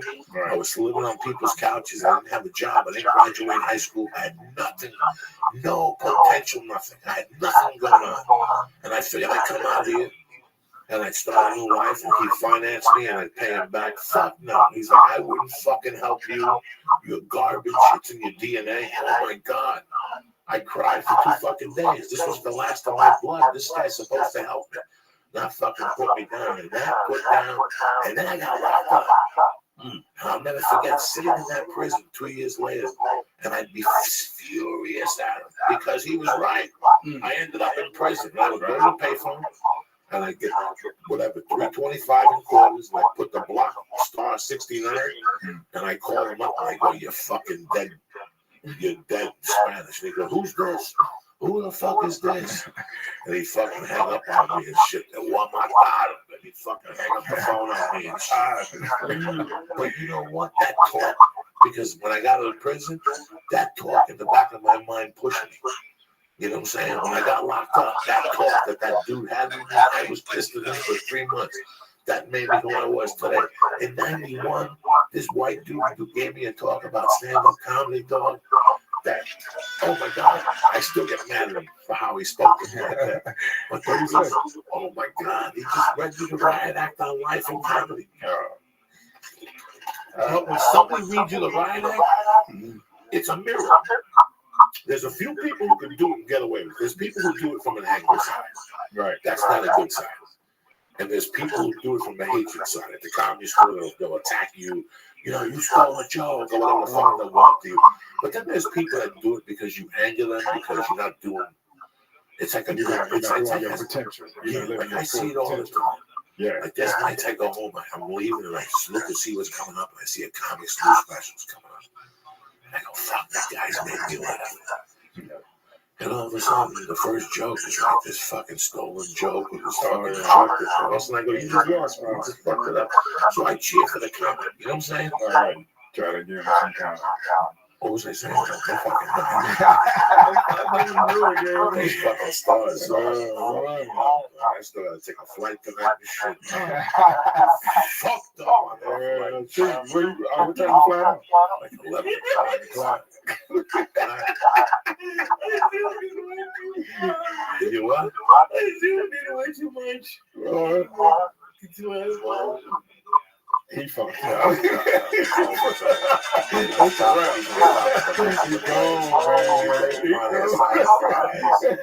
gonna rub cheese on his face. Look at him. Oh my fucking God. Yeah, look at this dude. He's gone. Who gives a fuck? You're on fire. You're like fucking Madonna in 86. But it's true. Like you. Like last night, I called. Last night, there was for an hour there. I just sat on the couch numb. Like I just sat there in the chair numb. I've been doing comedy 24 fucking years. I'm a grown man. I've been through 1,000 fucking things. I sat on the couch numb. The other day? No, yesterday. When I had this conversation with this dude, right? And it all pointed to the same thing. It all pointed to anything else that's happened to me in my life. Excuse me. 9 out of 10, when somebody has told me those type of things, it's things I've already known. And I paid attention to them. I just wanted somebody else to tell me. Now I know what I have to do to help myself. Right. A lot of people usually don't know how to help themselves. That's been the fucking theme of this show, is that we have different paths. I mean, you can just get an Anthony Robbins book, right? And read the Anthony, whatever his name is, Robin, whatever his fucking name is. You can put barbecue coals in your backyard and jump up and down on top of it. You know, whatever the fuck you want to do, but it's doing it, right? It's fucking, you learn from your fucking mistakes, or when life throws you a curveball. Sometimes life throws you a curveball. I bumped into a friend of mine the other day. His father died 3 days ago. Left. Cash. But the brother jumped on it before the will got read. He hasn't talked to his brother. This was his favorite brother. The brother stopped talking to the rest of the family. You know, and accused him of taking $2 million fucking dollars. Let me tell you something. These people are the nicest fucking white people I've ever met. I know the brother, and I know him, and I know his sister, and I know the husband to his sister. I've known them in LA for 15 fucking years. I know their kids. I know their kids when they were kids. Now they're adults playing guitars and shit. And you look at, and I gotta tell you something. When I saw them the other day on the drive home, I told my wife, I go, and I had a tear in my eye. My wife goes, "Why are you emotional?" Because if I ever went up before God as a young kid and said, "What do you want?" at the age of 10, I'm going to go, "I want to be that family." When I first met these people, when I first met him, I met him as a writer. He had a show on ABC that was a top show. And I knew this agent said, "You should meet with him." And we hit it off so much. And he's from fucking Malibu. We hit it off so much. He introduced me to the brother, who's a musician. And he introduced me to the sister. I went to their parties. I went to their fucking Thanksgivings. Right. And the dad came. The dad took me on it. The dad took me, and I saw the documentary about the family and the fucking badass. The dad just did so many great things, and he left all his money. He died unexpectedly. And now his family doesn't talk. And this is like the third family I've grown up around that I loved as a child or as an adult. That you know, and I can see that this has broken him. Yeah. And I even told him aside, I go, "Listen, man, I know you're down, but you gotta get back to right. Right. You can write a movie about this. You stole whatever." He goes, "Yeah." I go, "So you're sitting at home 3 years arguing with this guy every 2 days on the phone." Right. And when I was telling him this, I could see that his eyes lit up, his cheeks got a little red. I go, "Write a script about a family that got broken up by money." I go, "That's the only way." You know what I did yesterday? After about 2 hours, I went in the room and I wrote about what happened. And when I read it back, it took the sting away. Right. And it made my life a lot better than here with you motherfuckers. So sometimes something bad happens, you know, you feel bad, write it down and tell the story and read it. Right. And while reading it, you're like, "Oh, this ain't nothing. This is like Muhammad Ali punching me in the fucking joint, man." You know what I'm saying? Right. It's sometimes I get worked up. Like I feel like I'm getting towards the end of what you were talking about earlier. Like I feel jealous. Like every few months, I'm like, I'll get like nervous. I'll have a big bill or something. I'll get nervous, and I get like worked up in my head, and then it's like I have to calm myself down. So it's kind of cool. Like just writing it down would be helpful. Like you could just write it down. You'd be surprised sometimes. Sometimes you get mad at, like, listen, one thing I've learned is and I was wrong for a long time. I love all those revenge films. The other day I watched The Chinese Connection again with Bruce Lee. That's a movie right there. Mr. Fury and Chinese Connection, but they got the messaging. God damn, when he hangs those two dudes, he starts hanging people in Chinese Connection, but it's so weird, like Man on Fire. All those movies are my type of movies. But you learn something sometimes. I learned it with my ex-wife. You know, I tweeted my ex-wife, like my daughter, and I sent her a message, and I tried to be a friend. It's still pending. Can you fucking believe that shit? I just want to get, but you know what? I feel good. I got it out of the way. All right, now I get a decision from her. At least it's pending. At least she didn't decline it. Who gives a fuck? She's going to decline it. I don't give a fuck at this point. This was going to happen. But it's so weird, like all those situations. It's true what people say. Those situations toughen you up because it's how you respond and how long you're caught in limbo. Yeah. I was caught in my mother's death for 5 years. It took 5 years off of me. Then another 20 I gave to cocaine. I lost 25 fucking years along the fucking way, fucking around. Yeah. You know, do I wish I had them back? Yes and no. Because it made me double up. Yeah, it made me who the fuck I am today, man. So sometimes I get emails from people telling me how bad their life is, and I gotta walk them off the fucking cliff and give them a quote. And that's what it is. It's how we react to these fucking things, though. Yeah. This motherfucker yesterday, I called Lee last night. What time? It was 12 o'clock. We were talking about our plan. Were we not? Yeah. I almost took you out to dinner last night with that car we got. And then my wife made fried chicken. You know, Sunday makes fried chicken. She's from the South. There ain't no dinner. I was going to take it to a Chinese restaurant last night. Which one? The one you were talking about, the fucking egg rolls the other night on the podcast. Oh, yeah. See? Uncle Joe Where takes is this at? Tell him the cold water. It's like Emperor Express. It's like Burbank. And yeah, around there. Valley College. There's 2 malls. Pretty good. That's what he said. I've never been there. You just look at the pictures. Don't be bullshit. You don't send me, don't pull a Steve Simone on you. Oh, you did switch.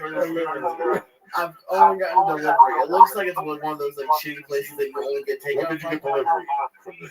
Well, I've got the John's chicken. Oh, yeah. I've got pan fried and steamed dumplings. The egg rolls are really good. And then that's really it. Like sometimes I mix it up, but I I have a don't really little like qualms about most Chinese places and stuff like that out here. They not, you like back east, you get big chunks of white meat and a little bread wrapped around. And out here it's like all this hard batter, except for chin chin. Chin chins do it like back east. You know what I'm talking about, Joe? Where What do you eat? I don't want no batter anyway. No, I'm not like, you know, sweet sour chicken. I want to see that meat. Last time I ate batter, that could be a finger. That could be a but you know, like they say, but you know, child chicken, you don't need none of that. Sweet and sour and all that. What do you eat when you go to Chinese? Nah, like if I get like, I'm a shrimp and lobster sauce type of guy. But that shit, always. But the whole problem is these motherfuckers don't know how to make it.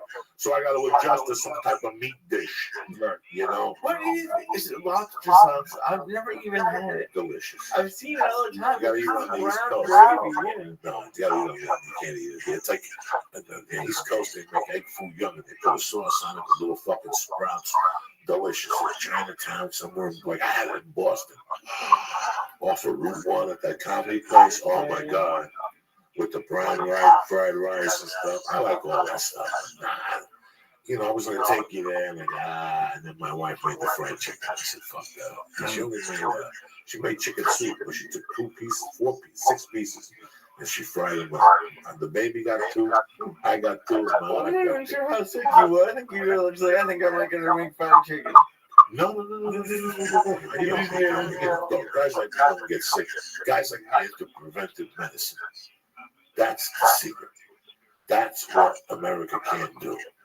When you're making $10 an hour and you have 2 kids and you feel the flu coming on, you don't have time to sleep. You know what I'm saying? So you try to do the best you can to maintain it. If I don't feel good on a Monday night and I got to leave on Thursday, the last thing I want to do is give the people on Friday a bad show because I'm sick. You ever do a show when you're sick? You can pull it off. I've done it. I want to pull it off, but I try not to. No, emotionally you can't do it.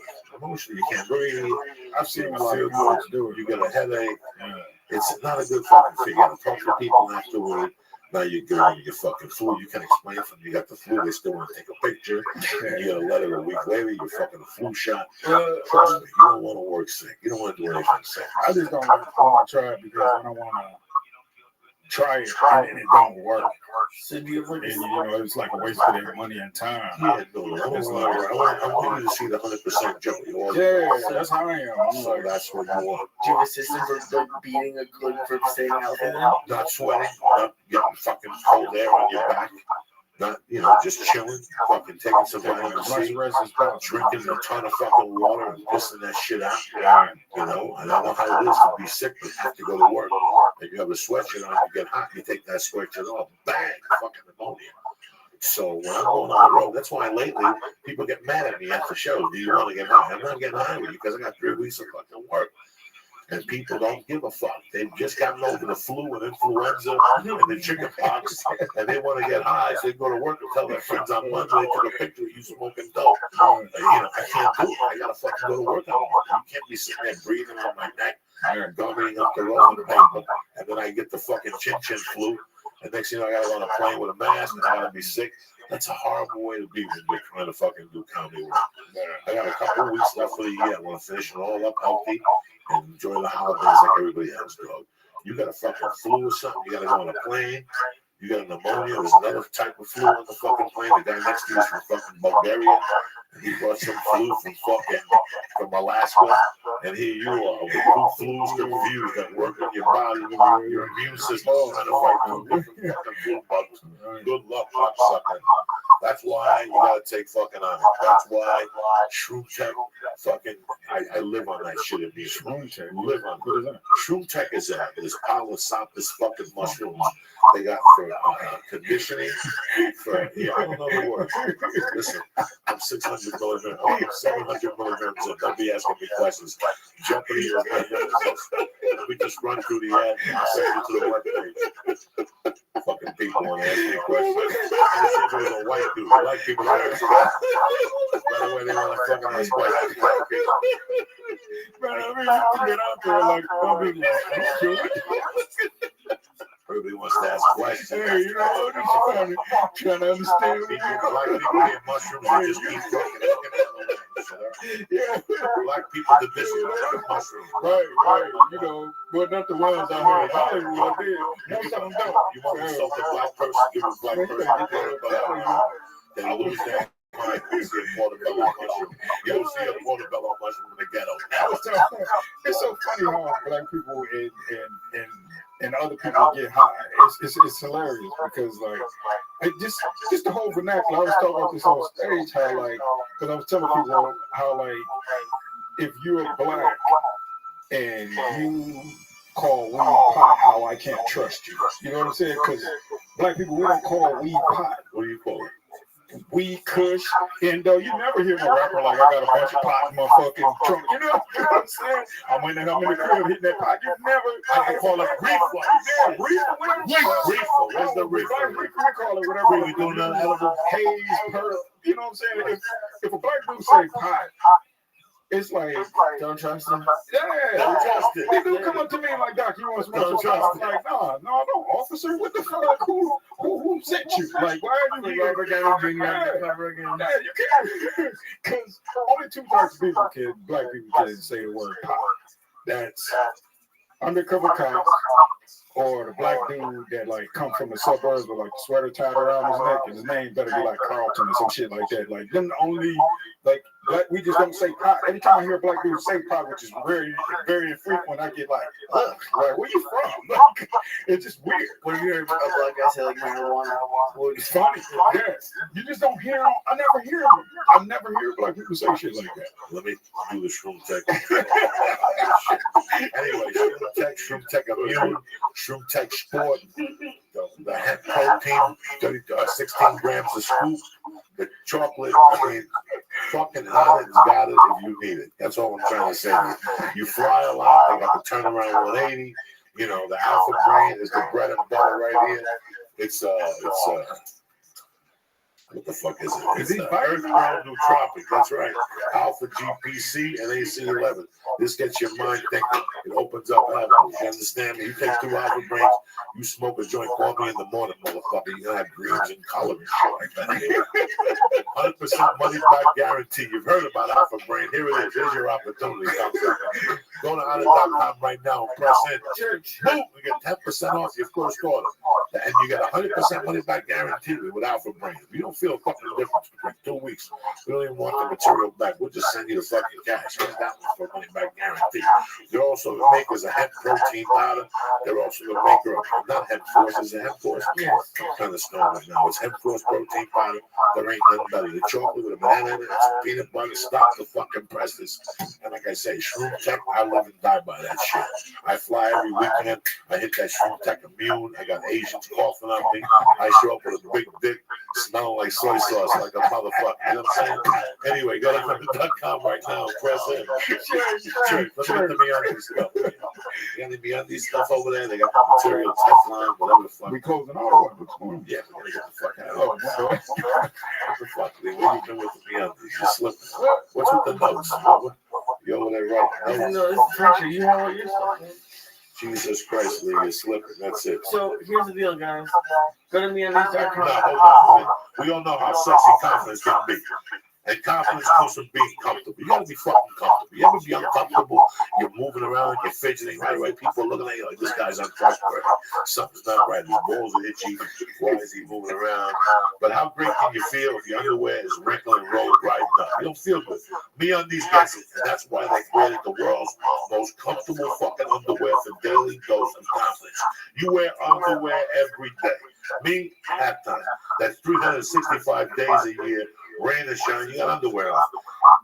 You need it to be extraordinary without the insane price tag. If not, you get those white cotton things like me. I still got my fucking underwear joke. I still got the white cotton things because I grew up on those things. But I wear the fucking MeUndies to jiu-jitsu. I wear the MeUndies when I go to the YMCA. I'm just stuck to keep everything. When I fly, I wear MeUndies. Luxury is half the retail price that you find anywhere. MeUndies knows this. And that's why they created the world's most comfortable underwear at half the retail price. When you look good, you feel fucking great. It's a cliche, but it's fucking true. MeUndies understands that too. And that's why they designed this underwear that makes you look and feel fantastic. Number one, MeUndies is made with Modal. You know what Modal is? No. A fabric that's twice as soft as cotton. This twice as soft, whatever underwear you're wearing right now. MeUndies has tons of colors, tons of styles. Plus, they got matching for he's and she's.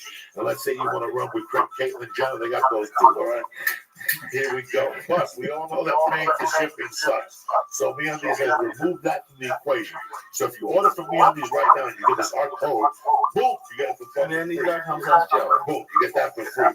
And MeUndies even has a money-back guarantee. If you don't love with the first pair of MeUndies, you keep it for free. That means you have nothing to lose. So do me a favor. I love MeUndies. I wear the safari ones. I got the black ones with the purple stripe on top. I love these things. We don't fuck around here. Go to MeUndies.com right now. Press in.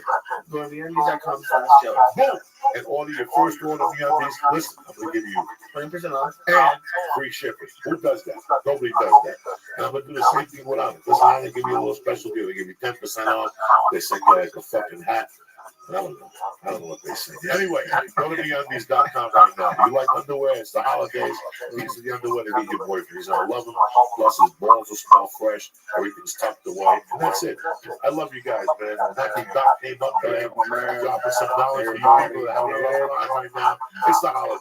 Hey, we love y'all, man. First of all, yeah, hell yeah. And make sure you take that with you through the rest of your week, through the rest of your holidays, through the rest of the year, and into next year. Listen, there's the most important thing. It's the holidays. A lot of people feel down during the holidays. You know what you do? You do what you can do, and you start the new year off. You write some goals.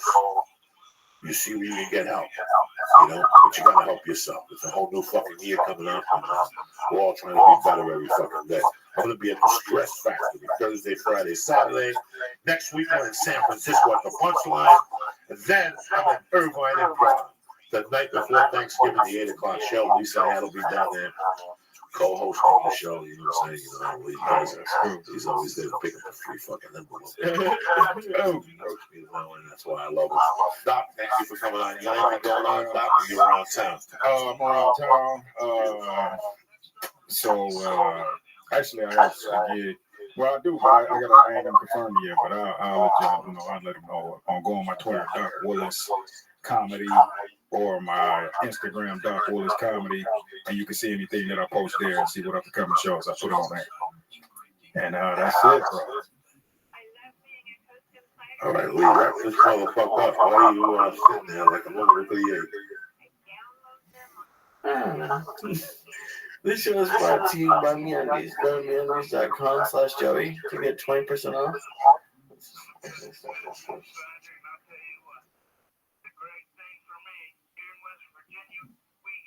Been in love with man. Thanks for having me out. I just wanted to let everybody know I'm going to be in Las Vegas this Saturday night. The 21st. I'll be at Backstage Bar and Billiards with Ryan Sickler of the Crab Feast. Me and him going out there. Get your tickets. Go to ticketfly.com or samtripoli.com.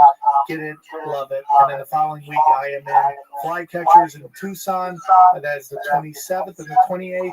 I'm at the stand-up Scottsdale. Just Vegas. That's just Okay, just Vegas. Just Vegas. Vegas. Vegas. Worry about Vegas. Listen, we're gonna try to come Vegas. Just trying to get it all in. People, January, Tucson. You need to get my hero to come to your show. Did you hear about the guy who won $2.5 million on the Royals and then $250,000 on Madden? Yeah. Oh my God. Where's he from? I don't know. I know he lives in Vegas. It's like Vegas Vinny or something. So what is it? Oh, Vegas Vinny. You're right. 250. You won what? He won 2.5 on the Royals. And then won $250,000 on home. What do you bet on them? 20. I think it would have been 20 grand. Yeah, it was 20 grand because it was like 12. It was 12 bet items. Did you try to bet on them? I did, and I couldn't get on my betting site. And I'm like, fuck it. My buddy won $1,500. We were sitting there watching it at Sal's Comedy Hall, having a great time. It's amazing. Could you imagine? I mean, how often does and it was a big day of upsets too. Like every football game was an upset. Yeah. Could you imagine hitting all that money? Getting $2.5 million off of the Royals. That's my hero. Yeah. Yeah, that dude didn't tell you what he's lost over all the time. Yeah. That's true. And that would tell you when they won $2.5 million. But ask him what he lost last year. I could watch my dad play like 10 hands in a row, lose 10 in a row. I go, Dad, how you doing today? I'm even. Getting your ass whooped. You missed all the good. Yeah, I was on a huge roll. That's what I'm just happy, man. Things are good, man. Just been gigging, doing my new podcast, the International Bad Boys Hour. It's every Monday. And then tomorrow I do Punch Drunk with Ari Shafir and Tebow. So as a Punch Drunk guy and over the years, what do you think happened this weekend? A little bit of everything, dude. I think you couldn't really focus. I think she has she spread a little thin on a lot of stuff. I think she underestimated her opponent. And I think that we just never got to see how great Holly Holmes could be in the ring, in the octagon, because I think everybody knew how great she was, and no one really engaged her. So it always looked like she was moving slow. She wasn't doing very good. Exclude her first fight, because that octagon shots, right? So you always get to the big dance. Who did she fight the first fight? I'll have to look it up. But she fought in Staples Center, co-main event, her first. You remember when Ronda had Hoochie beat that girl in like 14 seconds? And so her first fight was a little octagon shot. You're in the big dance. And not only are you in the big dance, but you're the second fight. You're the co-main event. So you exclude that. But I think maybe, and I could be wrong, but maybe nobody wanted to engage her because they knew how deadly her striking was. And the only one crazy enough to run right at her was Ronda Rousey, who just went right on. I think sometimes people drink their own Kool-Aid. And I think maybe that's what happens right there. And, on Punch Drunk, we've been saying it forever. It's like, they didn't want her to take on Cyborg because I think they felt Cyborg was an elite striker, and I think that's what they got with Holly Holmes. I'm very ashamed that I had to ask Lee to even see who Holly Holmes was. 2 years ago, I did not feel about the UFC how I feel now. It's like I really enjoyed the UFC. Then it became this thing, and it became this thing that was borderline of what I like. I like quiet guys. It's a martial art. Yeah. There should be no Living like a pimp, West Side talk. gang. You know what? I like Sam. I'm gonna fight him. I'm gonna do the best I can. I'm gonna try to punch him in the face. That's it. And you go on and say, Joey, it just got too weird. It got too weird and too personal. Stuff about Brazil and this and that. And you know, Rhonda, I loved her at first, and then it just went sour. Like it was just, you know, talking out of place and doing this, and then the fucking guy got creepy. Yeah. And then you could tell that something was cracking because the mother raised her hand first, and then this guy. You know, for me, it was a lot of things. I saw somebody who stuck to a game plan. That's what I saw. Yeah. I saw the brilliance of Greg and Uncle John. Yeah. You know, now why John Jones and all these people. I saw the brilliance. You know, we discussed all the time. A man without a plan is not a man. She had a plan. She stuck to it. With Nietzsche. She stuck to it. You know, Rhonda, I just got back from whatever I was doing Friday, and I went to the hotel room, and there's the Wayans. And I go, let's see what happens. Yeah, me too. And once I saw the Wayans, I'm like, look at this crazy fucking bitch. And she walked out there with her hair, then she ran out, and whatever she was saying to Joe Rogan, like, I think even if you got Joe in the corner and said, what did you think about that when you asked her? Well, she's a sweet girl. And what the fuck are you talking about? What the fuck are you on? Yeah. So it was this weird thing. And then I went on stage in New Jersey. I get the fuck off stage. I look at my phone, and on Twitter is the knockout. Like, that was on the fucking whatever. Immediately it was on. The kick to the head.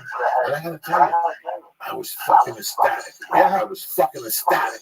I was so interested because we were watching and we were eating, and Sal was showing us the fight, and everybody's watching, and I'm just like, hey, dude, Ronda's got. When you really broke it down, you took away all the hype and all that stuff, and you thought, what's Ronda's way to win?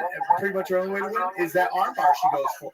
After that, I'm like, if Holly Holm sucks her into a striking match and she buys into it and her ego's so big that she does think she's this elite striker and she's in trouble. And then it just started happening, and I go up, everybody go, you haven't seen the head kick yet. I kept yelling, I'm like, head kick's coming, dude. Just watch for it. And when she swung and she missed to her knee, and you just saw something in her eye going, that doesn't happen to me. And she got panicked, and she tried to rush her like a bull, and she got spun roughly. And then here comes the pain. Bam! And just put her deep, man. Oh, The way her head hit. she was out before her head hit. It looked to me. Yeah, she But was out. the thing that I haven't heard anyone talk about is Ronda fought 3 times in 9 months. Title fights 3 times. There's no. I've been a fan for a few years. I've never seen another champion do that. To be honest. Listen, it's a fucking cash register. Absolutely. She's getting $10 million for this fight. Yeah, well, I mean, after pay-per-view, I mean, the numbers on this fight are humongous. Not only, dude, I was at the store after the fight. It was what everybody was talking about. Have you ever seen that ever? People are talking on the fucking plane. And I'm not talking about people with fucking Infinity shirts on, MMA shirts on. I'm talking about fucking Gentiles to the business people traveling. You know, I heard that, what's her name, said something, Lady Gaga and Trump. You know, I gotta tell you something. What really surprised me was people's reaction. Like, all the people on the bandwagon either flipped or that many people wanted to see her get her ass kicked. Me, like I said, I haven't had interest in her fights for the last 2 or 3 fights because of her, you know. Nothing personal. I got bigger fish to fucking fry, you know. Your own problem. So, Why do you think all this Ronda hate's coming out? Because she's one of the biggest stars in the sport, if not the world now. And then I don't have a problem with her not shaking hands. Plenty of guys don't shake hands. You know what? She's a fighter. I honestly don't care what she does outside her. Until the fight's happening, it doesn't matter to me at all. Well, I just want to say one thing real quick in that it wasn't that long ago that we, you remember Rogan going, are they ever going to not stop booing your fights? Do you remember that? Because she had done The Ultimate Fighter and did not come off well. Because she's an alpha. She's a super aggressive alpha. And she was on that. And Misha Tate came off looking like the nice one. Ronda came off is not looking like the nice one. And all her fights, she'd walk down the aisle and they were booing her fights. And Joe goes, why are they booing? I don't get that. So there was a time, which wasn't that long ago, maybe 2 years ago, in which she would get booed at her fights, and the machine kind of got going, and they got behind her. Fox, Reebok, The Ultimate Fighter, ESPN, which really is trying its hardest, even though it's killing itself, to get the female demographic going. ESPN is destroying itself trying to lure female viewers, and they all just went in a high drive because Ronda could get access to shows and mediums that no one else could. To announce your fight on Good Morning America, that never happens. And that happened. I can't understand where she was at. That's a level that I'll never even be close to. But, it's like when you talk all that kind of smack, people sometimes, if you don't fucking back it up, people get really stopped paying attention on the whole thing that she's going to beat up the boxer. Listen, stop. She was not going to fight Floyd Mayweather and fucking come out successful. I don't care what anybody says. Listen, I don't give a fuck what anybody says. That was just. Do you mean boxing or MMA? Yeah, they were saying she was going to beat up Floyd Mayweather. But she could beat up like a UFC, she could probably do the arm wrestle. Listen, he would punch her 50 fucking times in the face before she fucking saw anything. One person called me and said, what happened there, the truth, was real boxing. She went up against somebody who was, did you see GSP's trainer break it down about how good she did with the arm? Everybody who puts the arm around her when she headlocks her, she put her wrist here and kept it away, and she would get her hips real low so Ronda couldn't flip her. Winklejohn and Greg Jackson did a fucking tremendous job. They're amazing. And you know what? Dana hated them before this. He fucking hates them now. He must fucking be at a Santeria place putting voodoo on them because he fucking hates them now. And they took pictures of Dana White's face. This whole fucking thing is just weird. Yeah. And like I said, I love the fighters. I talked to Anderson's manager the other day, Sinister, and we have a Cordina, and I talked to, but something about it the last year has just been something not really for me. It's like, okay, so wait a second. So the fucking Jets, okay, are in the fucking playoffs against the Dolphins, right? But the Dolphins lost the first 6 games, and then they won 6. So they're really 6-6. And they deserve to be in the fucking playoffs. But you know what? For some reason, I'm just going to switch it. I'm going to make Kansas City go in the fucking playoffs. When the Irish was going to do that big fight in Boston, there was only one person he was supposed to fight in my world, and that was Frankie Edgar. That was no fucking German. That was no whatever. That was Frankie fucking Edgar. Yeah, okay? Well, obviously that one was bad, but that's the issue. In NFL, it's just based on record. No one's making that decision. So when there's a fight maker, right? It's what I'm saying is in season 11, in game 11, week 11. right. If you're 0-9 and the Dallas Cowboys are 9-0, Goodell's not going to call and say, nah, switch that, put somebody else in there. I did hear that they did switch a schedule because the team is really bad this year. Oh yeah, they have flex on Sundays. They can move them up and down. Right, they did switch something, but. There was one person that he was supposed to fight. Yeah. That's it. And the guy's name is Frankie fucking Edgar. Not some fucking 50-year-old German guy that, he's a tough fighter. No. Frankie fucking Edgar.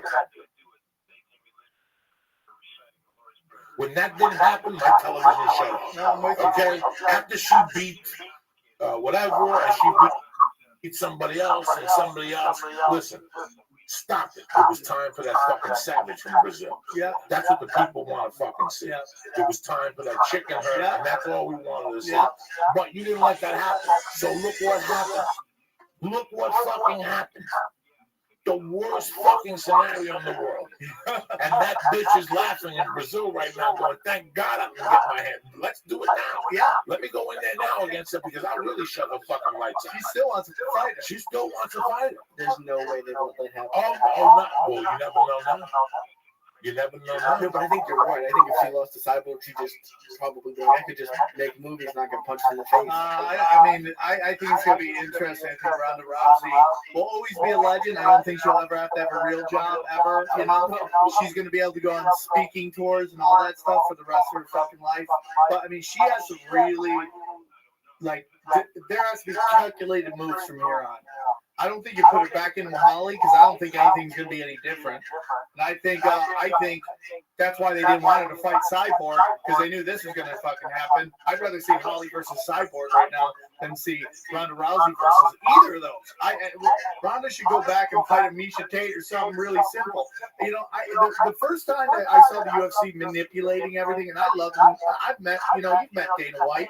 Dana White's a fucking nice guy. Joe Sutton, they're fucking great guys. They're great people, dude. Great people. You know, but the first time they did that was with Rampage Jackson and Chuck Liddell, and it bit them there too because they wanted Rampage to go. He fought Eastman first, Right, he fought Eastman first. and they got him right in with Chuck Liddell before he could really get centered because he'd beaten Chuck before, and Chuck at that time was the cash cow. He was the guy that was getting on Sports Center when nobody else was getting on Sports Center. And I did something with him on my Spike show, and I go, yeah, so you're fighting? He's like, yeah, I don't want to fight him right now, but they want to get me in there with him quickly because they think that's the best shot he's got at winning. And that was the first time I realized when they were manipulating shit. And it caught them right there too, man. And that was the beginning of the end. It's the fight game. It's like, why do I like sports? Is because for the most part, the best win. You put the best up against the best. I live in a city of dick suckers, where everybody's sucking a lot of dick, and you can see when people get manipulated here and there and have to get super negative, but you see it happening with these new specials coming out, and everyone's like, what the fuck is this, They get pushed in front. Sports is like the best take on the best. You can't fake it in the octagon. It's the best take on the best. And when she would call these people out knowing that she was never going to fight them, that's when I think she started losing people. And when she's going on, like she went on ESPN and she was talking to Wilbon about, hey, what do you think's gonna happen first? Me losing or the Cubs winning the World Series? I mean, you just don't say that shit. It's like you gotta walk quietly, carry a big stick. That's my opinion. I like a little shit talk. I like Muhammad Ali. And even though people thought he did something against Joe Frazier, which was disrespectful, he treated him pretty poorly. But I think for the most part, there's a bravado, but there's a way of doing it, and I just don't think she handled it well. Now on the other side of that, if you know anything about Ronda Rousey, let's put this on the table. She's a fucking hard worker. I hear she's really nice. She's very nice, and she's a fucking hard worker. So I know she put the effort in for this fight. That's not going to be the case. She got the knee operated on. She got the whole thing. But in her defense, listen, I don't know. What do you think is harder? Becoming a champion or staying a champion? I would say staying, it seems to be. Oh, yeah, because all you're fighting is the best. And everybody wants to talk to you. I can't imagine Ronda Rousey lost. You can't really imagine. You can't. Guys, if you're at home right now, I don't care how much money you have at that level, knowing the type of athlete that she is, elite athlete. She's done it all. There was two things, the mother came out and said she didn't like the train. Look at another thing. They fired him? Yeah. They did. He's done. I read one article. Who knows? But I read one article. I can check. No. This was something, that wasn't handled. Now, don't make a point fingers. When this happens so quickly, guys, I just read something about Amy Schumer, and she said something about, this is not comfortable. You have no idea what this is like, doing this and press and it's tough enough just being a stand-up comic. Yeah. And now they want you to do specials. And now after that special, they want another special in 8 months. And you got to go out and take pictures and fucking go to clubs. And, TMZ's going to be there. And this is not stand-up anymore. Now it becomes something else. And it's very tough to keep your game going. Kevin Hart, God bless his fucking soul. He's in basketball games. He's writing jokes. He's doing fucking arenas. Gabriel, bless his fucking soul. That guy has not stopped in 6 years. Yeah. Ralphie made 10 years. That fucking grinding, every fucking week out there. Her work ethic is amazing. Yeah. But I thought other things, there was so many other things going on in her life. So many other things going on in her life. Everybody's a person. She's with CAA. She's taking every division that CAA's got is making $1 million. Because the brand thing, this, that, I guarantee there's toys, and G's, and judo accessories, and there's everything. Yeah. What's his name? Didn't what's his name have 76 ways to make a living?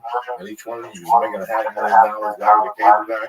Dolls and boxes. And this, and engaging and talking to people and getting up at 5 do radio in fucking Bulgaria because some TV show wants you. Guys, it's fucking grueling. It really is grueling. And then the expectations that you have, things that happen now, nobody tells you nothing negative. You become so big that nobody says to you, hey, today we're doing this. You know what I'm saying? Yeah. Today we're going to, did everybody else notice when she got punched in the face? She was really in shock. It reminded me of Brock Lesnar when he got hit by that kid. No, the other kid, the white dude that retired with a bad back. Connor Hughes? Oh, no. I know what you're talking about. Shane Carwin. He fought Shane Carwin. Shane Carwin hit him with a shot. I was there for that He fight. held his face. He held the shit cheek. I mean, nobody had hit him. She's doing these things where she just comes out and she's flipping a guy and falling on top of him. In training, who are they putting up against her? She's doing movies, so I really can't touch your face.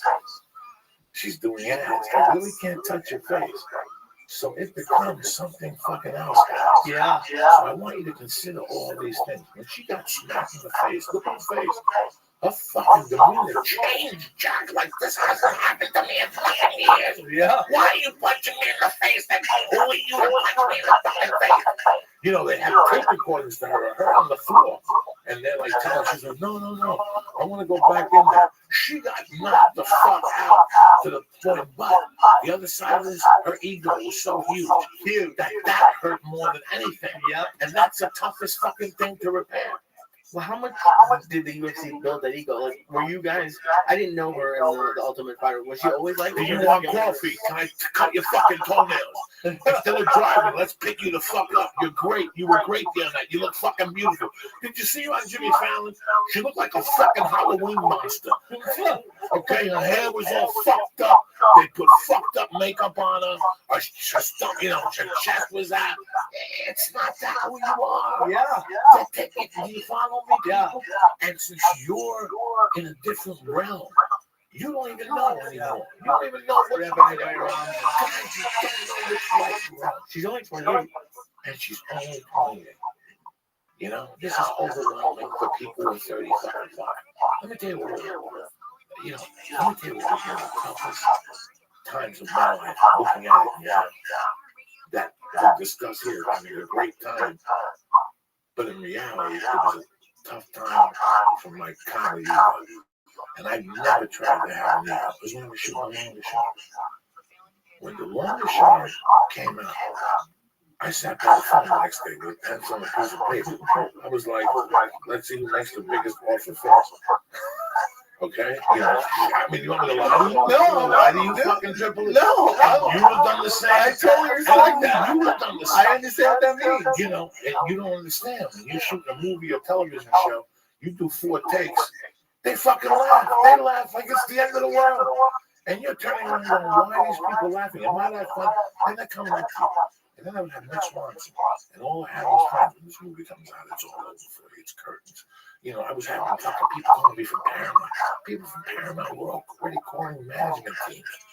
I had people already fucking calling me, going, "Hey man, we like to meet you. How did you hear about? Oh, we heard you were looking for. I don't know fucking management."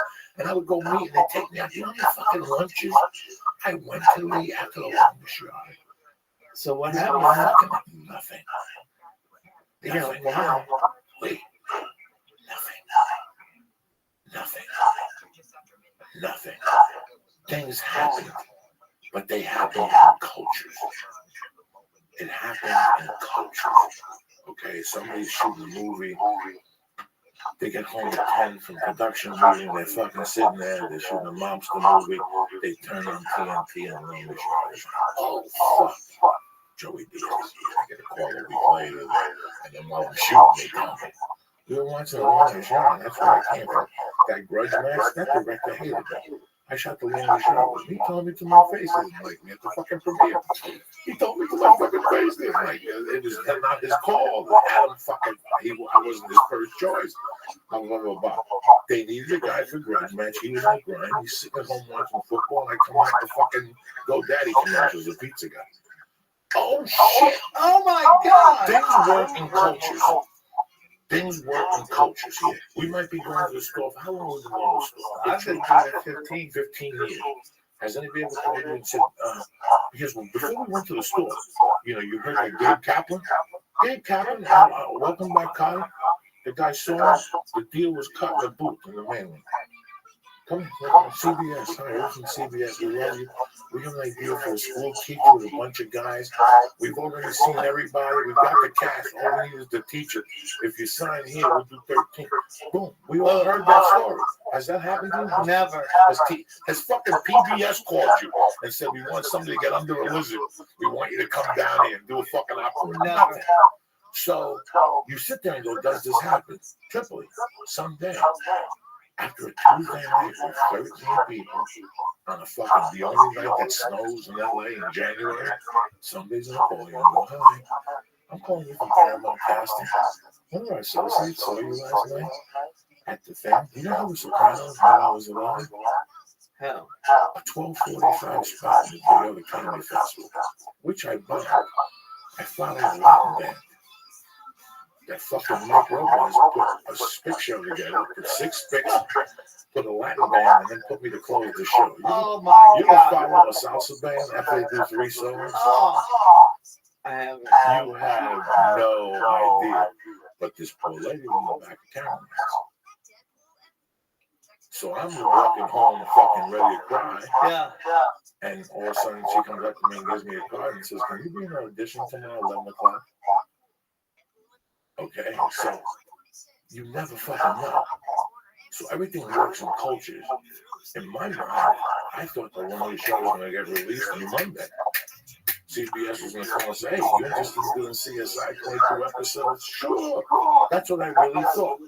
Do I walk around like that, Lee? Now that you know me, do I ever walk around like that? Have I ever said to you when the fucking Tripoli podcast dropped, it's all over? Wait till they see my episode of, what's the show that comes on at one of the black guys and they will talk into your jokes? Comics Unleashed. Comics Unleashed. You ever have those guys pull you over? Go, it's all over.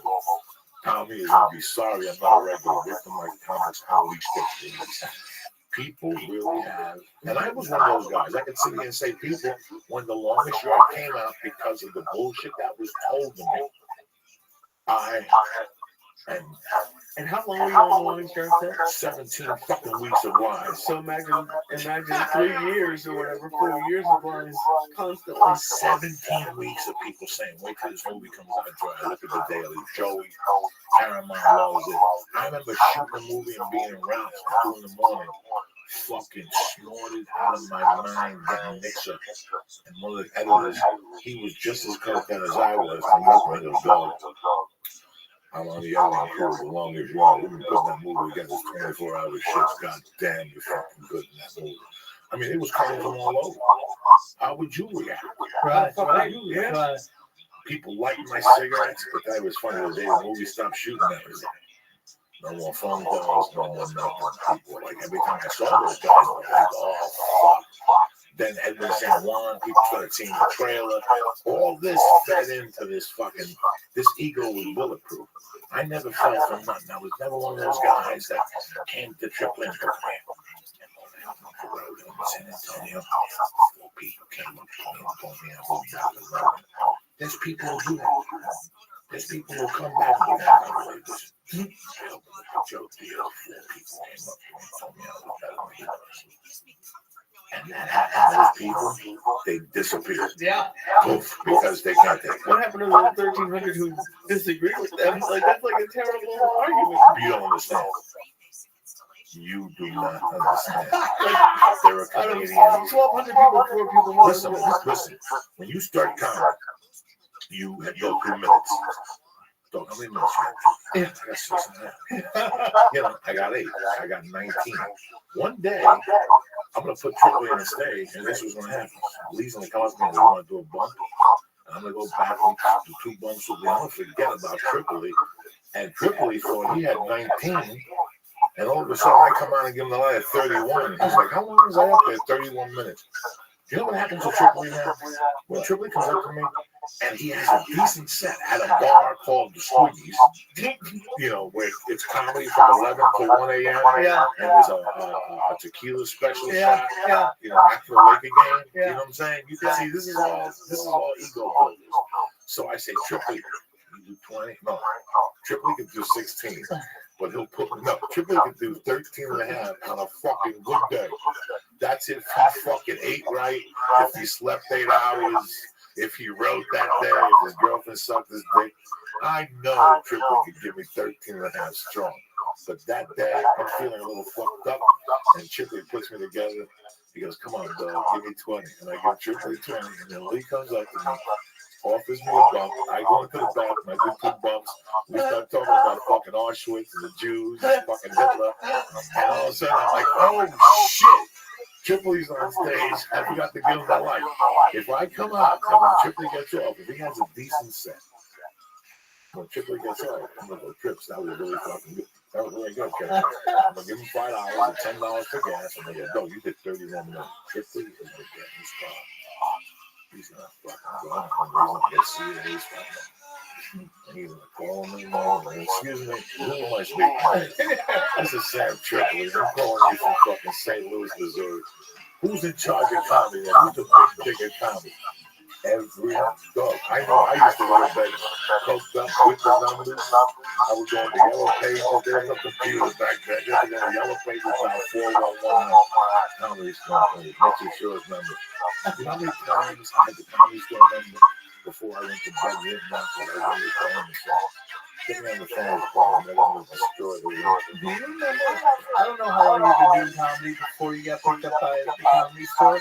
I've been doing it for about 5 years, but it was all bar gigs, so it was like a different animal. And I remember when they gave me a 15-minute set, and I was like, oh, fuck. I got to do 15. And like, I could kill 10. And then there was that next 5, and I was just like, and I was like, 15? Fuck, okay, I guess I'll try to work 15. I'm trying to not run my life by too much. And then you do good 10, but you would try to improvise the last 5, so the good 10 you did just got massacred by the last 5 you did. Then you figure out, let me improvise in the middle, which is really torture because then you lose them completely. Fucking Houdini couldn't bring them back.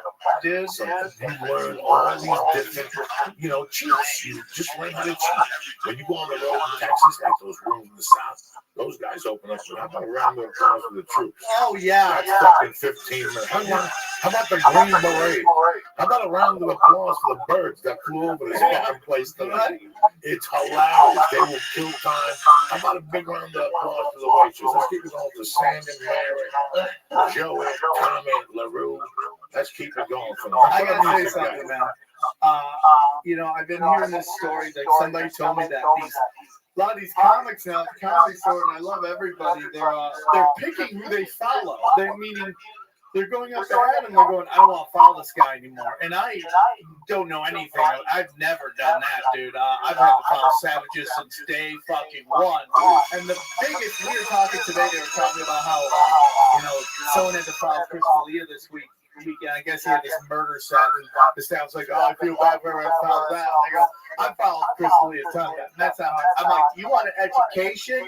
Follow Joey Diaz in the OR after he just fucking flamed through a room, and I've had to do that. And there's a couple guys I know when I see their name after you on the lineup, they conveniently don't show up until they show up right after the guy who's supposed to follow them is done following you. Last week you came up and it was like you were like 9 comments away from me. I was like, oh, fuck. People running, dude. Following Joey Diaz is a motherfucking education. And I'm so crazy, I almost pulled Adam aside and go, I just want to follow Diaz for a while because I just want to get bulletproof. You know what I'm saying? Because when you follow, especially when you fucking super hit, like you hit or you super hit. And when you super hit, dude, for the first 5 minutes, everyone's just talking about what they just saw. It's kind of like when Vince Carter jumped over that fucking 7-foot fucking French asshole, and they dunked, and everyone's like, oh my God, and like for the first, the last time I was watching, for the first 5 minutes, the crowd just heard this. They didn't even hear what I had to say because you had crushed so hard with this Caitlyn Jenner bit that you've been working on, and it crushed so hard for the first 5 minutes. I just was eating a bag of fucking dicks on stage, and I had to address it. And then once I addressed it, they jumped on board with me. But it was literally 5 minutes. I hadn't had that in a while. When I first got picked up at the Comedy Store, I used to always have to follow Rogan. But this was back when Rogan was doing like hour 15, hour 20 in the OR. Back when that was something, man. Thank God they don't do that anymore. You know, it's like everyone's kind of cool to everybody. You know, not that it wasn't cool. It was just a different time. And, you know, so I hadn't had to have that 5 minutes of just nobody listening. No matter what I threw out, I could have thrown out classic Richard Pryor at that moment. Nobody's getting a laugh at that time. And it's just like, I've had to follow Monster. And literally, you are the hardest person, I think, to follow at the Comedy Store. When you fucking... especially if you're on your A game, it is impossible. It is like stay in the pocket. Just know the first 5 minutes is just gonna be like, what the fuck? It is like cheating. You know, we've been going now. Let's put the cards on the table. Okay, I have been going there since 1997. What is that years? Okay. 3 to 2000. So I stayed out of 18 years. So I stayed out of here from 2007. To 2014. So 11 So it's 7 years. But let's be honest, from 97 to 2007, from 97 to 2005, she was giving me 4 spots. If I called in coast to coast, Monday through Sunday, with the Sunday house, she would give me 4 to 5 spots. Monday late, Tuesday, it was amazing. I remember one time, nobody gets more spots than me, and she had me on the phone. So when I go in there, you know, when you go to high school, you only play in your gym for 4 years. When you go to college, you only play in your college for 4 years. When you go to the pros, what is your career average? 12 years? Let's pretend you stay at the same fucking team for 12 years. You play at that stadium for 12 years. Guys, I've been playing at the stadium literally for, 12 years. And I'm talking about I know every Grammy. I know where to take them. I know how to bounce off the music. You know, you got to do, you know, nobody's figured out the music's the whole thing in the fucking beginning. I'm a cheat. I'm a cheat. I'm a fucking cheat. I'm not a joke thief. I'm a cheat. That's it. It's a big difference. I'm a cheat. I figure out what the other guy ain't doing. That's what you got to do. Why are you going up there dry? Listen, you're not going to follow the lead. The biggest dick I ate at the store was following D'Elia in the main room this year. Murder. And I knew as I was walking up, I knew, you know, it doesn't take a fucking, you just know when it's wrong. So you have to plan it. As it's going on now, you got to go to plan B. Okay, so he's killing. So you know what? My first 5 is going to be throwaway. I'm going to talk about my day. Then I'm going to hit him with this. Boom, boom, boom. I'm going to take him into the deep cave. And if that don't work, I did what I had to do. Right? Yeah, that's it. That's how you follow D'Elia, Joe Rogan, dog. I had to follow Joe Rogan a couple of weeks ago, like 3 months ago. And I died so hard. But the education made me. Education made me. That next weekend, I don't know where I went. I felt bad for the room. Every time I walked out of the room, it was like Apocalypse Now. There were just bodies. They murdered, huh? Yeah, because you just went up a level. Yeah. You know, I tell Lee all the time, we've been going to a kettlebell class. How long? 3 fucking months. 3 or 4 months, yeah. 3 or 4 months now. Oh, yes. Lee is picking up 70 pounds. Lee, what'd you pick up the first time you went? 10? A 16? Yeah, it's like either 20 or 30. It's What have I funny. been saying to you? If you don't pick it up, you're never going to pick it up. Yeah. Right or wrong? If you pick it up, boom, I did it 2 times. I put it down, 51 pounds. Listen, I just won 51 fucking pounds. 8 times 10. 10 times. 10 times 10. You know, then you go to the next time, 60-something. We got on it to send us a 60-something and a 70-something gorilla. Oh, they're great. Fucking great. I mean, fucking great. You know, and it's doing the same thing over and over. Education. It's education, but like, I gotta tell you, I feel like a cheat at the store. Why do you think I only go to the store once or twice a week? Because, listen, I feel like a cheat. And I know that I'm helping the younger guys. The younger guys are getting the same education I got from Paul Mooney and from Don Herrera and from the black guy with the Dice, Eddie Griffin, Yes, the Joe same Rogan. education. This is the same Horsemen. education. This is the same education. So when I go down there, I look at the lineup. I'm not being a scumbag. I know that people go down there from the podcast. And I know that I hate to go down there and think that Tripley's gonna fucking follow me, so I gotta bomb for Tripley or go up there and fuck around. Tripley wouldn't do that for me, and if I found out Tripley would do that for me, I'd stop being his friend. He's got no respect for me as a comic. The only way you're gonna get better is by following people who are fucking murdered and take a beat. Okay, jiu-jitsu, kickbox. I know you go to kickbox. Yeah. Listen, you sign your name on something and say, I'm coming here every Tuesday and Wednesday. That's all I can do. And in your mind, you go home and you get your calendar and you go, you know what? You see this right here when I get involved? I'm going to get mine. You got to estimate. The truth is, I'm going to get my ass kicked for a year and a half. This piece of paper, I'm going to get my ass kicked for 2 years. I'll tell you the deal I'm going to make with myself. I'm going to go time build this.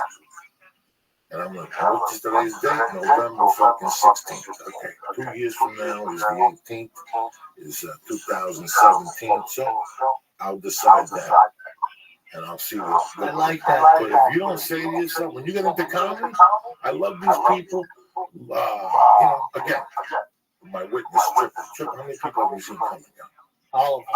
What about the people that talk to you about money, right? You ever had people who, yeah, I can't wait to do it. And you look at them and go, you got to do it wrong. Yeah, man. You want to make money, you should have sucked dick, to sell drugs, or pimp your girlfriend out. Yeah. That's if you really want to make money. Yeah. When you come to me and you go, I want to get a dick at Joey Diaz, I can tell when I'm having a conversation. I can tell your passion, the look in your eyes. If you got a tear in your eye when you're telling them that this fucking hurts, I want to go to Hollywood. It's in me, dog. All I need for them is to see me. I got 18 good minutes. Listen, what people don't know is a feature actor in LA. It's a feature actor in a movie. Yeah. You know? Yeah. But I see it in people. And that's what it is. I tell people all the time, how fucking totally please, because I know you're a student of the game. Tell these motherfuckers how hard it is to drive to the store. When you have to follow Joe. Yeah. And you know he's doing the Nicole Adams bit, and this one, and he's having killer sets, and you're driving down there, and you're asking yourself, Lee, it's like I said, you come to jiu-jitsu, I'm going to have a 300-pound black belt just work with you all fucking day. I'm going to get my ass kicked. Nobody likes driving to that. It's like me saying, you got to drive down to fucking San Diego. I got a guy with a 10-inch dick that's going to fuck me in the ass. Yeah. That's the longest 2-hour drive of your fucking life. You're playing for fucking traffic and accidents and the fucking ISIS to blow up the 405. You're praying for all this shit to happen, but it ain't fucking happening. And all of a sudden you pull into the store and your heart's beating, and you walk in, he's on stage, and he's fucking murdering at the 8-minute mark. And you go in, you get a fucking beer, you come out, you're pacing, you're peeping there, you don't even want to hear the fucking laughter because your anxiety is going to kick up. I'm telling you. And next thing you know, now you have a decision to make. They come to you and they go, you're just getting no way. You have a decision to make. You got two options. Yeah. You can run in your fucking car and go home and tell me how to shit your pants. And your mom called. Yeah. She's having a urinary tract infection and the whole fucking thing. Or you can go on stage and Lee, I'm telling you, Lee, you don't know how many sat there behind Don Herrera going, I can get in my car right now. I already got the coke in my pocket. Yeah. I already got the brand from Chewy. What do I give a fuck what happened? I would sit there, Don Herrera's out there chilling with fucking precise material. Yeah, laser material. And I'm there on a Saturday night. The spot was supposed to be 11:45. It's 12:20. Jesus, Lee, you don't know what that feels. That OR is voodoo, dude. And the reason the OR is why the Comedy Store is an education where nobody else is the Comedy Store does tag team. Dude, I say this all the time, there's no host to put out that fire. You're walking in, you're going backdraft, dog. You got to walk into a 5 o'clock fire, and you got to survive, dude. And I've gone in there looking at our rooms are shaking, dude. Like some of the hardest people I've ever had to file was like, man, Leslie Jones, when that chick is on, dude, it is gonna be you're gonna take a beating that day because she does everything. She's funny, she got crazy jokes, she's high energy, she's up there sweating to the oldies, with a fucking, she got a do-rag, and dude, then you gotta walk up to that, and there's no like, hey, go up there and do a couple minutes, make them forget what the fuck they just watched. You gotta go up there and you gotta find a way to get them to listen to you. Eat that 2 minutes of them just going, see that? I think she's in Ghostbusters. She's so fucking funny. And you gotta eat that, and then you gotta get them into your train of thought. And it's like, when I got picked up at the Comedy Store, man, I was getting bumped. You can ask Elmer about this. I was getting bumped by Andrew Dice Clay every night for a year. He would find me on the list, and he would go, I'm going to go up right before him. And he'd try to put me deep every day. And at the time, I was such a fucking asshole, and I was a knucklehead, and I was a hurt fucking little puppy. I didn't appreciate the education I was getting at that time, and I took it too personal. And, since then, we've made up, and we're cool, and I love everything he's doing. I love watching him work. Like watching Dice, I got to see Dice do the nursery rhymes on New Year's one year. One of my favorite things I've ever seen in my life. The guys, but just the education of having to foul that fucking animal. And everybody can say what they want about Dice. He's a monster, dude. That's a fucking monster. That's a fucking monster. Comedy Central, like 91st greatest comedy all time. You're fucking nuts, dude. That guy is a fucking murderer. I used to host on Sundays in the secret. Like I said, I've always been a cheater at the store. You gotta learn how to cheat at the store. They pay you $25. You really think I'm gonna walk up and down those fucking stairs when I was 318 with a gram in my pocket 20 times to build 20 comics and 10 to do it? Get the fuck out of here! So I would go up, I would get the 10 o'clock spot, I'd call two people, I'd call Dice first. Dice, Joe, here's a posting time. Come on down, push it. Really, what time? What fucking time? 10 o'clock. Okay, I'll be there. Click. If he'd say no, I'd call Rogan or I'd call Mooney. Mooney, what are you doing? None, I'm at the house. Mooney, I'm hosting. Come on down. 10 o'clock. Really? You can put me up at 10 at 1. I'll put you. I'll be there. Or sometimes say 11. And I'd even, all right. And I go to my guys and go, listen, we're going on. Mooney's coming. All right, then people are pissed. No, you're moving them up. Hey, what I'm going to do? I'll do it. Mitzi just called. I would fucking put them up. But my favorite was Dice. Mooney I learned from, but in a different way. But Dice taught me how to blow up that room with control. Were you doing it just to kill time, or were you doing it just because to see comedians you wanted to watch? I knew that the best comics that came out of the school always hosted. I knew it'd be really good. David Letterman, the dude from America's Funniest Videos. A lot of those dudes hosted. So it was a lot of Andy Garcia used to host on Monday nights in the big room. The improv, the store. I always want to learn how to host. How you gonna learn how to learn when you can't control the show? Yeah. The quarterback is the fucking host. You gotta get the party started. That's the guy that gets the party started, keeps it alive. If he listen, you got a good headline of the host. That show is deadly. The job I ever seen ever in my life. On HBO. That Premium Bling when I did the stripper in the wheelchair bit.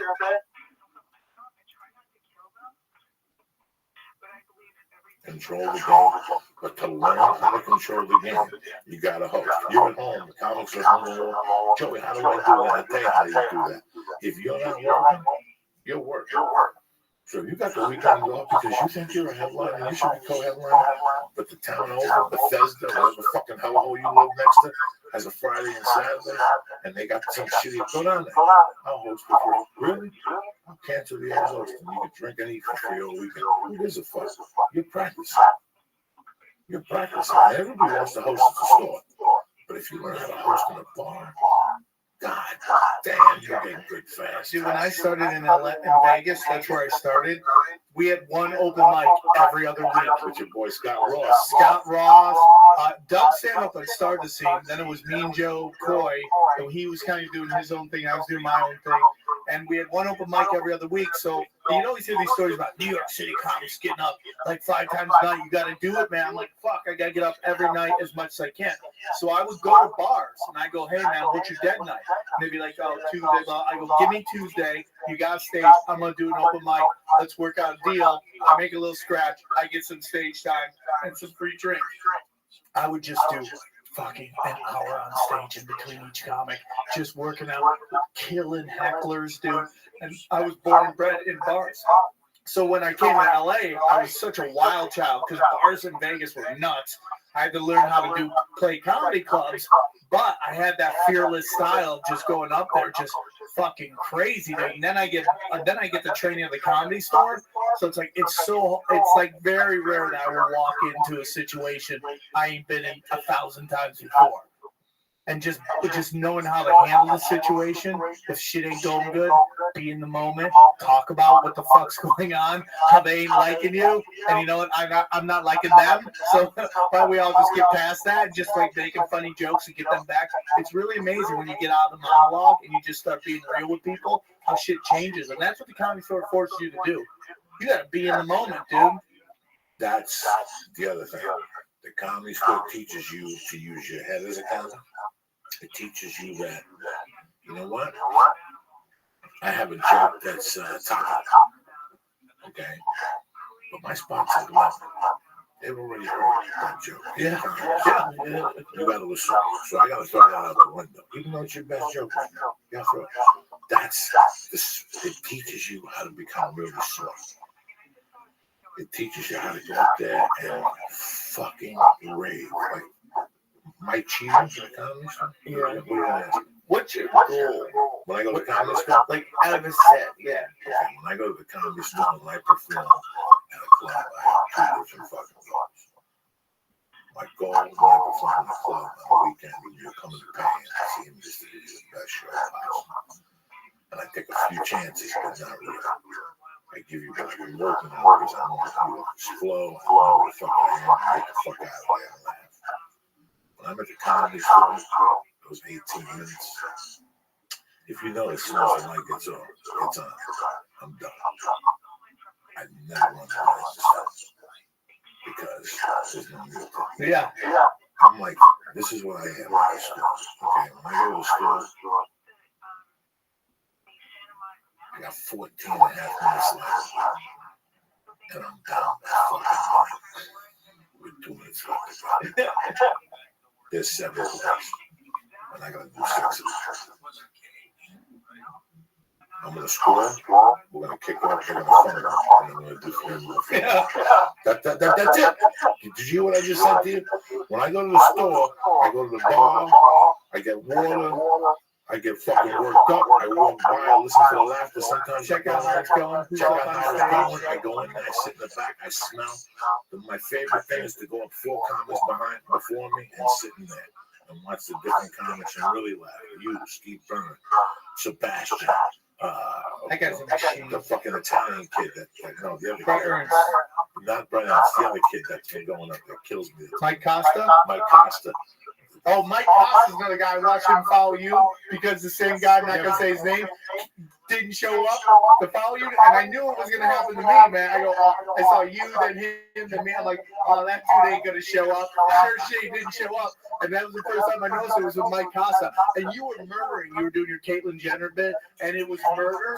I'm like, oh, man, who's got to follow us? And I go, there's Costa. And he's just walking over. He's like, someone's got to fucking do it. And you know what? He walked up. And he fucking took it. He took it. You have to take it. You can't. Here's the secret. You cannot There's two secrets. One, in your mind, when you go to the store, when you drive into the store, Lee, I always call Lee, just so you guys know. I always call Lee and tell me when I'm picking up 10 minutes before I come home. You know why? Because I'm going to war. Yeah. Okay. I got no time to do it down on my head by his day. His girlfriend, I don't hit my head with his diet. I don't want to hit my nobody's diet. I don't even put the fucking radio on the way to the nothing. I don't want to hear nothing about your shoes. What do I talk about? No, I'm just saying. You know I love you. You know I love you with all my heart. I'm just saying, when I drive to the store down the hill, there's no radio. Yeah. There's no radio like that. I'm going to fucking war, okay? Wait, when you're alone, you don't have the radio on? No. When I go to the store, no. No, he's in work mode. No, I'm in war mode. I got no time to talk. I don't want to see nobody. When I fucking get out of that car at the store, when I park, I go, and I open up that fucking car door. I give Doc a hug. I walk into the kitchen. I give the waitress a hug, the bar. I get a water. I tip them. I walk back there. My mind is at war. War. Like that's when you were a little kid, you had to fight that dude at 3 o'clock after school. That's it. That's what my head is at. I don't want to hear about the weather. I don't want to hear like whatever you're saying to me. You can talk to me, but it's really unless you say bomb or $10 million. Yeah, I'm not gonna get to you. Right. I got a bomb, so I'll lick your asshole. It's not gonna happen. Whatever conversation you're having with me when I'm at the store before I go on stage, it's not gonna work out. What time is that what time do you start feeling like that? Like, is it when you get in the car to go to the store, or is it like at dinner? As I'm getting dressed, as I'm putting my clothes ready, as I'm putting my clothes on the bed to jump in the shower, as I'm in the shower, my mind's already going. What are we going to do tonight? What jokes are we going to talk about? No, but I'm also thinking about the new joke I'm going to try. I gotta have That's a big thing. That's the thing about the store. You have the opportunity to try a new joke on Tuesday. So I gotta figure out where to put it and hide it, and how to know how to get myself out of a hole if I go in that fucking hole. Yeah. So would the difference basically be like at the store you can go crazy because people didn't pay to see you? But when people pay to see you, you have to be a little bit safer. That's so interesting because I feel the same way. It's like on the road, I'm doing my act because people have come to see me at the Comedy Store. I want to fucking expand, dude. I want to expand my shit. Like, I always try to work on new shit, but on the road, I'm trying to I'm putting on a show for them. And I don't know if sometimes that's backwards, where you're supposed to go on the road, work on shit, bring it back to LA polish. But the Comedy Store has always been this weird kind of dojo for me, where it's like, and even though sometimes I don't know if it's still that, if it's like, I know it's the greatest club on the planet, and sometimes I'm just watching everybody just do the same murder set every time. But it's like, I like to work on new shit. I love trying to find a new opening joke. Yeah, you have to hide it in there. Now, I know you have to sell tickets, but what percentage of people do you think are coming to your shows from the podcast? 60%. Really?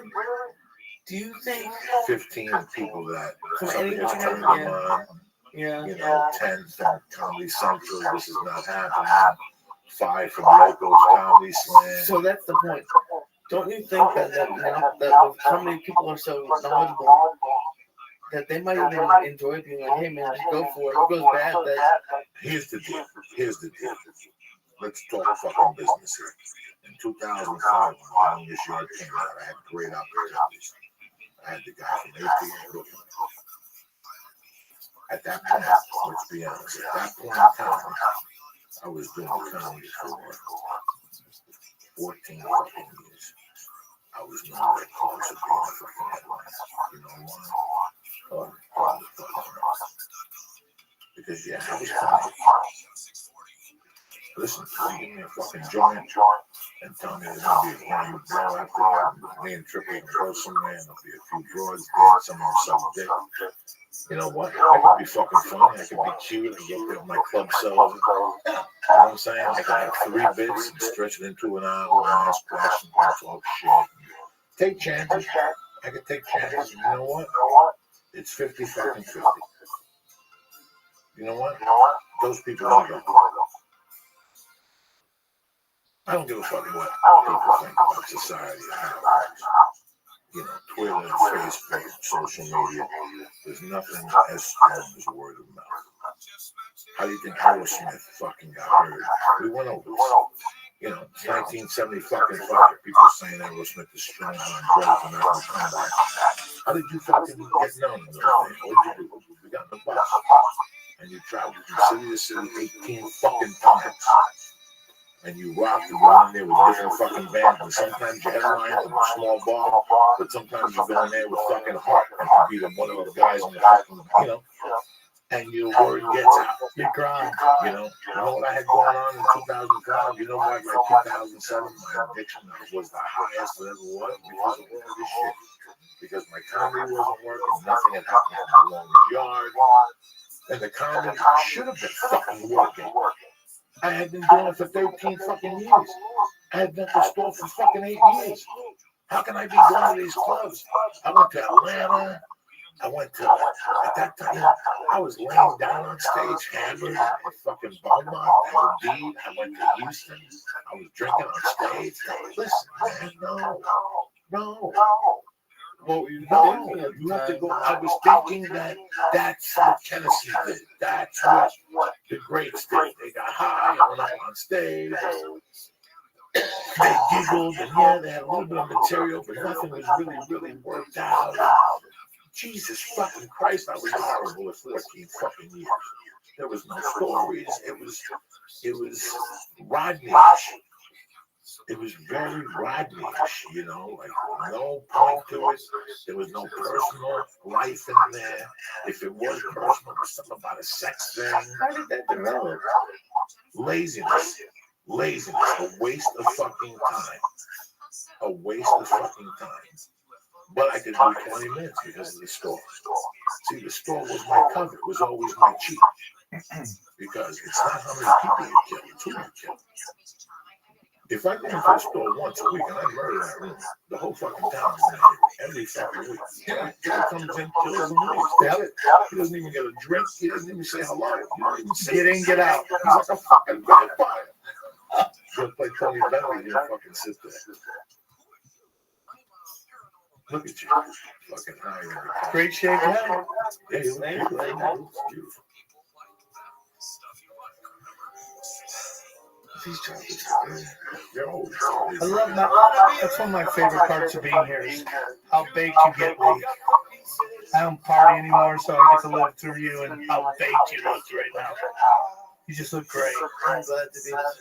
Thank you, man.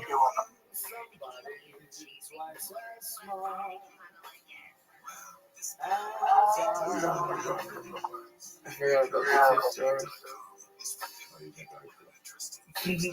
2 stars? Oh, wait, 2 stars.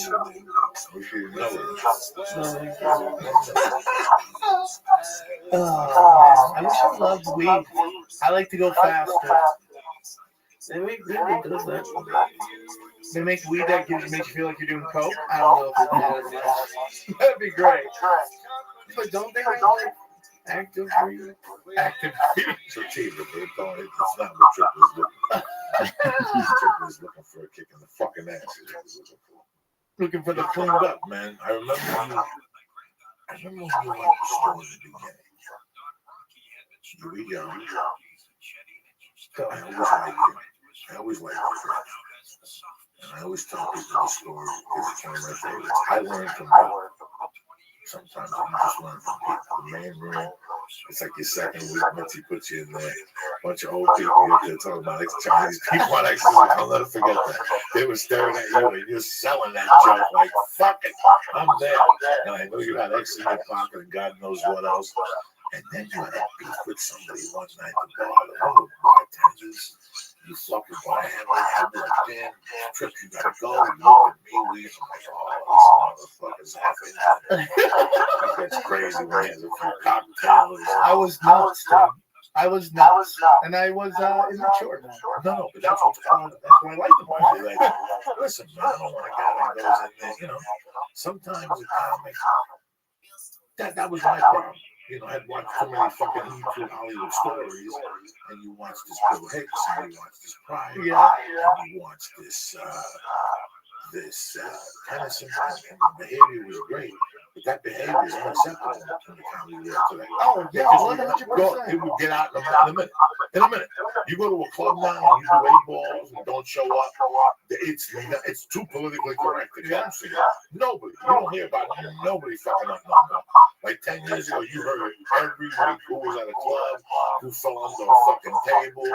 I mean, fuck, 15 years ago, the comedy scene was different. Yeah, And 15 years ago before that, you know, you look at all those pictures of the comedy store, everybody's got a fucking drink in their hand, everybody's doing blow off in the main room. You know, I know they still do drugs up there. I don't see it. Yeah, I don't see I heard that too. Nobody tells me about it. No, it has nothing to do with you. You don't have to know the order. You don't have the order. Yeah. You know, we went up there, the horror is all over you, your nose is wide open. You know, how many fucking times in the store did people give me shit? How many fucking times at the store did people give me fucking drugs? Just to ignite me. Like that, you know, a lot of people have different opinions about that place, but some of them, they say it's like the fucking Satan's house. Yeah. Like it brings your addictions in. Though I used to have a lot of stories that I went there one day. I used to hook up with this little fucking hot redhead there 15 years ago, just on Sunday nights. I mean, she gave me that shit, ecstasy, the shit you drink. She came up on a water bottle one night, we were drinking on the stairs. She was fucking crazy, and so was I. She was the wrong person for me to meet at that time. I was basically living in my car. Hi everyone, and welcome back to that podcast. My name is Andy, and I am joined by Dan for a breakdown live from the US. And this is live, that's live. And yeah, it will be live. Back to fucking curse on the car, taking showers. That was me doing a fake delay there. I know it's like on the news, when someone finishes talking, another person stands for like 6-7 seconds just nodding. Modern technology. Listen, a couple of news points. That's going to be a massive breakdown. A couple of things to touch on. Dan, to get your thoughts, and we've not discussed this one yet again. Full disclosure, unintended. And I've also got some listener questions that we can follow up that he's talking. There's a couple of news items dropped, I suppose, the last week, Dan. I just have to keep you right on the language tweets because there's been some updates on the language of the UAP disclosure act, which was all the Sure implemented, which shut down last year as it attempted to be filtered through into the kind of final version of the disclosure at the UAP bill. Never quite made it there. Some stuff did, but nothing that was really important or was going to make a huge difference. Is that fair to say? Yeah, there was some things that were in one of the things coming out of the US government documents to the national we know As like a Coke savings bank? Coke bank. And that whole thing on you have to have the all of these all our documents. Is that all your documents? Yes, that is all our documents. You have nothing else. We believe you. It's essential. Nobody's out there. Yeah, the couple of updates. The first one start with Representative Garcia reintroducing the bill UAP Disclosure Act to the NDAA. Now, the difference this time, it's through the House and not the Senate, which is the next level down politically, not up. In America, you've got two houses that kind of have the check. The reason why the Senate's so important. I was doing something that night. I was not snorting blood. Again, I repeat, I was not snorting blood. I knew that what was in that trunk would kill me, and I wouldn't stop. I would not fucking stop. You know, I go on stage at the school. You know, Saturday night, 11:45, full house. Fucking 11 to 1 with stupid fucking jokes. As I'm walking out, I used to do a lot of cocaine drugs on that day. As I'm walking out, some guy comes up and puts something in my hand. I look at it, and it's a baggie, and there's maybe 200 in there. A little taste. In those days, I could do a line. drink a soda, and go to sleep good. Yeah. That's how high I had the coke. In those days, I could do one little line of coke and a little jizzed up jerk off for a fucking Oh, that's the I'm best. all over my leg. I think I would go in the living room, fucking make a sandwich, eat it, drink a soda, and smoke like 2 cigarettes. I'm done. After that, rock out for a turkey sandwich and going to bed. Like off on a turkey But sandwich. dog, as I was snorting it, it started burning my nose. Like a motherfucker. I'm like, this is speed. And I went home, I couldn't stop jerking off. I jerked off like 18 times. And all of a sudden, about 5 in the morning, I was thinking about this the other day, about 5 in the morning, the fucking pager goes off. I'm on my 10th jerk off. The fucking pager goes off. And who do you think it is? The fucking redhead. Oh my fucking God. I called her back. She's like, what are you doing?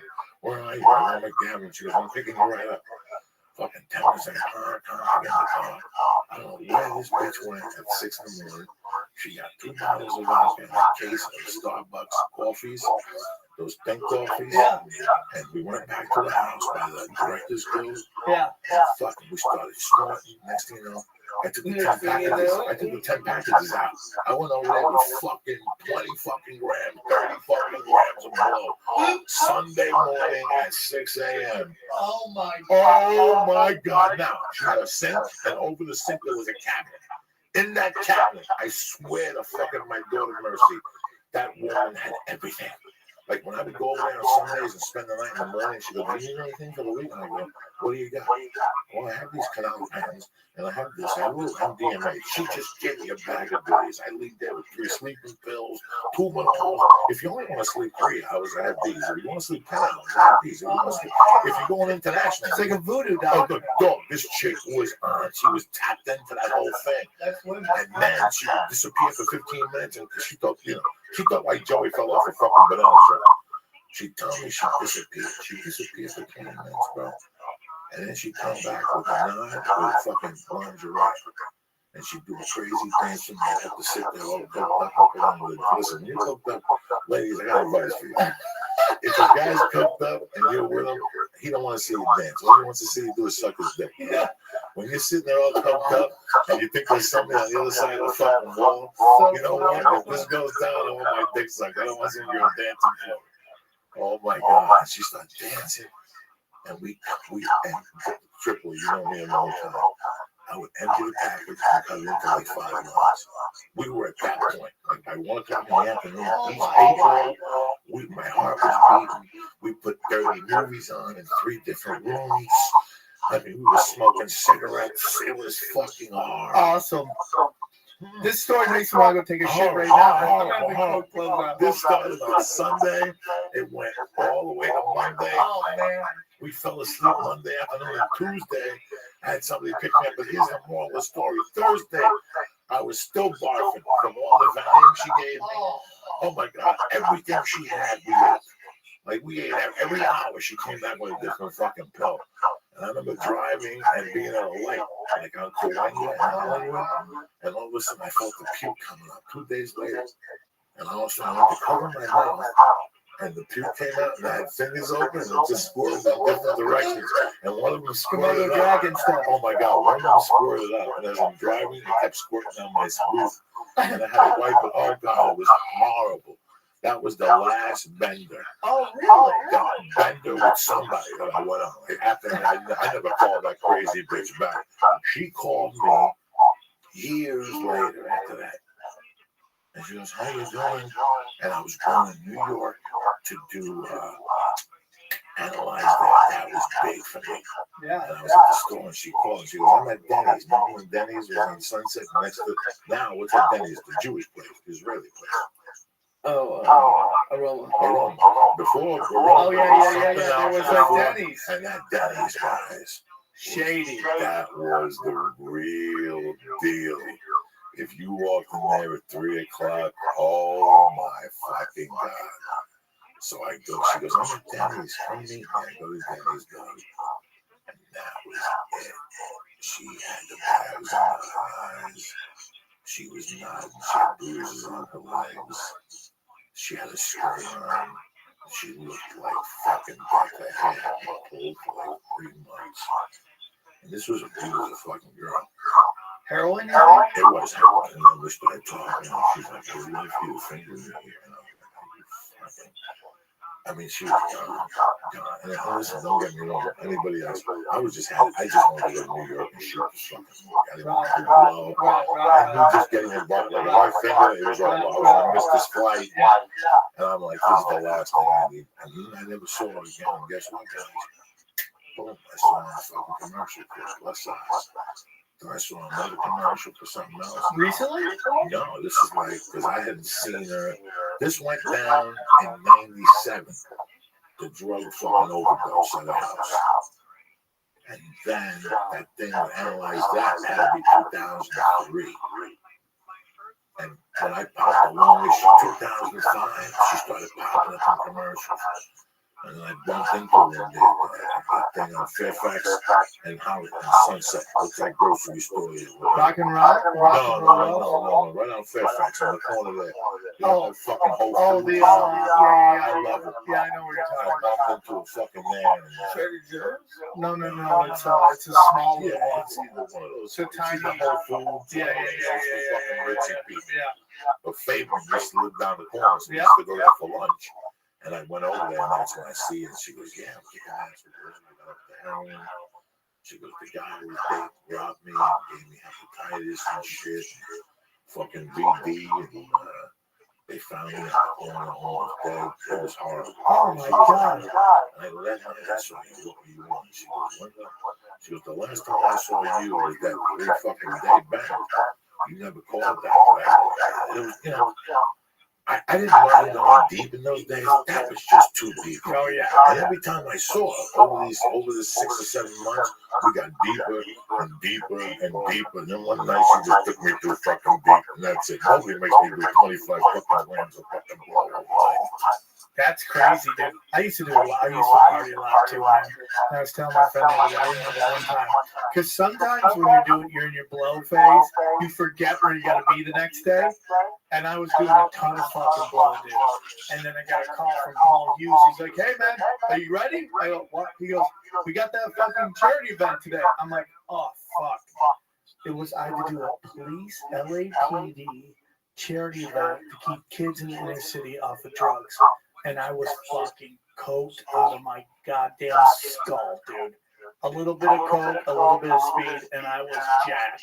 And I remember showing up and going, oh, dude, just don't sweat too much. Because everybody here is a fucking cop, man.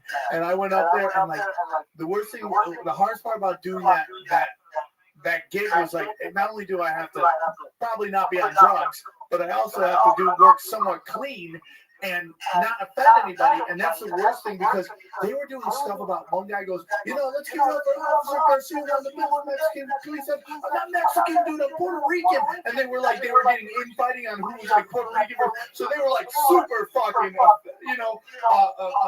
sensitive, dude. And I'm like, oh man. I had to do 15 minutes. I did like 10, survived, and then they wanted to take pictures with me after. I'm like, oh, you're fucking killing me, right? So I'm like, okay, I'm taking pictures, and I'm just fucking whacked out of my skull, and everything's going good, and then I see a cop go, like, kind of give me that look like, hey, what's going on with this guy? And I'm like, later! Just, bang! I just fucking wham out the door, and I got away, but it was the craziest fucking shit ever. Just me coked out of my skull doing jokes to cops for children. It was fucking nuts. That's the place I would put myself. No idea how I lasted 10 years doing the blows. And I could look at everybody and tell you, well, my cocaine habit went on. I came down here from Seattle. I think I did well for about a month. Then they told me to go, man, so blow. I got a package here, a package there. Then I got that Taco Bell commercial. I got that check. It was like $1,900 the first one. $1,900 when you get here as your first check. $1,900 was $1 million to me at that time. And then I made $80,000 in 4 or 5 months. I was going down and picking up like $1.5 grams, 2 grams. I remember living in the hotel.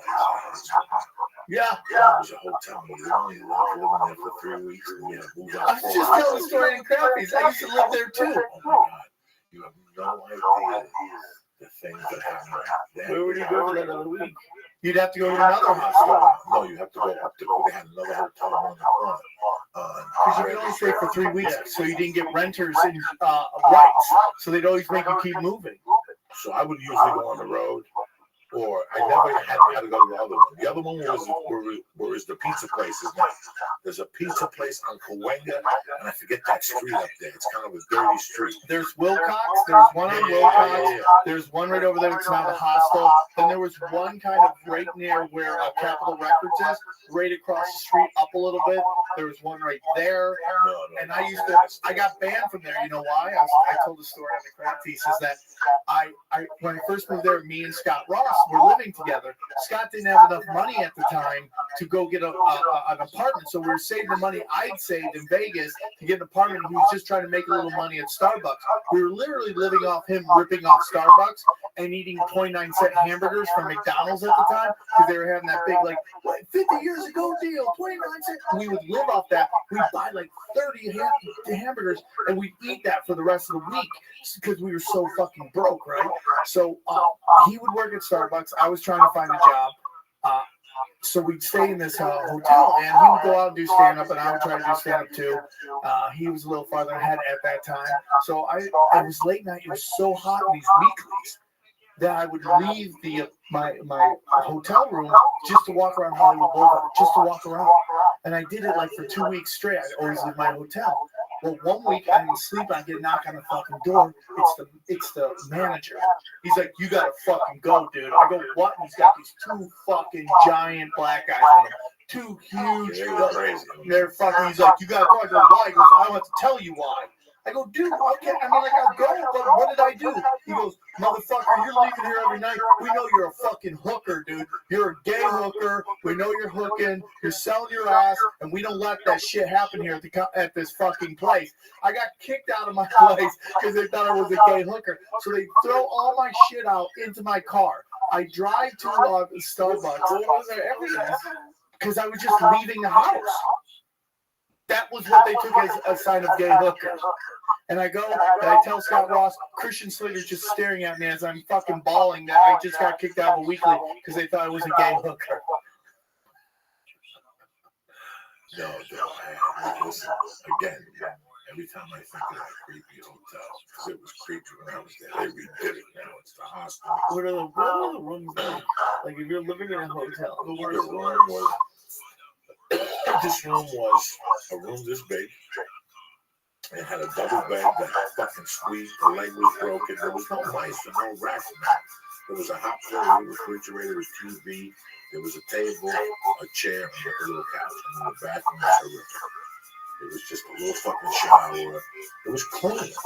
It wasn't bad. I forget what it was. I think at 1 or something a week or something. It wasn't bad. And you didn't have to share the shower. Yeah. Which I like. I lived in San Francisco where you had to share a bathroom and a shower. You have to stop in the middle of the night and go in the hallway and take a shower in the room with a girl. I got to go with her when nobody knocking on the door. There's somebody burglarizes your apartment. You got to watch your door and fucking shower. Yeah, that's what people are waiting for. So you go in the shower and you got to see if you let your door open. Boom, it's open fucking season. I lived off that shit for fucking years. I was a shower door. You mean they, you mean you. You would wait for people to do that. Fucking San Francisco like a motherfucker. It was a bookmaker. I got his keys. He'd take like an hour. He got his keys and made the fucking copy and put them back. And I robbed him every week, those slips. I was fucking nuts. Look at Lee. Lee, what's up over there, cocksucker? Just fucking fine. yeah. Let me give some shout outs. I didn't bring my glasses, so I might say your name wrong. Gino, Jacobelli, and the fucking crew from Hoboken. Thank you for bringing me the cheese. I brought it back with me. They brought me some fresh mozzarella from Hoboken, and a big pie, and some wine. I drank a bottle of wine. I gave the other wine to the staff. The fucking pizza I shared with the staff, with the notes I brought back with me. I made a tremendous sandwich yesterday. So I give you my heart, Gino. Love you. Thank you for doing that. Andrew Nordell, I love you, cocksucker. You're a savage. Pat Shell, kicking ass with the podcast. Christian, thank you for the chicken cutlets. Sean Kelly, thank you for the time, my brother. Joe Kenyon, I'm sorry, but I was confused. Joe Kenyon showed up Thursday night, and I knew him at the wrong hand. He had the patch. Like the good together, so I got back on the hook down the line. That's Christian. Yeah, I did that. Death Squad Nashville, another Death Squad chapter. Thank We're you. all good, man. Brendan A. and Yeah, Chandler. Bruce, W. Something fucking funny happened this weekend. I gotta post some things about it because it was a lesson.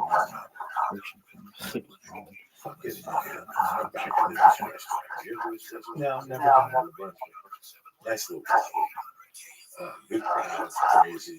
They try to make politically correct. They school them up front and you take them where you want. Great fucking audiences this weekend. But you know, man, you come out here and you do this, you do that, you know. My ego isn't checked. I'm very happy. I love Lee. I love you guys. I don't have to be at the store every night anymore. Trying to talk shit and listen to fucking people telling me my job is fucking stinks like a first spot. Some of these more creepy people 10 years ago that didn't have a spot. There were comics and they got spots, but they didn't get spots. They still go up there and they'd be writing the list. And, come on, go somewhere else. You know? Yeah, I don't get that. You know, I was very fortunate. But I didn't realize how fortunate I was until this week when I went to Jersey. And, 80 of my friends. And I'm looking at these guys and I'm like, these guys don't want to me. These are the ones that the girl that used to forge my report project back in the second grade when I was talking with her sister. You know, checking her brain show. The fire and the Apollo show. I grew up at these guys' houses in the living since the time I'm 15. We're talking about I drank punch in his house one time with bees in it, live bees. And he goes, you know what I thought there was a shoe in there too? You just threw a shoe in there.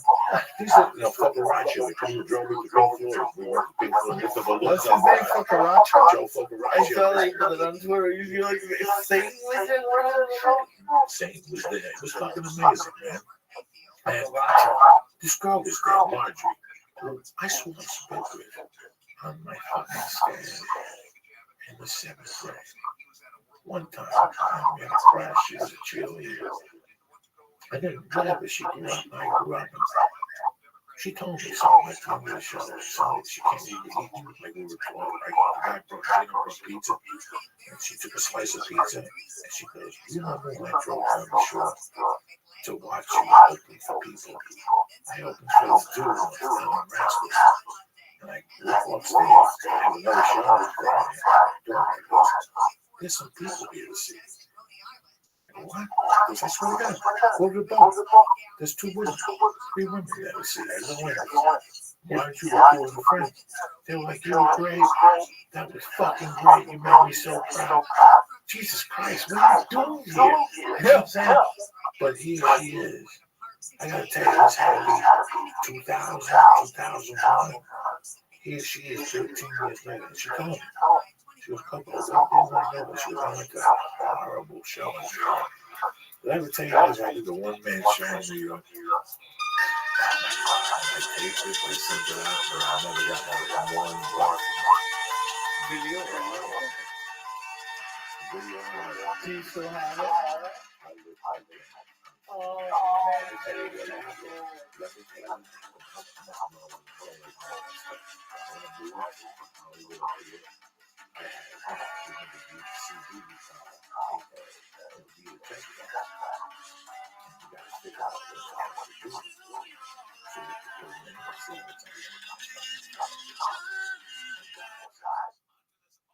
Listen, I cried easy, but this, oh my God, I cried a horrible tear.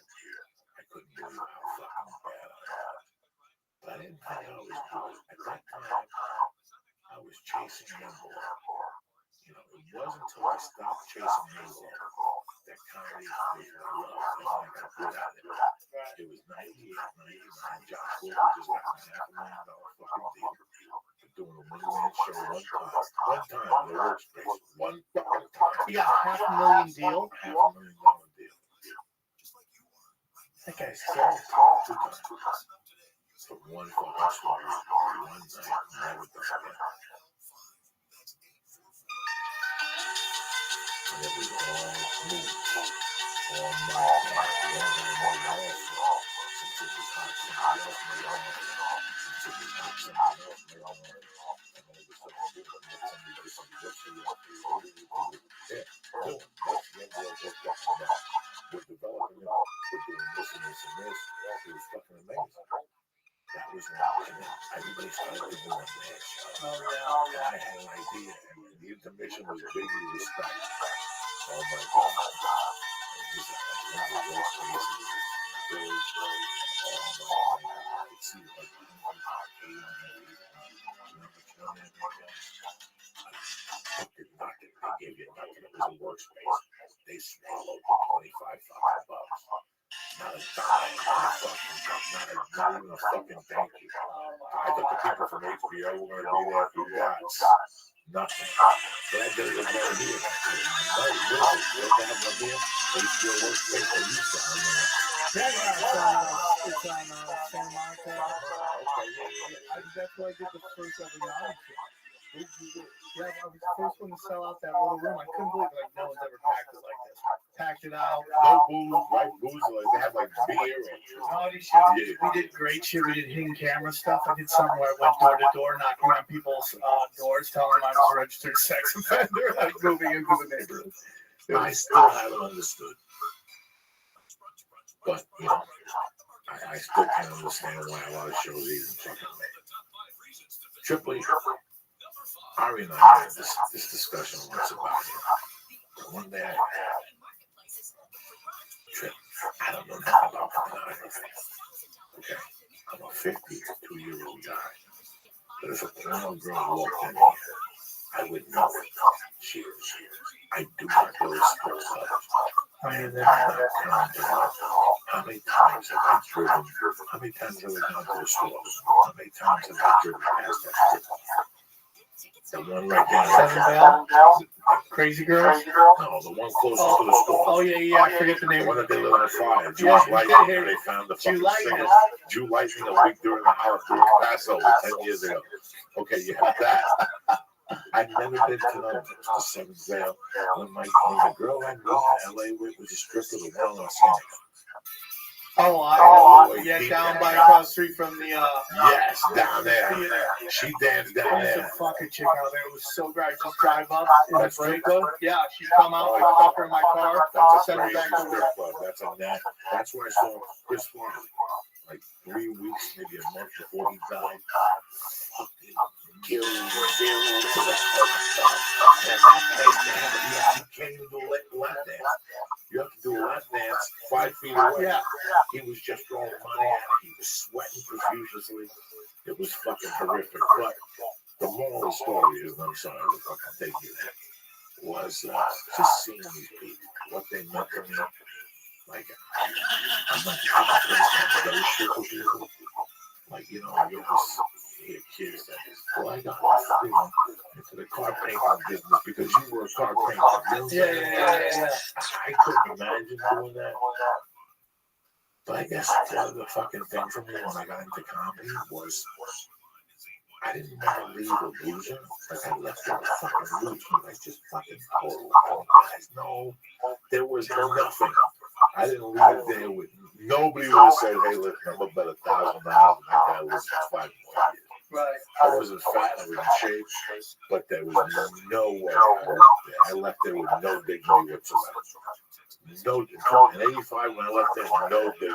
What a Then difference. I went back in 91, and some people had forgotten, but people realized to stay away from it. So they stood away from me. Here I am, 30-something years old, working at a sandwich shop as a fucking delivery boy, doing comedy in the city, fucking driving a limo at night. Like, oh my God. And all the people I went to high school would go to this deli and they'd see me fucking wrapping sandwiches and shit. And I'm like, I really want to do something with my fucking life. This is it. This is it. I'm 30-something years old. Faxing fucking menus to fucking businesses. And I'm doing okay. People would fucking die if they knew what I was doing, that delivery business. You know, I would go in there at 10 and walk out at 2. I'm walking out of there with a yard and a half. cash. Nobody knew about it. And now I'm heading to another fucking gig, you know, and I'm snorting, I'm going into the city, I'm picking up grams for Tripoli, I'm picking them up at 25, I'm giving it to Tripoli for fucking 50, and he's buying 3 a day. Come on, I'm living like a fucking doctor. I was passing around sales packages. He was giving me 4 bills a week. He was giving me fucking 10 sales packages, dropping whatever you want to do. 3 days, I dropped off 10 sales packages. He gave me 4 bills on Friday. I was a fucking cash register, just fucking working champion, and nobody do nothing. Everything was all fucking cash. It was, oh my God, and now I'm trying to do comedy, and I'm sucking at Tripoli. And every day I go to that sandwich shop, people come in, hey man, so I hear you stand up. How's it going? Like, you know, people just shit on me every day. You do Carolina? No, not really. Really? You know this guy is the same Tripoli is? No, not really. You know what fucking you feel like? You feel like a fucking I had already done prison time, and here I am back in my hometown fucking making sandwiches. And I've been doing it for 10 months. Well, I don't want to fucking keep making sandwiches. But if I go to come around, I'm really going to dive into this fucking comedy game. And I fucking committed to it, and here we fucking are. And you're killing the game since the beginning. I'm not killing the game from the beginning. We all know that I just revealed tonight on the podcast when I go to the comedy store. I take some of these kids Yeah, dude, some of the hardest stuff I remember before you left. Now, just starting to really get my groove, man. I'm starting to like, okay, I'm getting comedy right now. I'm starting to get it. And I followed you one day, man, and it was so bad, it sticks out in my mind as a top. There's been probably 2 bombs I've had there that were so bad, they stayed with, those marks will stay with me for the rest of my life. One was following Lisa Lampanelli late night, and the other one was following you. I remember following you, and man, you just went up, you gave me a good intro, and I go up there, and I'm just throwing what I thought were classics at that time. Not really having any kind of tools to deal with the situation. Just throwing fucking punchlines into an abyss of like nobody reacting. I mean, flatlining for 15 minutes. And I remember running out to my car and just sitting there going, man, what am I doing in this fucking business, man? I've been doing this for, at the time, 8 years. I thought I should have been somewhere by now. And, you know, I'd had a little fucking bumps in my career, some negative bumps in my career, and I was just like, maybe this isn't for me, man. Education, dude. Education. If you don't look back and you don't have 15 to 20, not bombs, but embarrassing detonations, just fucking where it's something. It's just you cannot put your finger on it. It's your shirt, the way you look, maybe your ego. Your shirt.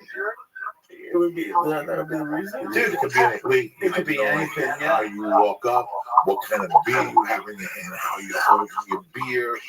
Does it reflect? I mean, there's so many little things. What do people say? How long does it take for people to judge you? 10, 8 seconds, 32 seconds, whatever the fuck. I've had people tell me that after my second, they said, I didn't want to like you when you walked up. I'm like, why? It's a stand-up club. It's not a police lineup. You're not picking fucking rape, Joe. I'm telling jokes here, man. Why wouldn't you want to like me? But that's just the thing. I talk about it on stage. I have a very dark look on stage. You know, I don't walk up. I'm not wacky funny, telling ha-has. You know what I'm saying? Spitting ha-has at the kids. I'm fucking up there. I'm walking up there looking like a fat vampire. Fucking people wondering what's going on. Look at the shape of me. That's what's going on right there, Senator Church. Look at the shape of this fucking I can't do it. These are the deep abyss to the Senator Church. Okay, there was a couple times I was following me, which was a fucking disaster. There was a couple times down the road. Oh yeah, he didn't like me at first season. Oh my God, he didn't like all this guy when he first got to the store. Oh, he gave me a shitty intro. Yeah. He used to do Wild Willie Parsons. Used to give me shitty intros. But there was one bomb. Really, that's it. Just has to College.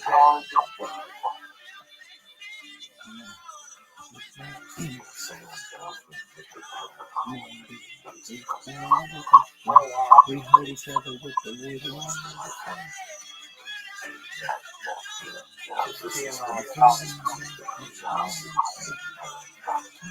Just fucking watching writing brilliance.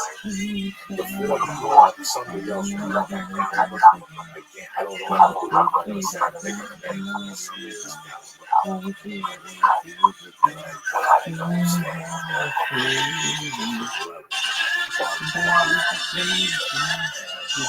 was mad at myself because I got sucked into it. And I stopped at the time. I was living in my car. Oh, son of a bitch. Go to the store and snort till 4 and go to good. We got sleeping Buddha over here. I would go to High Bar. If everybody would leave me at the store, I would go to High Bar.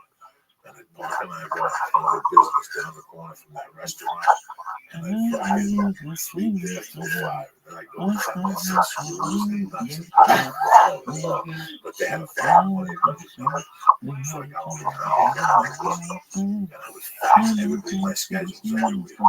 Just kept doing Schedules of what? Just made up fake schedules. From November of 98 to fucking March of 99. This is what I got. You know, and I was My friends did. I know. yeah, you had to do that.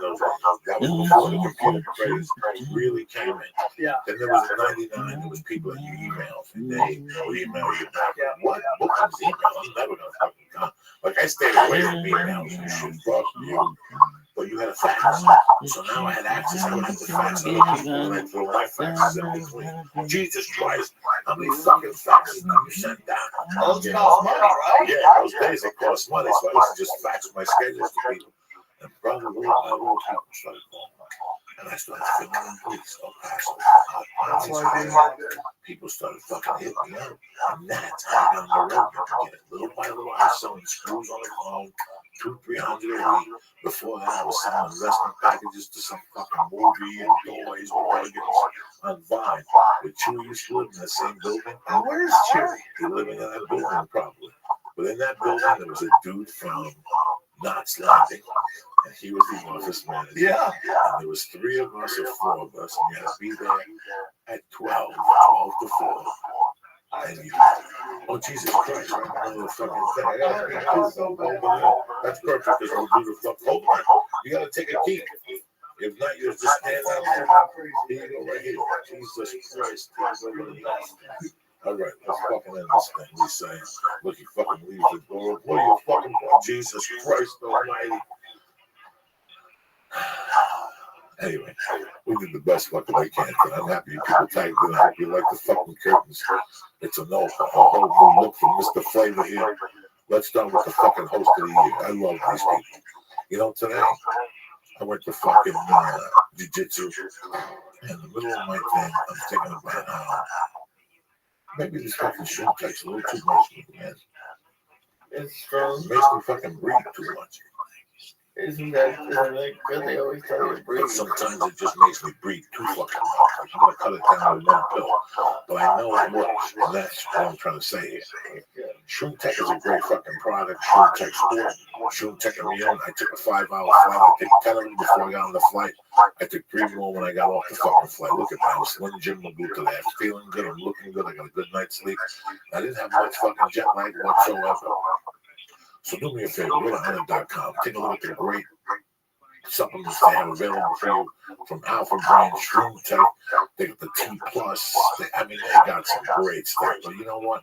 I'm not intelligent like Lee, so I can't break it down for you. Just do me a favor, go to Hunter.com. It all starts like that. Take a look at the great list of supplements they got.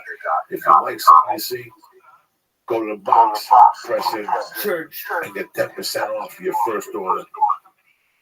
And get goes all the way and get 10%. Get it sent directly to your house. Also, they have the Stay On It program.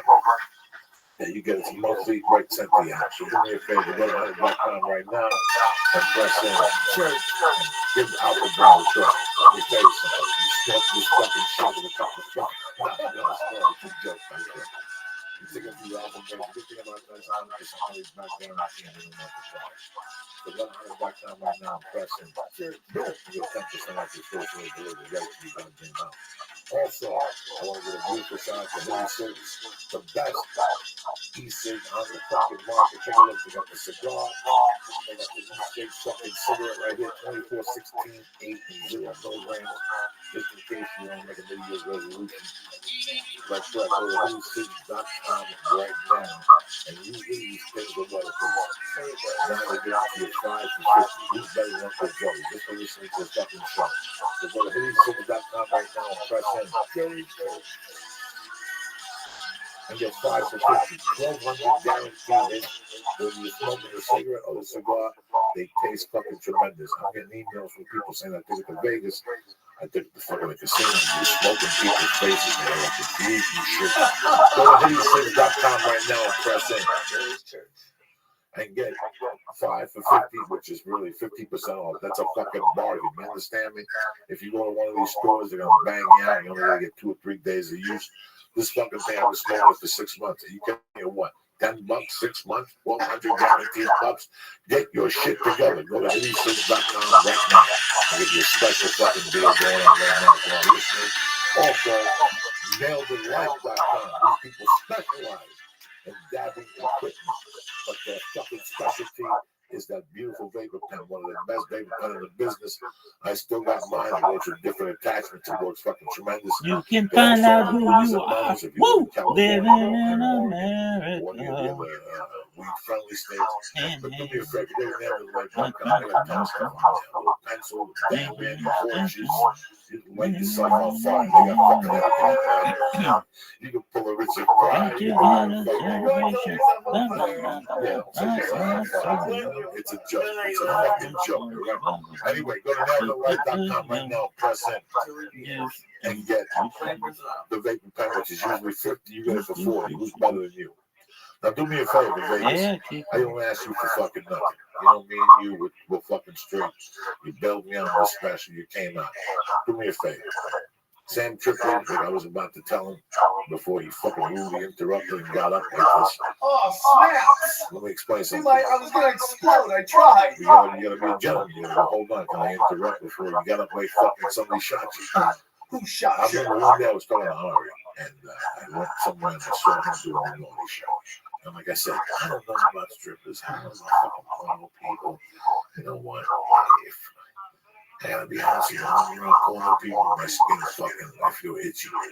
So, so I looked in there and I looked at you on stage, dog.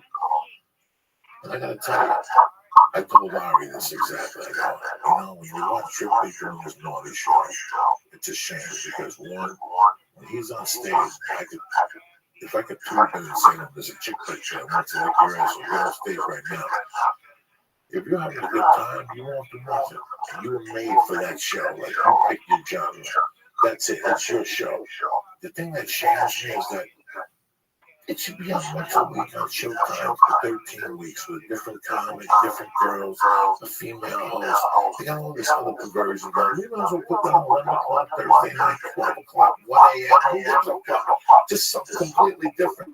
Nobody sold it. No, I know you were doing something comedy, whatever. It's just so weird how the shit that matters, that should be on TV with all the channels we have. Right now, there's got to be FXXX, which will show titties after one. Yeah. With titties in the bikini, and that same host, that's how it's fucking jokes. Fuck hole dresses up like a bunny and does catapults out of a fucking cannon. Something completely different. Stand up in a circus.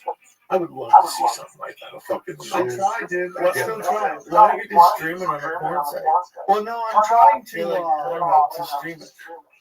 Because it's, I think it's just more. I think porn stars are just a small part of this really big circus. It was a show that had porn stars. It was a porn show. But I know it's not a porn show, but Pornhub is one of the biggest sites in the world. Yeah, I think when you put it on a porn site, they just want to see girls get fucked. I want people to come and be like, you know, I mean, I'm not against it, but I just want, you know, it was meant to be where people could do real shit and have fun. And we used to pack it out. We did it like for 6 years live, and it was fun. But now I want to stream it somewhere, and I'm just looking for the right place to stream it. And, you know, there's been a billion knockoffs of it. The funniest part about the Naughty Show is everybody thinks they can do the Naughty Show without me. They've tried it their hardest. They completely, like, just, they don't take me into account. And it's like, that's what I do. I'm really good in the fucking moment, man. And so we're working on it. I'd like to live stream it or do it on pay-per-view. That's kind of my goal. I'm just trying to find the right place that will let the people who come up and let me shoot that fucking shit. You know, for years you bump. Wait, can I get a water? Yeah, for years you bump into people and they develop this and develop that. And they sell you their idea and you smile and you wish them luck. You know, you go home and take a shower. Your concept to this day, you should make some more fucking noise. Like I'm making up noise on a goddamn podcast. It's so hard right now. You should have got a half with it with fucking water. Why don't you do that? Such a great television. You say to yourself, this show, Showtime's got 9 different channels. You know what I'm saying? 9 different channels. There's a show on HBO that I found fucking amazing. What up? What up? I don't know about it. I can't watch it. I'll jerk off from memory. How are you? I do that too. I'm coming. Don't worry. You gotta do it from memory. I jerk off from it. I do my highlight reel. But there's a girl on HBO or Showtime that has a show. She comes on. She sits on a stool, completely naked. Porn star. Welcome, welcome. How are you? Yeah. Welcome, welcome. How are you? Looks, sounds, acts. How'd you hear about it? Hi. I hope you're well. Can you hear me? That's okay. I live here.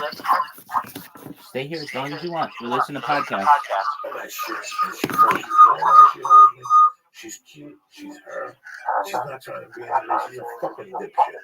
And then she goes back to her old movies. This was me when I first started with no tits.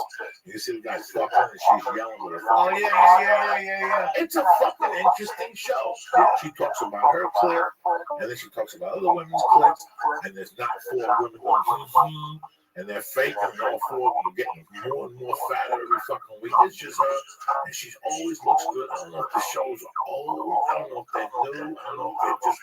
But why can't Sam Strictly Circus from fucking Naughty Show come on a Naughty Show? I don't know, man. I'm not even disrespecting. I'm just saying, when I saw it, to me, it was a fucking circus of funniness. It was something that I hadn't seen. It was like, I don't know. It was like the improv.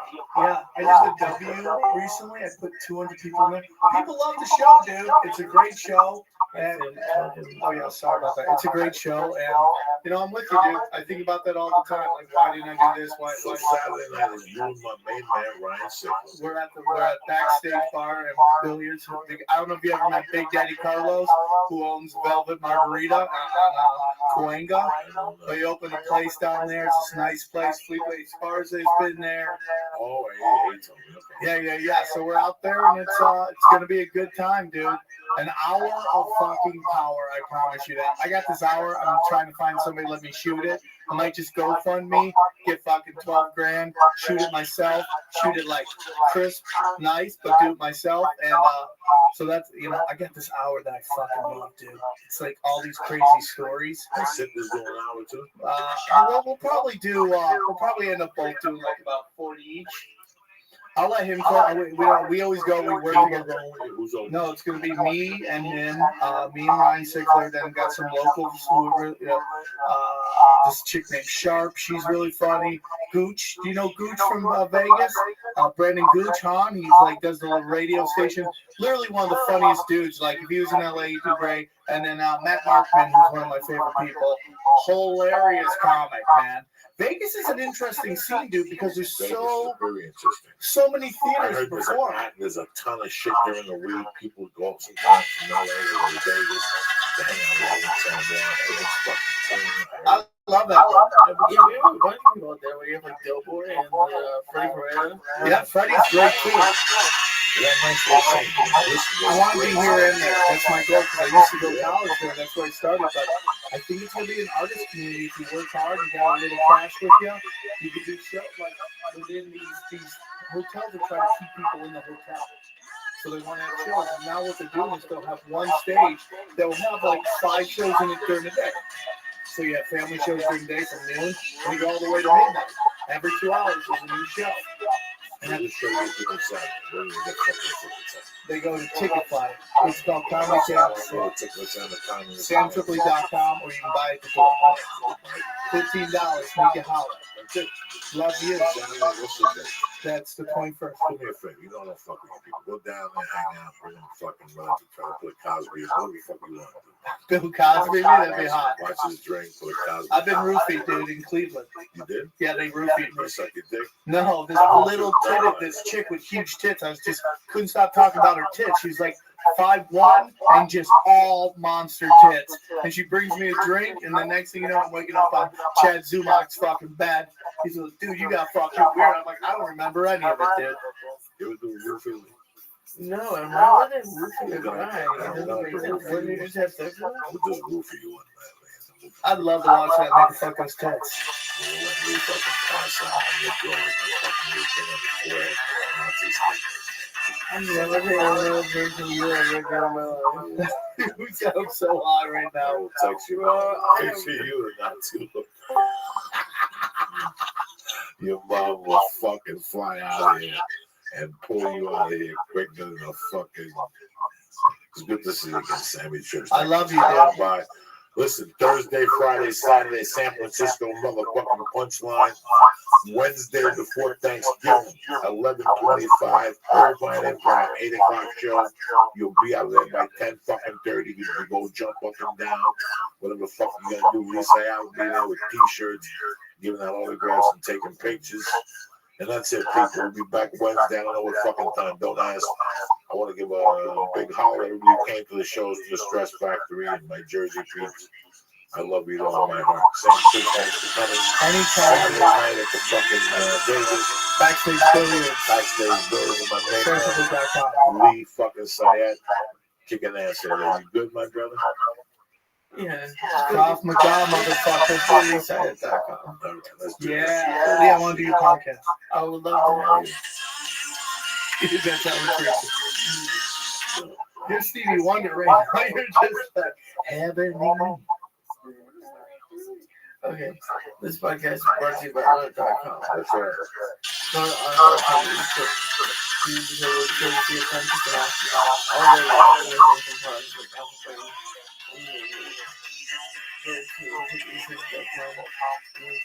code we're doing church to get 5 for 50.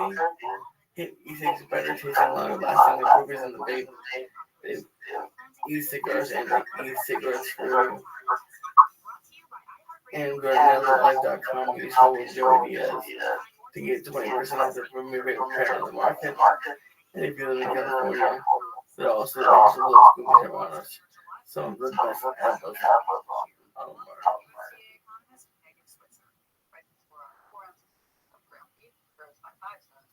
Out in the ballpark on vinyl. Greg Group. Dig it. And he also brought his booking, the smartest book in the world. Authored by the smartest man in the world. How we do it. You know, he's John One. What's up, my brother? Well, I've been busy in the Crook's Orchard, obviously, and everything's orange-oriented, if you notice it. This is my favorite part of the record. Not the material or having worked on it or anything like that. Oh, shit! It's the orange vinyl. So it's in the awesome 50s bowling ball motif. Oh, wait. So, yeah, Ryan and Matt, who work with Jimmy Carlo and Doug Benson, we made several records together and they do that podcast and everything. And so we were thinking, when we do the album, let's actually do an album version of the album, because you can download it, of course, like everyone does, like I already have. But if you want to spin, we thought, let's do a groovy album. I mean, a groovy record that's got texture and a groovy album. My wife took the picture. My buddy Jeff, our friend Jeff, Marcus John did the album cover. So it's a family affair. Now, you really believe in vinyl, correct? Well, You're a big vinyl advocate, or you just did this for the sound? as you can tell, Joe, I've moved with the times because the interweb is in my blood, as you know. I'm like Tron. I will fight a gigabyte in the hallway, or whatever Tron did. On the other case, I'm old-fashioned. I love books and records. And I think books and records are the real deal. The tactile function of it, putting a record on to spin it, to picking up a book, to put your marker in, putting it down, you know. I think It's a whole movie experience. I really think when they stopped doing that, it took a big part of music out for me. Yeah. Like I never got used to getting a CD, opening it up, and just putting the CD in. I never got used to it. The thrill, it was completely gone. Yeah. The whole thing of going and getting the album, walking home, that fucking excitement of walking home, Ripping the plastic. ripping the plastic, putting on, you know, if you're lucky enough, you went to your buddies with the garage, you go to the joint, you open the album cover, you go to the joint, and you pass the album cover around. Look how good it looks, or look how cool the guitar, whatever. It was this big, it's like, somebody once told me that in this country, way before I got here from you, I don't remember, that buying selling a car was completely different. That they would put the car in the showroom with a blanket on the cover, and you walk past every day going, "What are they gonna pull that thing up?"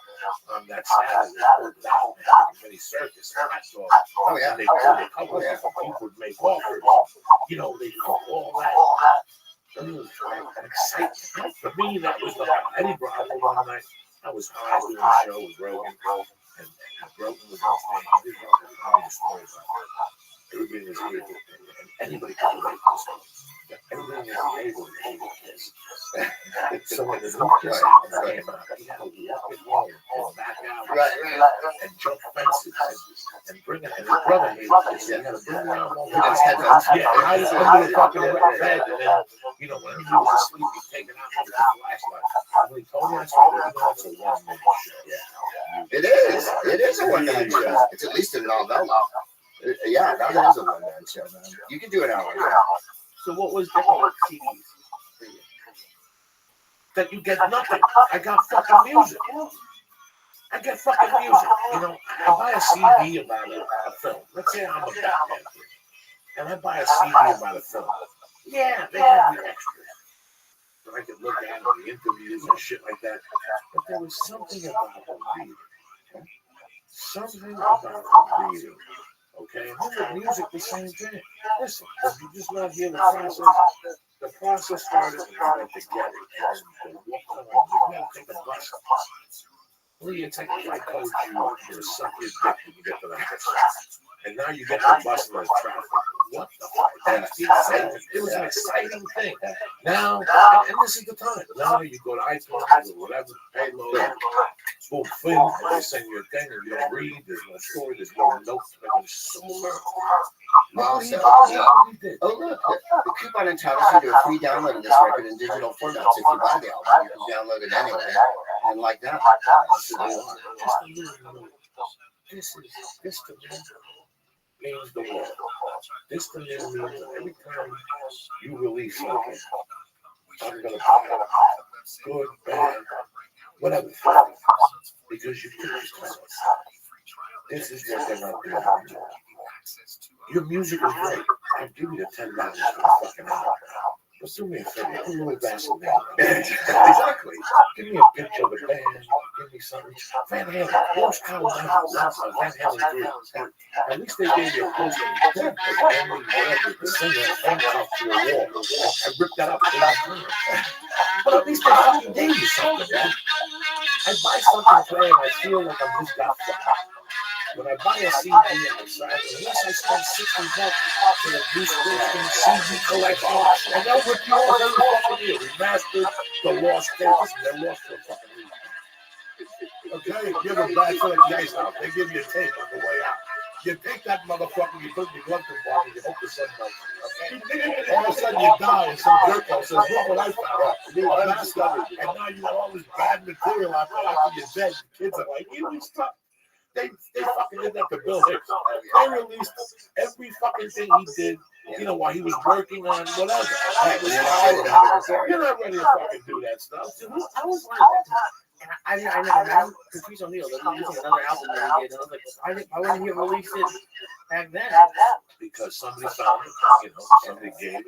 Maybe the profits go to. Oh no, it's probably to his family, Yeah. but it's not even just him. It's always it always struck me as odd that they would re-release something where you think if the people wanted it released, it would have been released. Okay. Right now, the Beatles re-release. Yeah, what is that? Tell me what that is. No, I don't even know what it is. I'm just I saying. see posters for it everywhere. The Beatles re-release Sergeant Yeah. and they had two songs. I don't think they have Two any songs. songs. Ringo and Yeah. Let's say they got together and said fucking Jingle Bells. Yeah.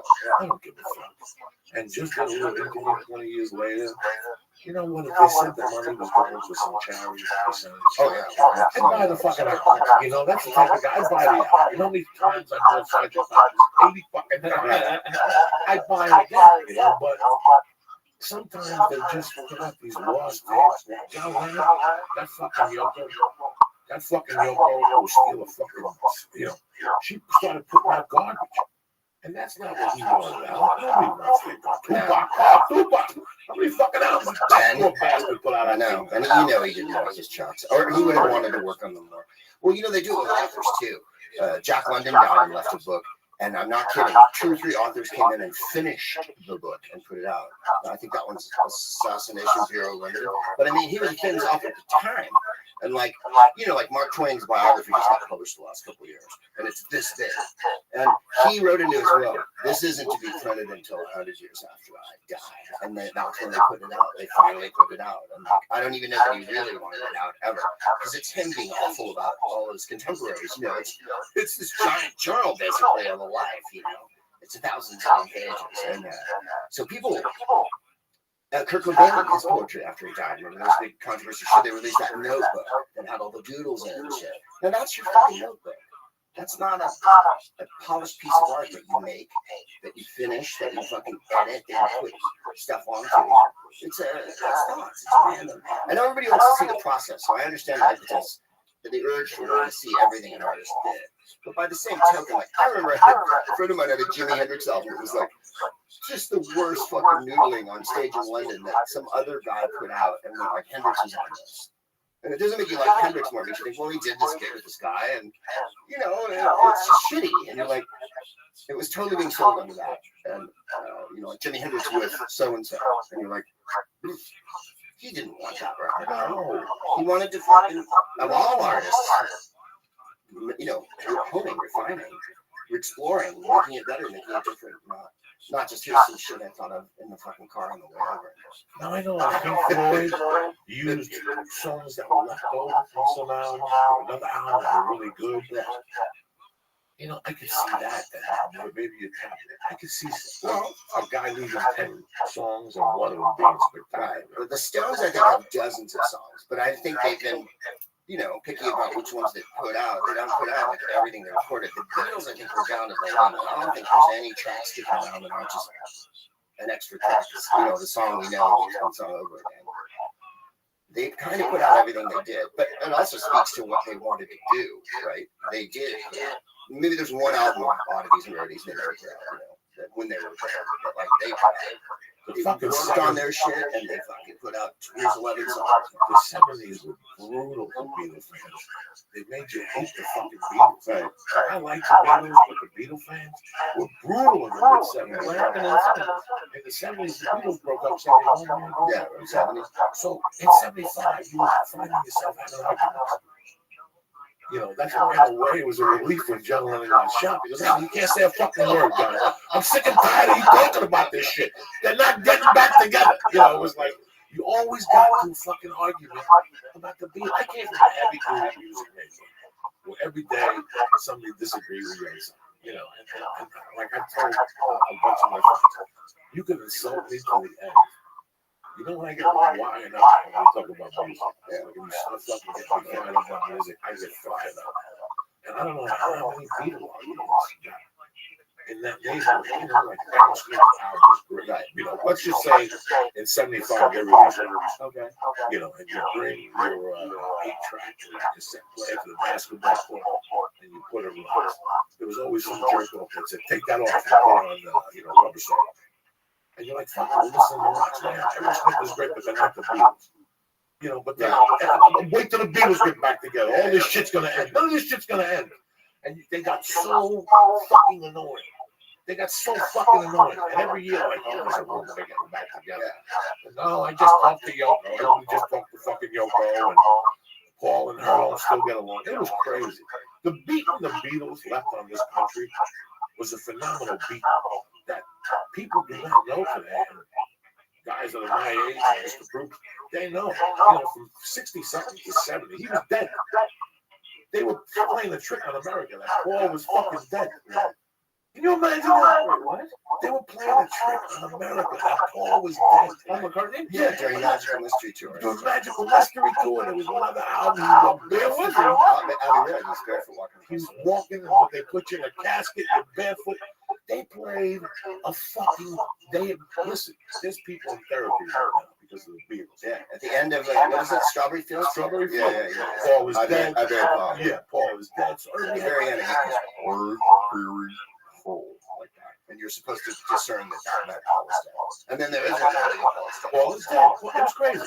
If you look at 28 is on 28 if you look at the thing, there's a thing with Paul, a flower around it, and it has P. Oh, Sergeant Pepper. Sergeant Pepper. These motherfuckers did a number on this country. Jesus Christ. Elton John came along and softened it up. The fucking Magical, whatever, not Magical Mystery Tour. Goodbye Yellow Brick Road and shit. But, and then they broke up. So now all these morons in this country were held without that. That's it. They broke up. They were fucking people were confused. You know, look at the tapes when they first hit Kennedy Airport. Oh, yeah. Kids crying. I don't fucking cry. You crying. People were crying and shit. So they made an emotional beat. And then all of a sudden, they're getting back together. They shoot. They never said that. But they kept going up there. They weren't saying shit. They hated each other. They weren't speaking. They weren't even talking. They didn't give a Frenchman's fuck. Did you see that show that came out 2 weeks ago? How much money they had and what really went on with them? Oh, no. How she cut the kid out of the will, fucking, because she gave all the money to Sean. Oh, really? The son had to take it to court. Oh, Julie, yeah. They're worth billions. Oh, yeah. Billions. He just did something. Oh, no. The money, you know where they made their biggest money to be? You ready? They bought Apple. They had a company called Apple Music. But when they sold it to And Apple. when they sold to Apple, $500 million or something. A fucking He stole their logo. Yeah. The Green Apple. The Green Apple. Which is a Magritte painting. And there was an art dealer in London named Groovy Bob, who was a gay. He had been in the army with Idi Amin when he was in colonial trooper. He said he claims to have had sex with Idi Amin. He's quite dead now, but he was a drugged up art dealer in London. And all the rock stars hung out with him because he was that guy. You can look him up online. He's got the shades. What's his name? Oh, golly. Just look up Groovy Bob and see if you can find it from there. I'm blanking on his last name. My wife's going to kill me. And anyways, he was an art dealer. I was trying to get the Beatles and the Stones to buy paintings. And he came in with the Magritte painting and left it on Paul McCartney's kitchen table. And it's a picture, and you can look out at Magritte of a clerk with a bowler hat on, but a giant green apple in front of his face. And so Paul, they've been talking about what are we going to call the company? We need a name for the Beatles. We can't call it the Beatles. We need a name for the company because we're going to do all these movies and groups and whatnot. Oh, there he is. What's his name? Bob. I just searched Groovy Bob. Yeah, he's a peacock, baby. Yeah, he's got 3 ties on. There's a picture of him and Mick Jagger in the back of a car being arrested, and they've got their hands up. And so he left that, and there was Fraser. And his father was a big wig at the Bank of England. He was from a really wealthy, connected family, but he was an art dealer and a bohemian, crazy. And so there's a book about him called Groovy Bob, if you ever want to read that. And it explains in the book how he left the painting for Paul, and Paul showed it to the boys. And they went, perfect, Apple. we're gonna call it out because the green apple is such a. Here, look up Magritte, Magritte, and apple. Thank you, Lee. I need to order you to do that. If you would please do that. No, I didn't mean to, say I was all beautiful. I became a bigger fan of them, like after the 80s. I don't know why. Oh, yeah. I don't know why. They kind of grow on you like Sinatra. There can be times you're like, I want to hear it. Well, I didn't like the early ones. I Right. like the smoke pot. Me too. All that acid shit Yeah. is tremendous. Which one is the It should be see the one with the apple in front of his face? Yeah. That's the one he left on the post, yeah. That one, the only one on the left there, I believe. And so they always use that green apple, and Apple uses a big green apple. He's a Belgian painter.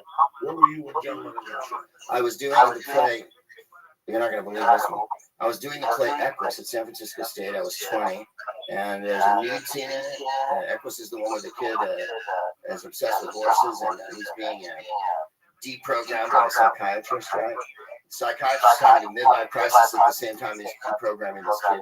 The kid's gone crazy and blinded a bunch of horses, and no one can figure out why he's doing this. And so the play kind of, they psychoanalyze the kid, and that's the whole play, is the kid flashing back to his world. So he gets a job as a groom, and he's not my friends or anything.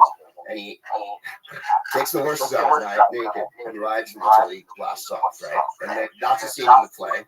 And he doesn't have sex with the horses, he rides on top of the horses and does like autoerotic, puts a fucking bit in his mouth, and, right? So it's kinky. Now, who played this kid? I played the fucking kid. It was 1980, man, so I was skinny. And you had to get naked in the second act because he reenacts it being in the stable. So the actors are wearing giant fucking, theatrical holding horse heads, right? So they're looming, and it's very Greek tragedy, right? So they're not realistic, and you're in this stable at the end, and the kid misses his shit. He's gonna have sex with a girl, but the horses are there that he rides on every day, and he can't fucking deal because he has no sexual relationship with women, but he does have one with the fucking horses, right?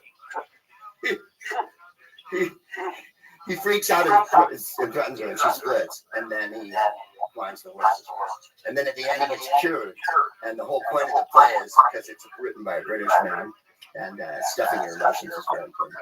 While he's curing the kid as the play goes on, he keeps talking to the audience and to his best friend and saying, I had a dream last night. I was a doctor, and it was ancient Greece, and I was performing sacrifices, and the mask started slipping. And, he starts to have a fucking God complex freak out of it. The kid is a wild thing, right? The kid's a wild. He committed this awful act, and he's emotional and he feels, and he's insane. And he knows if he cures him, he's just going to become another fucking person that rides around, buys a washing machine, and watches TV. Right? He doesn't want to do it. The trick of the play is that he does it because he has to. He's a doctor, but at the same time, he's not. So at the end, he goes, here's a bit in my mind, a sharp bit in my mind. Like the onus of taking insane people and turning them into people who have jobs is bumming him out. It's really 60s. Yeah, right? So I was doing that play. It was intermission, so the second act you have to get naked. And I come out of intermission, and it was San Francisco State, and I walked in the hallway. And someone goes, there's shots on me. It was that time of night in New York when it happened. And I was like, oh, fuck, you're kidding. I just went, no. Right, I went, no. I just said, no, it didn't happen. And then we went back and finished the play. And being the selfish 20-year-old actor that I was at the time, it was a complete blow to the fucking solar plexus, the news. Because, we grew up with it since I was 5 years old. I remember watching it. Sullivan, my sister, the Beatles cartoon and the whole enchilada. I thought, I'll use it, right, on stage. Use how upset, I was like, oh no, I went into denial, and then now I have to get naked and kill from a horse or whatever on stage. So, describe for how fucked up wore that was. It was quiet. And the next day, everyone was in a malaise. And I was at the dorms at San Francisco. I was in college. And of course, we'd all grown up with them. So all day long, the radio's playing, and everybody, and then the newspaper, the San Francisco Chronicle did a complete, whole fucking front page, whole front section, and then a photo montage, which I remember really liking. of all of the different periods. The white suit with the beard, and then during Watergate, John went to the Watergate hearings and he shaved his head, and he was wearing little round fucking shades. And that picture is so bitchin'. It was like at the Watergate hearings with fucking shaved head. It's great that you have to ask this. Like, Sorry, Joe. this was before internet. This was before cell phones. Obviously, it was on Monday Night Football. But how did it get around? Were you guys Television. Television, the radio. But not everybody's like. Are you guys calling people on house phones? Like, did you hear? Like, because when I was a teenager, that's when the internet started. So like, I didn't really have that, like, calling people for that sort of stuff. So how did the news? I mean, I know most of it was TV, but I went out on Monday night and I used to I did ask. When nobody else wanted to play. Nobody else wanted to play on a Monday night. Like December or something. And it was the same week. It was my mom and dad. I was living with a family. I grew up there. And I was working. Like I was doing fine. I was 16, 17. I was just about to turn 17. I'm doing fine. And I'm working. Everything together. School was great. You know, I'm breathing. You know, and that's why I'm breathing. Because, you know, the pain kicked out. It was. And I went home. The guy, John Bender, who was great.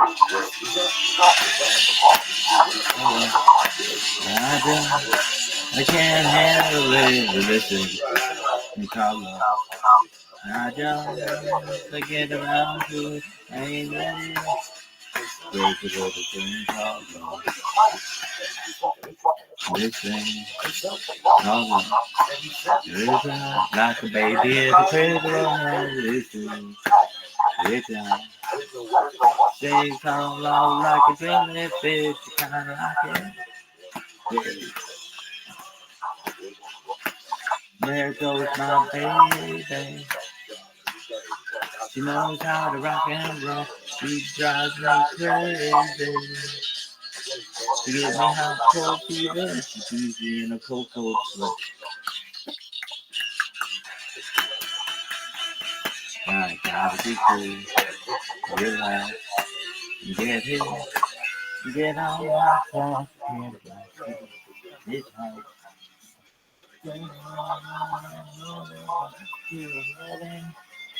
Crazy little thing hollow.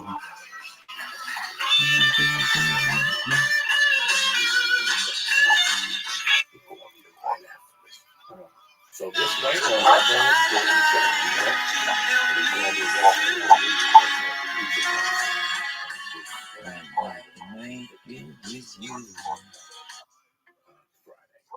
just cut to school with a bunch of guys and being fucking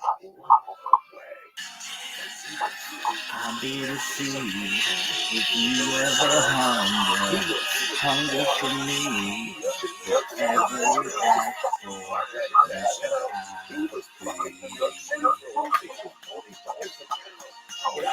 that's what I when you remember the ones who have lied, because they can't but then let's as they try. Beautiful guy. Don't think of me because I am wrong.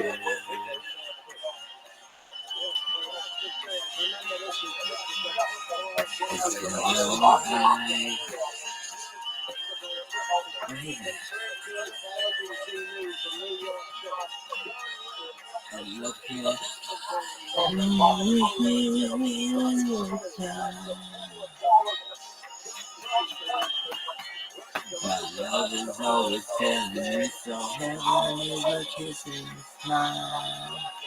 Just hold on. You weren't And I won't let you go. My baby, I will be your father. Put your tiny hand in mine. Be your princess. Anything you have in mind, I will be your father. I have had enough of that. I am going on who loves you till the end of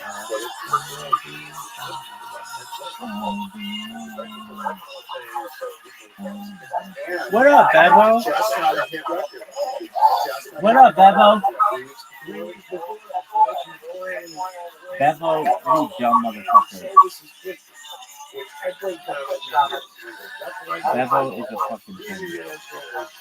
How the fuck did this come in here?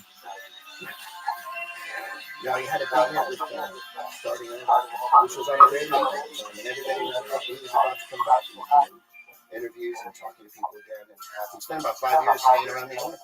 That's it. Why are you so emotional? Because it was such a piece of my youth. There's nothing worse than when you don't think something's going to affect you that affects you. I was a Yo, Beatles what fan. the fuck? But at the time, I was going through this shit design, and all of a sudden, this fucking guy. He just wasn't just some regular fucking this guy. And it was 40. See, you had to figure 35 to 40 more years of music, and he would have changed. He probably would have written more books, and I think become more of a world. Now there's a position for people like that. He kind of pioneered that. Like now there's Angelina Jolie and people who are in shows who run around the world and are crusaders and activists. I mean, they're always roles, but he was a particular one because not that many rock stars have really done that. He's like the first rock star that said women are equal and there's too much racism and war is bad and just kind of simple all things that. Did it come off as genuine, or because now sometimes when I see that, I'm like, they're just doing this for the screen time.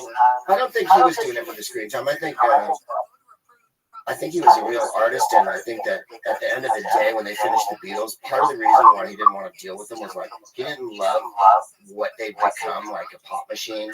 In his view, I think he was required to make records, and he wasn't grooving on that. So when he was able to do his own albums, the difference in content, obviously, between what he writes when he's in the Beatles and then when he writes on his own, all of a sudden, now he's writing about mother and drugs and women and way more heavy and primal stuff than the Beatles dealt with. Shaved fish?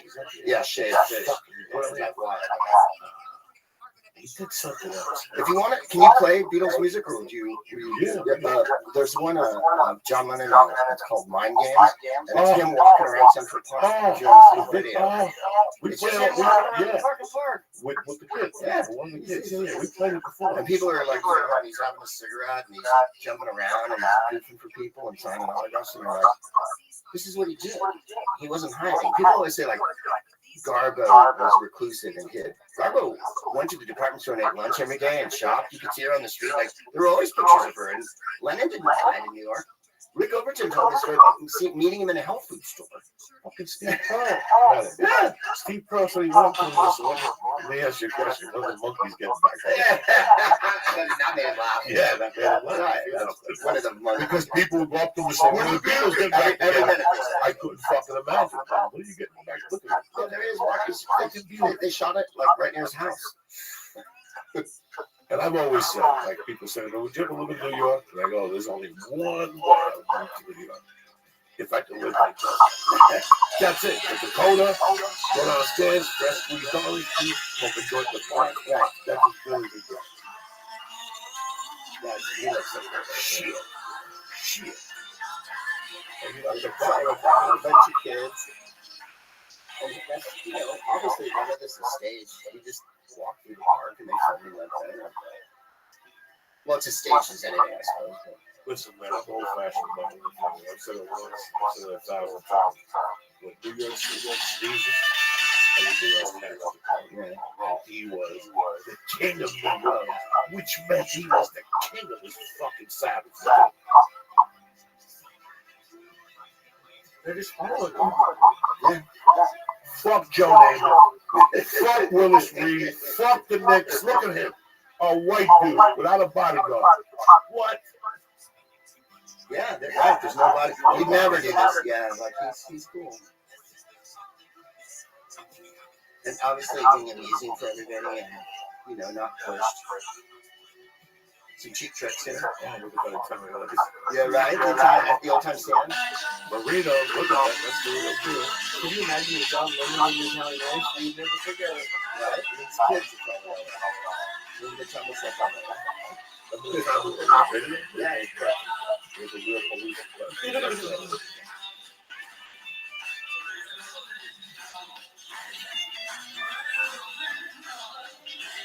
With that sense of what I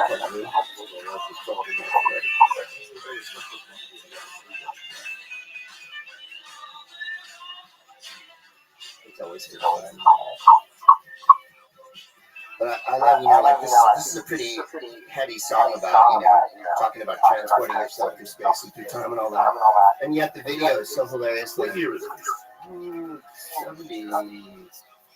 72, 73? When is this? And there's rumors that he wrote Fame for David. Right. So he sings it. Right. Then he found out John found out about it. What the fuck? You write the songs that you back out of the time or something? Yeah, They did whatever gets you through the night. I know that one. And then he made a new form himself. The song is another one that comes from his live. And John was like, doing it live. So,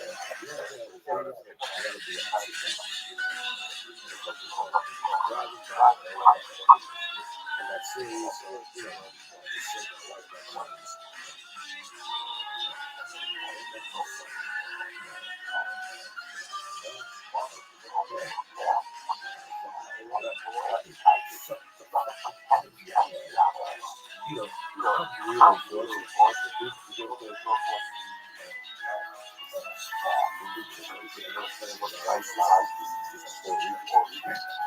there's a couple of people, the managers, people don't need that late 80s, 125,000 people in the country, and 120 with the drug dealers. Nobody remembers that. They didn't give a fuck. The other 5,000 were kids. Castro let out 75,000 in prison. Jesus. Out of $125, I have $125 on paper. This is about 200,000. Half of those people were in prison that day. But, but we had this fucking music. I grew up with this goddamn music. Think of being driving down the street and in a row. This is the music that's out. Betty and the Jets. Don't let the sun go down. Let's just say Betty and the Jets. Led Zeppelin had it out. And this is what you heard. I remember when I was a kid on WPLJ, they used to have Beatles, Stones, we just play hooky. Go to somebody's house, play the radio on, drink, and smoke pot. Fucking tremendous. I don't even know what my point is. But, well, I know sometimes you get really moved by a song. I agree. I listen to the radio all the time myself, and you find all of a sudden you're singing along, and then you're choked out. And it's not always necessarily a song of the highest order either. It can be cheesy sometimes. Oh, yeah. We always look at just the reality.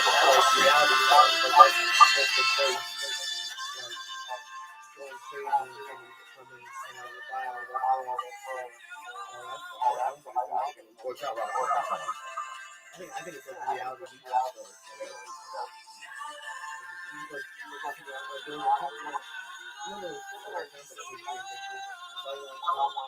TV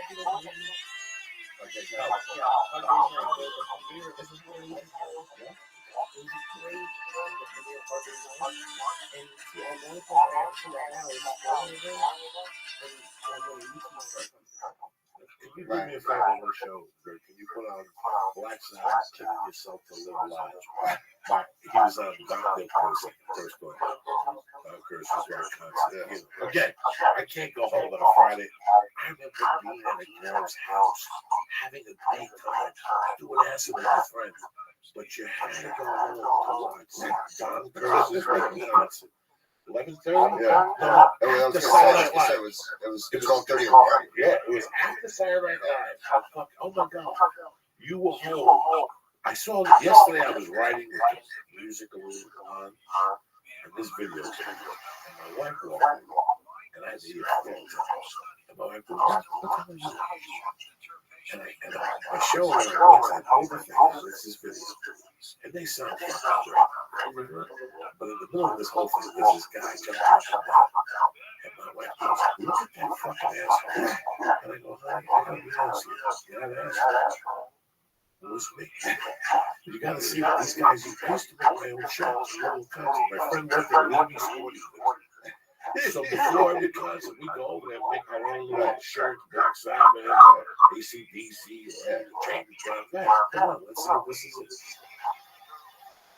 Yeah. I like it. Everybody sees Don Curtis, but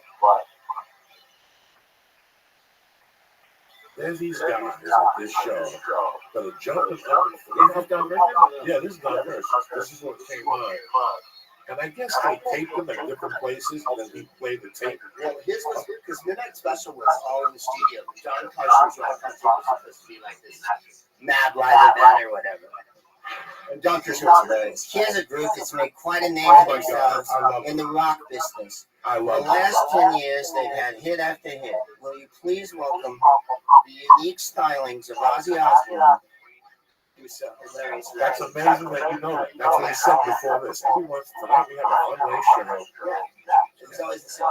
Every time we go to a fan poll, this band keeps coming up number one. That's the one for this one. I just saw this yesterday. Really? But watch this. There are these guys that with homemade shirts that are fucking losing their mind. And I tell you, I got so happy because I always thought I was a jerk off. There's two other guys that were bigger jerk offs than me.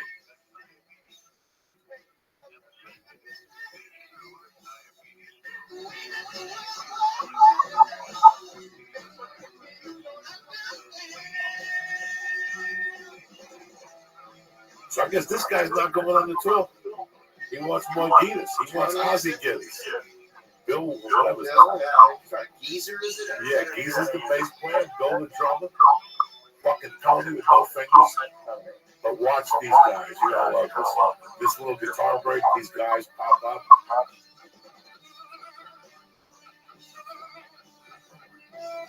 God damn.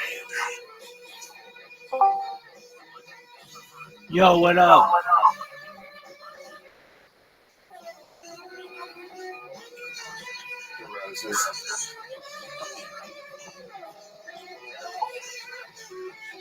Wait, we're gonna go see Black Sabbath. Liquid Acid. Sure. Let's go. Look at these more guys who jumped in. Right there, jumping up and down, crying. That's me. That's fucking me crying. The whole thing. I wouldn't lie to you guys. Watch this cut here, then we'll stop. Watch these two guys. I like this. Look. Oh yeah, they're the real deal, these guys.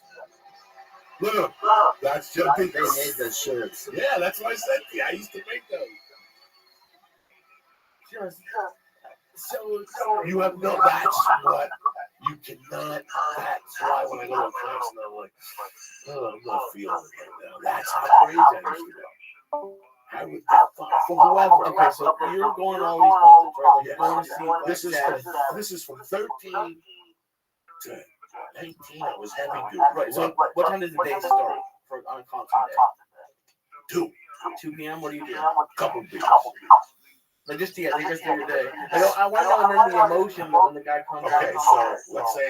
How you doing, baby? I hope you're doing well. That's the Stones with Keith Richards without Mick Jagger. It was a fucking beautiful day in April. And somebody came like, Hey, how are you? let's play hooky, go into the city, scout tickets, take the tickets down. We'll come back, take a shower. So you knew the night before. Like before, the night before, hey man, tomorrow we're taking a school and going into the city and getting tickets for the Blue Barbarian. So How are you? hello with this kid named Mike Denny with Denny. Yeah, all right, sorry, I'll never forget this fucking kid. Denny party with me. I had to pay for the toll because it was a 2-seater. So I went and got all the tickets, like 3 guys, 4 guys, tickets. I came back. And you would meet like, in those days, maybe 5:30. First you had to get beer. So you had to get beer. You didn't get served. That could take either 10 minutes or an hour. And we'd start with a light pack. We did a case of nips. That's like a case of nips with just 6 8-packs. Okay, 6 8-packs, 4 or 5 guys. I stream my life 24/7 a day, 24/7, 365, all day, every day. I've been doing it for more than 3 years. I'm going to make you rich. I'm going to make your family rich. I have more data online than any person in global history. Welcome. I've been doing this live 24/7 for more than 3 years. Really? Yeah, this is the biggest deal in global history. This is huge. Oh. Welcome. Paramus Hall. It was closed. I went to St. Peter's Prep. Yo, what's going on, Zilly? Hey, Zilly, come to the main chat. Yeah, $15. $15.50. No, Zilly, if you can hear me, come to the main chat. Gotta go get him. Oh, no. What up, baby? All right, Hey, we have a new friend here. We had a bunch of people come in here earlier, man. It's just a matter of time. This is going viral.